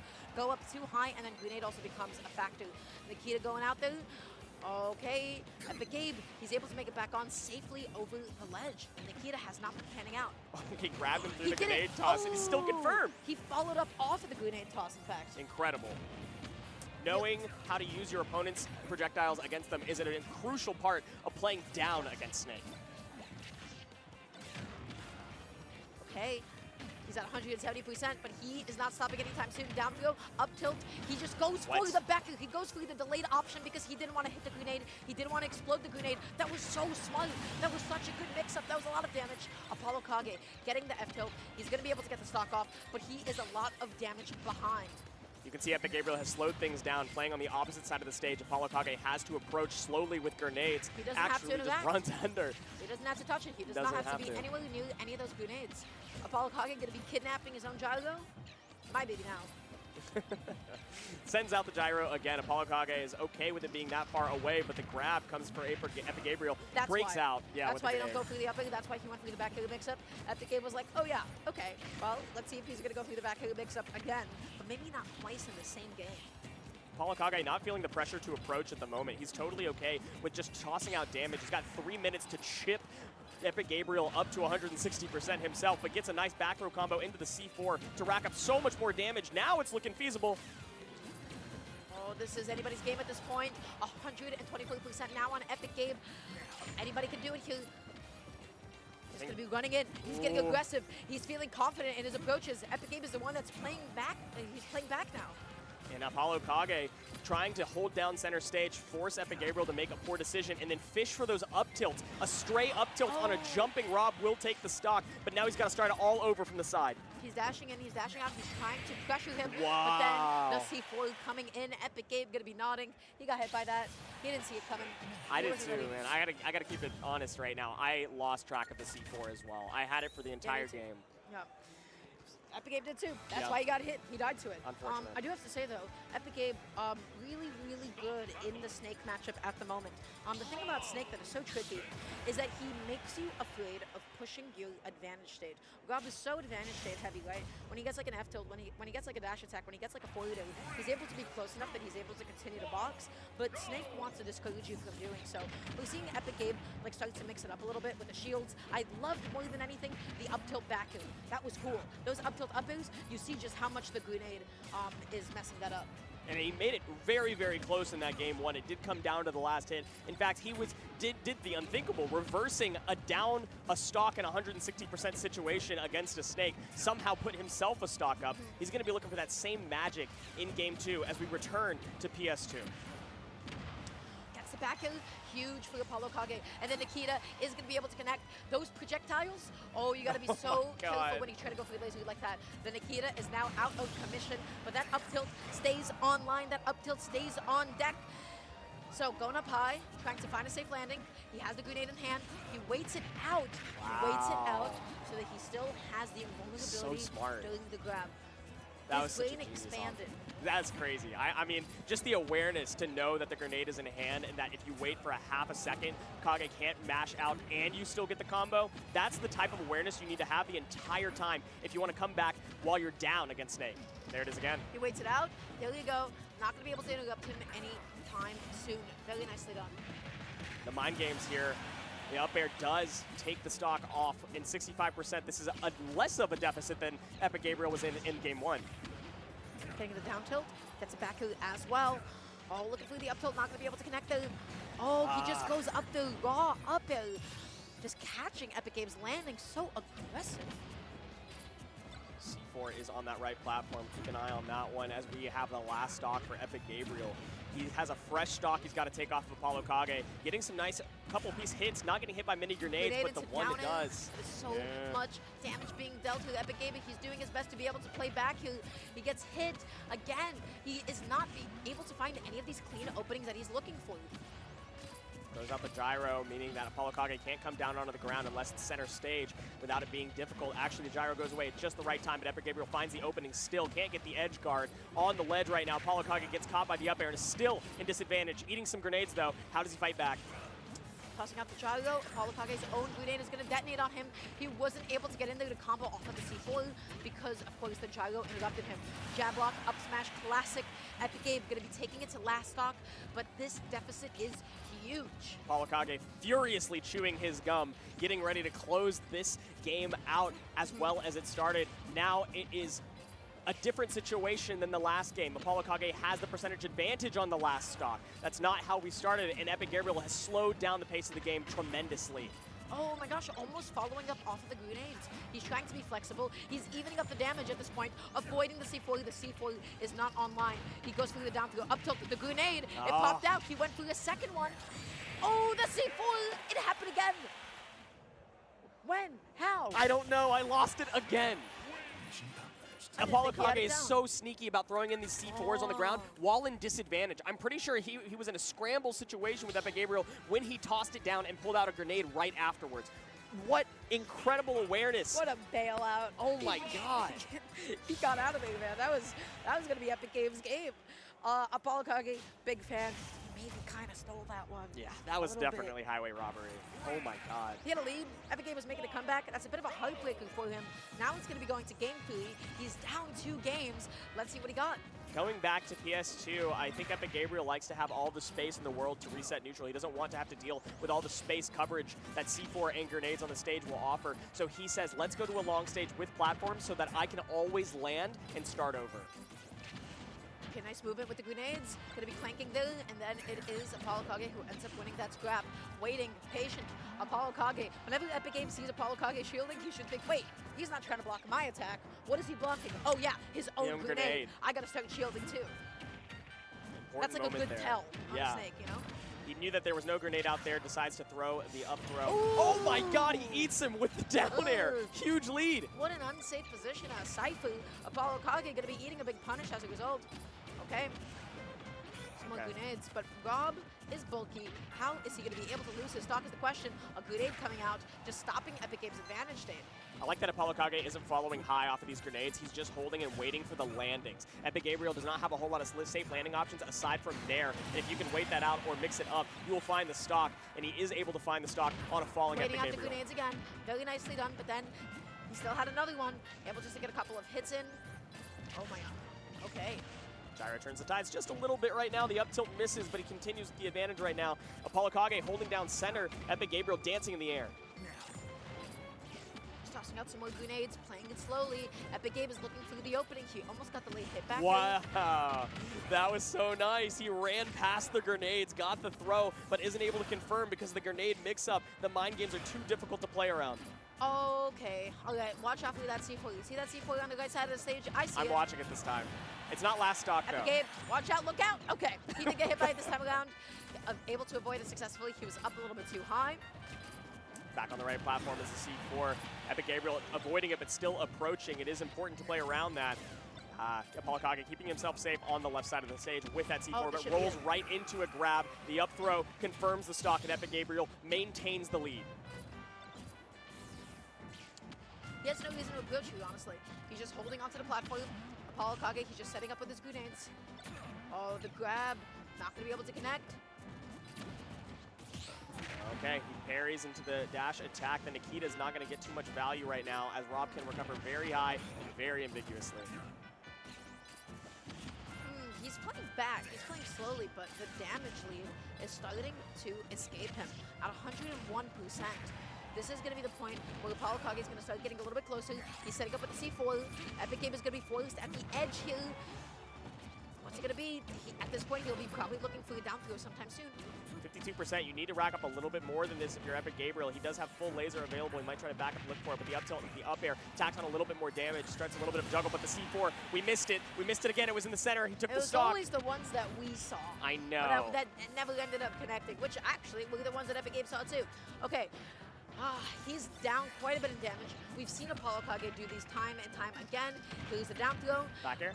Yes, he does do the back air this time. Does catch the grenade, puts Apollo Kage in a bad position. Can't find the down air this time. A little bit too dangerous, but he does read the spot dodge with an F smash. And Epic Gabriel turns the tides for game 3. Yeah, that back air is sick. It's not true, like at all, tilt back air, but it's just called you're too busy playing your own minigame. You think that you can get a bailout with grenade? Not here, not at all. So he just goes to be the strongest hit possible. What does that mean? Apollo Kage, if he doesn't want to get hit by that, he is going to need to start not going for grenade after up tilt. Or he could be belligerent, go through the no mix-up, keep doing the grenade, and hope that Epic Gabe is still going to occasionally sprinkle in a few up airs out of the up tilt. This is a very not good position for Apollo Kage, honestly, because his choice is now, hey, maybe I could press, I don't know, traditional disadvantage options that everybody else has to deal with, like air dodge and maybe mash an attack out, which become even more exploitable for Rob. So we'll see what the decision is going to be. Honestly, I have a feeling Apollo Kage, he's going to keep on neutral being. I think it's probably the best option as long as you're not at such high percentage that you're going to get thrown super far off stage, or it's going to take the stock right away. It's still the best choice. Okay. Good amount of damage already on the board. By Gyro. 39%. He's controlling the stage. Epic Gabe just going to be floating, using and stalling with his up B as long as possible. It's back to stage right now, but the gyro is still firmly in the hands of Apollo Kage. Finally disappears. Epic Gabriel gets his way back to center stage using the gyro again to maintain distance from Apollo Kage.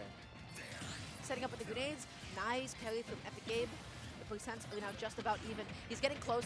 That connected because of the hitbox extension from the down smash, I believe. Oh my god, and he got a the kill. up tilt, the up tilt, I mean, I'm not sure if you were ready to DI straight left the second that it hits you, and if you do it just a little bit late, I guess it steals the stock just that early. Uh-oh, this can start snowballing fast already at 34%. Apollo Kage, he's controlling the space with the grenades. He's trying to make Epic Gabe move around his whims. Tries to catch a jump with the back air, and Epic Gabriel is definitely starting to throw out haymakers, hoping to find something that lands, but at this point, if you're playing on a hope and a prayer, your opponent is going to be the one with the devotion to win this. However, the down throw into the up tilt, yeah, now we're seeing it still pulling out the grenades. He delayed quite a bit, interesting. He went for it again. Apollo Kage that time not getting hit by the back two. Okay, the back two this time it is going to connect on the landing. Epic Gabe is going to be taking out Apollo Kage's full stock two. I feel like this is going to be about the time where Apollo Kage starts mixing up grabs. At close distances, he's already conditioned Epic Gabe's shield. So let's see if that comes into fruition. Forward air pressing the attack on the side here. Ledge trapping from Snake, and the Nikita does connect on the air dodge. Stalled it right where Rob was air dodging, and Epic Gabriel goes down to fresh stock. I wonder why Epic Gabe is not opting to swing at the Nikita, especially at that position, and up Right. there would have bought him a little bit of extra time to be able to avoid it. Either way, using the down air to reposition on the platform, I like the idea. He did get the forward air afterwards. Oh, Apollo Kage, what happened? A little bit of a pineapple moment. That's huge. He missed his C4 recovery, I think. Unfortunately, the C4, I think, was still on the stage, and he didn't realize it, so he didn't get the reset to get himself back to center. And Epic Gabriel, out of nowhere, somehow has another chance to win this game and stay in set. Oh, but the trading all the way up when Apollo Kage even has a slight damage lead is not going to end up well for Epic Gabe. He's just charging an F smash. Apollo Kage too busy playing his own game to even want to bother with it. Laser going to be coming through, resetting neutral. Epic Gabe has a gentle lead. Gentle is the name of the game, and the mortar actually connects for the first time this set. The Nikita comes out, and he waits it out, drops the Nikita at just the right moment, and trades the Nair with the up tilt. Apollo Kage, with a mind game off stage, secures the victory.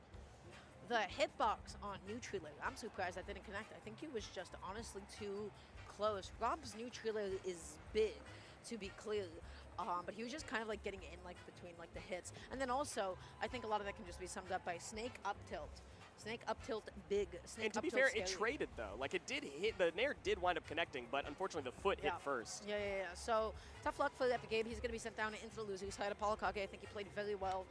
Very tricky, very evasive. He was trading up whenever he could. His advantage state was really solid. Epic Gabe didn't have a very confident way to approach him.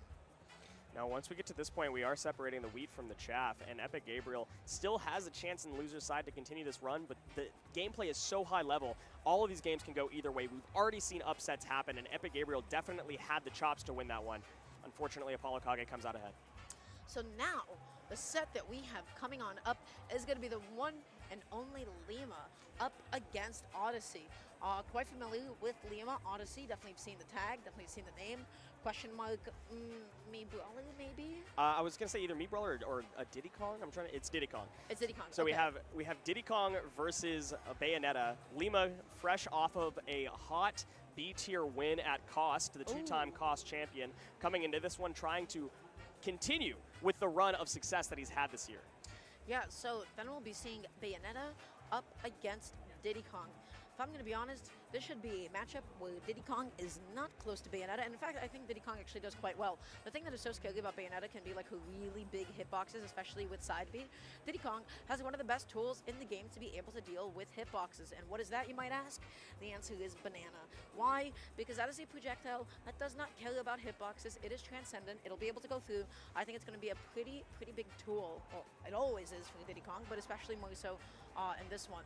So we'll see how he ends up doing. You also have to worry about spacing your afterburner kicks because of how short Diddy Kong is just in general, and then being able to crouch even lower. If you aren't close enough to hit the afterburner kick, it's going to go right above him. Diddy Kong is tiny. It's tiny. He's got tiny privilege. Okay. Yeah. So ABK, if that whiffs, I mean, you just like up tilt with Diddy Kong and then you start a combo. Yeah, only on somebody of DK stature would, an ABK close to the ground be able to hit. Diddy Kong, he is chilling, big chilling, in fact. So we'll see how it ends up working out. We'll see what Lima's combo game on Diddy Kong is going to look like here, because of course the Bayonetta lives and dies by the ability to be able to, you know, of course, combo, to extend, to follow up, to juggle, to be able to kill you all the way deep off stage. And Diddy Kong lives and dies by the banana, baby. That's right. Simple guy. He's a simple man. He Simple likes his motivations. potassium. So it is a big win condition for him, yes. But I think that just the general combo game and the tech skill of Diddy Kong, a lot of Diddy Kongs can play differently, and a lot of them are like more tech skill oriented, like how they like, all optimal camp. combos. They all camp in their own ways. We have to make this interesting for the audience. They all camp in their own specific ways, and they're like, oh my god, a Diddy Kong that finally approaches. Yeah, because he spent the rest of the game running away. I'm sorry, no commentating bias. I love Diddy Kong. Let's go Tweak. Okay. We have to value all of our Diddy Kongs now that they're falling off the face of the planet. Aaron barely competes anymore. Tweak is now gone. We have to make sure that we're nice to our Diddy Kong mains. Otherwise, we won't have any. Is that a problem for you? Don't seem like it's a big issue for you. Not quite. Everybody, game number 1, Lima up against Odyssey, but it is just going to be a bit of a button check. So yeah, we're not going to be in this game one yet. Coming up. It will be soon. It will be soon. TM. Yeah. So that's a reference to have. Oh really? Soon TM, yes. Oh, how long has that been? I mean, I'm wearing a League of Legends jersey right now, and I believe that's where it originated in like 2012 or something like that. The Soon TM. Oh, replays are going to come to League of Legends Soon TM. I didn't know that I was that dated. That's amazing. I'm so old. I'm 22. Terrible me. Okay. So Diddy Kong. Also, I feel like I'm gonna be honest. I don't actually know how Diddy Kong approaches in this matchup. I can definitely see it be quite tricky. This is going to be one where Diddy Kong, he really wants to be on the platforms. He has to worry about ABK, of course, as always. Bayonetta, you know, the biggest thing and the best thing that you can do against Bayonetta is shield against her. So the hallmark of a good player that knows the Bayonetta, the hallmark of a good Bayonetta is when they start going for grabs. How do you get close enough to Diddy Kong, the master of dashing back and running away? How do you get close enough to be able to get that grab? We'll have to find out how Lima is going to be able to do that. Yeah, and I think approaching with shield is definitely the name of the game for Odyssey if he needs to approach. It's going to be approaching with shield, waiting for ABK to come out, and then you can punish it out of shield with a back air. Like the short hop back air out of shield is going to catch just the right angle for a whiffed ABK or for an ABK on shield, and it's very, very fast out of shield. And if full length ABK winds up hitting your shield somehow, up smash out of shield is an easy punish. So I think approaching with shield is definitely the move. And banana, if you have banana with a banana, but otherwise with shield. Yeah, it'll be interesting. I just don't really know how a lot of Diddy Kong's ledge trapping is going to be effective against Bayonetta. Typically, ABK from ledge for Bayonetta is one of her favorite ways to be able to get off. Honestly, it's not going to threaten Diddy Kong all that much. Again, just because at the apex, at the end of the ABK, Diddy Kong should be low enough that he doesn't really have to worry about it. So I think just, again, like sitting in shield at the ledge is going to be really big for him. So we'll see how it goes. Both of these players prepping themselves to get into the set. Lima has had this goofy grin on his face for like 3 minutes, and I love it. He's locked in, he's got the music, he's ready to continue on with his expected bracket path. He does not want to get upset here. Not at all, but Odyssey definitely no slouch in his own right. Already beginning, oh, okay. That, you called it. You know what they say, pure aura. All right, man. Walked up, got the grab immediately in the beginning of the game, falling with a neutral, but that's that Z-drop banana. That's one of the best out-of-shield options that you could possibly ask for. Advantage state already beginning, 43%, and then just going to air dodge to the ledge to avoid all that special landing lag. Just holding off onto the side here. Lima has a lead, and this is the new Lima, by the way. This is the new and improved 2025 Lima. When he has a lead, it's about planking and timing out. He's been doing that against a lot of characters that can't go off stage against him, but first he has to get the lead. Cut the forward. Odyssey now in a position to land. Goes for that ledge cancel from the side B. Gets the back here as well. Very nice, very sauce. Okay, gonna be picking up the banana now, taking it away. ABK, witch twist, not gonna be able to connect. He tries to go for the Z drop, but it is Odyssey who ends up picking it up instead. Keeps pulling the banana out in slightly disadvantageous positions, and that's going to actually cost the stock, the whole stock for him. The banana peel, he does pick it up. It's a little bit too late for that one. Which was, again, air dodging to the ledge. Stuck here. Lima, oh, he's threatening. He's able to get the ABK that time around as Odyssey was so close to it. The rapid jab is going to deal a lot of damage. Goes for the ledge trap back. He is mixing up his ledge options. Wow. Lima is making this look easy. It does not, all of the things that we predicted that Diddy Kong could do to approach or do from behind have not been happening. Lima's been making it look easy. But I will not take that. Oh. We are good commentators. Always good all the We time. know what we're talking about. Stocks are just about even, 74% lead, but the struggle with Bayonetta is if you're not finding those edge guards, the question is actually, how do you kill? And the answer is a lot more ambiguous than you'd think. You got the 4-1, Lima going through some crazy mix-ups now. A lot of mix-ups going on. 93% advantage, though. Lima has no onus to approach. It's all about Odyssey.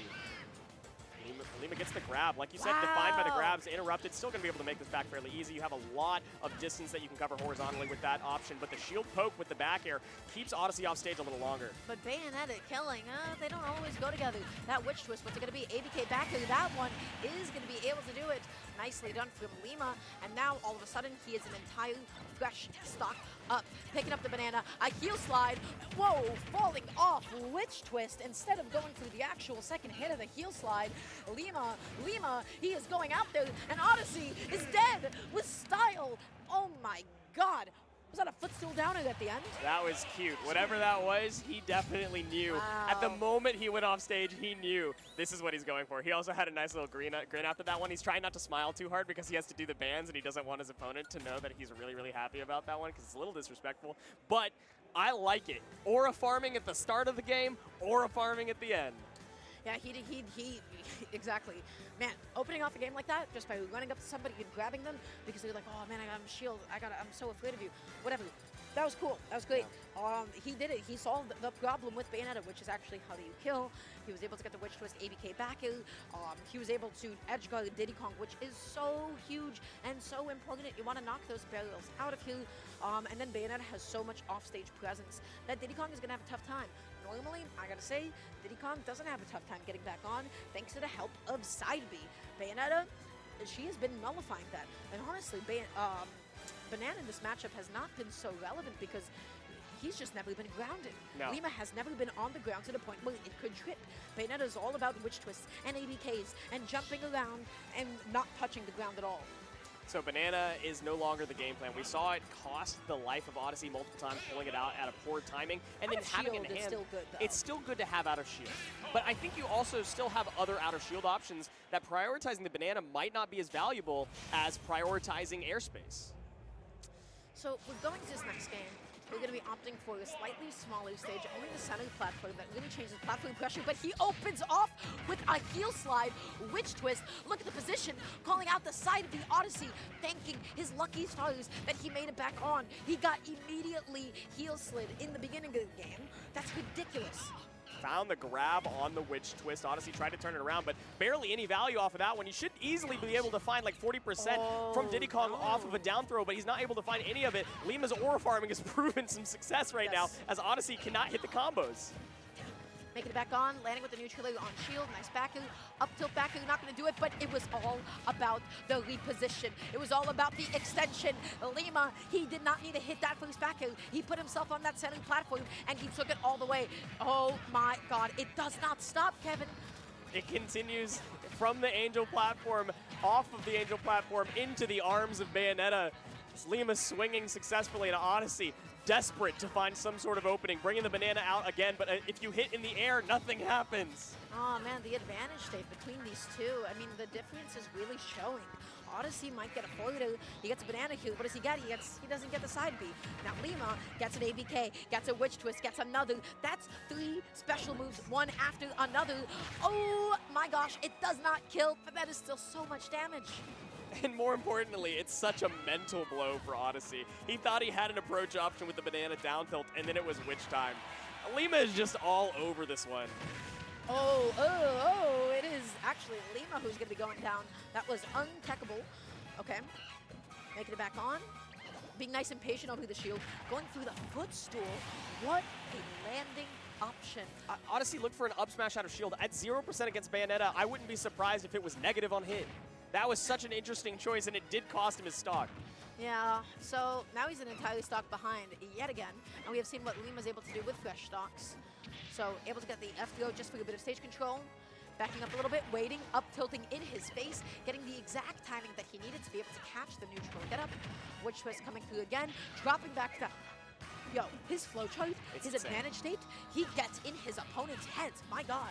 Yeah, he's all over Odyssey's head right now. Odyssey can't find anything. That was a cross-up on the down air he wasn't even ready for. I didn't even know you could witch time that. That's crazy. Nothing happening from it, but Odyssey is the one that gets turned around. I have no idea how witch time interacts with ledge trumps. Because that's what he was no going out for, and I was like, wait, does he actually have extra time to go through your ledge option? Is there additional invincibility on the ledge? I don't quite know. But we'll go ahead and find out. The bats within coming through. Lima gets back on successfully. Odyssey, down tilt, up smash, not going to be enough. Not quite yet. Ceilings on Smashville a little bit taller than some of these other stages. Not that it would have necessarily taken it at that moment. The banana, he wants to trip and find a down tilt again. That shield's getting real low, big guy. Just jab in such a safe position. He's able to dash back. Odyssey gets a huge back heel, but Diddy Kong does have a bit of a trouble here, which is how do you actually kill? Down tilt back heel at the ledge is going to be able to do it successfully, 95%. Again, stocks with Bayonetta are not guaranteed, but the way that Lima has been doing it, he has been consistent. Let's see what's going to happen. Odyssey leaving the ledge. Yeah, the monkey flip away was a little bit interesting, but deciding that if Lima's going to blank, he's not going to press it. He wants to bait Lima onto the stage by backing up further than he needs to, but Lima says, why? I have 3.5 minutes, I don't got to do anything. He connected there still, okay. Yeah. I was wrong about that, my God. That's very interesting. Lima's still no onus to approach, only tacking on damage for the fun of it. Neutral B facing the wrong direction, not going to get punished for it. Okay, eating a back air, it was late hit of it. Okay, Odyssey trying to get back to center, trying to rack on some damage somehow, some way.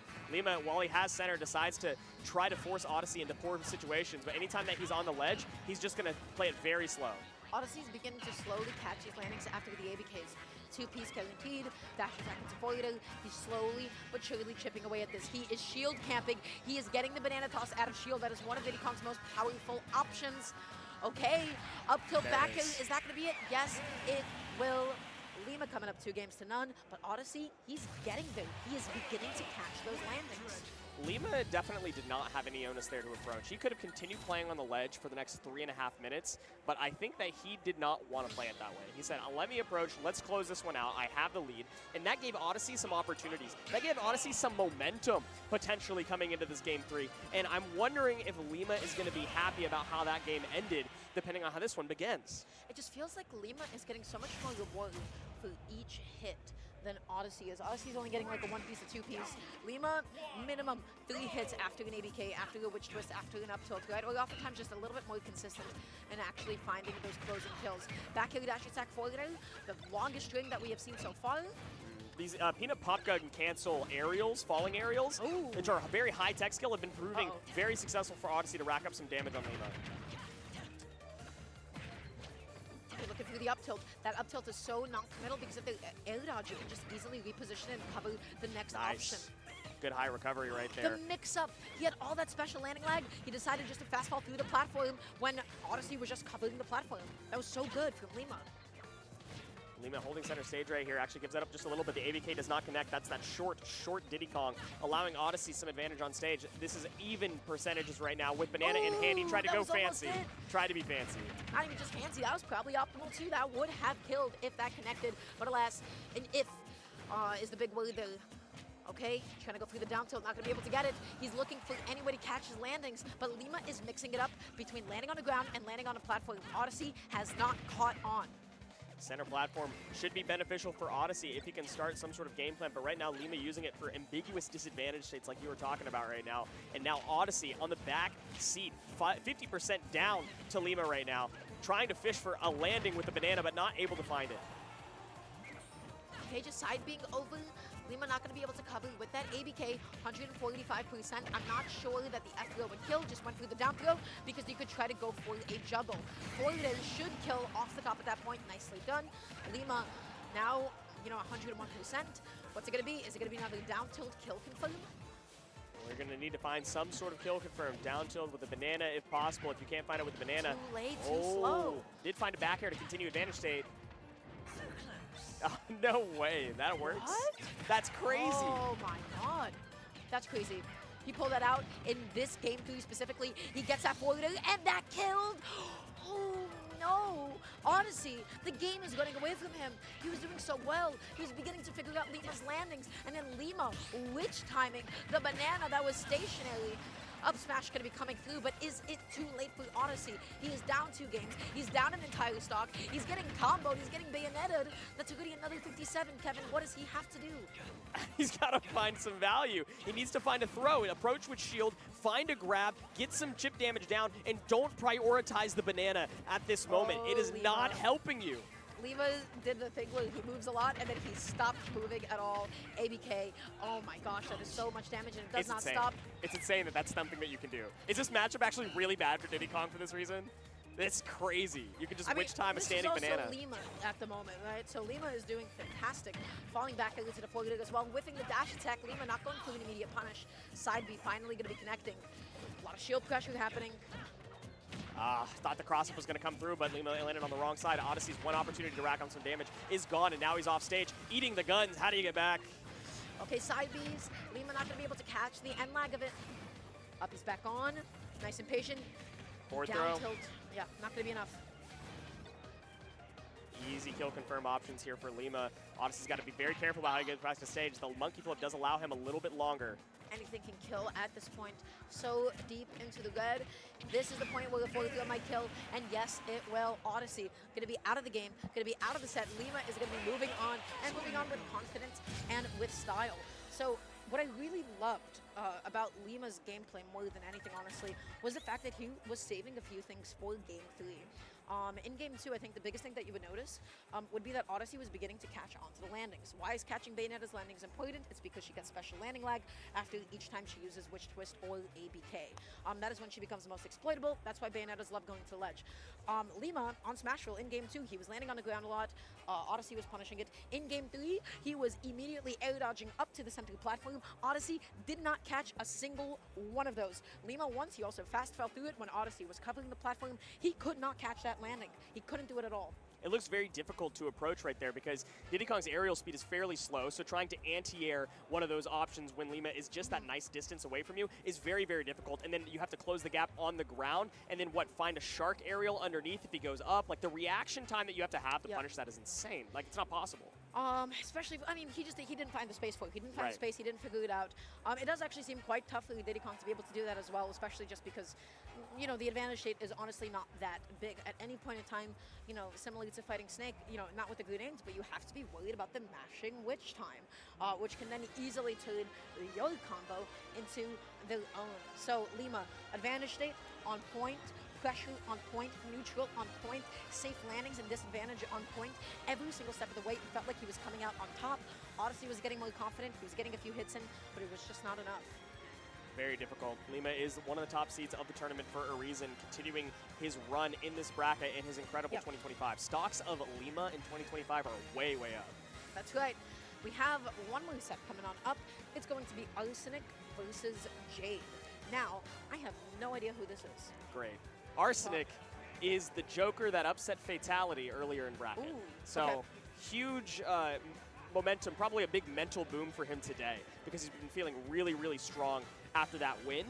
And then Jade, don't know much about her, but yeah, not at all. I'm excited to see what she brings to the table because this is an unexpected matchup already. Like this, I don't think either of them were expected to get to this position. Yeah, so we're already confidently into the top 96 side of things. So let's go ahead and try our best to find out what happened. How did they get up here? How did they get up until this point? Is this in loser side is the question, because I'm trying my best to find this match. Odyssey Lima just happened. Lobster, oh my gosh, Lobster was able to take it over the Smock and made it into top 24. Oh my goodness. With a 3-0 as well. That's huge for Lobster. That's a pretty big win. And as for this, I'm looking. I'm trying my best. I'm trying my best to find this. I'm curious to see what other bits of it this is loser happen. side. Okay, so Jade beating Amnesty. Amnesty ended up beating Kiki as well. Arsenic beat Polonian. Ooh. And then Jade ended up losing 3-1 in winner's set against Omega. Tough. And Arsenic as well as to Toon. Toon being the Steve player, of course. Omega then took it over Toon on that side of the bracket on the winner's side to make it into top 24 winner's side. That is a big win for Omega as well, and the bracket continues as expected in many places. However, Arsenic, in the place that they weren't expecting to make it to at this point, is trying to continue this run through Jade, who, if I'm seeing correctly, might be this Fox player from Louisiana. Ooh, okay, so then we'll be seeing Fox Joker? Which, I mean, look, I hope so. I love watching some high-octane gameplay. The other potential there is, you know what, let's not even talk about it. Let's just see what Jade's going to lock in. And she is going to go with the Fox. Yes! Wow, okay. Joker Fox, I'm happy. This is excellent. This is very good, especially for me. I'm hopping onto one ultimate block spontaneously, and I'm getting like pure fundies all the way through. Amazing. You're getting Incredible. so lucky. Joku up against Fox. Let's see how this works out. Game number 1. First thing I'm thinking about, how the heck does Fox get back onto the stage? Arsenic might be Jade's second Joku that she could be going down to. Let's see if she's going to be able to do it. Down it. The multi-hits, it didn't actually work. Didn't work this time, but like you said, how does Fox get back to stage? I think that's the name of the game. If Arsenic can get Fox off stage and exploit that linear recovery, there can be some benefits there. Yes. But guess what? Joker does not have great out-of-shield options, and the one thing that Fox does incredibly well is shield pressure. So we're going to be seeing a lot of that as possible. Up tilts, neutral is piling on damage. All advantage state up, air dodging back down. Arsenic doing anything that he can to possibly land. Oh, eats the trade right there and gets the down there just to maintain a little bit of center stage, but traded right back. Jade is holding it down in the center. I believe that was intended to be a drag down for it, but didn't get so lucky that time around. Uppy at the ledge trying to get the multi-hits. That's okay, too much. Jade, You're doing too relax. much. Yeah, Fox, I don't know if he's allowed to do that. This is game 1. You got to hold that one for game 5. That was a crazy little mix right there. Nothing doing off of it, but Jade showing some unique tech skill with Fox. Okay, both of them slowing it down for a second, but honestly, Jade, she's sitting at center stage. She was able to get the back kill, not going to be able to kill from center. Fox, KO options, his kill options quite linear. He can get shield camp, but unfortunately for Arsenic, that's going to be a back kill to close it out. Fortunately for Jade, she's coming up with the lead, and we already know her advantage stage. Forward air, double, 37%. She commits out there. The hitbox going to be colliding with Joku's back kill. Jade going really high right there, actually gets the drag down a little bit, and the up airs do connect. Down gun keeps Arsenic alive here, but 80% on a full stock down, and your Arsene's halfway gone. He's trying to force his way in, and Jade is reading it out, playing so patient, bait and punish. What if it's pronounced Arsene or something? I don't know. But anyways, how do you get this kill is the question. Well, you need just about anything. Joku also does get shield camp quite a bit at the end. The neutralate to be able to call out the up B. Nicely done, waiting on the tether this time before immediately pulling back.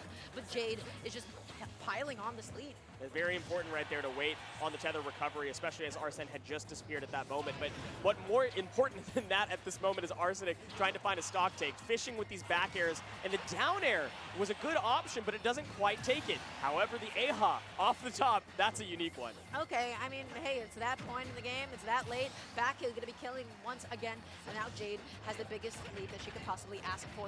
Arsenic going to be doing everything in his power to be able to close that out, to be able to shut that down. Okay. Footstool down gun's not going to be successful. I gotta say, Jade, a lot more consistent in the advantage state so far, and as soon as I say that, as it goes from this side of the screen, 34% Arsene about to come out for Arsenic. Yes. 74%. That's actually a much higher percentage of Arsene than you want, especially when you're down. You're looking for 2 Arsenes if possible, but you can't even find value on the one. Looking for the jump call out, not going to be able to get it, really fishing for that back air. She's just going to be sitting in that shield. Dashing, shielding, dashing, shielding, getting hit by the forward air. Okay, side B's back on, up and over the stage. Arsenic has not been able to exploit Jade off stage. Again, looking for some strange up B, looking for the ledge trap, does not matter. She gets the up air. She wins game 1 with a 2 stock. She is so strong in the early game. She's so strong in her early advantage state. She's got the combos, and Arsenic has not been able to escape. She's popping off like that. That was some slick movement. I love watching Fox just in general, but when you see a Fox playing against another high-octane character, and they're still schmoving all around, making it incredibly hard to hit them, and hitting their combos, that's some peak ultimate. That's right. This is it. This is peak ultimate. This is Fox. This is Joku. Pure. Man, I'm getting sick of saying fundies. Okay. Going into this next game, Pure basics. Arsenic has to start thinking about his disadvantage options against Joker a little bit more. It can be difficult. Maybe like considering using up his double jump a little bit sooner. His air dodges are getting called out. That is what Fox does best. Sees you air dodge, okay, I'm gonna dash attack, I'm gonna up tilt, I'm gonna get a grab. You know, Jade hunted down those landings. Choosing to go to a stage where landings are a little bit easier because of the length. We are on Town and City. Kills off the side here are going to be nice and early. Of course, Joker loves that whenever we have that Arsene back here available. But I think the base game plan has to get reversed before we even start thinking about the kill confirms. Air dodging to the platform to safety, trying to space out some back moves, looking for the neutral air. Okay, finally, oh, a back throw instead of the down throw here. Interesting. Okay, just want to go through the stage control. Jade. That's clean. That grab was very, very nice, but unfortunately mashed out very, very quickly from Arsenic to turn the tides just a tad. Arsene is out, but you're in the middle of a combo. That's not the time that you want him to come. Threatening with the back of Jade, has her back to Arsenic right now, knowing that that is what she wants to go for. The jab lock down smash on Town and City. More than enough to be able to kill off the side. You gotta be careful. It's Town and City, it's Arsene, it's Fox. Yeah, the least of your problems is missing a tech, so you've got to clean that bit up. Jade down for the first time in this set. Still struggling to find their way back in. This one Arsene has gotten so much value. Okay, forward throw, a little bit of stage control. Down tilt is able to successfully two-flame, but again, no kills yet. Aside from that jab block, Arsenic has been struggling to get kills, at least in the last game. Not a problem, as he is okay with being up a stock at the moment. Another Arsene is not quite on the board, but a little bit more percent or a nice Rebels guard could be the case. Again, least of Jade's problems, you gotta find a kill confirm. I am surprised at the lack of neutral up smashes. Right now she's looking through the up air. She was only able to get the single hit, not able to get the double hit, down a little bit too low. Neutral coming out here. Huge. Oh my gosh, Arsenic, 3-1 lead. I like that fair one into back air combo right there, knowing that it's going to take it off the side here in Town and City. And now it's 2 stocks above with another Arsene. Second Arsene. We saw how much value the first one got. It took a stock and added 100% to the next one. So it was crucial in that moment for Jade to close out that Arsene. She's got a fresh stock to work with here. She gets the up air, grim the down air. Oh no, Arsenic eating 62% off that up air. I'm okay. I was ready for that to be able to kill because it is Fox. It was that close. Definitely scary. Up tilt, down air, nice. Up air as well. I mean, those auto cancel down air combos. Jade finding those executions. That was not an issue for her before, but now getting back to stage, you have to find your openings and not just the one. You've got to follow it all the way to the edge. Arsene is gone. Arsenic is going to have a more difficult time actually finding this kill now.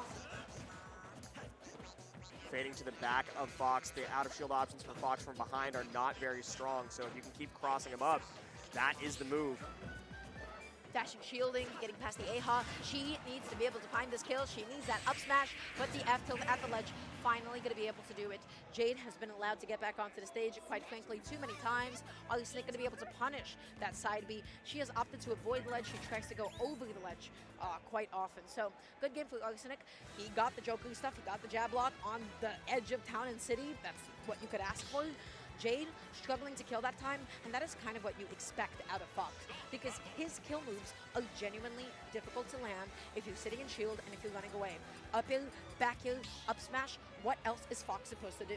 Yeah, it's very difficult to hit anything unless Arsenic is grounded, and most of the time, he had Arsene and was floating around the air, throwing out nairs, throwing out back airs. There was very little time for you to find like a falling late nair into an up smash, let alone any other kill confirm that requires you to be grounded. He had to force an air to air, and that's just way too difficult, especially on Town and City with all that length. So we are going to a slightly shorter stage on Kalos with taller ceilings, interestingly. Neutral is now beginning to pay off for Arsenic. It wasn't really connecting before, but now Jade has made it back on. Up air. She tries to go for the extension. She tries to land onto the platform. Wasn't able to get it. Dash attack. Neutral. Oh, and then down tilts in the wrong direction, but the pressure does not stop. Maintaining the ledge trap right here. Went a little bit too deep for it. That allows a combo to start for Jade. The auto cancel downer does not confirm into anything else, but just maintaining some stage, resetting, using that ambiguous movement that Fox is known for to maintain your lead, wait out the Arsene until you can find Nice a bait catch. and punish. Good catch on the mash. Jade, how many up airs have we seen not become up air 2? How many times has that multi-hit dropped? What is going on up air? Not Jade, this ain't your fault. Wake up air. Wake up, Fox. You gotta help her out. Sheik's holding the center of the stage right now. Jade does find an opening, but not too much more. Arsenic has had a lot of trouble maintaining center stage right now. We're seeing a lot more grounded play, a lot more shielded play from Arsenic, and that's where Jade loves to live.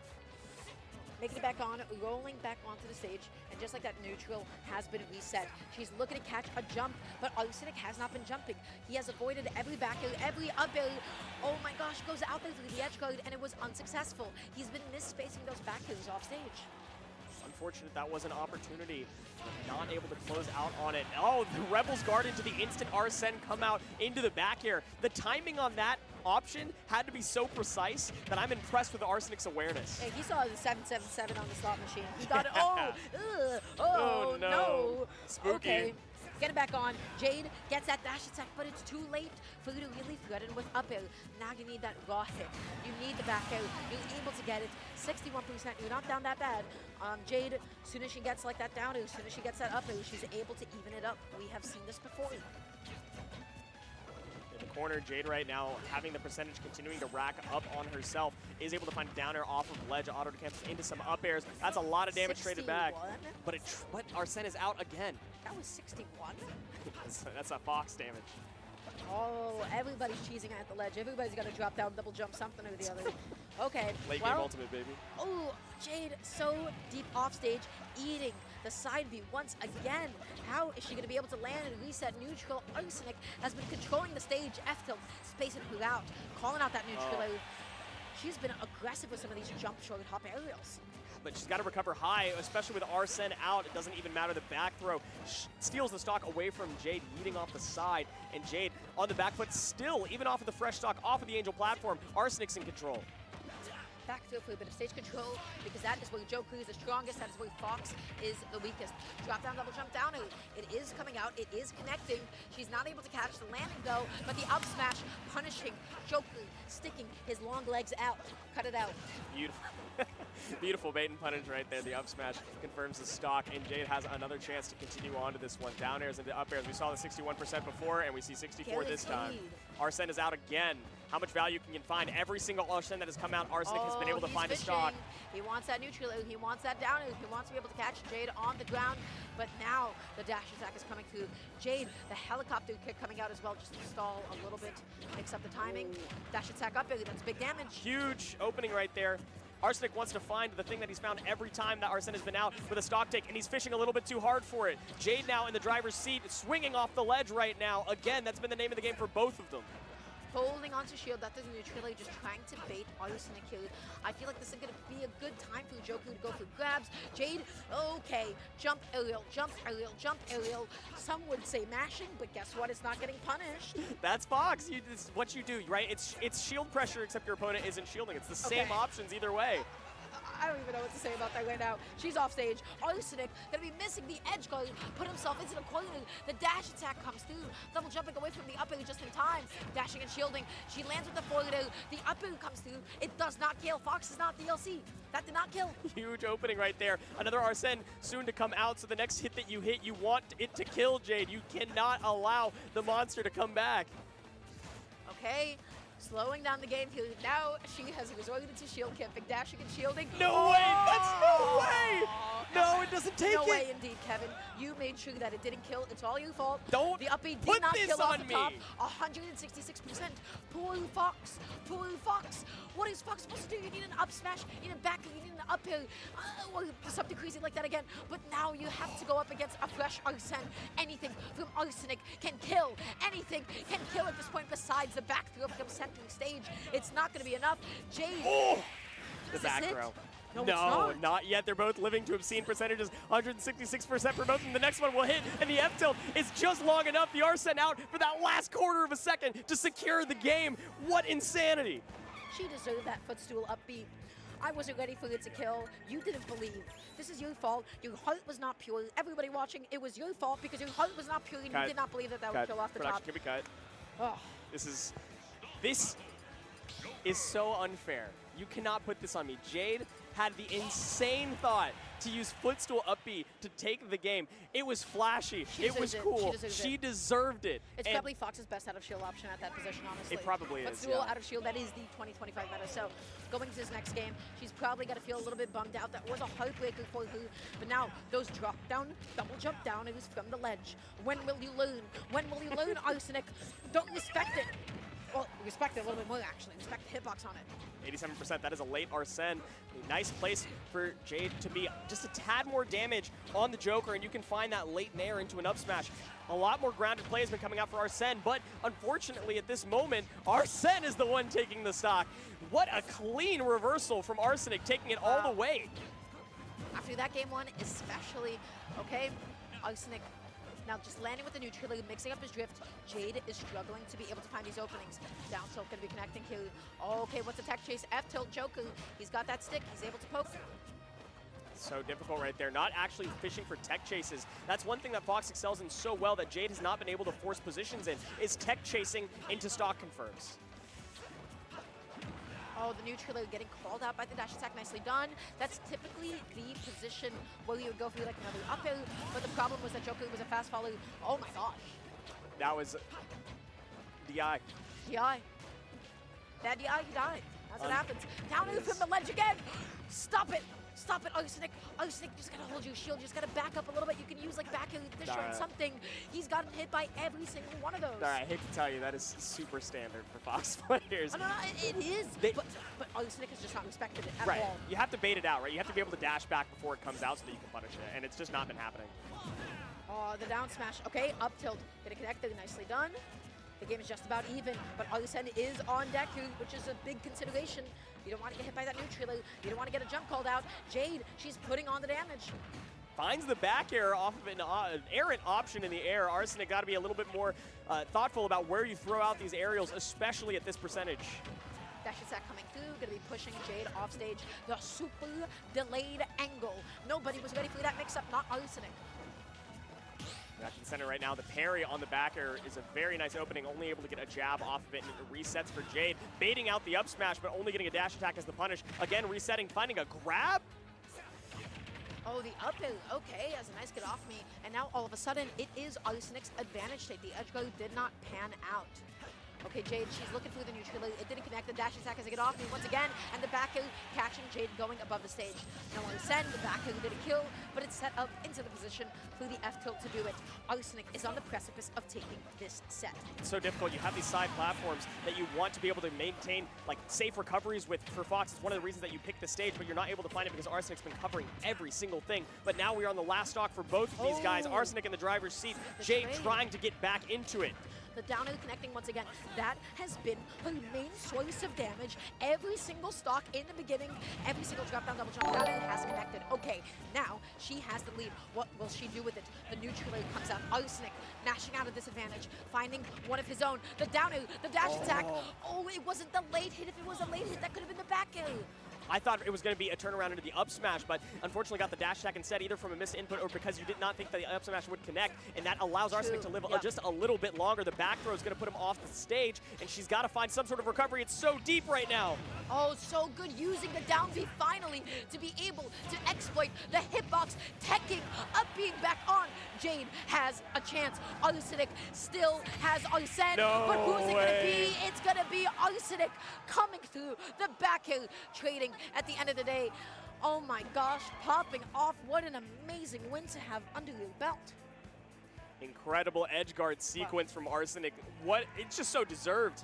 It's so unbelievably, I know that you probably don't think so because of how many times Arsenic got hit by the double jump down air, but it was such a deserved victory right there despite your best efforts. Yeah, it's just genuinely tough for Fox. He was getting out disjointed. You have to be up and close and personal. So that was just a really difficult position for Jade. Arsenic was just able to get the L to L at the right moment, got the back hill, got the win, got the game. Really loved the exploit on the up B off stage using the down B. It was just able to chip in a little bit of damage, and it was also probably why he was able to get Arsene. I am still continuously impressed with Arsenic today and the performance that he has put on. Jade had a whole lot of great opportunities, a fantastic game plan, but Arsenic understood the win condition for Joker is get Fox off stage, and that is how the game started. That's how game 1 closed out all 3 stocks, and that's how game 5 finishes it, or game 4, I should say. That's right. So really good job to, of course, Arsenic. That means that Jade has been knocked out of the tournament, knocked out of the bracket. Everybody, thank you so much for, having me on comms, having us together on comms. It's been an excellent, excellent time. That is going to do it for our block together. Kevin, do you have any final thoughts that you'd like to let the people know about? This has been a fantastic tournament so far. We've got, of course, much more to come. And if you're out protesting this weekend, stay hydrated, and we're proud of you. Oh, wonderful. Great. Everybody, thanks so much for being here. Stay tuned. We got some more Ultimate action coming your way. Top 24. I believe it's going to be Jet and somebody else coming on in. I don't know yet. Thank you so much for having us. We will see you all another time. Goodbye.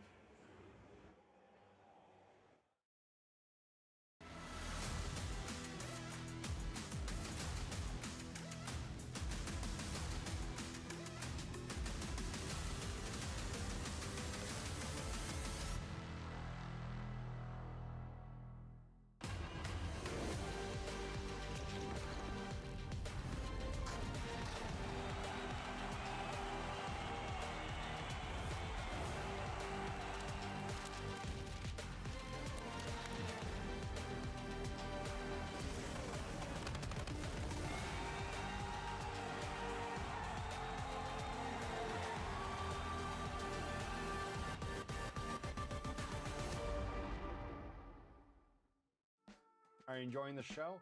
Please check out the CO 2025 exclusive merch store on co.gaminggen.gg. Pick up one of your favorite designs from this year's show and help support the community.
Are you ready to elevate your game? Controller Chaos has hundreds of controller designs to pick from, including this year's CO 2025 limited edition custom painted controller and fight sticks. Use code CO25 at checkout to save on controllerchaos.com.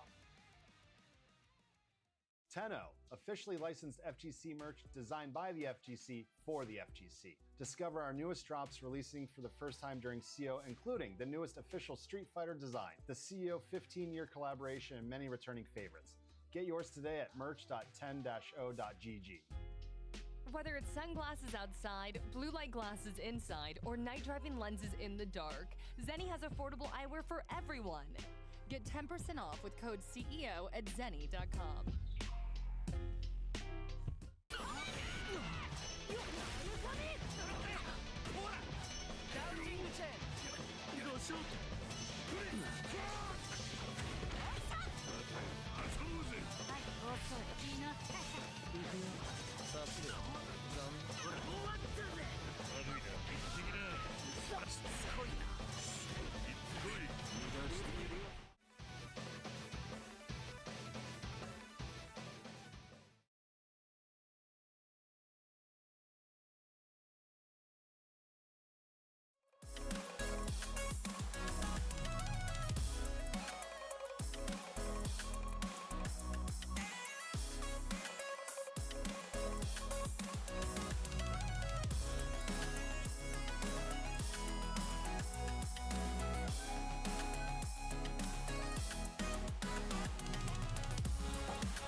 Welcome back, Smash fans. One final time tonight. It is Jet the Jenga God and Rod bringing you top 24 of Super Smash Bros. Ultimate here at the 15th anniversary of CEO. How you feeling, Rod? I can't complain, man. I've been in Jabali land, just gaming my heart out. You know, I've been on DDR, doing a lot of emceeing, a lot of interviewing, just really in the weeds with all that. But we got Super Smash Bros. Ultimate in the main room. Is that where they got the octagon? They got that. Yes. They got the whole. Yep. It's like a fight cage over there. Like when the door shuts, we just need to figure out who's stuck in who with where. But no, all jokes aside, man, we're back into the main arena, and of course, it's time to talk about Super Smash Bros. Ultimate. But most importantly, my friend, top 24 portion of bracket. Some might argue, Jet, that this portion of bracket could be even more fun than top 8, depending on how it all shakes out. Yeah, I mean, I would say on average, these are the most intense matches. Like the top 8, sometimes that grand final spot is really the peak of the tournament. Yeah. But for me, this is where the runs really catch their stride. And starting off with some fairs for Lima, Lobster is going to have his work cut out for him. He wants to take it because, my God. Lobster and some hot water. Lobster and some hot water right there, Lima style. I also love how that whole combination just kind of kicked off. The up tilt one direction and then shifting it the other way, reading the DI in. Very, very smart gameplay right here from Lima to kick it off. Yeah, Lima, that lab monster who just sits in the training mode for hours, making sure, all right, is this combo? What if they DI in? Oh, I know it. I know what to do if they DI in. And yeah, boiled that Lobster alive, certainly. Okay, of course, down tilt right there. The boxing capabilities are a lot better on Rob, of course. Bayonetta's jab, awfully slow, but where she lacks there, of course, she makes up her combo strings. Love what I'm seeing right here. Just the harassment, not allowing Rob any sort of free access back onto the ground. Lobster, you need to get them claws out and fast. Yeah, and going so low. All right, yeah, I wasn't ready for that one, and neither was Lobster. And resetting once again with the reverse of Bees all the way to the blast zone. Rob, he's carrying him out there. He is, man. Big carry style right there, man. Carry out, if you will. Now, what I really like about Lima's play, too, is that we're not only just keeping the damage on stage, the off-stage conversions have been nothing short of great. See, there's that up tilt again. That's so smooth. Ooh, that's so smooth. Sorry, I'm fanboying right now. But the up B at the ledge right there to stop Lobster from snapping is such smart gameplay here from Lima. Lobster, I got to see some adjustments, and I got to see him here fast. Yeah, I think this might be a go next vibe because, I mean, after the way that started off and the way it's continued, you're already at 104%. Just Lima looking for it all right now. Down air off the side. I mean, Jesus Christ. Just, he's in there, man. He's not stopping. Hasn't took his foot off the gas at the moment they said go. Man, listen, can I have an old man moment for a second? Oh, I don't like saying, like, precursor sentences back in this game. But I feel like because I'm at CEO and so much of the previous game was happened here, excuse me, I got to talk about it. You know, they felt like that Bayo-Rob matchup was such a much more lopsided thing back in the day. I do feel like it's a lot more airtight than what we initially thought, but Lima is just that good. Like, Rob's boxing capabilities, really good, but when those wheels leave the ground, Bayonetta can really make them pay for it. But again, I can't take anything away from the character that is Rob. I mean, this character feels like DLC in this base roster. Great boxing tools, up tilt, down tilt, crack, big aerials, and mind you, very safe areas on shield too. I want to see some of these items get really utilized to their advantage here. Yeah, and already starting off a lot better, getting a couple combos of his own. A Lobster, yeah, there we go. The up tilt up air, you talked about that. Covers so much space, great anti-air, and the boxing down tilt really makes it difficult to approach grounded. Yep. But that ABK. Yep. Okay, actually going to go for the double up air that time. Wanted to make sure we get as much damage as possible before we start sharking for back airs. Leg day coming through in the gym. Now, let's see what the ledge trap actually gets disrupted. Fighting out the corner is Lobster and just up being out of there. But how do you land? With the neutral air, that's that tried and true Rob special. Oh, yeah. Yeah, man. Situation getting a little too dire. Guess what? I'm going to nair. Okay. Yeah. Crazy business right there, too. I thought we were actually going to see a forward throw from Lima, but smart to actually go for the down throw to put you above the platform to force you into a mix-up situation. Is it safe to land on the platform? Is it safe to go on center stage? You know, Lima just kind of keeping the opponent guessing here. Lobster, though, looking good. Going to air dodge back to the stage here. Not a lot of damage, so, of course, we're out of that animation much quicker. Yeah, but every time it feels like you get in an awkward spot. I mean, Lima's comboing off it. Yes. It's like, oh, I barely touched you somewhere in the corner. Nah, this is a full combo. watch this cutscene. Oh my goodness, Jesus. It's one of those activation cutscenes where you got to press a certain combination of stuff to get it going. Oh, yeah. And it just seems like Lima just has the right combinations on deck here. Still don't want to take anything away from Lobster. Of course, there's no easy feat to make it to a top 24 portion of bracket here. Tries to spin to win. Both sides spinning off stage. And that stock getting pretty thin right there. 46%. Uh-oh. Oh, just not taking it out to the left, just actually opt to go back onto stage to continue the combo, rack the damage up, knowing there wasn't a kill opportunity. So I like that. I like the idea from Lima, but the up air, I mean, Bayo, not the heaviest character. Definitely could use a little bit more meat on her bones. No, for sure. I mean, that certainly is the stuff of nightmares. But yeah, she definitely could use a little bit more meat on her bones. And, you know, all things considered, you know, she's a pretty easy character to combo once you get your hands on her. But that's the tricky part. You know, Lima's just never standing still for long.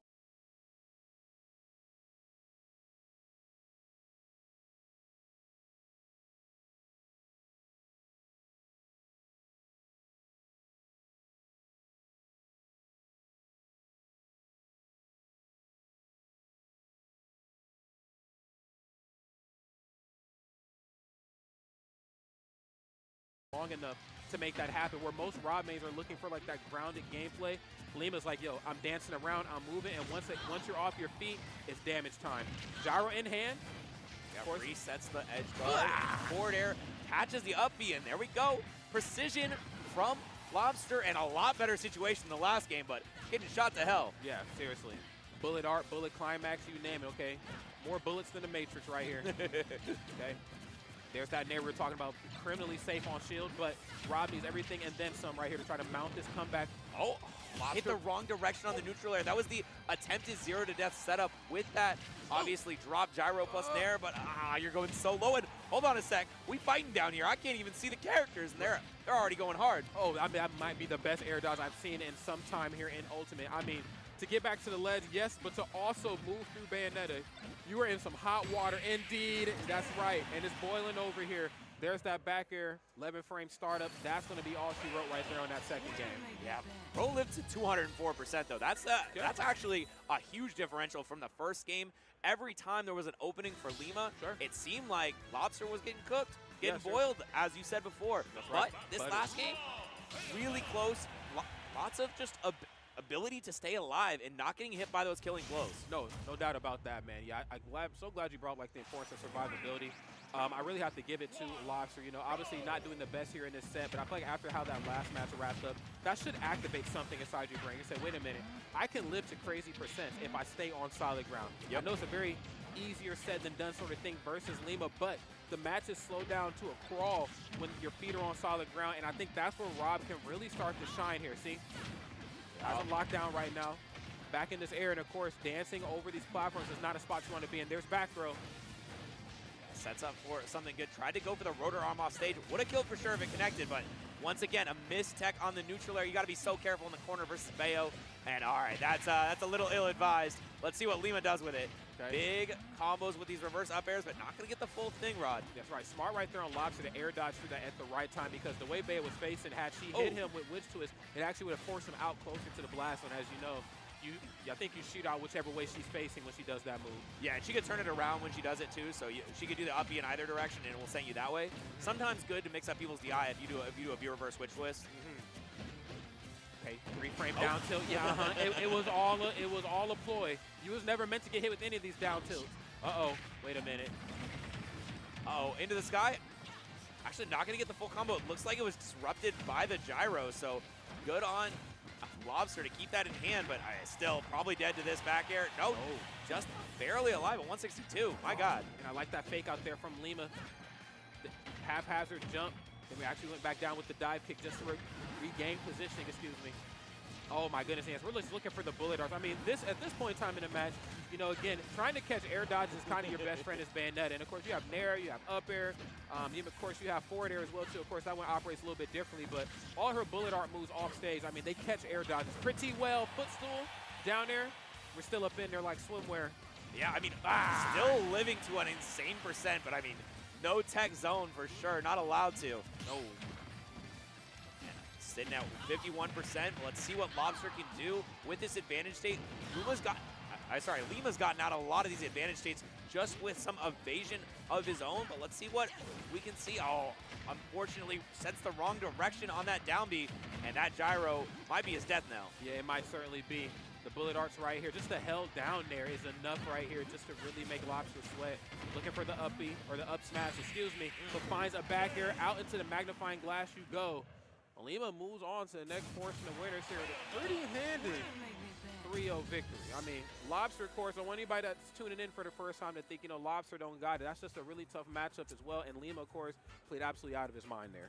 Yeah, and it's one of those things is like, you know, you want to run, you're making some upsets. Yeah. Eventually, you're going to run into a brick wall. Yeah. And this brick wall was named Lima. Yep. And Lima was like, it ran in bracket till it ran into me. I had to put a storybook ending to it. But it's only loser side of bracket, too. So any Lobster fans out there, I mean, who might know the lore of Lobster, you know, Lobster being the big mobster, you know what I'm saying? I've heard all sorts of stuff in the audience. You know, I believe the lore. They're still not out of it just yet. True. Very much want to see him later on. Yeah, I mean, there's going to be another chance in that top 8 loser side qualifier. We might catch Lobster once again on the stream.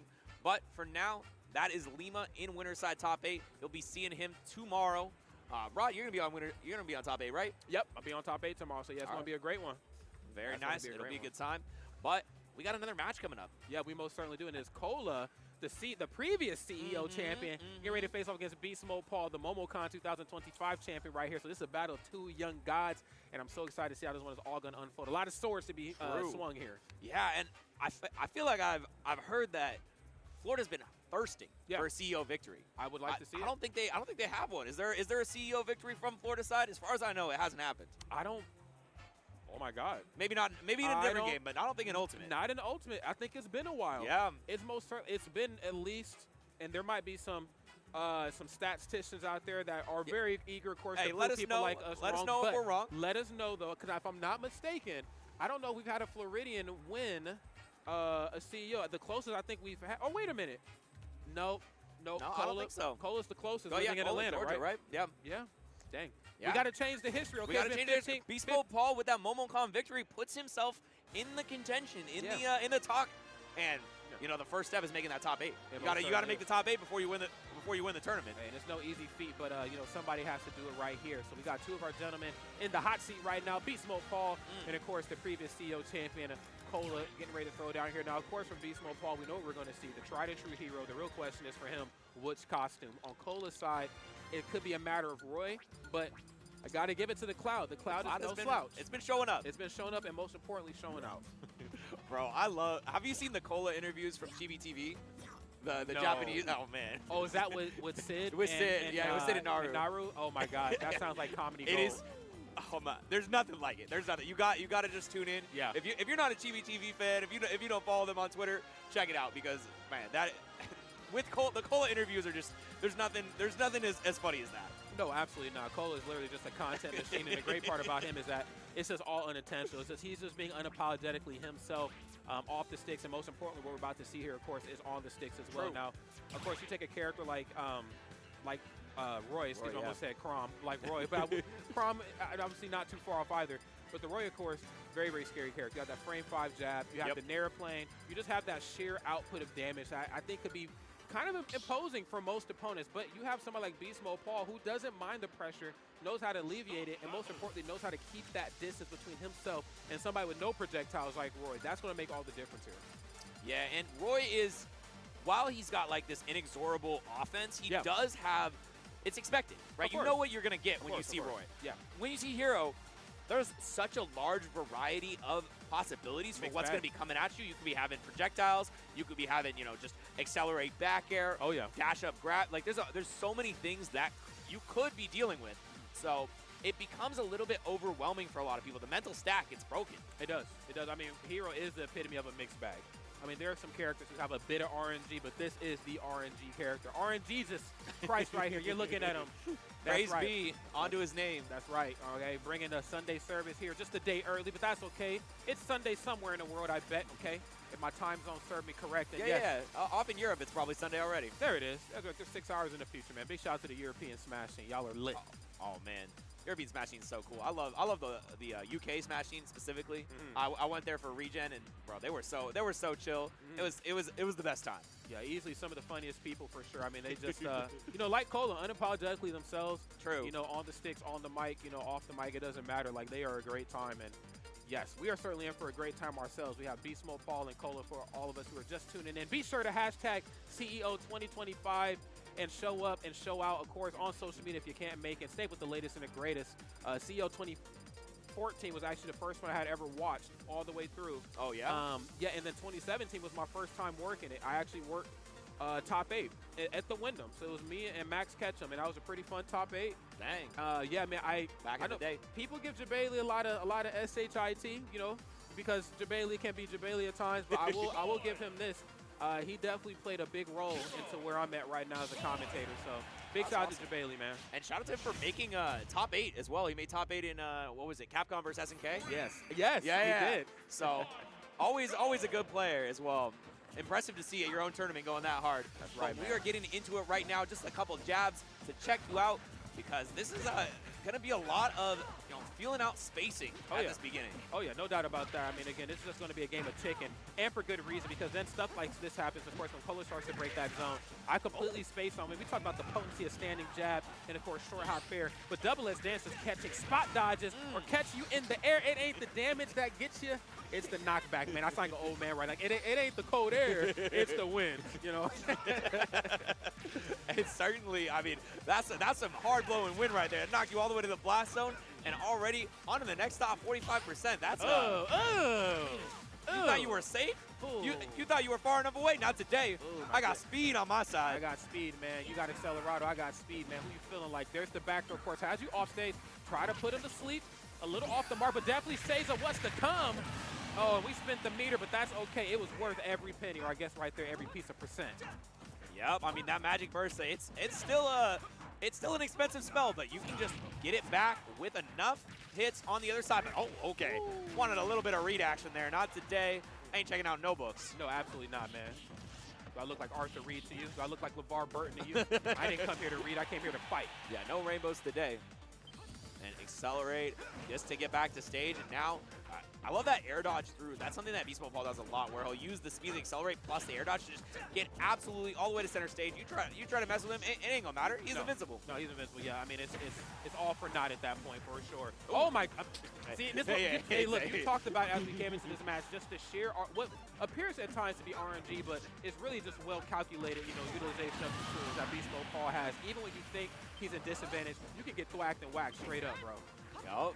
You just always have to be ready for so many possibilities. Like that kaboom, at any point, just a massive hitbox. We saw the Magic Burst before. It was like, oh, I'm stuck on ledge versus Magic Burst. As far as I know, there's no counterplay. No, you got to eat that. Okay. I love the half charge right there. There's like, oh, and you know what's funny? I love double hitting attacks, like double hitting normals, like Link's F smash. Oh, or, yeah. You know, Cloud's triple F smash, or even F tilt on hero. I just wish it was safer on shield at times. Kind of putting Beast Mode Paul into an icky spot. Standing jab is in the water, and I hear it. Oh my goodness. Oh, you got caught slipping? Let me just suck. Yeah, that wind box on the kaboom is just dastardly. You try to jump back to ledge, nah, it's getting you. Yeah, no doubt about that, man.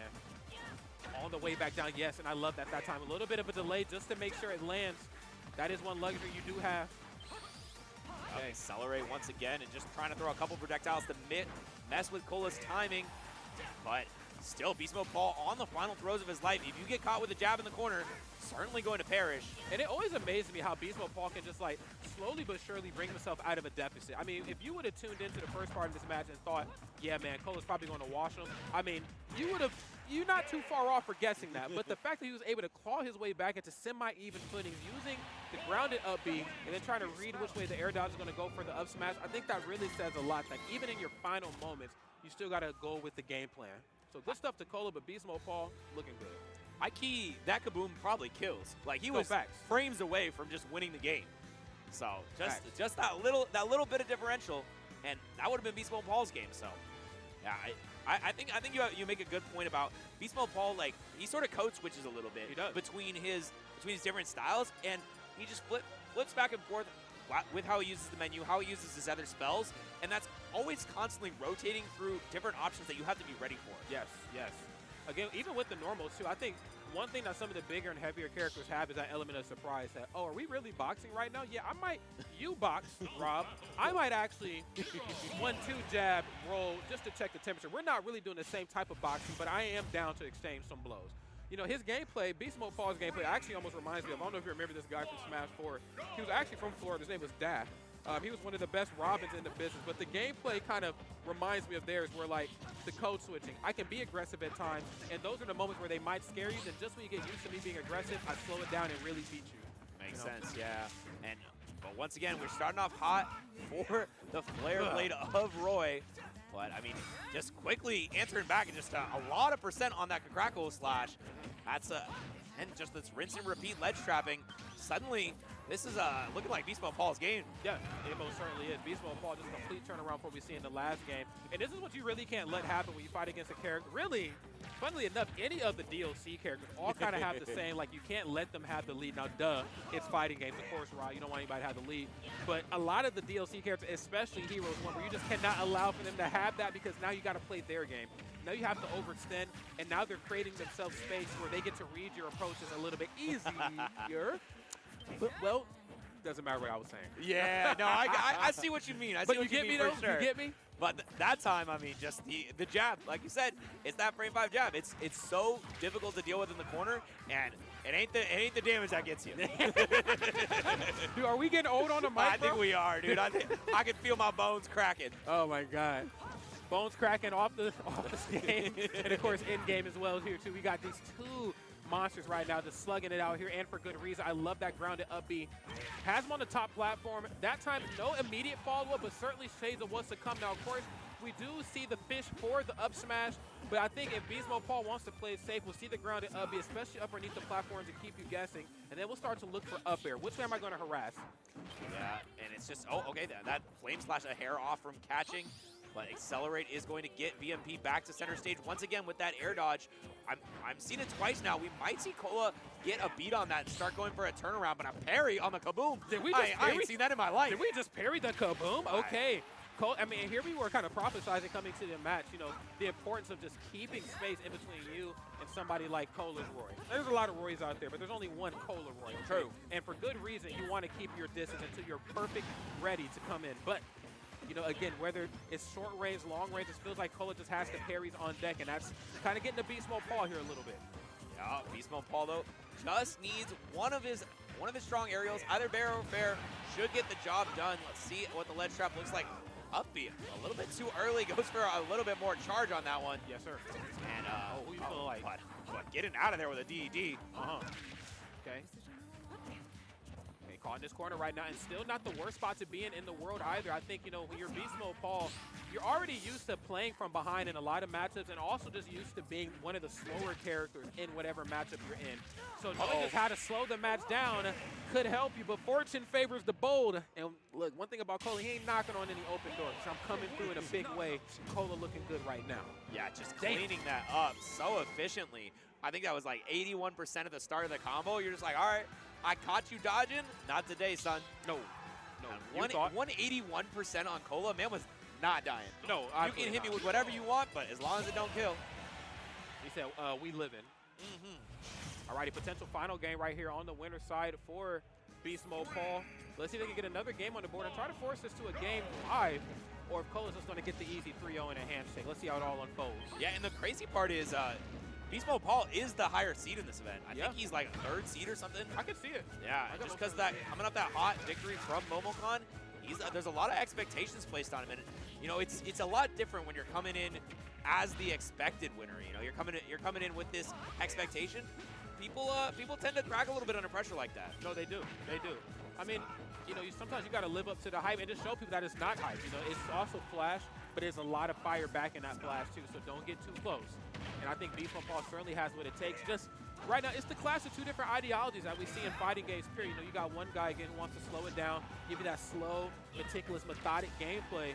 And then when it's time to go in for the kill, they want to make sure that the scene is perfectly set, where you have somebody like Cola who's operating in a sort of similar mindset, but I'm just holding forward no matter how it goes. He wants to be close to you. He wants to keep it personal, get all up on you. Back air, sends him off stage. Let's see what Beast Mode Paul does for the ledge trapping. Not really going to find anything. And now Cola turns it around until a little projectile right in the face. There it is. An airplane coming through. 6-frame startup in the corner. And yes, anytime you think it's safe to just run off stage, I almost feel like if you're not already off stage versus Beast Mode Paul, you're already too late. It's almost like how you do it with Ness and Lucas. Like, if you're on time for the edge guard, you're too late. You actually have to be early like a jogger. And that's a pizza toss right there for the stock. That's not something you get too much. Yeah. But, you know, when you need it, it's there for you. There it is, man. Big slice right here coming through after that pizza toss. Yeah, I'm glowing green, so it's time to get mean here. Oh, my God. Okay, where we landed. Oh, my goodness, and almost into harm's way. But the short hop forward here, getting it done. You know there's an audio cue for where you end up? Like, you can hear it. You're right. Yeah, it's like you can hear if it's center or middle or center or left or right. It's just, but it's very slight, so it's difficult to react to. Yeah, I guess you're right, because there's a lot of times where I fight against Hero, and I'm like, it sounds different every time he lands. Dude, I just learned something. Jesus. How many years a Hero has it been? And I'm still finding stuff. Yeah. I think it's like 5 or 6 now. Hello? Okay. More than enough time right here for Beast Mode Paul to figure this out, though, all things considered. 100 MP back on the board. And of course, when accelerates here. Yeah, that's when they bring out all the big mana options. You know, you're just sending those spells out right away. Spend that whole mana bar because you don't get anything for it being full. No. Spend it, man. You earned it. Okay, got to go for the full standing jab there that time. And just knowing when it's time to like go for 1-2 jab versus when it's time to just go for all 3 is a big difference maker when it comes to boxing, which is, again, something you're not typically used to seeing from Hero. But sometimes you got to check that temperature, see if somebody's home. Yeah, and you talked about how Colo was so practiced at the parries. That can come back to bite you a little bit if you go in for those multi-hit moves. But now that parry worked out really well. Now setting up once again. Colo with the bear off stages could be Beast Mode Paul's winner's bracket life if this jab connects in the corner. Okay. Listen for it. Yep. Bro, what that was right. This is insane. Wow. I'm learning something new. And here I was the whole time just, you know, back at home. Right? Just guess. Like, I think I can put it at long last. I play Link, so I just put out up air. Put on up air somewhere. Somewhere, please. Help, catch him. But zooms once again out there. And, oh, I mean, Cole is just not even swinging, knowing exactly where he wants to place his hitboxes, but, oh, a hair away and not shielding the full jab, thinking it was the F-tilt maybe. Okay. Knight's going to go for both hits. Love that catching the air dodge, but that's okay, though. Of course, too much damage for the air dodge to really be beneficial here this time. And reach for the sky.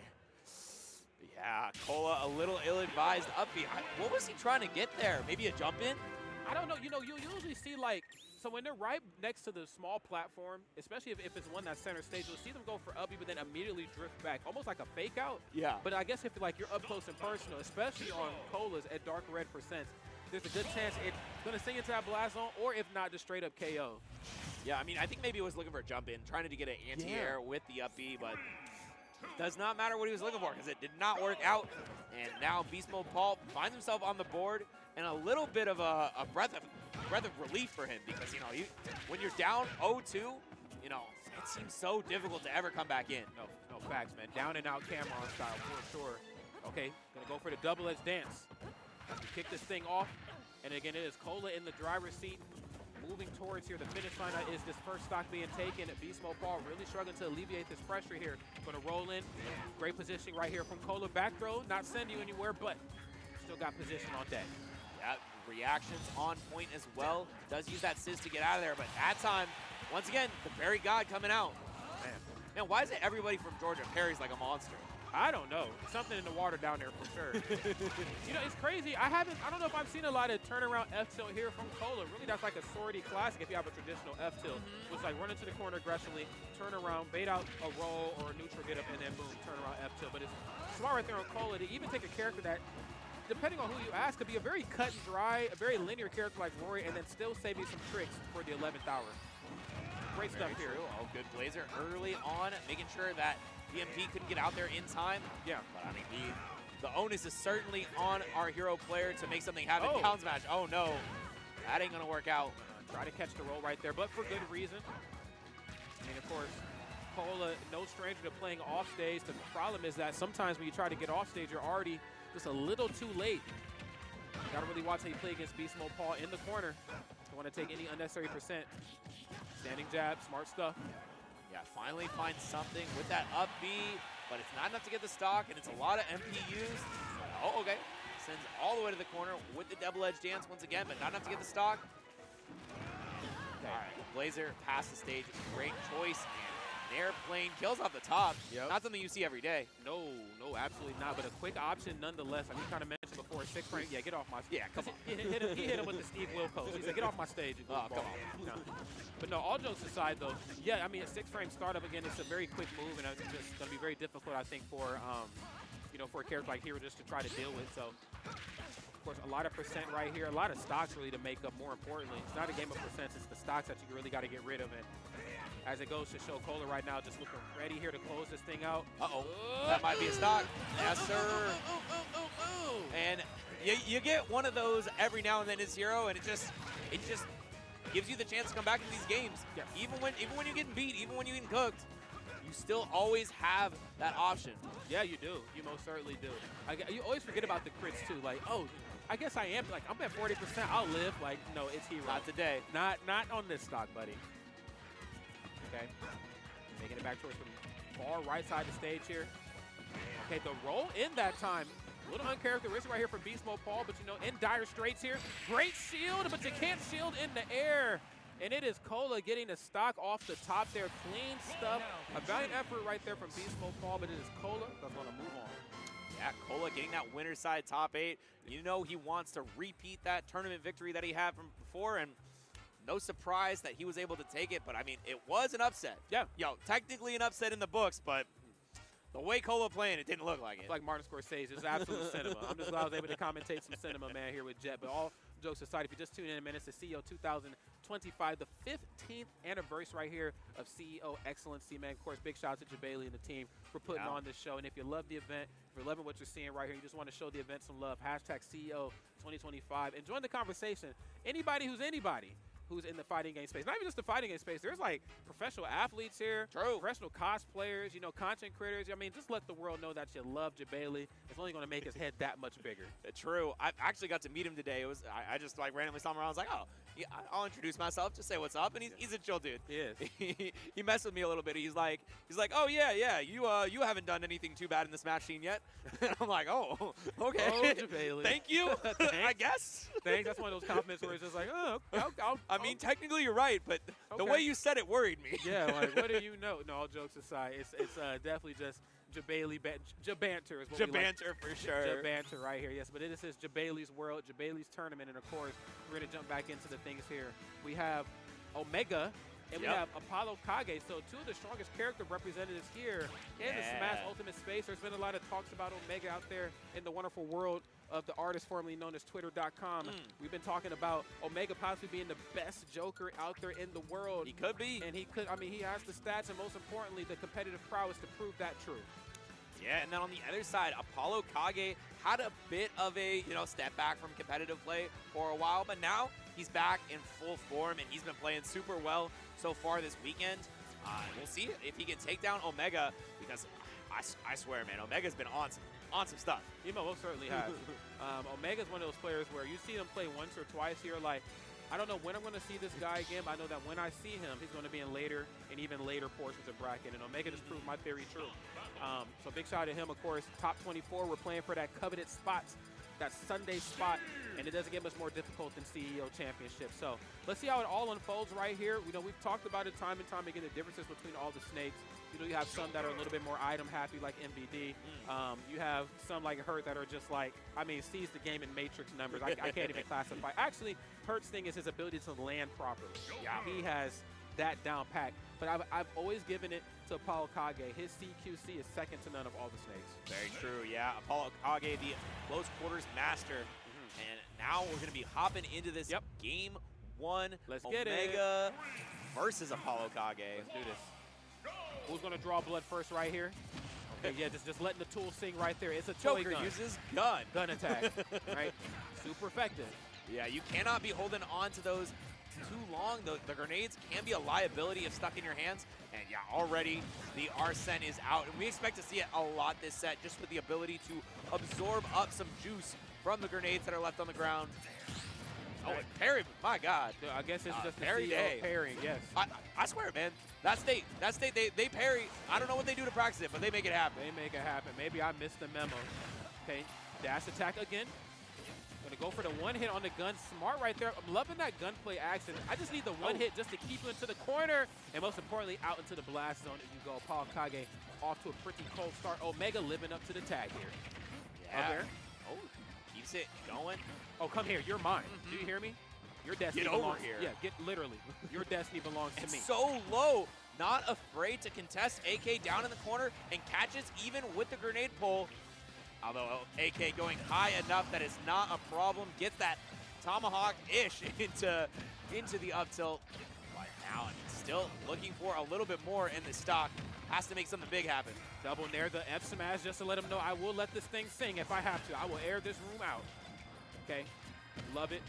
Grenade gameplay on lock right now, knowing that I do want to let the play the CQC game, but I have to also force you to come to me, and it's very difficult to do when I'm in the deficit right now. So I got to let my long-range options do the talking for me. Yeah, and fearless is AK running up to get that grab, even though the big brother is out to play. And let's see how Omega opts to play this. Mostly just staying safe, not wanting to overcommit into AK, because you have the lead. You don't want to give it up. No, you most certainly cannot do that.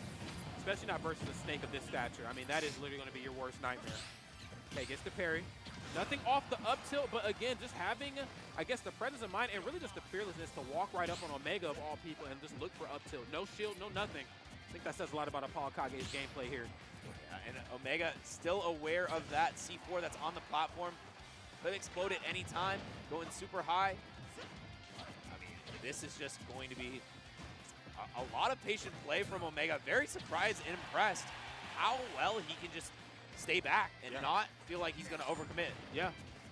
I mean, again, when you have that lead, I mean, of course, you're not really building meter as much as you'd like to because you're not really hitting Snake. And you're also not getting hit either. But, you know, still maintaining that lead and that spacing is going to go the distance here on stage and, of course, off the stage, close to that magnifying glass. Great stuff right there from Omega, letting us know that less is most certainly more. Oh, standing jab, come here. Oh, this is the chance for big damage. Oh, not going to get the full combo out of it. Oh, yeah. Parries on deck. Man, the parry meta has just evolved so much in the past year, it feels like. Everybody be parrying everything now and getting their biggest punishes out. Yeah, man, as a Link main, I hate it. Because I know, you're there. I'm trying to turn my brain off and just toss out fair and there, bro. Now I got to think a little bit. Now they got to make you work for it. Man, here we go. Both these two opponents here has to work for this game number 1 W. This one's certainly going to go the distance here if I've ever seen a match of this stature before. Nothing off the throw here, and yes, there's that turnaround there. We've been seeing a lot of that, you know, beginning of the match, middle, and of course, even in the tail end. I mean, if you just run up and go for air dodge, you're going to eat the boots. So Omega's going to have to switch up their grounded approach here a little bit. Uh-oh. Yeah, but the Persona is out. We didn't see much from it on the last stock, really just opting to use the, you know, the gun as well as the side B, but now with a little bit of stage to his name, Omega might be going for something, tries to go for the high side B once again, isn't going to make it work, but the pressure is on Apollo Kage. 124% has not shown a lot of promise being off of their feet here, getting through the up air and then narrowly escaping the back air as well. There's dash attack in the corner. KB reverse, soft toss right there on the grenade. Who I'm feeling like, hold on, does he have a sticky on him? Did I just hear that? Okay, no, he put it on the ground. It's on the platform, yeah. Okay. Grab, okay, frame 3 jab, hold on. Let me see something. Goes for the high up B once again, not gonna connect. And this is exactly how it feels like the second stock went, but the inflection points. Where's the up tilt? I swear I saw an up tilt. Jet, I told you, bro. What happened? What happened? He fumbled the bag in the 11th hour. He was ready. He was ready. He was facing the other direction, and Omega rolled right behind him. Could be a little analysis paralysis. Maybe he thought too many timelines into the future. I don't know.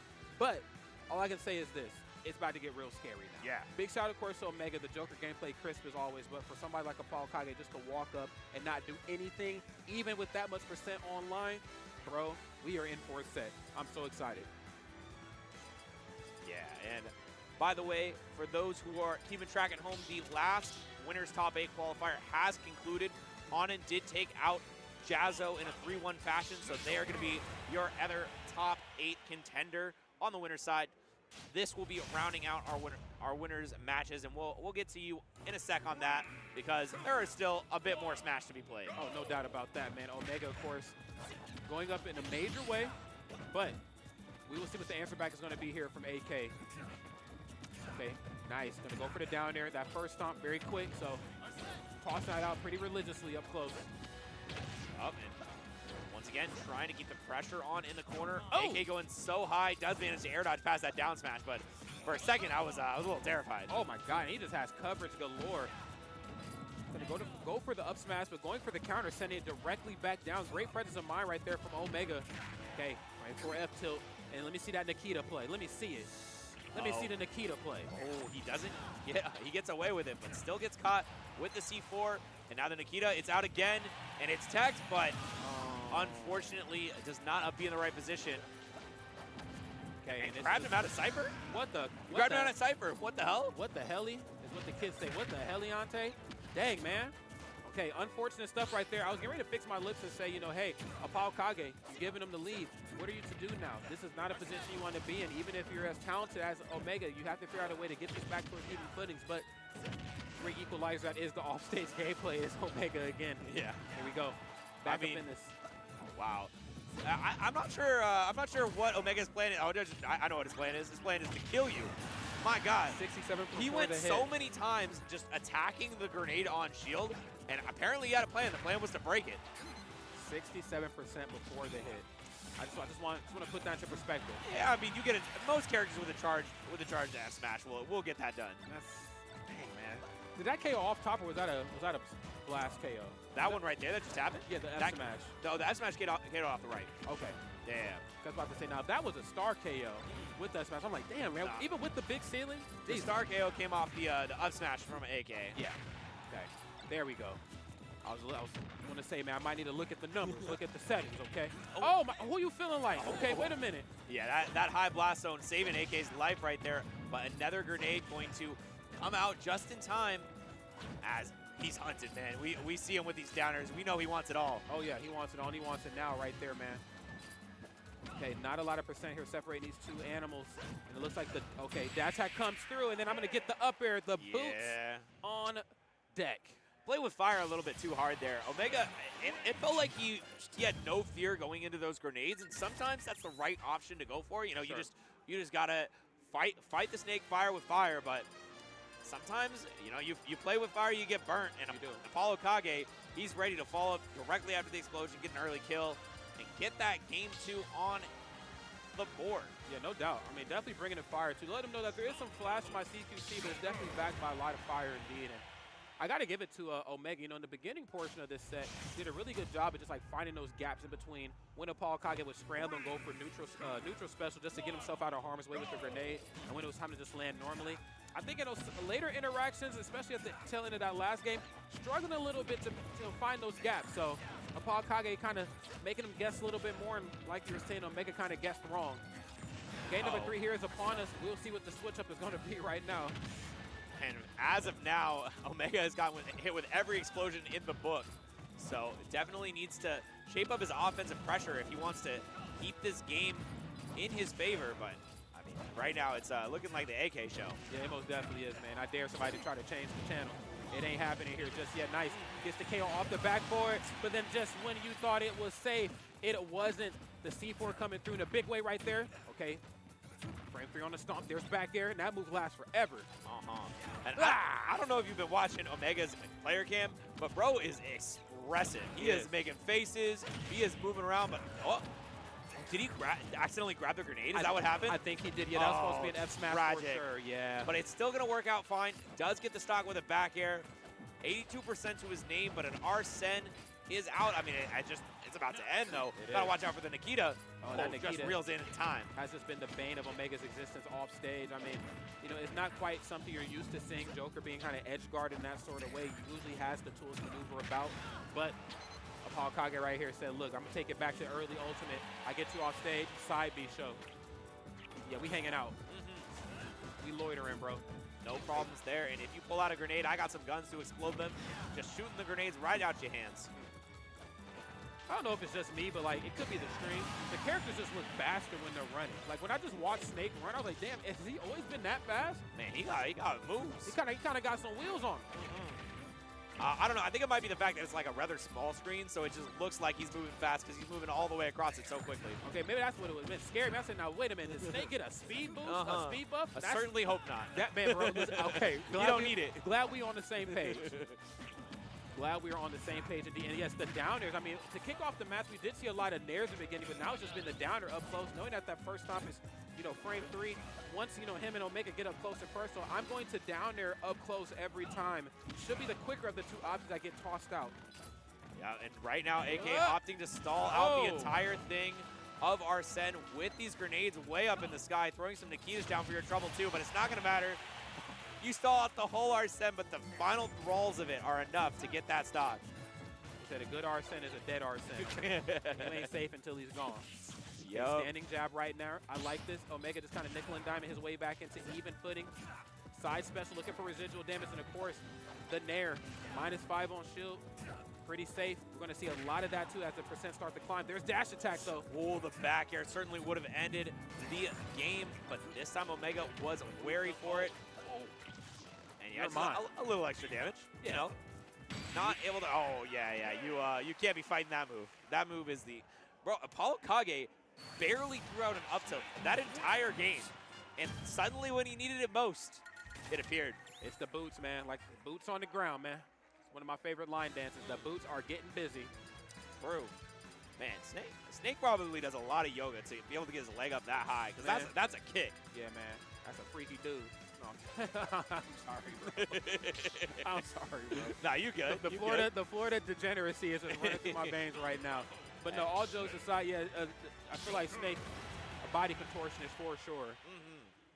Now, I'd imagine it'd have to be all versions of Snake too. Him, Liquid Snake, Iroquois, Pliskin, all the versions of Snake would all have to be flexible. Yeah, Big Boss, all of them.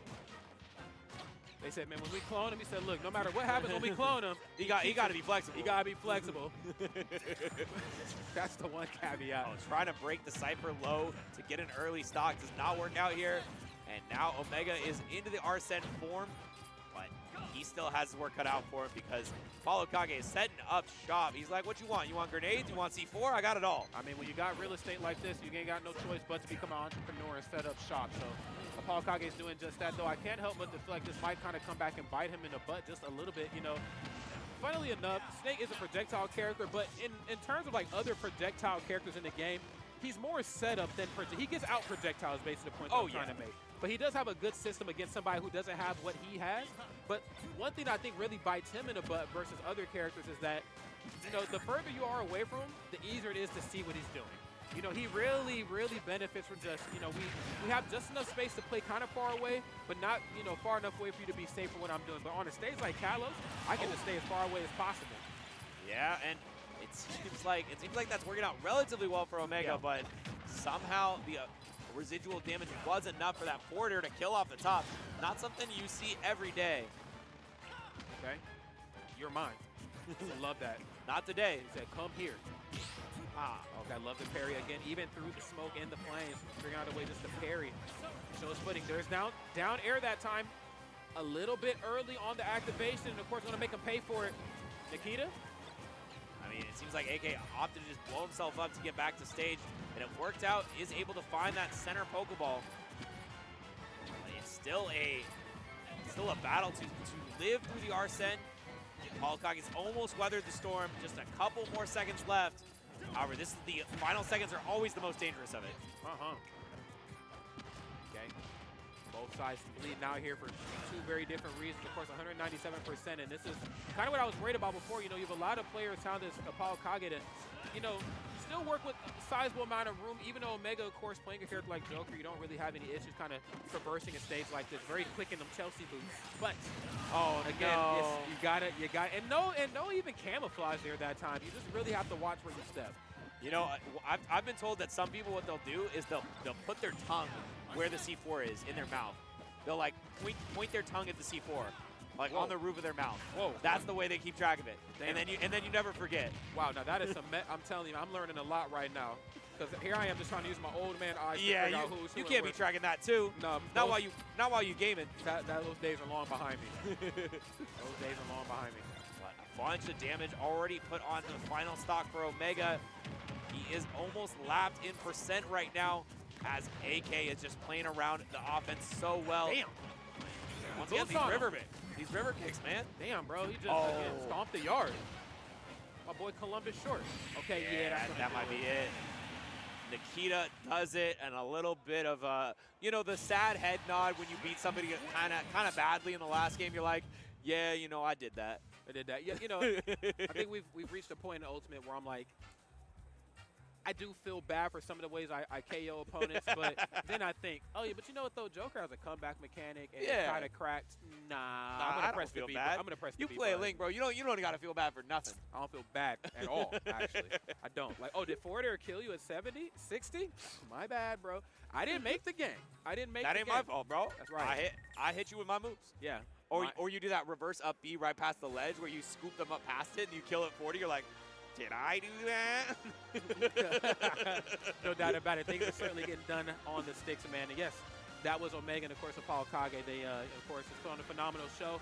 I got to be honest, I was certainly expecting that to go possibly all 5 games. But I think the staging kind of played out to the, you know, the advantage of Apollo Kage. Not saying that was the only factor. Of course, Apollo Kage is just one of the best snakes in the world. But I felt like in that last match, I was like, damn, that's just a lot of real estate. That Joker physically doesn't have any issues getting across. But now that, you know, but now that Apollo Kage is kind of using it to his advantage, he has the lead, and you got to chase him down. This is not a good spot to be in. For sure, for sure. All right, we're going to be taking a quick break. We will be right back with the losers' top 8 qualifiers. Don't go anywhere. See you soon.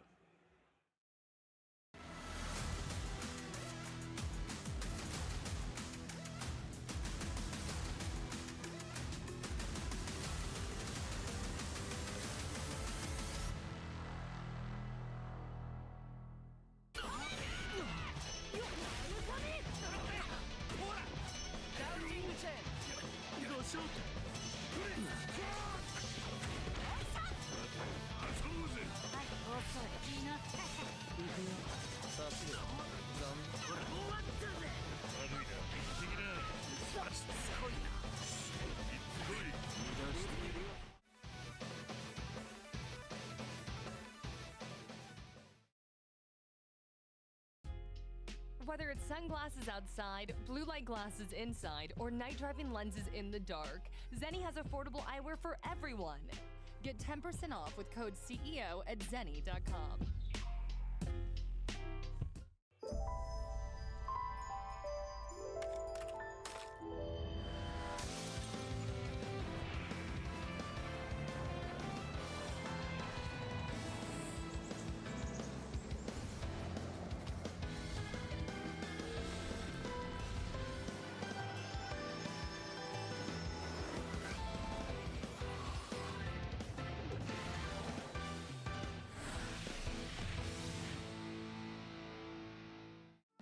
Are you enjoying the show? Please check out the CO 2025 exclusive merch store on co.gaminggen.gg. Pick up one of your favorite designs from this year's show and help support the community.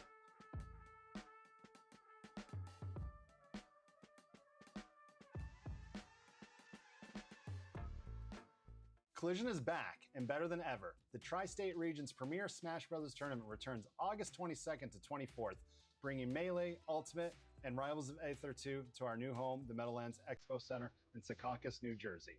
Be sure to sign up today on start.gg/collision.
go. Welcome back right here, man. It's CEO 2025, the 15th anniversary, and we are still coasting through this top 24 portion here of Smash Ultimate Singles.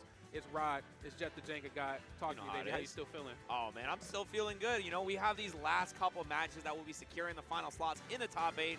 You know how it be. This is where the going gets tough. I mean, it's been tough so far, but this is the last match of the night. You never want to lose out here. No. And Jazzo versus Ploopy. I mean, this is going to be a couple people that, you know, one, probably not too surprised to see. On the other hand, Ploopy coming in from Colorado, making a run all the way through that losers bracket, beating out Myron with a dirty 30. Oh, wow. Hometown hero going down. Yeah, you know, it's funny. I bumped into Myron. So I got in mega late, and I got this thing. I probably need to go to the doctor about it, but when I get off of flights, my vision gets like mad blurry. So like I'm sitting in the chair, just look, 30 sucks. But like I'm sitting in the chair and I see a guy walk past and I'm like, Myron? And he was like, yeah. And I was like, dude, what? Where have you been? And he was like, brother, I am here for destruction. I'm here to, you know, beat some people down. I said, man, I want to see more of you. So hopefully we get to see more of the Pikmin and Armor extraordinaire. I want to see more. And then Ploopy, he managed to take down Myron. So we didn't get to catch the set because we were back here. But 3-0, I mean, not the result you would normally expect, but Ploopy coming from Colorado, making an incredible run and wants to get this top 8 here. You never want to get 9th place. No. It is a absolute. You go home feeling really rough if you got that 9th place, because I mean, no matter who you lost to, you're like, man, if I just had one more. If I just had one more, I would have been on that final day. No, it's like Rich Homie Quan says, it's going to make you feel some type of way for sure. You know, it's definitely going to make you feel some type of way. Jazzo, of course, you know, no stranger to matchups that aren't in his favor. I think when you play a character like Ken or any of the fighting game well, let me not say that. Not any of the fighting game characters. When you play Ken and Ryu. Shout out Kazuya. Terry and Kazuya cut from a different cloth. But you're going to have some matches that are very much in your favor, and you're going to have some that aren't in your favor. And I believe it was MomoCon last year where we really got to see Jazzo, you know, just really triumph through some hard times. But I think ran into Onin, you know, and I got to shout Onin out, you know, Midwest juggernaut. So I got to give him his flowers. Yeah, Onin, I believe the #1 seed at the event. So, you know, losing the #1 seed. Wait, really? Not too bad. Yeah, I think so. Oh, well, you know what? I'm saying really, but actually I'm not surprised. Like, I'm thinking about, like, the attendees. Yeah, I can see Onin being #1 seed. So big shout out. Hey, Midwest on top, like we talked about. But we got to talk. We got to get on top of things right here. We got Jazzo, and, of course, we got Ploopy. Now, of course, the matchup spread is certainly the matchup spread between these two characters. However, we are at that portion of bracket where matchups don't really quite matter as much anymore, especially for two characters designed like this. You could be dead in an instant. Yeah, I mean, the matchup matters enough that Jazzo is on a whole new character, but that does not matter. He is still getting the shore. He was like, it's nobody's business. Yes, trading off a little bit of that combo ability for some sheer output on that strength. Oh, delicious. Yeah, I'll bucket that. I will bucket that. Give me another one. Okay, narrowing the way down. And yes, bombs away. This is what you want to see. No platforms. Even if there were, you got to expend that FADC to hope that you can make it back to that platform. It ain't worth it. Get off me, man. Damn, dude. Can you just give me a little bit of space to breathe? No, not while you're off the stage. That turtle's a snapping turtle right there. Yeah, this advantage state is going to be such a problem for Jazzo. He's going to need to be incredibly creative to get out of there unscathed.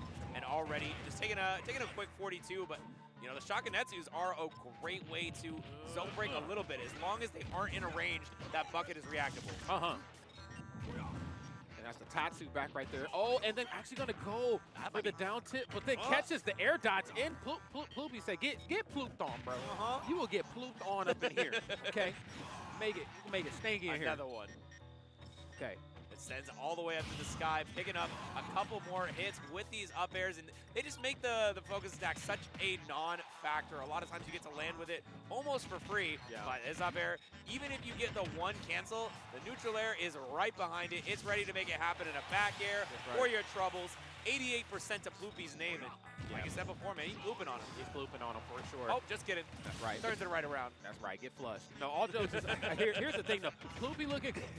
I'm sorry, Ploopy. That was good. Ploopy looking good, but I'm loving the adjustments here with the harassment. You know, you have the up air, you have that nair. More importantly, you know, again, you probably think, okay, a lesser player would stay up underneath the platforms and then wait for the opponent to get back onto center stage. Ploopy is not the average player. I'm going to actually jump on the platform and take away all three options. I'm going to stay just close enough to where you won't be able to land on top of me, and also just close enough to where you won't be able to FADC through my back air to the left and right side platform. So I'm loving the adjustments, but again, it ain't over until Ryu's dead. This is a comeback character, and Jazzo is the protagonist. Yup, and just using that FADC to get, make Have sure a you're seat. safe on shield down. Yep. Have a seat, sir. Let me just, yeah. Sir, would you like to sit down? Okay, okay, I'll see you next time. Have a DX Racer. Sit. Damn, you picking up the DX Racer like that, that's... You in some trouble. Game & Watch got to have some hands. Listen, That's some strength. I bump into anybody swinging DX Racers around like that. Hey, I'm walking the other direction. OG, I'm out. I'm out. I didn't know you was moving like that. Alrighty, we're moving into another game right here, Ploopy style. Sorry. He's up a game right here. Jazzo right here, just struggling a little bit. You don't have to apologize. You're not sorry. Not at all. Everything aside, though, Jazzo's looking really good. But, you know, just has a couple areas that you want to tighten up on a little bit, you know, especially when it comes to how you're going to get back onto the ground. Now, of course, if you're playing a fighting game character, there are going to be moments where you're going to be off of your feet. You're going to be eating a lot of damage. The goal is to try to mitigate that as much as possible. Floopy has the correct contingency plan at hand. Let's see if Jazzo can rewrite the script. Got Bucket 2 of those time. bucketed already. Yeah, don't give him a third. That's all I'm saying. Yeah, don't get bucketed. Yeah, and you said it earlier. This is sort of the stage and bracket where matchups they matter less, but the way Ploopy's playing right now, it definitely seems like not only the matchup. Oh, already just lets the bucket rip.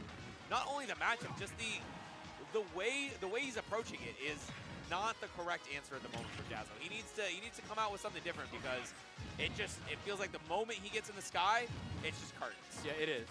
It just becomes a mini game at that point, which is okay. I mean, there's some matches where I think, you know, Game & Watch struggles in, you know, religiously has been, you know, like a lot of the shorties. And there's also matches where, you know, you have a really strong advantage state. And more times than not, it's simply when you got Ryu off his feet, but not in this case right here. Ryu, Jazzo looking really powerful right now. Yeah, eat this though. Okay. Once again, we see a lot of Jazzo going for these down tilts on shield and then using the focus attack to make sure that it's still safe. Great parry. Jazzo, once again, from the state where they parry everything. And Jazzo, one of the biggest proponents of that. Yeah, you know, because there's parries and there's parrying when Ryu and Ken do. Like, it takes you somewhere else. It takes you back to, like, an Evo when it was filmed on, like, a Game Boy Color. You know, that old Evo footage. I hear those parries, I'm somewhere else. Yeah, I love the special sound for it. It's so beautiful. Yeah.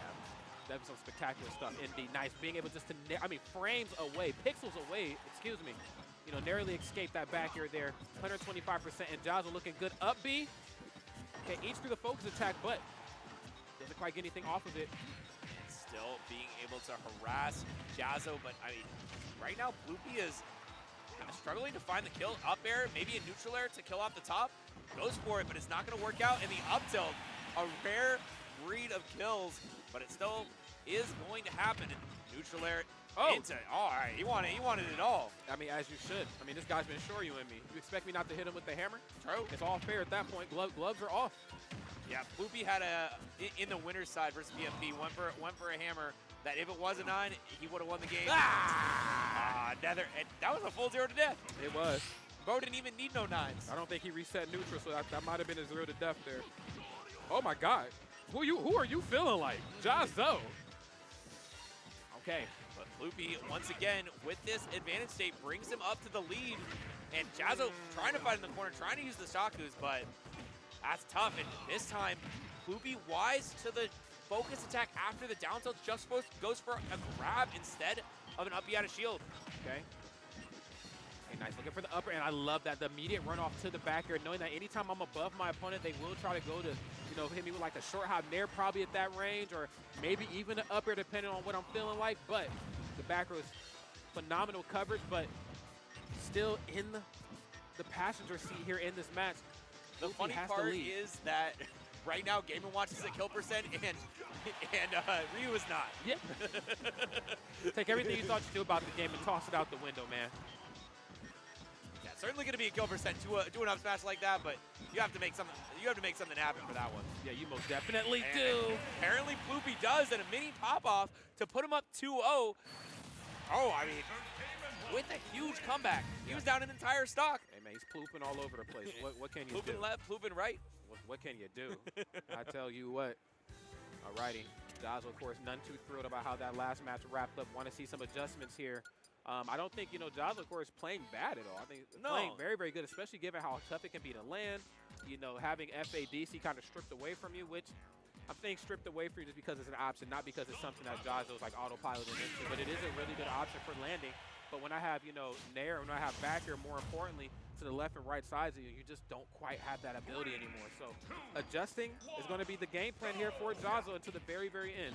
Yeah, 3 out of 4 of the aerials for Game & Watch just absolutely obliterate a focus attack. Yep. Up air, nair, and back air fair, all do it. They all make it real hard for you. It does, yeah. Oh, yummy. Thank you. I'll take that. Yeah, come here, bro. Big damage starting this off. And Jazo already on the back foot. We saw how hard it was to close out the game last time. Now, it's going to be even harder if he has to do it from behind.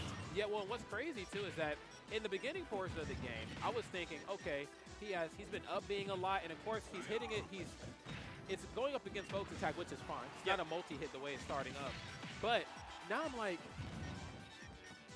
I almost wonder if I need to see more of that fearlessness.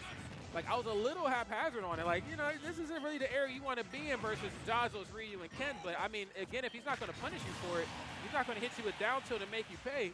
Hey, upbeat to your heart's content. Oh, my God. And once again, catching, Floopy jumping. That has been where Jazo has been getting a lot of the kills right on that platform with the up air confirms into the Shoryu. But, I mean, still going to need more than that if he wants to come back. But it's looking so good right now. Trying to get the reset with a down air all the way into the boss zone. But now, this is Floopy on the back foot once again. However, this is where we saw last time. He turned it all up. But, I mean, Jazo, he's making a case for himself. He most definitely is. I mean, that was a knuckle sandwich for sure. There's the nair and the up air. Of course, I'm going to nickel and dime my way back here in the even footing. Play to your weaknesses. This is just textbook matchup reading 101. Not going to let you land. Yeah, I lab these, bro. I lab these. All right, we got 96% unanswered. When will Jazo land the next hit? It looks like it will be on the next stock because that is once again a full 0 to death from Floopy. You get hit once in the air and it's all over Red Rover. Get flooped on, bro. Get flooped on. I'm not playing with you. Okay? It's the down. He's not playing. He's flooping. No, facts. Get my verbiage together. Go for the throw right into the nair. And again, I'm just going to rinse and repeat. There's no sense in switching this up. This is my favorite dance move. It is my only dance move in advantage.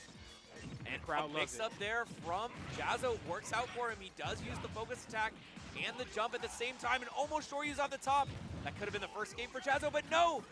Oh, didn't let him land to get the down smash berry. Wouldn't have probably mattered, but a nice tech. And headed off stage. The upbeat final throws, but a back air should do it. And Floopy 3-0 on Jazo. Man, what an advantage day for this character. Yeah, that is some privilege for sure. That is some privilege, some advantage, some privilege, whatever you want to call it. Wow. definitely feeling good if you play a game and watching a matchup like this. You know, and of course, big shout, of course, to Jazo. Played absolutely out of his mind, but, you know, as tough of an opponent as he is, that matchup just proved to be a little tougher. Floopy, of course, knew what the win condition was and just played it to its perfect extent. Yeah.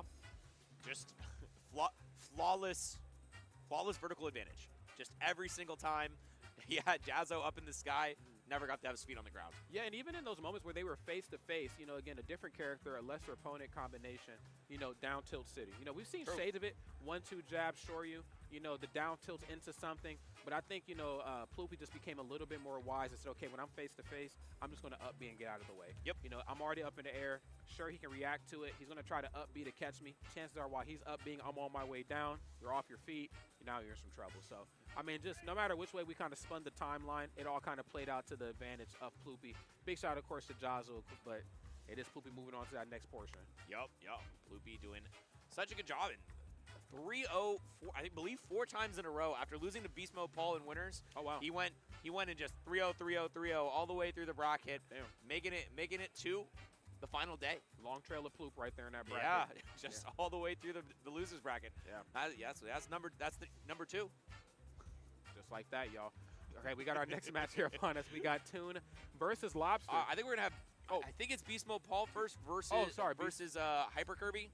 If I recall correctly, yeah, Hyper Kirby. Okay, got you. Okay, that's going to be a great one, too. So Beast Mode Paul, of course, Back in the hot seat, you know, for those of us who tuned in a little bit, you know, just not on time, we had Cola versus Beast Mode Paul. And Cola, of course, the previous CEO champ, was able to, you know, make some pretty quick and steady work right there of Beast Mode Paul. I'm sure that's not resonating right in his soul, so this should be a good match here. I mean, the thing is, you know, he's going to get about as close to a rematch as you can get without the real thing. Yeah. It's going to be another Roy versus also from Georgia. Yeah. So, you know, you just have basically the exact same match, and, you know, you get to take out your anger for losing on the losers bracket. Hey, look, if I can't get to you, I'm just going to hurt the people you love. Okay? That's how this works. True. Here we go. Beast Mode Paul, Hyper Kirby. This is going to be a great match. Yeah, we talked about it a lot in terms of the matchup in the winner's side when we had Beast Mode Paul versus Cola, but I feel like Hyper Kirby, also known as Bugin, has a bit of a different, you know, style. He's not quite as on your face as Cola is. Cola is constantly just running you down, constantly just making you feel like you have no room to breathe and you're suffocated. I don't think that quite applies to Hyper Kirby. Yeah, it's almost like the two necessary parts that make Chrom and Roy. You need to know when it's time to go full steam ahead. You also need to know when it's time to just come to a complete stop. Yep. There really is no in-between. It's almost like the battle of contrast there. And I think, like you were mentioning, how Cola is really good at one. Not to say that he can't play the other way. Same could be said for Hyper Kirby, where the gameplay is a little bit more well thought out, a little bit more methodic. But if I do need to be aggressive, given the right matchup, you can certainly do that. And I do think that this matchup kind of breeds that. It asks for it. It requires it of you. It most definitely does. You definitely don't want to keep playing the slow game versus somebody as intelligent as Beast Mode Paul, because once he knows that you're down to play the slow game, or more importantly, you're now second-guessing your approach options, that's when you fell right into his traps, and that's when the game is over. Very true. So we're going to be getting into this match momentarily. Just a sip of water from the players. Got to keep cool and collected for the upcoming battle. Man, like I said before, man, these 9th place matches are just brutal. They are brutal. You do not want to be dropping here, and I know both these players would absolutely love to hit this top 8. Yeah. And most certainly somebody is. Unfortunately, it just won't be both of them. Let's see how it goes here as we kick this match off. It is Beast Mode Paul, the first to draw blood, and a double-edged dance on the immediate answer back. Okay, bro, these Georgia people, man, I don't know what's in the water, but they be parrying everything. Georgia, Jesus, they just got the parries on lock. Yo, drop a video. I need to know how to do it and think about it. I'm not to do it. I just need to see the move coming first. Okay, wait, get off the taxi platform. I'm too old to parry, man. That ain't happening. I'm past that. Yeah, I'm just shield. I'm just gonna shield it. It wouldn't for me to parry. If I don't get the parry on accident, then it wouldn't for me. Okay, there's the Nair plane coming through, and I love that delay on the double-edged dance too, just to throw him off a little bit. Timing is everything. We do see that on the opposite foot at times with Beast Mode Paul with the delayed standing jab or the delayed F tilt. I mean, of course, Hyper Kirby, again, no different. Oh my God. Dude, you playing a dangerous game. Yeah, and one interesting thing about picking this stage, the Town and City, as the starter pick is this is one of the best stages for Hero. He loves the platform height for up being to it. But on the other end, you know, you see Roy, he hits you with a DED in the corner, and you're DED dead. Man, dead on arrival. Yeah, I love that. There's that up tilt. Smooth stuff in the immediate answer back. I'm going to heal a little bit too. Why not? Why not? Yeah, I mean, the nice thing about it is it removes it from your menu too. You don't have to see it for a while. Okay. Checking the temperature with the standing jab in the corner, and as you should be haphazard, it is Hyper Kirby just fighting very safe out of that corner. This is the time to go for trades. Oh, you tried it. Yep, and that extra little bit of speed from the accelerate. Working out poorly, but is able to find his way out. Ooh. Okay, double-edged dance. It doesn't matter how far you are from the side. Eventually, you're gonna die to it. That's right. And I love that fearlessness to run up and spot dodge. You know, for somebody like Beast Mode Paul, you're like, you probably don't expect me to get up close and personal, so I'm gonna run up, spot dodge, and then do something. You know, usually one of my triple jabs or my F tilt, something multi-hitting to throw you off, as you see right here. But the problem is that when you go up against somebody who's so good at parrying, that means that they're good at playing up close and personal. You run up and spot dodge if you want. I'm gonna cover that with double-edged dance every time. Yeah, that'll cover lots of activity. Okay. Oh, all right. I don't know what he was in there, but them ghosts, they're running away scared. Fact. Okay, runs right up. Goes for the grab. Okay, a lot of sour hits. Getting some sweet ones right there. Oh. Yeah. Well, we're back. Oh, that's sour. I think we might have just saved his life. Oh, no. Yeah, you saved it to take it. It was like, I wasn't finished with my food yet. There it is. Let me get one more bite. And with the sweet and sour chicken, man.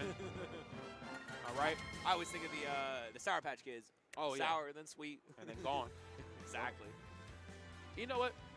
Not the worst start right there for Beast Mode Paul, but Hyper Kirby just outplayed him in a lot of those interactions, really just playing to the nerves. Or maybe not the nerves, but maybe just like the second guessing of the up close and personal game. Again, I always give Beast Mode Paul his flowers for wanting to play, that sort of game up close, but it is ill-advised versus a lot of opponents, and really you have to use that sort of tactic sparingly, because if you don't, saying you challenge a character like Roy to a boxing match, more times than not, you're going to lose. Just reading those spot dodges with double edge dancers really set the tone for that game number 1. Yeah, and I'm sure he probably got some coaching from Cola right before this. It was like, hey, I'm about to play the guy you just beat in winners. Yeah. Let me get the deets. Yeah. Give me the download. Give me the PDF, the .zip. Give me something. Honestly, that's something. It's working out for Hyper Kirby so far because, Hyper Kirby, he's up 1-0, and he's been playing so well, but a big blast off the side of Faraga. Okay. He's still in this right now. Oh, okay, yeah, try to do away with them. Yeah, and yeah, I understand. Hey, look, if you got double edge dance, I should be able to do this, okay? I think it's even. Then there's the forward air in the corner, looking really good right now for Beast Mode Paul.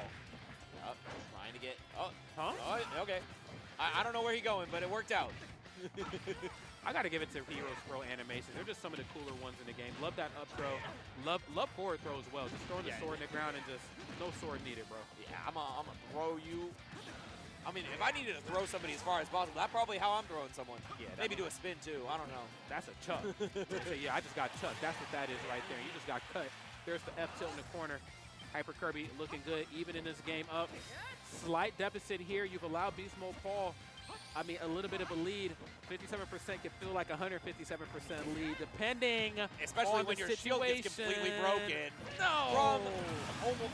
Was that full shield break? Is it okay? Somebody explain to me how the crit works. That was a crit, wasn't it? No, that wasn't a crit. That was a regular.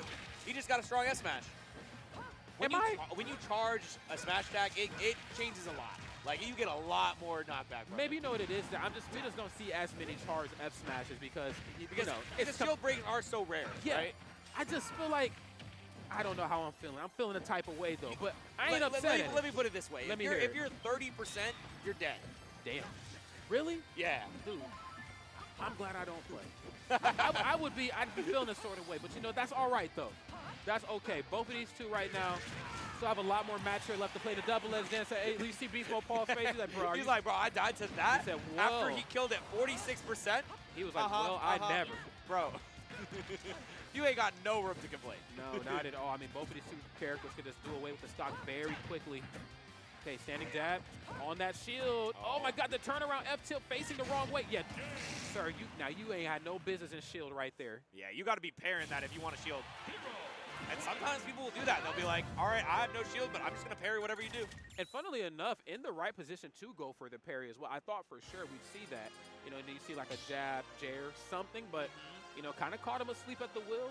Beast Mode Paul winning one of those, rare up-close and personal interactions. In that game of chicken, I feel like Roy is going to win every time, but Hyper Kirby sleeping. Yeah, when your shield's that small, you don't have quite as many options as you normally do. A little M&M. Ito. Okay, next game is here. And the immediate down throw right there to the nair. Just good, and that's safe. That short and sweet damage here put on board. Oh, no, you're in trouble. Oh, let him off the hook. A little bit of a mix. Was expecting a DI out to get a little bit more percent, but double edge dance almost killing right now. 86%. If there was any juice on that whatsoever. Zoom out of there. I was wondering, now what can he reflect on Roy? God, he doesn't have a projectile, and for good reason. Yeah, so what you do is you use the bounce so it gets out of your menu, so you don't see it again. Yeah. For at least quite some time. And he's just trying to shuffle through so he doesn't top deck incorrectly. Okay, blowing some Christmas colors right now. Yeah, opted actually not to juice up the oof. Didn't want the end lag to be punished. Okay, forward throw, yes sir. Has him caught off stage. Now here, interestingly enough, you know, usually when you get a character like some of the Fireman characters off stage, you know, a lot of them have those very linear recoveries. Yep. I guess maybe with the exception of Ike, where it is linear, but you have to kind of handle it a little differently. Got somebody like Rory, where it's like he's off stage, there's one jump, there's two jumps, here's the up B. Beast Mode Paul almost just letting him come back. Not entirely sure what the game plan is behind that, but I'd love to see some adjustments. Yeah, I think he's tried a couple times. He's gotten a fair in certain circumstances, but I think Beast Mode Paul has been valuing a little bit more of the just sitting on stage, getting the menu up, making sure he has all of his buffs available. But a Nair is going to kill off the top at 187. That's enough damage, certainly. It is. But Psych Up is here, and forward tilt, yeah, that certainly does. Love that F2. That is just like some Gladiator 2 stuff. It's like satisfying, it bro. is, man. It is. That's the Pokemon Sword and Shield right there, man. Yeah, shout out Aegis Slash. Oh, but Hold up. just a single hit of the double-edged dance. Not going to be over-committing to that one. Hold up. Okay. Using that footwork to his advantage right here. That's big damage. But I'm able to jump out of that. Love that directional air dodge on the opposite direction. What you doing on this platform? Are you sleeping up here? You in some trouble. Air dodge on the way up, and then has to go for the aggressive option on the way down. Great split-second decision making right here from Beast Mode Paul. Not taking too much damage, but Hyper Kirby with the up B out of shield. Don't touch me. Yeah, kind of lucky that Beast Mode Paul let go of that shield a little bit too early. Otherwise, I think Hyper Kirby would have been dead. Okay, oh my God, gets the ledge trump. I love that little dash dance there, faking out Beast Mode Paul, making him think that he possibly had a chance out of there, but the whack not going to connect with the death animation. Still, 110% though is certainly enough for a kill if you get the right hit, but nope. Opts for the quarter and he gets shielded. Okay. Now he's going to go for the B reverse on the electric. Loving it. Again, sometimes you have to mix it up when you come off of those platforms, too, especially when you have somebody like Hyper Kirby who's always up underneath those platforms, ready to shark. Jesus Christ. But I'm the biggest shark in the water, and I smell blood. And still, though, basically no MP now. Has to get a couple of hits to regen up. Does get two, so not as much of an issue, but now you're off stage, and Hyper Kirby's been so good in the corner here. Now wait a damn minute. Oh, no. Now wait just a damn minute. Not like that. Not like that. Now, yeah, ask your question. I just felt like he had enough air dodge. Oh, I almost said air dodge meter, but you know, like, he had enough air dodge to come back to the ledge. Are you kidding me? I don't know. He was too low. It wasn't supposed to go down we're like back. that. Dang, if he was that low, maybe he should have known he could go for zoom. But I guess if you're not far enough left to the blast zone, you don't get that extra zoom chance. Okay. So that is a possible problem. Dang, man. It just always hurts when you see it. You know, they're that close, and you can tell it's something that they've labbed time and time again, and it just, I'm telling you, just be a couple pixels off, and you will just totally miss the ledge. Mega unfortunate. And the ledge is so important in a matchup like this, too. I mean, knowing when it's time to snap versus when it's time to overshoot, I mean, those are things I think a player that plays Roy at this level is certainly looking for you to mess up on. Please overshoot the ledge while I'm waiting for you. Here we go right here. Next game's upon a standing jab. Trying to keep this one as close as humanly possible. I'm glowing green, so it's time to get mean. Got some extra footwork on deck. Yeah. And now, just goes for the down throw fair. Doesn't connect. DI in on that one, and forwards back. Hold on. What's up? What? I'm back. Don't be messing around in my face. Don't do that. Don't do that. Oh, my lordy. DBZ. Not something you see too often nowadays. Especially not from two characters like this. Yeah. Okay. Double fair. Lots of damage. Oh, whiffs the grab. Not a lot of damage on deck. I love that F tilt. Damn, that's such a cool animation. Okay. Not going to be able to get the kill with it just yet. I mean, still needs a little bit more than the slash into the sizzle. Just gets a ton of damage at 185. Finally, off the up tilt. Like, I was looking like a Sakurai Presents. I mean, he was just showing you how all the moves work. He's like, all right, and next I'll show you the sizzle. That's right. Okay. Standing jab, frame 5. Great party starting option. Oh, and wrong again, direction for that down tilt. Trying to poke his way in just to see who's home right now. Beast Mode Paul kind of fighting for his life. There's that great down tilt, and yes, just a little bit spaced out, but no, he meant to fall down first before using that neutral V. Still managed to get the sizzle on. Percents aren't dead even, Rod. Yeah, and it just always feels like, you know, no matter what position you're in to deal with Beast Mode Paul off stage, you're always in the wrong position. You run off stage and you miss. And of course, you have to work around his up B animation, like those tornadoes that shoot upward. But then, you know, if you're standing at the ledge, even just a couple character lengths away, he has longer range options where he's, even when he's not anywhere towards the ledge, he can still push you back. So it's almost like you gotta get it done almost center stage just to get the stock taken on Beast Mode Paul. This is crazy, man. Nair plane, standing jab, who I'm feeling like. Yeah, psych up is here, but I mean, yeah. It's okay. Once you shield it, it's deactivated. Okay. Luckily enough, the psych up immediately used. Whack, not going to be hitting the right spot, but Beast Mode Paul super happy to sit back and not interact directly. He knows I just need one more hit to get the stock. Parry on the Nair does the job, and last stock situation. Hyper Kirby though, in advantage stage, trying to keep the pressure on BFP. Up throw. Okay, looking for some short and simple damage here. Not a lot of percent here separating these two. Yeah, did you just go for all 3 jabs, me boy? You're gonna eat some damage for that. Okay, you love that sneaky stuff. That quick up B. Fighting out of the corner with that F tilt you love so much, but it's still gonna be some work to actually land as Hyper Kirby. Oh, so dangerous to be fighting here. And forward smash to end it off. Beast Mode Paul falling down. Damn, nice at upset. 9th, and the No, I have it. Pop off here shakes the stage. I can feel it all the way through. That's right. Take him to church, man. Caught the Holy Ghost. As Stomp that yard. Stomp it, yeah. And great stuff. I mean, again, I did see the writing on the wall for what Beast Mode Paul is trying to do. You know, I seen like that. He loves like that short hop forward air or nair, but he loves to like drift back and almost make you feel like he's going to land in front of you. Actually, I'm landing on the opposite side of you, so your back is to me. Now you have to turn around and scramble. He's waiting for the scramble. Then after that, he's looking for like, you know, delayed jab, first hit F tilt, just something to keep throwing you off your toes. But I think at that juncture in the match, that's where we're just looking for last hit options where you're. Yeah, I mean, Georgia's really good. I mean, they have Omega, Dazo, Wrath. Well, I guess he lives in Vegas now, but they did have Wrath. Sure, they still count as Georgia.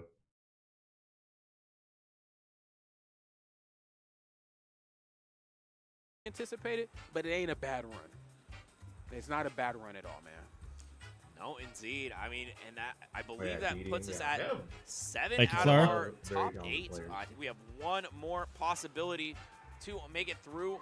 Toon versus, let's see, who's the final opponent? Toon versus Lobster. Yeah, we saw Lobster earlier against Lima. That was a rough draw for Lobster for sure. It was a match for sure. It was a game that had happened. We'll put it that way. But now Toon is going to be fighting off against them. And Toon, I believe, a Steve player. Oh. So we have not seen Steve on the stream just yet. I know think on the it 94 was on earlier, but I mean, okay. We have we might have the last one.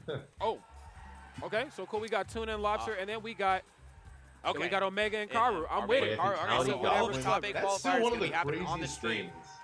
Okay. Actually, okay, Let's chat, get right question. into it. Yeah, Lobster and Tuna is certainly going to be an interesting one too, because again, Lobster, you know, no slouch at all. I think Rob is certainly Rob at this point in time in Ultimate history.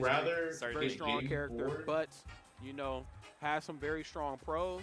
And of course, has some very sorry, let me. Yeah, would you rather get JV Ford and win? Beat up, okay? But I mean, it's or JV for someone but lose the set.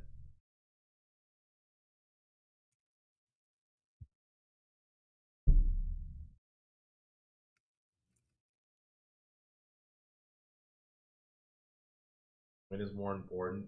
I mean, you got JV Ford.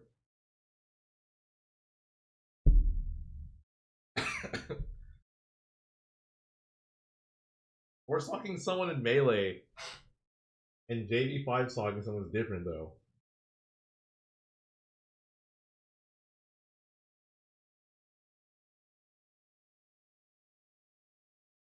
You want a JV5? You want a JV4 but lose the set?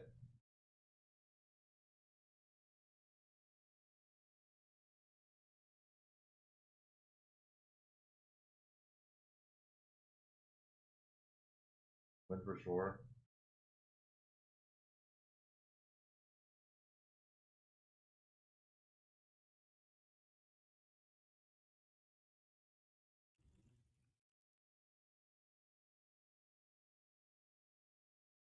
You know what, MJ? That made I respect that answer. I think it also depends. Like what's this event? Is it a local? If it's a local, I'd rather JV4 someone and lose. If this is like some super big major tournament, I would much rather get JV4 and win. I think context definitely matters. Rude Master, you could share a fun fact.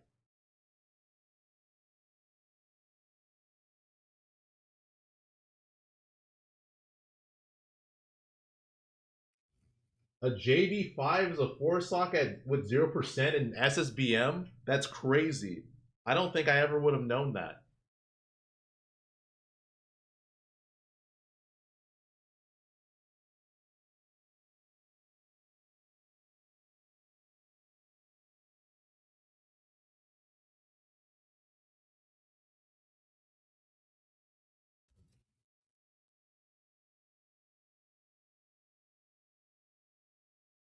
What the fuck?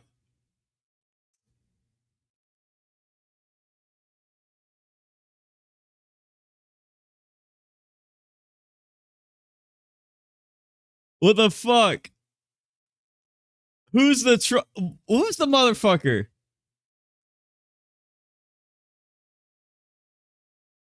Yeah, I'm a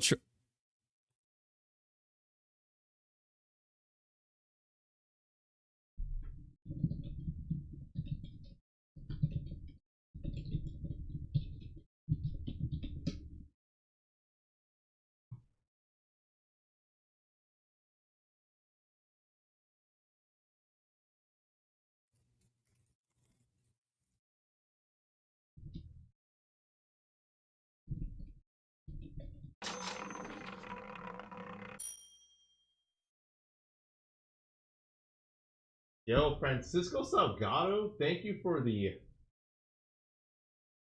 super chat. Wait, hold on. Thank you for the $20 dono. Aster Lawyer, what happened to the Warriors? That was my last $100. Bro, the Warriors have been out for a while. Should we talk about what happened in the Pacers Thunders game where that, I forget his name, but whoever with 00 was, he threw so hard. You're done gambling. You hope you're enjoying Switch 2. I don't have a Switch 2, but I'm proud of you. Proud you're done with gambling finally. That Thunders Pacers game though, crazy. Jelani, thank you for the 59. Thank you for the prime. Yeah, I'm talking to Larry between matches. Yeah, someone fucking banned me. Wait. Go to his YouTube chat. Yeah, I should troll him. I timed him out. He said something. He said something that angered me. So I timed him out. Well, it didn't anger me, but you know. Also, I wanted to tell you something, but I totally forgot what it was. I'll probably remember, but I'll message you.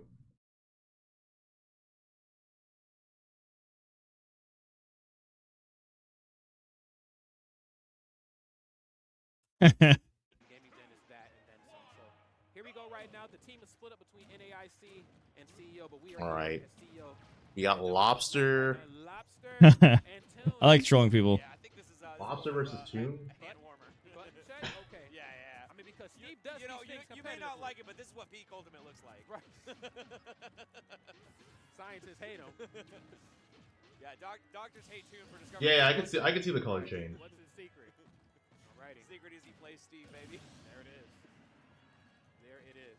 The only character to break the internet. That's how you knew this was going to be the best character in the game. Trunks. Destroy Twitter.com. Thunder Space. You know, it's been a good game. It's been a good game. Yeah, Hero versus Rushdown is hard for Hero. I'm a Trunks fan. Dragon Ball Z? Yeah, for sure. Definitely. I remember being a kid and the Trunks episode came out. And I One of the composers at Hal Albertori This is a different era of Dragon Ball. composed music at the company since 1989, but he retired 2024. Damn. I mean, that's cool though. You know what he composed? I was not ready for that one. A Super Saiyan with a sword? Okay, so here's a weird thing. I could set up my modded Switch. Actually, never mind. My modded Switch is dead. I would have to charge it. Damn it.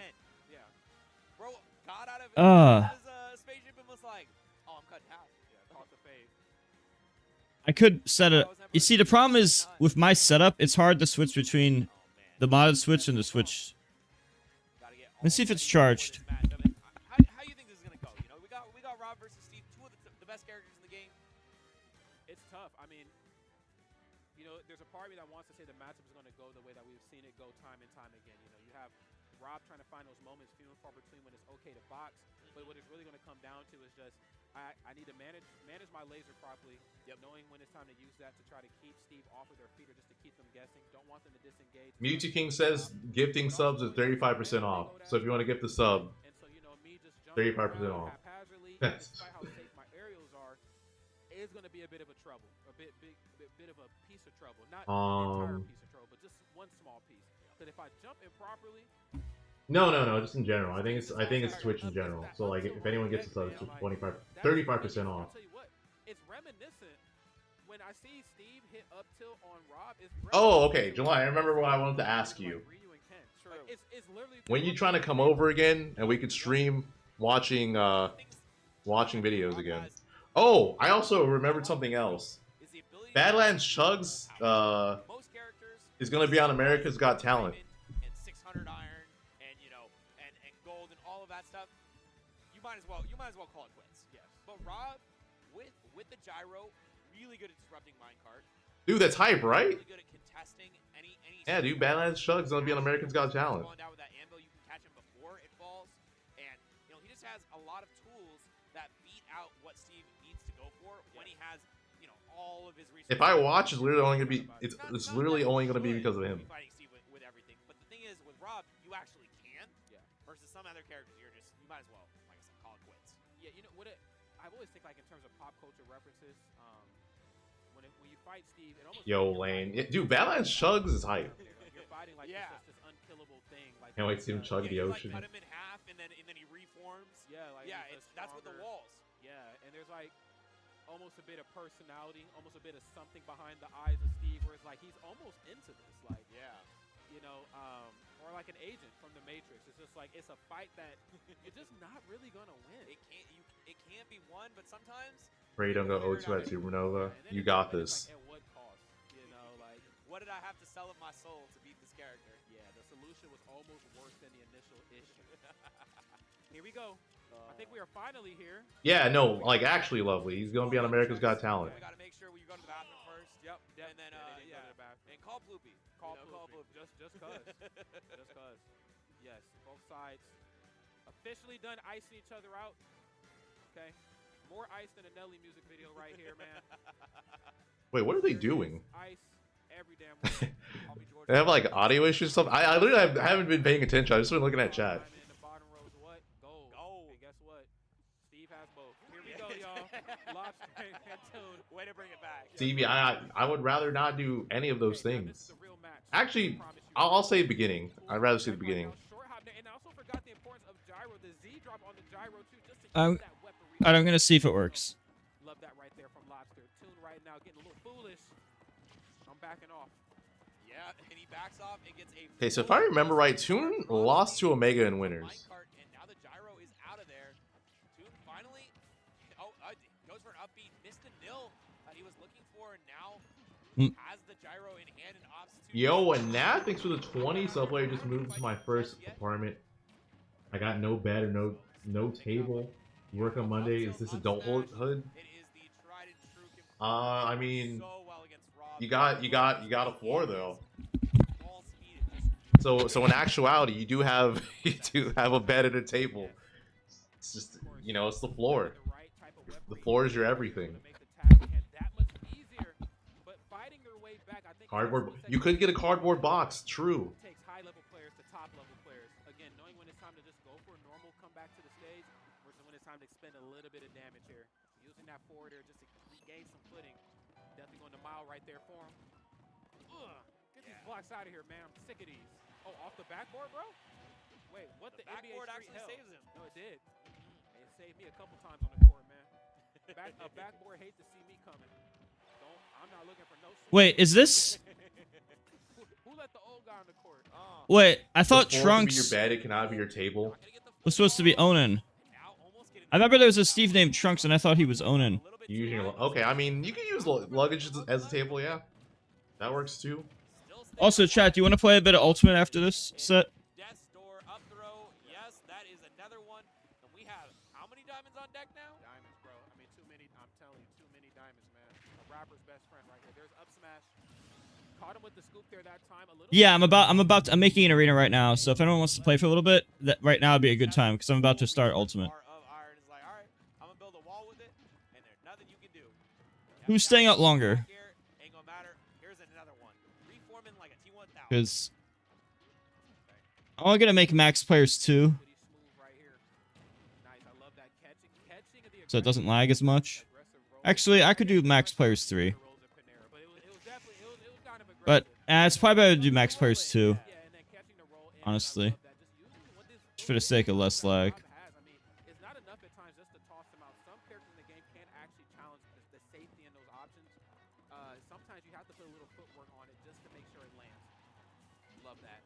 By the way, chat, this is the last 3 hours.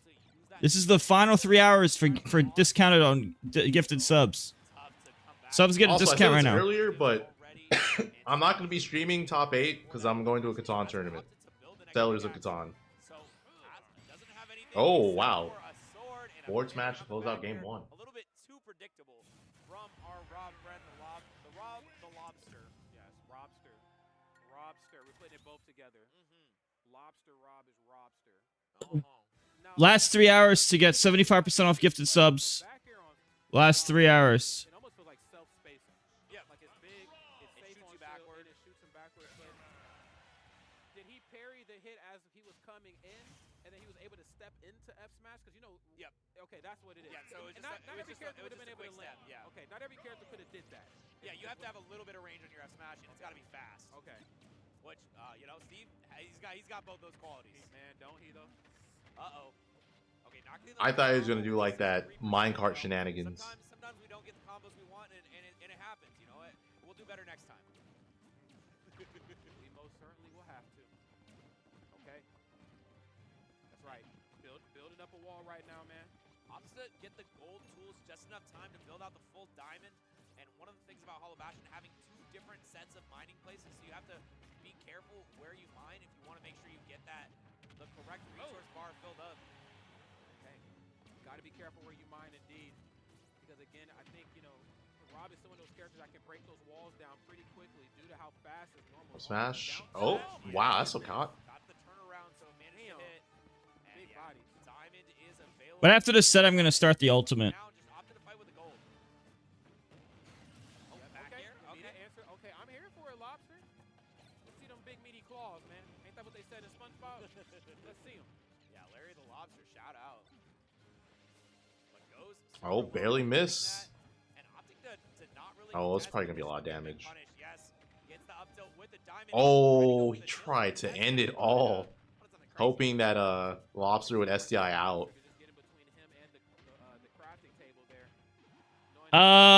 Dude, honestly, dude, I just have a modded Switch. I have a separate modded Switch that's different from my regular Switch too. The only real difference between the Switch 2 is that the loading time between matches is a lot less. But who cares about that? I mean, it's nice, but the input lag is what I care about. Yo, Anonymous! 10 gifted subs, let's go, Anonymous! I can't yell. Listen, chat, I can't yell because my dad went to bed, but, he will actually kick me. He will actually shut down the stream if I yell. But thank you so much. Damn, that was... For a minute, I thought he was going to live, and they just, like, kept going. I'm moving in 10 days. Oh. I'm moving 10 days. Good edge guard. And not only got the stock, but also that means there's no diamond available. Damn. You know, that was good right there from Lobster. Taking him off stage. And more importantly, like, again, there's always that momentum shift, you know, especially when the Steves start doing really well. Very good to just keep that back on even footing. Fully craft the diamond. This time gets it done, but not without eating a back air. Uh-oh. Not where you want to be. Goes for the forward air spike. Yeah, I just wanted to let people know that. But yeah, thank you so much. Oh, God. Okay. Oh, I thought he was going to delayed second hit on forward air and then possibly side special. Whoa, okay. A little aggressive with these forward smashes. Let's calm down here, too. Yeah. Oh, we're boxing now. Uh-oh, we're boxing now. Trying to fight his way out the corner. Steve managed to get a decent amount of percent, but Also, I might go offline on YouTube after this, just to because I need to start. I'm not sure. Oh, this could be. I might need to make before top 8 starts for CO. I might need to make a new YouTube Game stream. 2 going to Lobster. Am I free right now? I'm literally.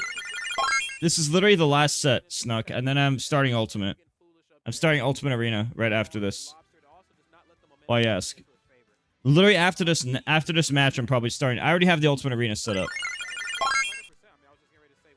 Like, look. I'm just gonna switch right when this ends. But a vid, remind me. You have to remind me, because I talked to so many people. It's hard to remember everything at the same time.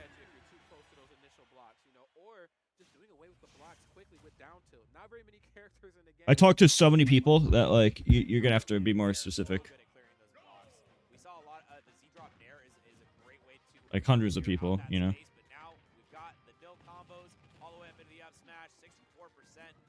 It's a pretty good one. We've seen better. No, I haven't played 6. Like in a while. Yeah, I don't know when though. Have you played her? I'm down. I don't know when. Black Twins, yeah, that's Henry Luma. He changed his tag to Lobster for some reason. Oh my god. Still going. Oh, the match out though. Oh yeah. Okay. Oh my god. And a rare miss right there. What do you mean, Brian? I mean, again, reading which way the air dodge was going to go and a little bit off the mark. Okay, yeah, I think he needed to do the Up smash. Well, forward smash takes it. But yeah, I mean, the slow enough minecart allows you to get that F smash. And now once again, rinse and repeat. 51% off of the rip with an up tilt. And then caught him against the wall, knowing that he was going to run in and go for a very hungry and desperate grab. Toon right now in full control here of this match. Short hop fair. Back it up, player. Still, though, needs a decent amount more materials before he gets the diamond. There it is. And Toon's staying far away from the blocks when it comes to where he's at in conjunction with the blocks he's set up in that table. Not one, he just perfectly placed nairs, or hell, they don't gotta be perfect. I want to see who's still online. That block nair and back there will catch you. Up air, though. Gets the job done. Now Steve pushed away a little bit, so isn't able to craft up the diamond just yet, but one hit. Oh, not a word see who wants to trade play at me. all for Lobster. Okay. Oh my god. Oh wow, the final hit didn't connect. Okay.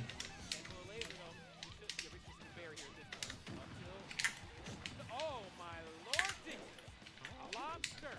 The mobster right now, man.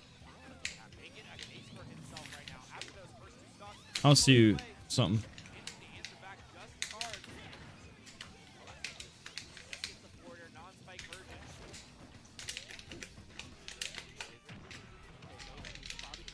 Why can I tag that shit on Wi-Fi?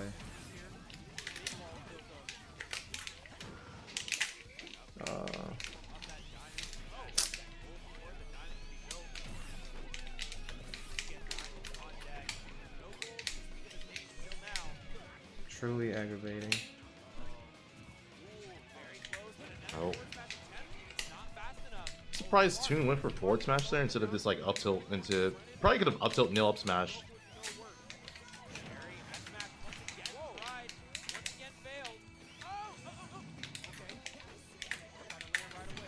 Let's go. No, Jason. That it? Yep. 2-1 Toon. Jason. Hey, Jason, you ever heard this song? You gotta listen to the song, Jason. You hear this song? I'm gonna play it again just I already for told you. Manny I'd play. Jay, I'm gonna you play gotta listen to this shit. Hold on, let me restart Manny's it. getting off. Tell me this shit don't make you wanna twerk in your chair, bro. Tell me don't make you wanna twerk, man. You didn't say anything about me because you said I look good.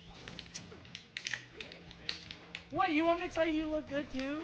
Right up to you. Hey. Of course you do. I was just looking at myself. I like looking at myself now. I used to not. Am I going to Supernova? Yes. I'm getting help for that one too. So I might be able to just straight up buy that flight tonight too, as well as the UK trip. I'll just do everything now. We're basically best friends now. Well, best friend, bestie. You look great. You look great, bestie. Smash? No, no punish on that. I That was could've been- yeah, chilling until that could have been up smash for sure. Dude, that's what I'm saying, bro. Yeah, You twerk that too king. monster did. You don't give a fuck.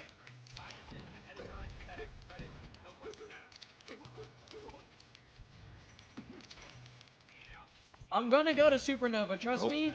Hey, y'all can Risk thank side B, but doesn't get punished. a worker at Mobile Moves. Backer. I basically got a Do it bootleg first stock. Ludwig Great sponsor to go to lead the for tournament. Toon, and he has diamond.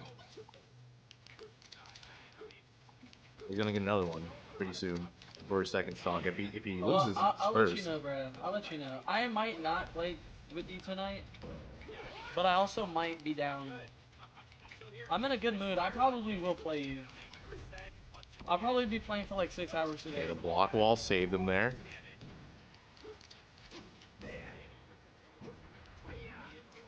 That's kind of smart. What was the price for tip off? I don't even know. I didn't win. I don't fucking know.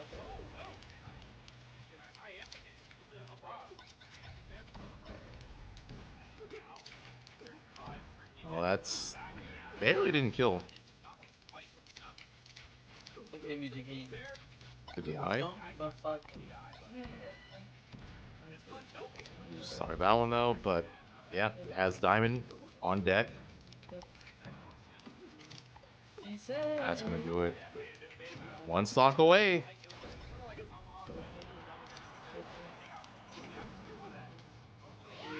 Is it too late to get into Melee? You know what? If you have that attitude, it's too late to get into anything, to be honest. Also, chat, let me just show you this real quick. Also, you can see my nipples. What the fuck? You know what? I'll show you later. I'll show you later. I'll show you the picture later. Alright, Blaze it's about to be the end. Since we shut the fuck up. I've never If you think that it's too late done to an. get into Melee, it's too I've late to never get paid into for an anything. OnlyFans ever. It's too late to get into anything. Okay? Because we have been in this earth for the longest time. And dude, you know how late it is to get into agriculture? Think about that for a second.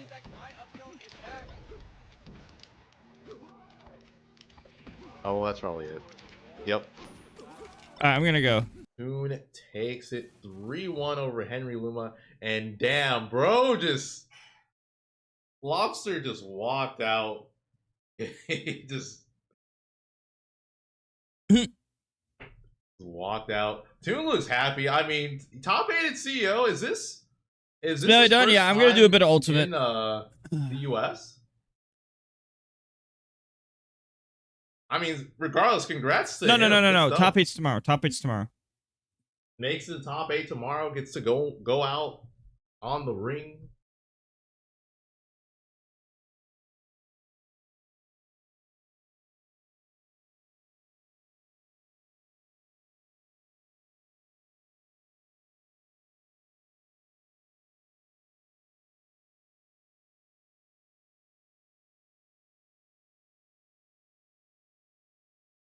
All right, but yeah, the final set. The final set for today is going to be Karu versus Omega. Oh, there's another. Well, I didn't know there was one more. I thought that was the last.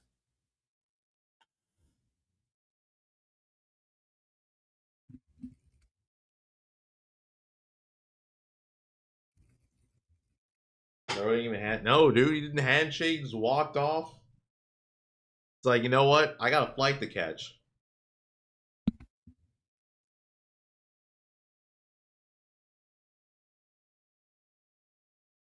I'm gonna do some now.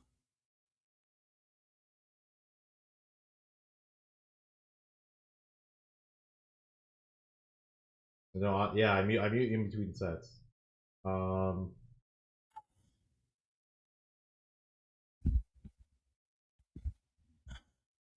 Castle? I don't know. I don't know what Castle got.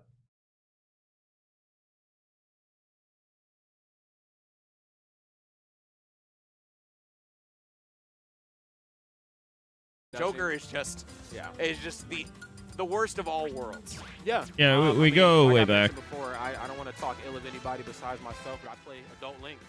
And there's a Me and Larry go way back. Well, we fought at like 2009 Great tournaments. Big shout out to my boy. You know, played a very phenomenal Joker. The first time I played each other was like 2009 tournaments.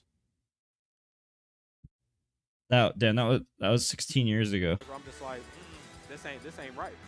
This guy's air shouldn't be allowed to do that. shooting guns, and I'm still throwing the same bomb, throwing the same boomerang. You know, shooting. It's the all same I bow got. and arrows. This ain't right.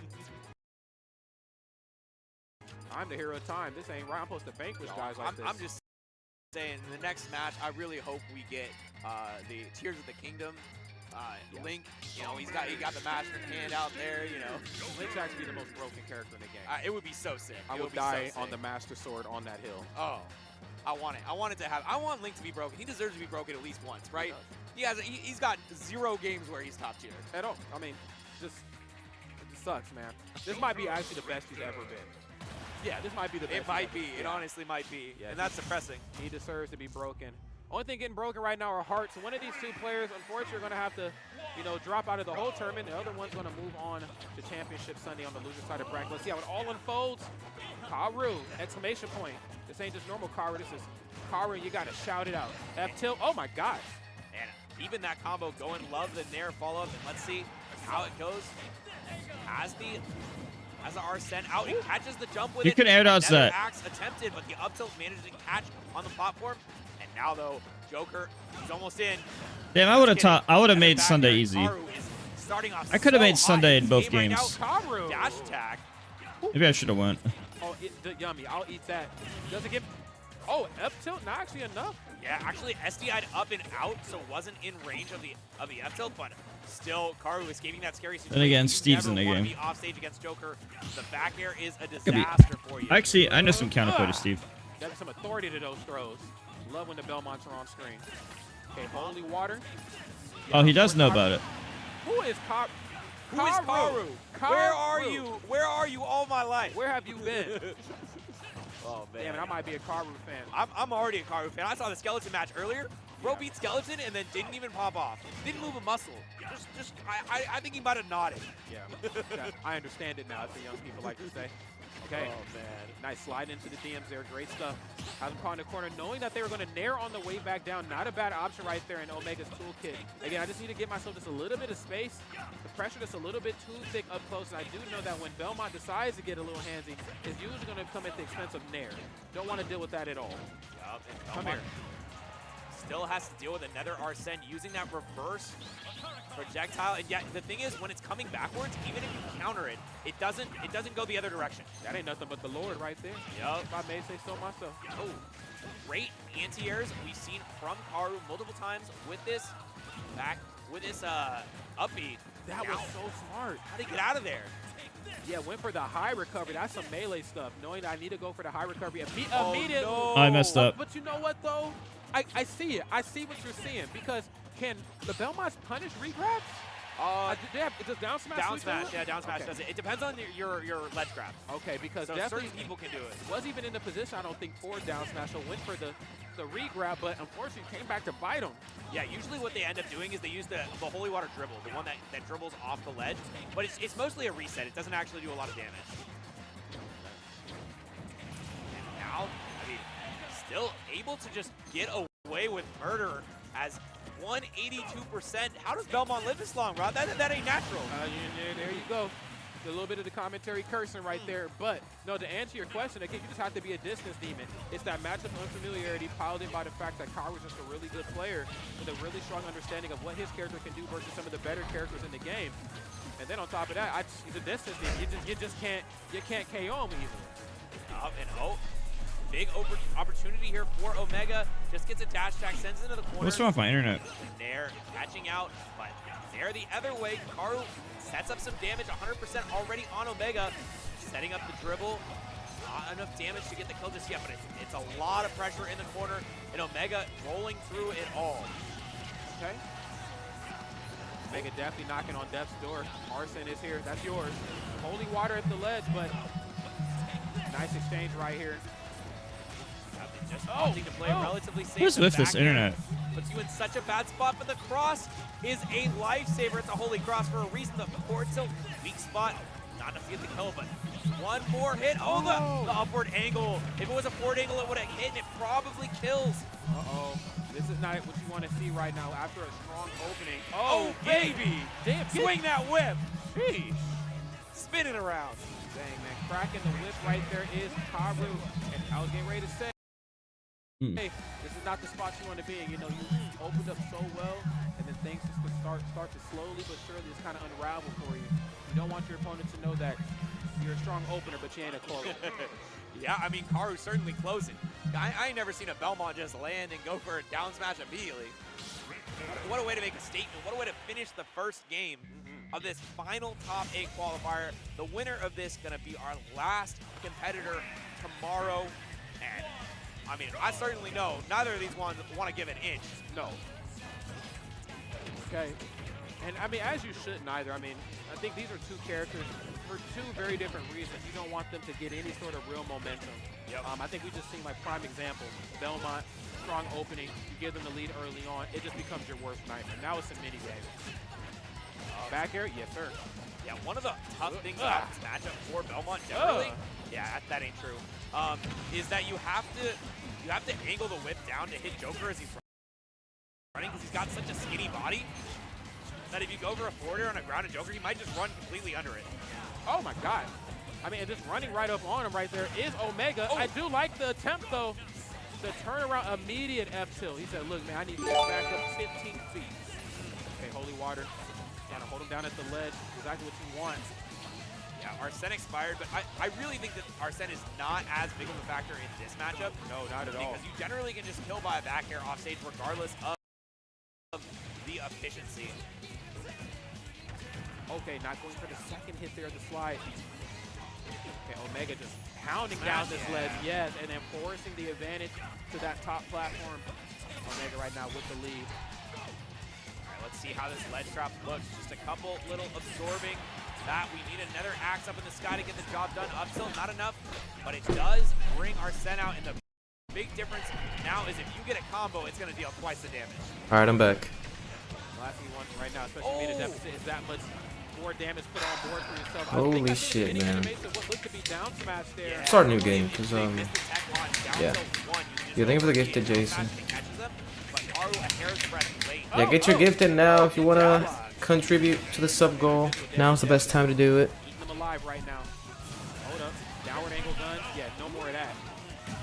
Get out Okay, let's do best of 5. Or best of 3. Up to you. What's up, WoW? Holy water. Yo, Davon. Or Davin.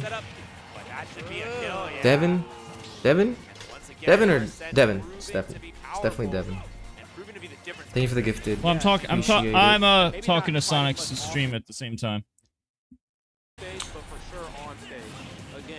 Gift him $5. How much for Sonic lessons? You will find out soon. I'm figuring out when, like, my schedule and everything for Metapie lessons, as well as the what's it called? I'll turn it off. One of those things that, you know, you generally don't have an on-stage kill button, but if you catch them in the right hit of the holy fire, it's gonna be perfect. Our holy water. This is but it burns like fire on somebody like Joker. True. That's canon. Uh-oh. Back row. Yeah, off the stage. Plenty of recovery options. One hit in there. Downward angle gun. Early up B, but not in the right position for the punishment. Rare miss right there from Omega, just backing off here. He knows that. Okay, Simon in the dark represents who's hitting a little harder right now. I ain't trying to deal with it. Yeah, back air would put you in a disastrous position, but still just trying to evade, trying to be in the in the corner, but not Oh, out. Dash attack off stage could be a huge opening. Trying to go for the forward smash, but a little too aggressive with that one. Back air off stage should be enough to make it back. Even sets up the cross. Nice, giving himself just some coverage on the way back and just delaying the recovery. Ever so This slightly. Joker's being very Spot unsafe. right there on the whip. Oh, yummy. so much. I'm He's spamming laggy moves. But it don't matter what you eat. If I got this whip and this chain, oh my God. He's OD. Oh man. He's OD. How he do it? Forward smash, catches the neutral get The up. Joker was too First time he aggressive. used it all set. You can't be that Bam. aggressive in this game. that's It's 2-0 bad for Karu. risk-reward ratio. Earlier, when Karu beat Skeleton, people were telling me, oh, it's a matchup thing, you know? You beat Kazuya as Richter, that's fine. You got a good matchup. Against Joker? No, they don't know a good matchup. Oh my God. That ain't nothing. That ain't nothing. I ain't worried about that, man. I ain't worried about that. Oh When my did Ultimate God. come out? Was it 2018? Is it 2018? Yeah, I think so. Karu, the time traveler from 2018. All right? I don't know nothing about no Joker, but I do know that this whip hurts. Yeah. Now, I ain't no joke. That's for damn sure. Man, hello. Potential final game right here from Omega. It's crazy it's even coming out of my mouth there, but that is the narrative that has been placed upon us. Karu right now looking good. Landing there in the up B. Okay. And taking up a little bit more percent here. 37. You know we got the forward throw. You know we got the ledge trap set up. Catches the late hit there into another one. Going deep for it. Oh, okay. You wanted it all. Yeah. And you might, hey. Again, I love that. So high. He's so smart. Okay, I'm glazing right now, but damn, man, the Karu gameplay is crisp. Okay, but Omega, though, of course, no slouch either. Arsene online. I was just about to say, man. he bounced off the shield. That should have been Punish City. A little misposition right there. And playing with fire. Gets the reset into the up smash. Oh, my. If he hit that, but no. A reset and another one. The Holy Water is such a good friend for Karu. Be right back 1 sec. No way. Oh, my Lord. Okay, that's the turnaround F. So anytime they go for the, yeah, smart. Anytime they go for like that immediate roll in after like a misread tech or something, I love that turnaround F tilt every time. That's so smart. Yeah, it works out so well. Great anti-air option too. I mean, not on all characters, but characters who like to jump a lot are going to fall victim to that. Yeah, and when they're coming at you from that 45-degree angle, a lot of times you can get it. But now, this is where Karu has to make sure he doesn't give up this lead. We have the Arsene, we have the Gdoc. Yeah, not just trying to get an extra hit on the way out, but and you know what? We haven't seen a lot of off-stage shenanigans here from Omega. Yeah, I mean, where have the down guns been? Yeah, where's the downward angle guns? Okay, big damage from that into the back here. You might be dead. Okay. Oh, the reverse spike! No way! No way! That's the baptism right there. Oh man, showing the depths. Damn. Oh, I was out of my seat for a second. Okay, I'm back. And he's back. He's back. Still not dead. Still has a chance. The guns will end that off, but no way. No way. We are on last stock for Omega. Oh, no. All right. Omega is cooking a little bit right now, but the way Karu's been playing, he's been finding stocks left and right. Hold up a minute. Holy Water. We ain't done. We ain't done. No, we're not. Okay, Oh, perfectly great spot placed. dodge. Yes, that was some Matrix stuff right there. Bullet time. Get up. Don't do too much. Okay, the down air's a little bit too excited. He said it ain't your turn until my boots are back on the ground, okay? On the nair off stage.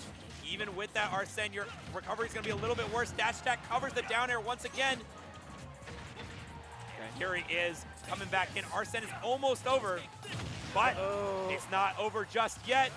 The guns are not in time, and Karu finds his way out of there with another F tilt off stage. There, dodge. It gets him back, but a forward smash. Oh, it's Omega? Definitely. I I didn't realize this was Omega. I was criticizing him for being too aggressive. It ain't over. I gotta take the jacket off. It's getting hot. Bro. It's getting hot. It's getting hot. I was saying, I think Omega was like rushing the last game too much. It's getting hot. Let him know. He wasn't like willing to reset neutral. He's just kind of like trying to roll in and shit. Okay, I'm out my seats, man. I feel like I'm in the danger room right here at the government. You know what I'm saying? Just watching it all go down. Hey, there's a situation. That's right, ladies and gentlemen, we got it. Okay, here we go. And Simon Belmont is out. We have a character switch. You know what? I don't care how tomorrow wraps up. If Karu wins this, he wins the tournament. True. I mean, because what the? Okay, no more time. Richter's here. What? Oh, wait, did I get it backwards? No. This is Simon. This is Simon. My bad. This is Simon, the other one. Sorry, my bad. You all good? Okay. Gonna go for the up throw. We do have the character switch on hand, and not the actual shift, but you know, kind of switch the outfit up. Okay. Sometimes you gotta switch the fit, sometimes you gotta switch the flow. Hey man, I just took my jacket off, so you know. Okay, here it goes. Gonna go for the back throw. Okay, and this time a little bit more cold start right here. Thanks for the Karu follow. Omega, knowing that we Okay, Duba. again have to try to force Karu off stage. Not the easiest thing to do Oh. in the world. Catches you with the reflector coming out, which means you are now vulnerable to a physical attack. And that means we have Karu once again up a stock here on Omega. Oh my God. Omega The likes to crowd like started roll going behind. crazy earlier, chanting that one more stock. The crowd's going insane right now. Okay, This is the only Florida representative remaining. you are right. Beast Mode Paul fell earlier, which means all of the weight of Florida is on Karu's. Wait, this is the only Florida player in the top 24. Right now, that definitely wants to win CEO, but Like a man possessed. It's kind of sad. That's really pathetic. Considering this is 24 people in a CEO. Sorry, reverse down air once again. Catching Like- out that weaker Arsene up B. That's Florida's best chance. Hot backer. And again, Beast Mode Paul did win Momocon, didn't he? Wait, how did Beast Mode Paul win Momocon but didn't get top 24 here? It's very weird. It's very weird. I hear it in the But chat. did his menu not get? Did he just get better menus? He got the menus of his life, and then didn't get the menus of his life today. I know he lost to Roy. I know Roy is really destroys Hero, but that doesn't explain every set. Exactly how it ended last time. Just back and forth on the final stock, but a great pickup. Little three-piece gets the dribble off the ledge, and the Holy Fire is out to play. But so is Big Brother, so is Arsene, and that's 60% off the rip. You have to be so careful. You cannot get hit one time here. The dash attack, it's not enough to do anything other than reset the situation. Oh, but the Arsene, it's still got a half bar. Oh, Nair don't care about none of that though. Okay, wait a minute. Omega though jumping over the fire. Yes, I know how to jump. Oh my not goodness. enough. We're still living, but he is hanging out. Get off of me. Love the tether cancel to get out of there, get a little bit of percent. Not caught with the up airs, but that could be death. Oh, you are hanging out so much over this. That's it. They're both rolling in too much. That's it. And once again, They're both rolling in clutched too out by much. Omega, putting us to a deciding game 5 for our last hope of Florida. The down air though, the down air to stop the up air, I just feel like I that's feel like just it so couldn't risky. land. I feel like it couldn't land. It's so risky. I was gonna run this before. Don't forget to sub for no ads. Okay, final game here, friends. I gotta lock in. I'm locked in up here with Jet right now. This is the final game right here. Last I'm game gonna be is doing tied. Ultimate Arena after This this. is how you end day number 2 right here. This is the money We're day. stressed here. We're stressed back here. We want to see something happen. And Omega, is he going to shut it down? Is he going to get this reverse 3-0 after being down every single game? There's only one way to find out, y'all. Here Back it is. Who's drawing blood first? PS2. This is where the first two games were taken by Karu. And now Omega, the one starting off hot this time. And jump is caught out, but still enough to stay in there. Guns are not going to connect. Goes for the tether cancel, gets a little percent there. And you drift back to ledge. Scary position, You're though. playing a dangerous game. God damn. I got an old man's heart. Okay, you playing with me right now. Omega right now just breaking that zone. There's dash attack. Oh my God, but you gotta still watch how you approach too. The space that you think that you are away from the Belmont, you think you're safe. You really have to watch how to space that short hop forwarder, and most importantly, that back here. That right there has been Karu's calling card. Say that 5 times fast, chat. You can't. The Nair. Still, though, it feels like Omega has been driving the pace of this game so far. We need one of those patented early Karu kills, the ones where he gets that holy water into an up smash or something to that effect, because right now, Omega's with these guns. And, Oh my God. my heart Footstool stopped for a downward moment. angle guns, and then the slight delay on the Great roll tech. in. Who are we feeling like off this stage? I think we think we're like Kirby or something. That should be death, yeah. I feel like Joker could use early Nair to hit the ending lingering hits of Nair to just poke a character like this away. We've seen Karu answer back just as hard. Okay, quick 9% here. Yeah, I know you're gonna try to down air through. Eat this up tilt. Electrifying. Okay, gonna go for the down throw, and yes, I mean again, Omega's right now Tons in of damage. Oh no, this is disastrous for Karu. This means the amount of times he needs to win neutral is just shot up so much. Oh, okay. Second hit down tilt, goes all the way through, catching out the jump, but it's not enough. Oh my even God. with the back air, even with all of this damage, you still need a killing blow. Chases him down here, not allowing him to get himself any sort of space. He wants to try to set no. that short Oh, hop no. back air. Turn right up to a little off the money. Uh-oh, you're mine. You ain't the only one that can whip. Come here. Yeah, back air sending off stage once again, setting up for holy water. Not enough of a stun for Joker, and went for the Nair, interrupts into the down tilt. One, not gonna hit again. And it seems like Karu is kind of feeling a little bit desperate here, and he's going to almost perish. Yeah, I mean, he's definitely scrambling right now. He needs something. He needs it fast. The problem is that Omega's just covering everything, not allowing him to break away to start the space. You know, short hop forward air back here, knowing that he might try to catch me up close as I'm chasing him down with turn right up to. I'm swinging before he can even get that started, and then off stage kind of belongs to Omega. Okay, got to stock in. Finally, that tipper back air is enough, but I mean, the work is certainly cut out for Karu, although he might be cut from a different cloth. Oh, guns, angle we're gun. okay. We're still chilling. Okay. And gets the reset with the whip. Now, you didn't brought the arson out in me, though, bro. I'm activated now. Yeah, but, I mean, I feel like most of the set, Karu has played very, very well against the Arsene, and now it's no exception. The Bro. reflector, though. Holy water into forward air just eats up so much of the Arsene meter. I didn't even catch that before. Yes. Look at that. And it's gone. It's a non-factor. But 200% still living. The jump is saved, and oh, you tried it? Ooh. What?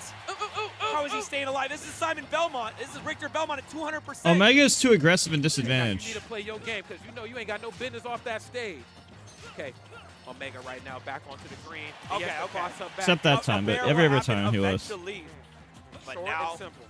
it's about getting the stock. It's about figuring out how you get in the position for it. Omega gets a Nair. Nothing coming from it, though. It's about getting it done before Arson is here, too, because he's in the Uber from the airport on his way.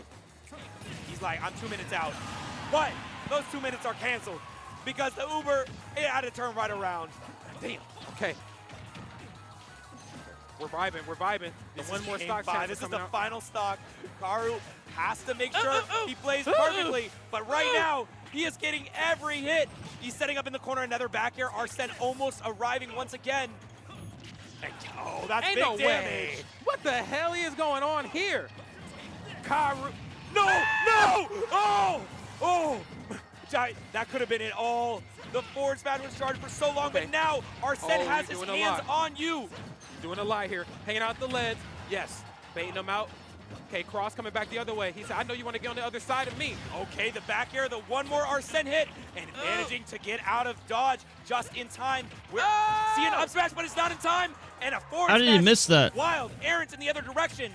Okay, that was a wild dash attack right there. Blocked all the hits. He knew what was coming. Okay, no meter in sight. You Back air. The meter is building, but here is the down smash all the way across stage. Not enough. You are almost at this next Arsene rod. If it comes out, I think Karu might not be able to contest with it. Down tilt through. Doesn't go for the second hit that Damn, time. this is Smart. close. I'm back on the stage. Oh, up air. No, it's not going to connect. Okay, landing there. Smart stuff in the corner. Okay, Oh, Omega. this bar. Oh, that's a lot. The bar is so close. Oh my God, And Jesus there Christ. it is. Who are you feeling There. like? No, it's not enough yet. What? The double fair off stage, and Karu takes it. He is whipping, and he That's has close. secured the victory. A top 8 for Belmont. Everyone rushing the stage, including my co-commentator. Oh my God, I cannot believe my eyes. This is a top 8 at a B+ for a Belmont. I don't know the last time I've seen something like this. This is just, it's beautiful. It's something to behold. Oh man. Rod having to get in there. Oh, so much energy from the crowd. So much. All for this. Yo. Miku, thanks for the $2 dono. Yo. That was a good set. Karu just played amazing. Karu played amazing. But yeah, so he's the only Floridian. Cola, Lima, Anin, Apollo Kage, Hyper Kirby, Toon, Loopy, and Karu. putting the entire state of Florida on his back. The lone Floridian, Florida man. Mewtwo King with the gifted appreciated, bro. Gifted subs are 35% off. Bro, I said it already. I told the people. They know. Quick.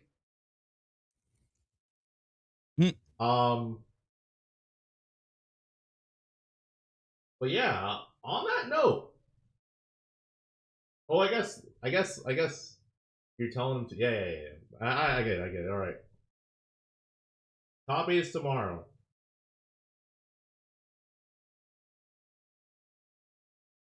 All right. Let's close this out with me jumping again, because yeah, why not? Here we go.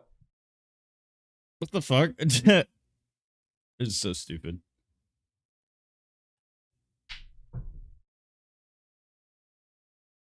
Yeah, there we go. Ending the stream on a high note. A very high note. A little crazy jump. So fucking stupid. One insane jump, guys. One insane jump, chat. So fucking stupid. But yeah, anyways. So stupid. I hope you guys enjoyed the stream. Like I said, I am not going to be live tomorrow. I'm going to a Catan tournament. It's a board game. The guys have never heard of Settlers Catan. It's an amazing game. You should play it. Do another jump. I will not do another jump. But what I will do is promote goodies. Go to goodiesgranola.nyc. It is delicious granola. Try it out. Literally, you will get 20% off if you use my code Larry. I think there's actually a Father's Day sale, so you get 25% off. But try it. It's really good. I'm partnered with them, so I'm gonna be doing ads and stuff for them and stuff, and eating it. And if you buy more, they'll send me more goodies. I'm not a you're right. I'm not a floating torso.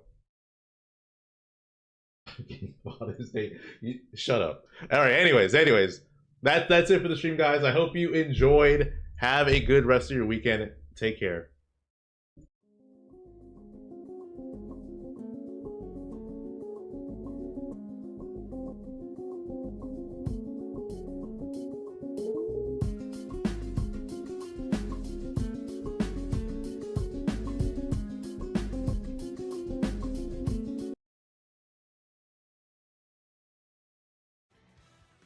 All right, chat. Let's play.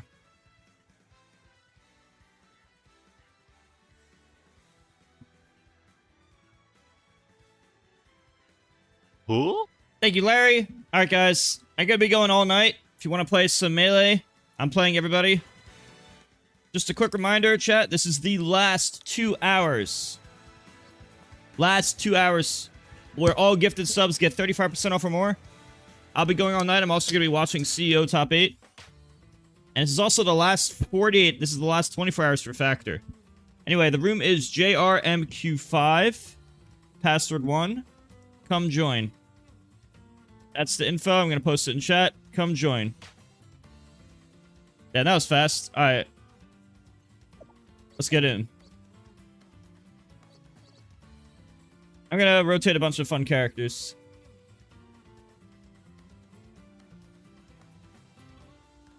Remember, chat. Last 2 hours where all gifted subs get a discount. Right now, it's actually more optimal than donating. Only for the next 2 hours. And for Factor, exclamation mark Factor in chat. Last 24 hours. My Factor is about to end in about a day to a day and a half. Like 30 hours, 36 hours. So definitely check that out if you can. Alright, let's fight dinner. I'm also watching CO Top 8. I'm going all night. Thank you, dinner. Let's play some games. JRM. Oh, yeah. Okay. I got it.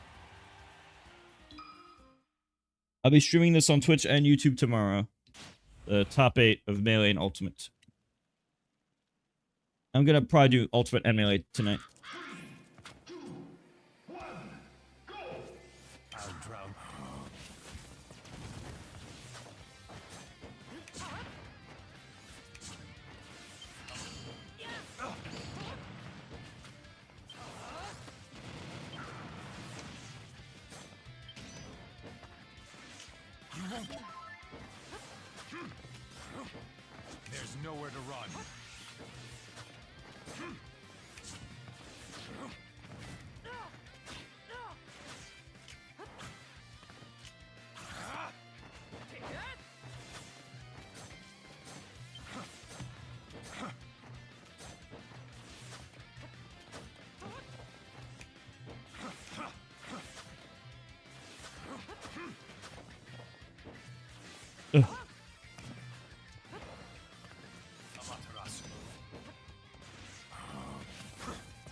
Thank you very much for the donation.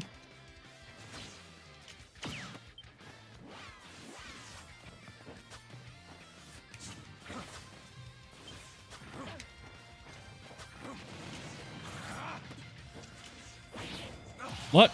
Oh.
Die.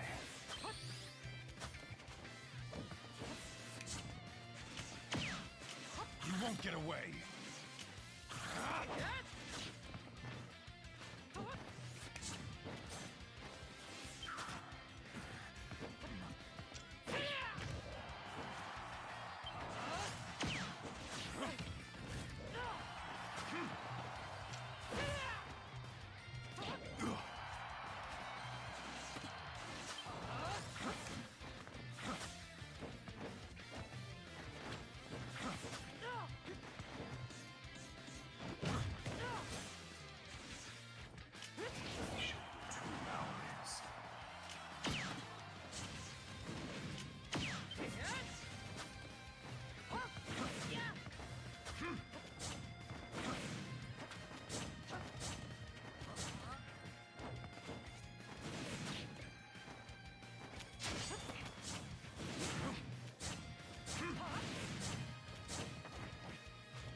I'm playing my friends right now. Uh-oh.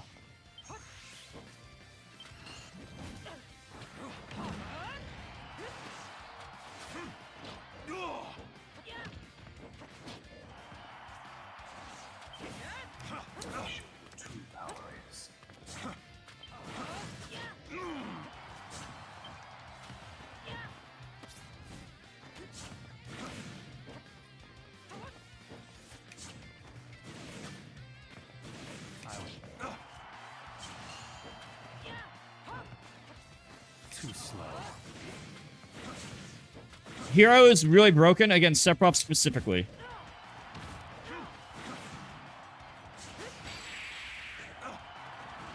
It's a hard counter pick.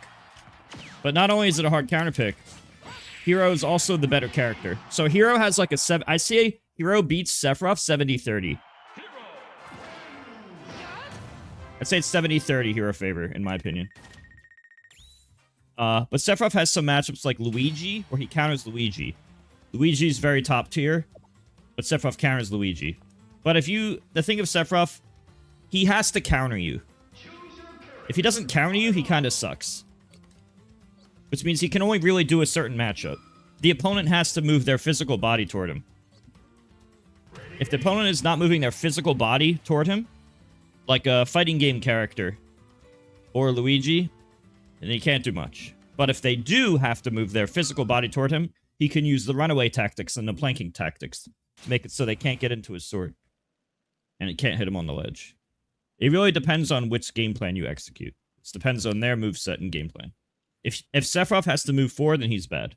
If Sephiroth has to move backwards, he's good. I should say, if he gets to move backwards. Oh.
Who's people? Nobody says that.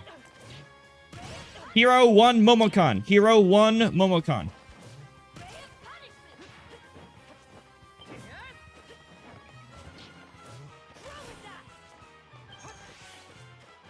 Here has the results of top tier.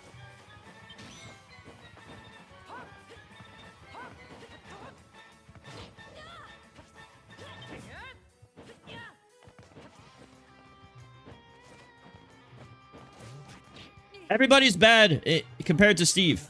That doesn't mean they're bad. That means Steve is broken. If your argument is based on is he better than Steve, then everybody's bad. That is a bad argument.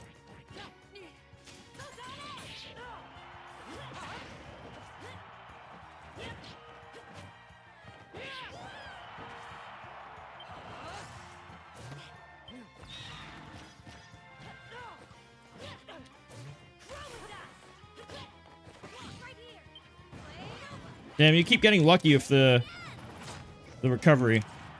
I can't do anything if you just keep getting this lucky with the if you keep getting the good recover, I'm fucked. Finally. The only way to beat Hero is to have him not get zoom. If Hero gets zoom, you can't beat him. You just cannot win. There's no way to win. But the moment you fail to get zoom, the moment that you didn't get the zoom, that's when I capitalize with an edge guard. Which means this matchup comes down to zoom. It comes down to the menu luck. Because every single time you were off stage, I couldn't do anything because you just get zoom. It's so unfair if you get zoom. But it's so doable if you don't get zoom. That's what I think. That's my opinion. Which is unfortunate because every match will vary. Every match is going to be different based on menu luck. And that menu luck is everything. That menu luck is everything. To me.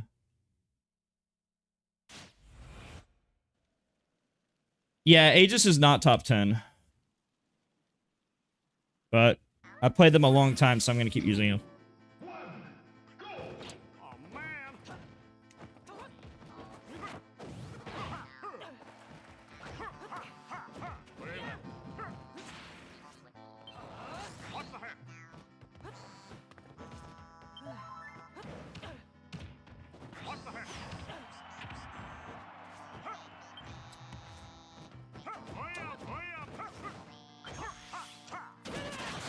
Unlucky.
I just need to not play bad the first stock. That whole game was a comeback because I played bad first stock. I think what I have to remember is this game, what I need to remember about ultimate to melee, I was just playing melee, so I keep being like, I can run at the enemy. But I have to remember that this game is about timeouts. I need to remember that ultimate's about timeouts. And I didn't remember that until the last stock. So now I need to play for timeout. Or I have to play to let hero waste menu, the first half of menu. Switching games truly is difficult. I didn't play lame until the last stock. And the result difference was huge. Play lame, win game, yeah. This game is about play lame, win game. That is ultimate in a nutshell. Play lame, win game. Melee is not like that, that's the thing. Melee is totally skill-based. Not based on patience. But every other Smash game, almost every matchup is based on patience.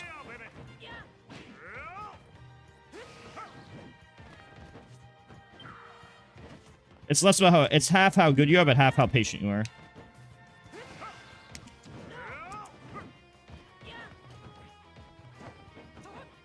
Hold control stick away from enemy. Like Steven Sonic.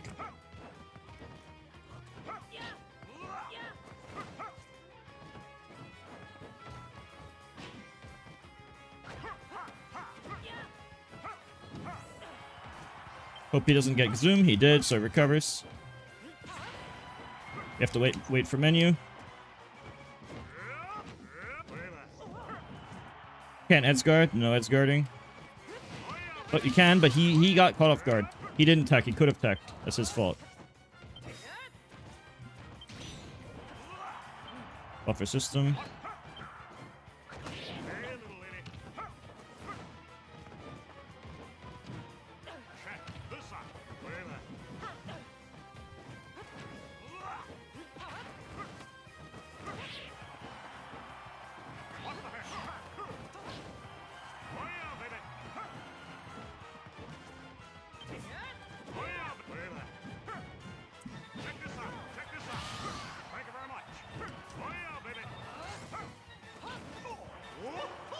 Got the lead. Now I can do whatever I want because I have the lead.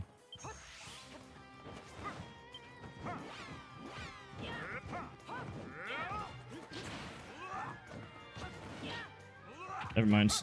Never mind. I tried to interact while he has magic. I have to wait for him to use magic before I can play the game. Oh, I need to bait him to use magic.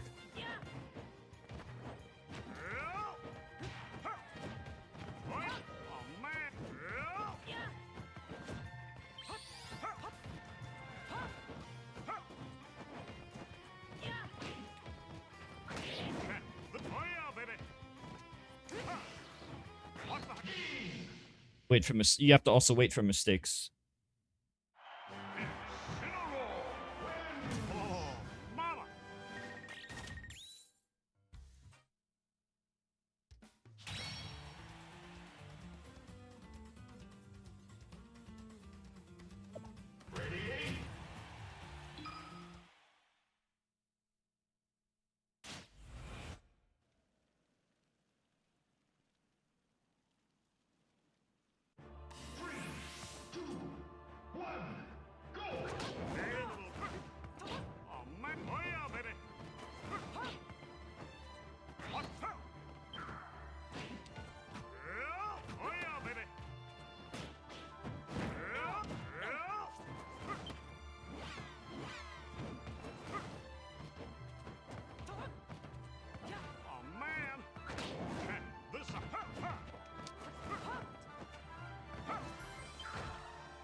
I've definitely gotten worse at Ultimate. I could tell. All the melee I've done, all the melee in Mario Kart has made me worse at Ultimate. I was better a few months ago when I only played Ultimate and didn't drop melee.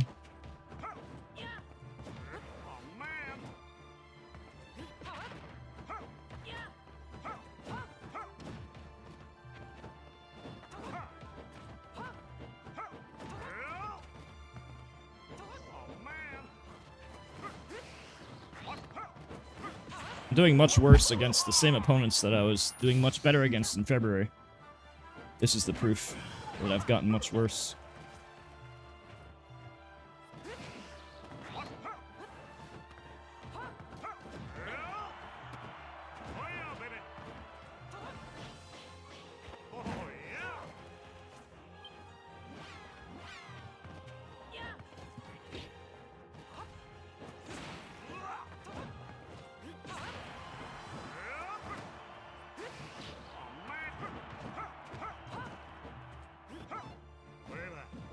Is there any good melee Ultimate player? Only when they drop the other game. Only when they drop the other game. You have to drop the other game. If you're asking at the same time, there exists none. And if you're counting outliers from the first year of Ultimate, there will be outliers the first year of Ultimate because everyone's bad. A one and done tournament doesn't count. If you do one and done and never repeat it, it doesn't. Then it's a fluke.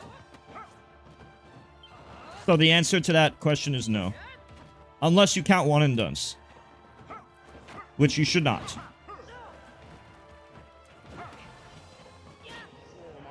Because that is a statistical outlier.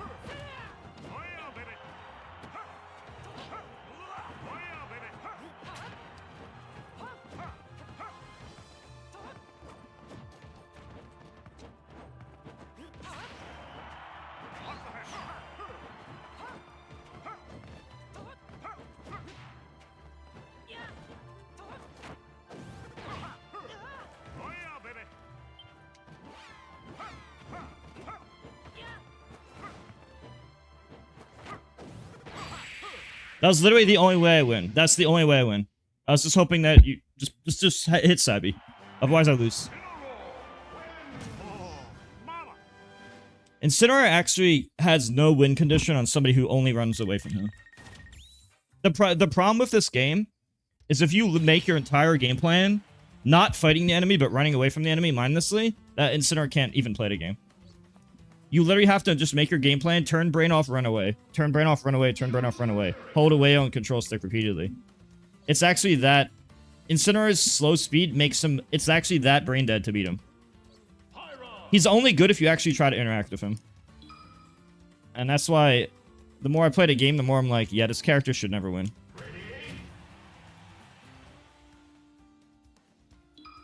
Because he literally loses to hold control stick away from him. At top level, he should only ever win in doubles. In my opinion. Aegis has a different issue. They're fast, but they don't hit hard. But you have to play the game against Aegis. Like, Sonic can't just time him out. You have to interact. It's a different type of weakness.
Wizrobe is better.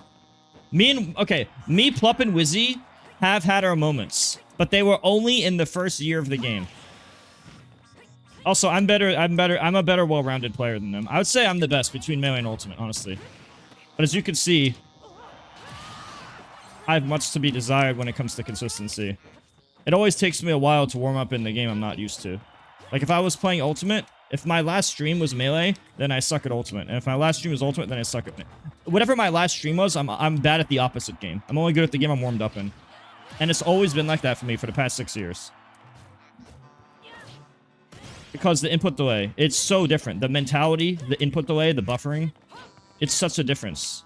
It's so opposite. There's like no transfer of skills.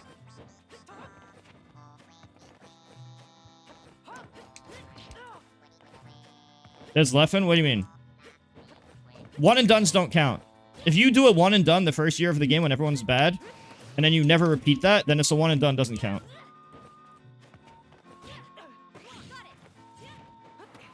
That's why the top 100 of Melee and the top 100 of Ultimate have no crossover.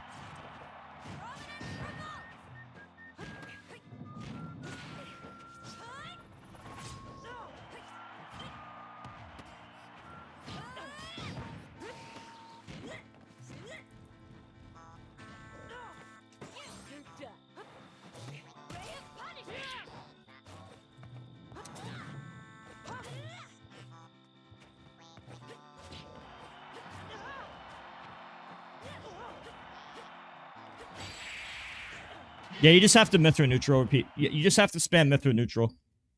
I just have to spam Mithra neutral. That's the play here.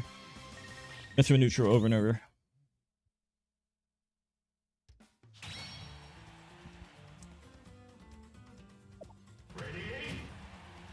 Dursey, the reason the delay doesn't affect you as much is because you don't play Melee at a very serious level. That's the honest, real reason. If you took Melee very seriously and played at the very highest level of Melee and you needed to be perfect, and then after playing that at the highest possible level for a long time, then go back to Ultimate, that's impossible. But since your main game is Ultimate and Melee is more like a joke side game to you, you're not going to feel it as much. It's not the same as someone like me who has to strongly consider which game to play. It's not the same. I promise you it is not the same. If you mentally think of one game as your main game, you will be way better at the game that you mentally think is your main game. I can tell you that with certainty. I don't know, Listexic. Mario Kart 8 Deluxe was perfect online, and then Ultimate was not. And Mario Kart 8 Deluxe came out first.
Oh. I didn't double jump. All this rust. I had no business dying there. That was an SD.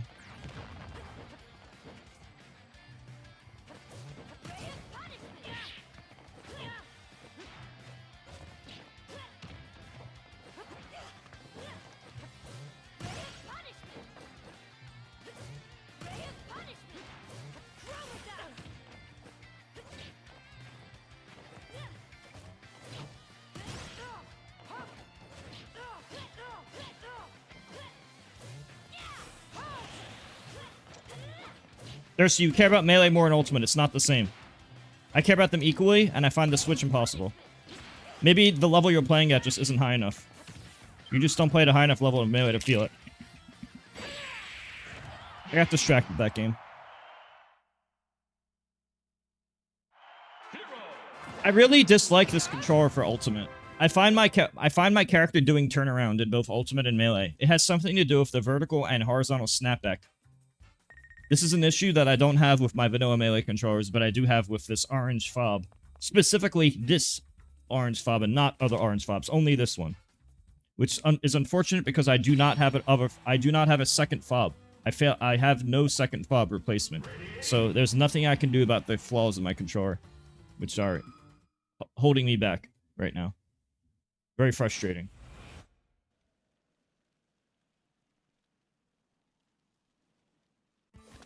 I did drop Rivals of Aether on purpose because I found switching games. Oh wait, let me go offline on YouTube.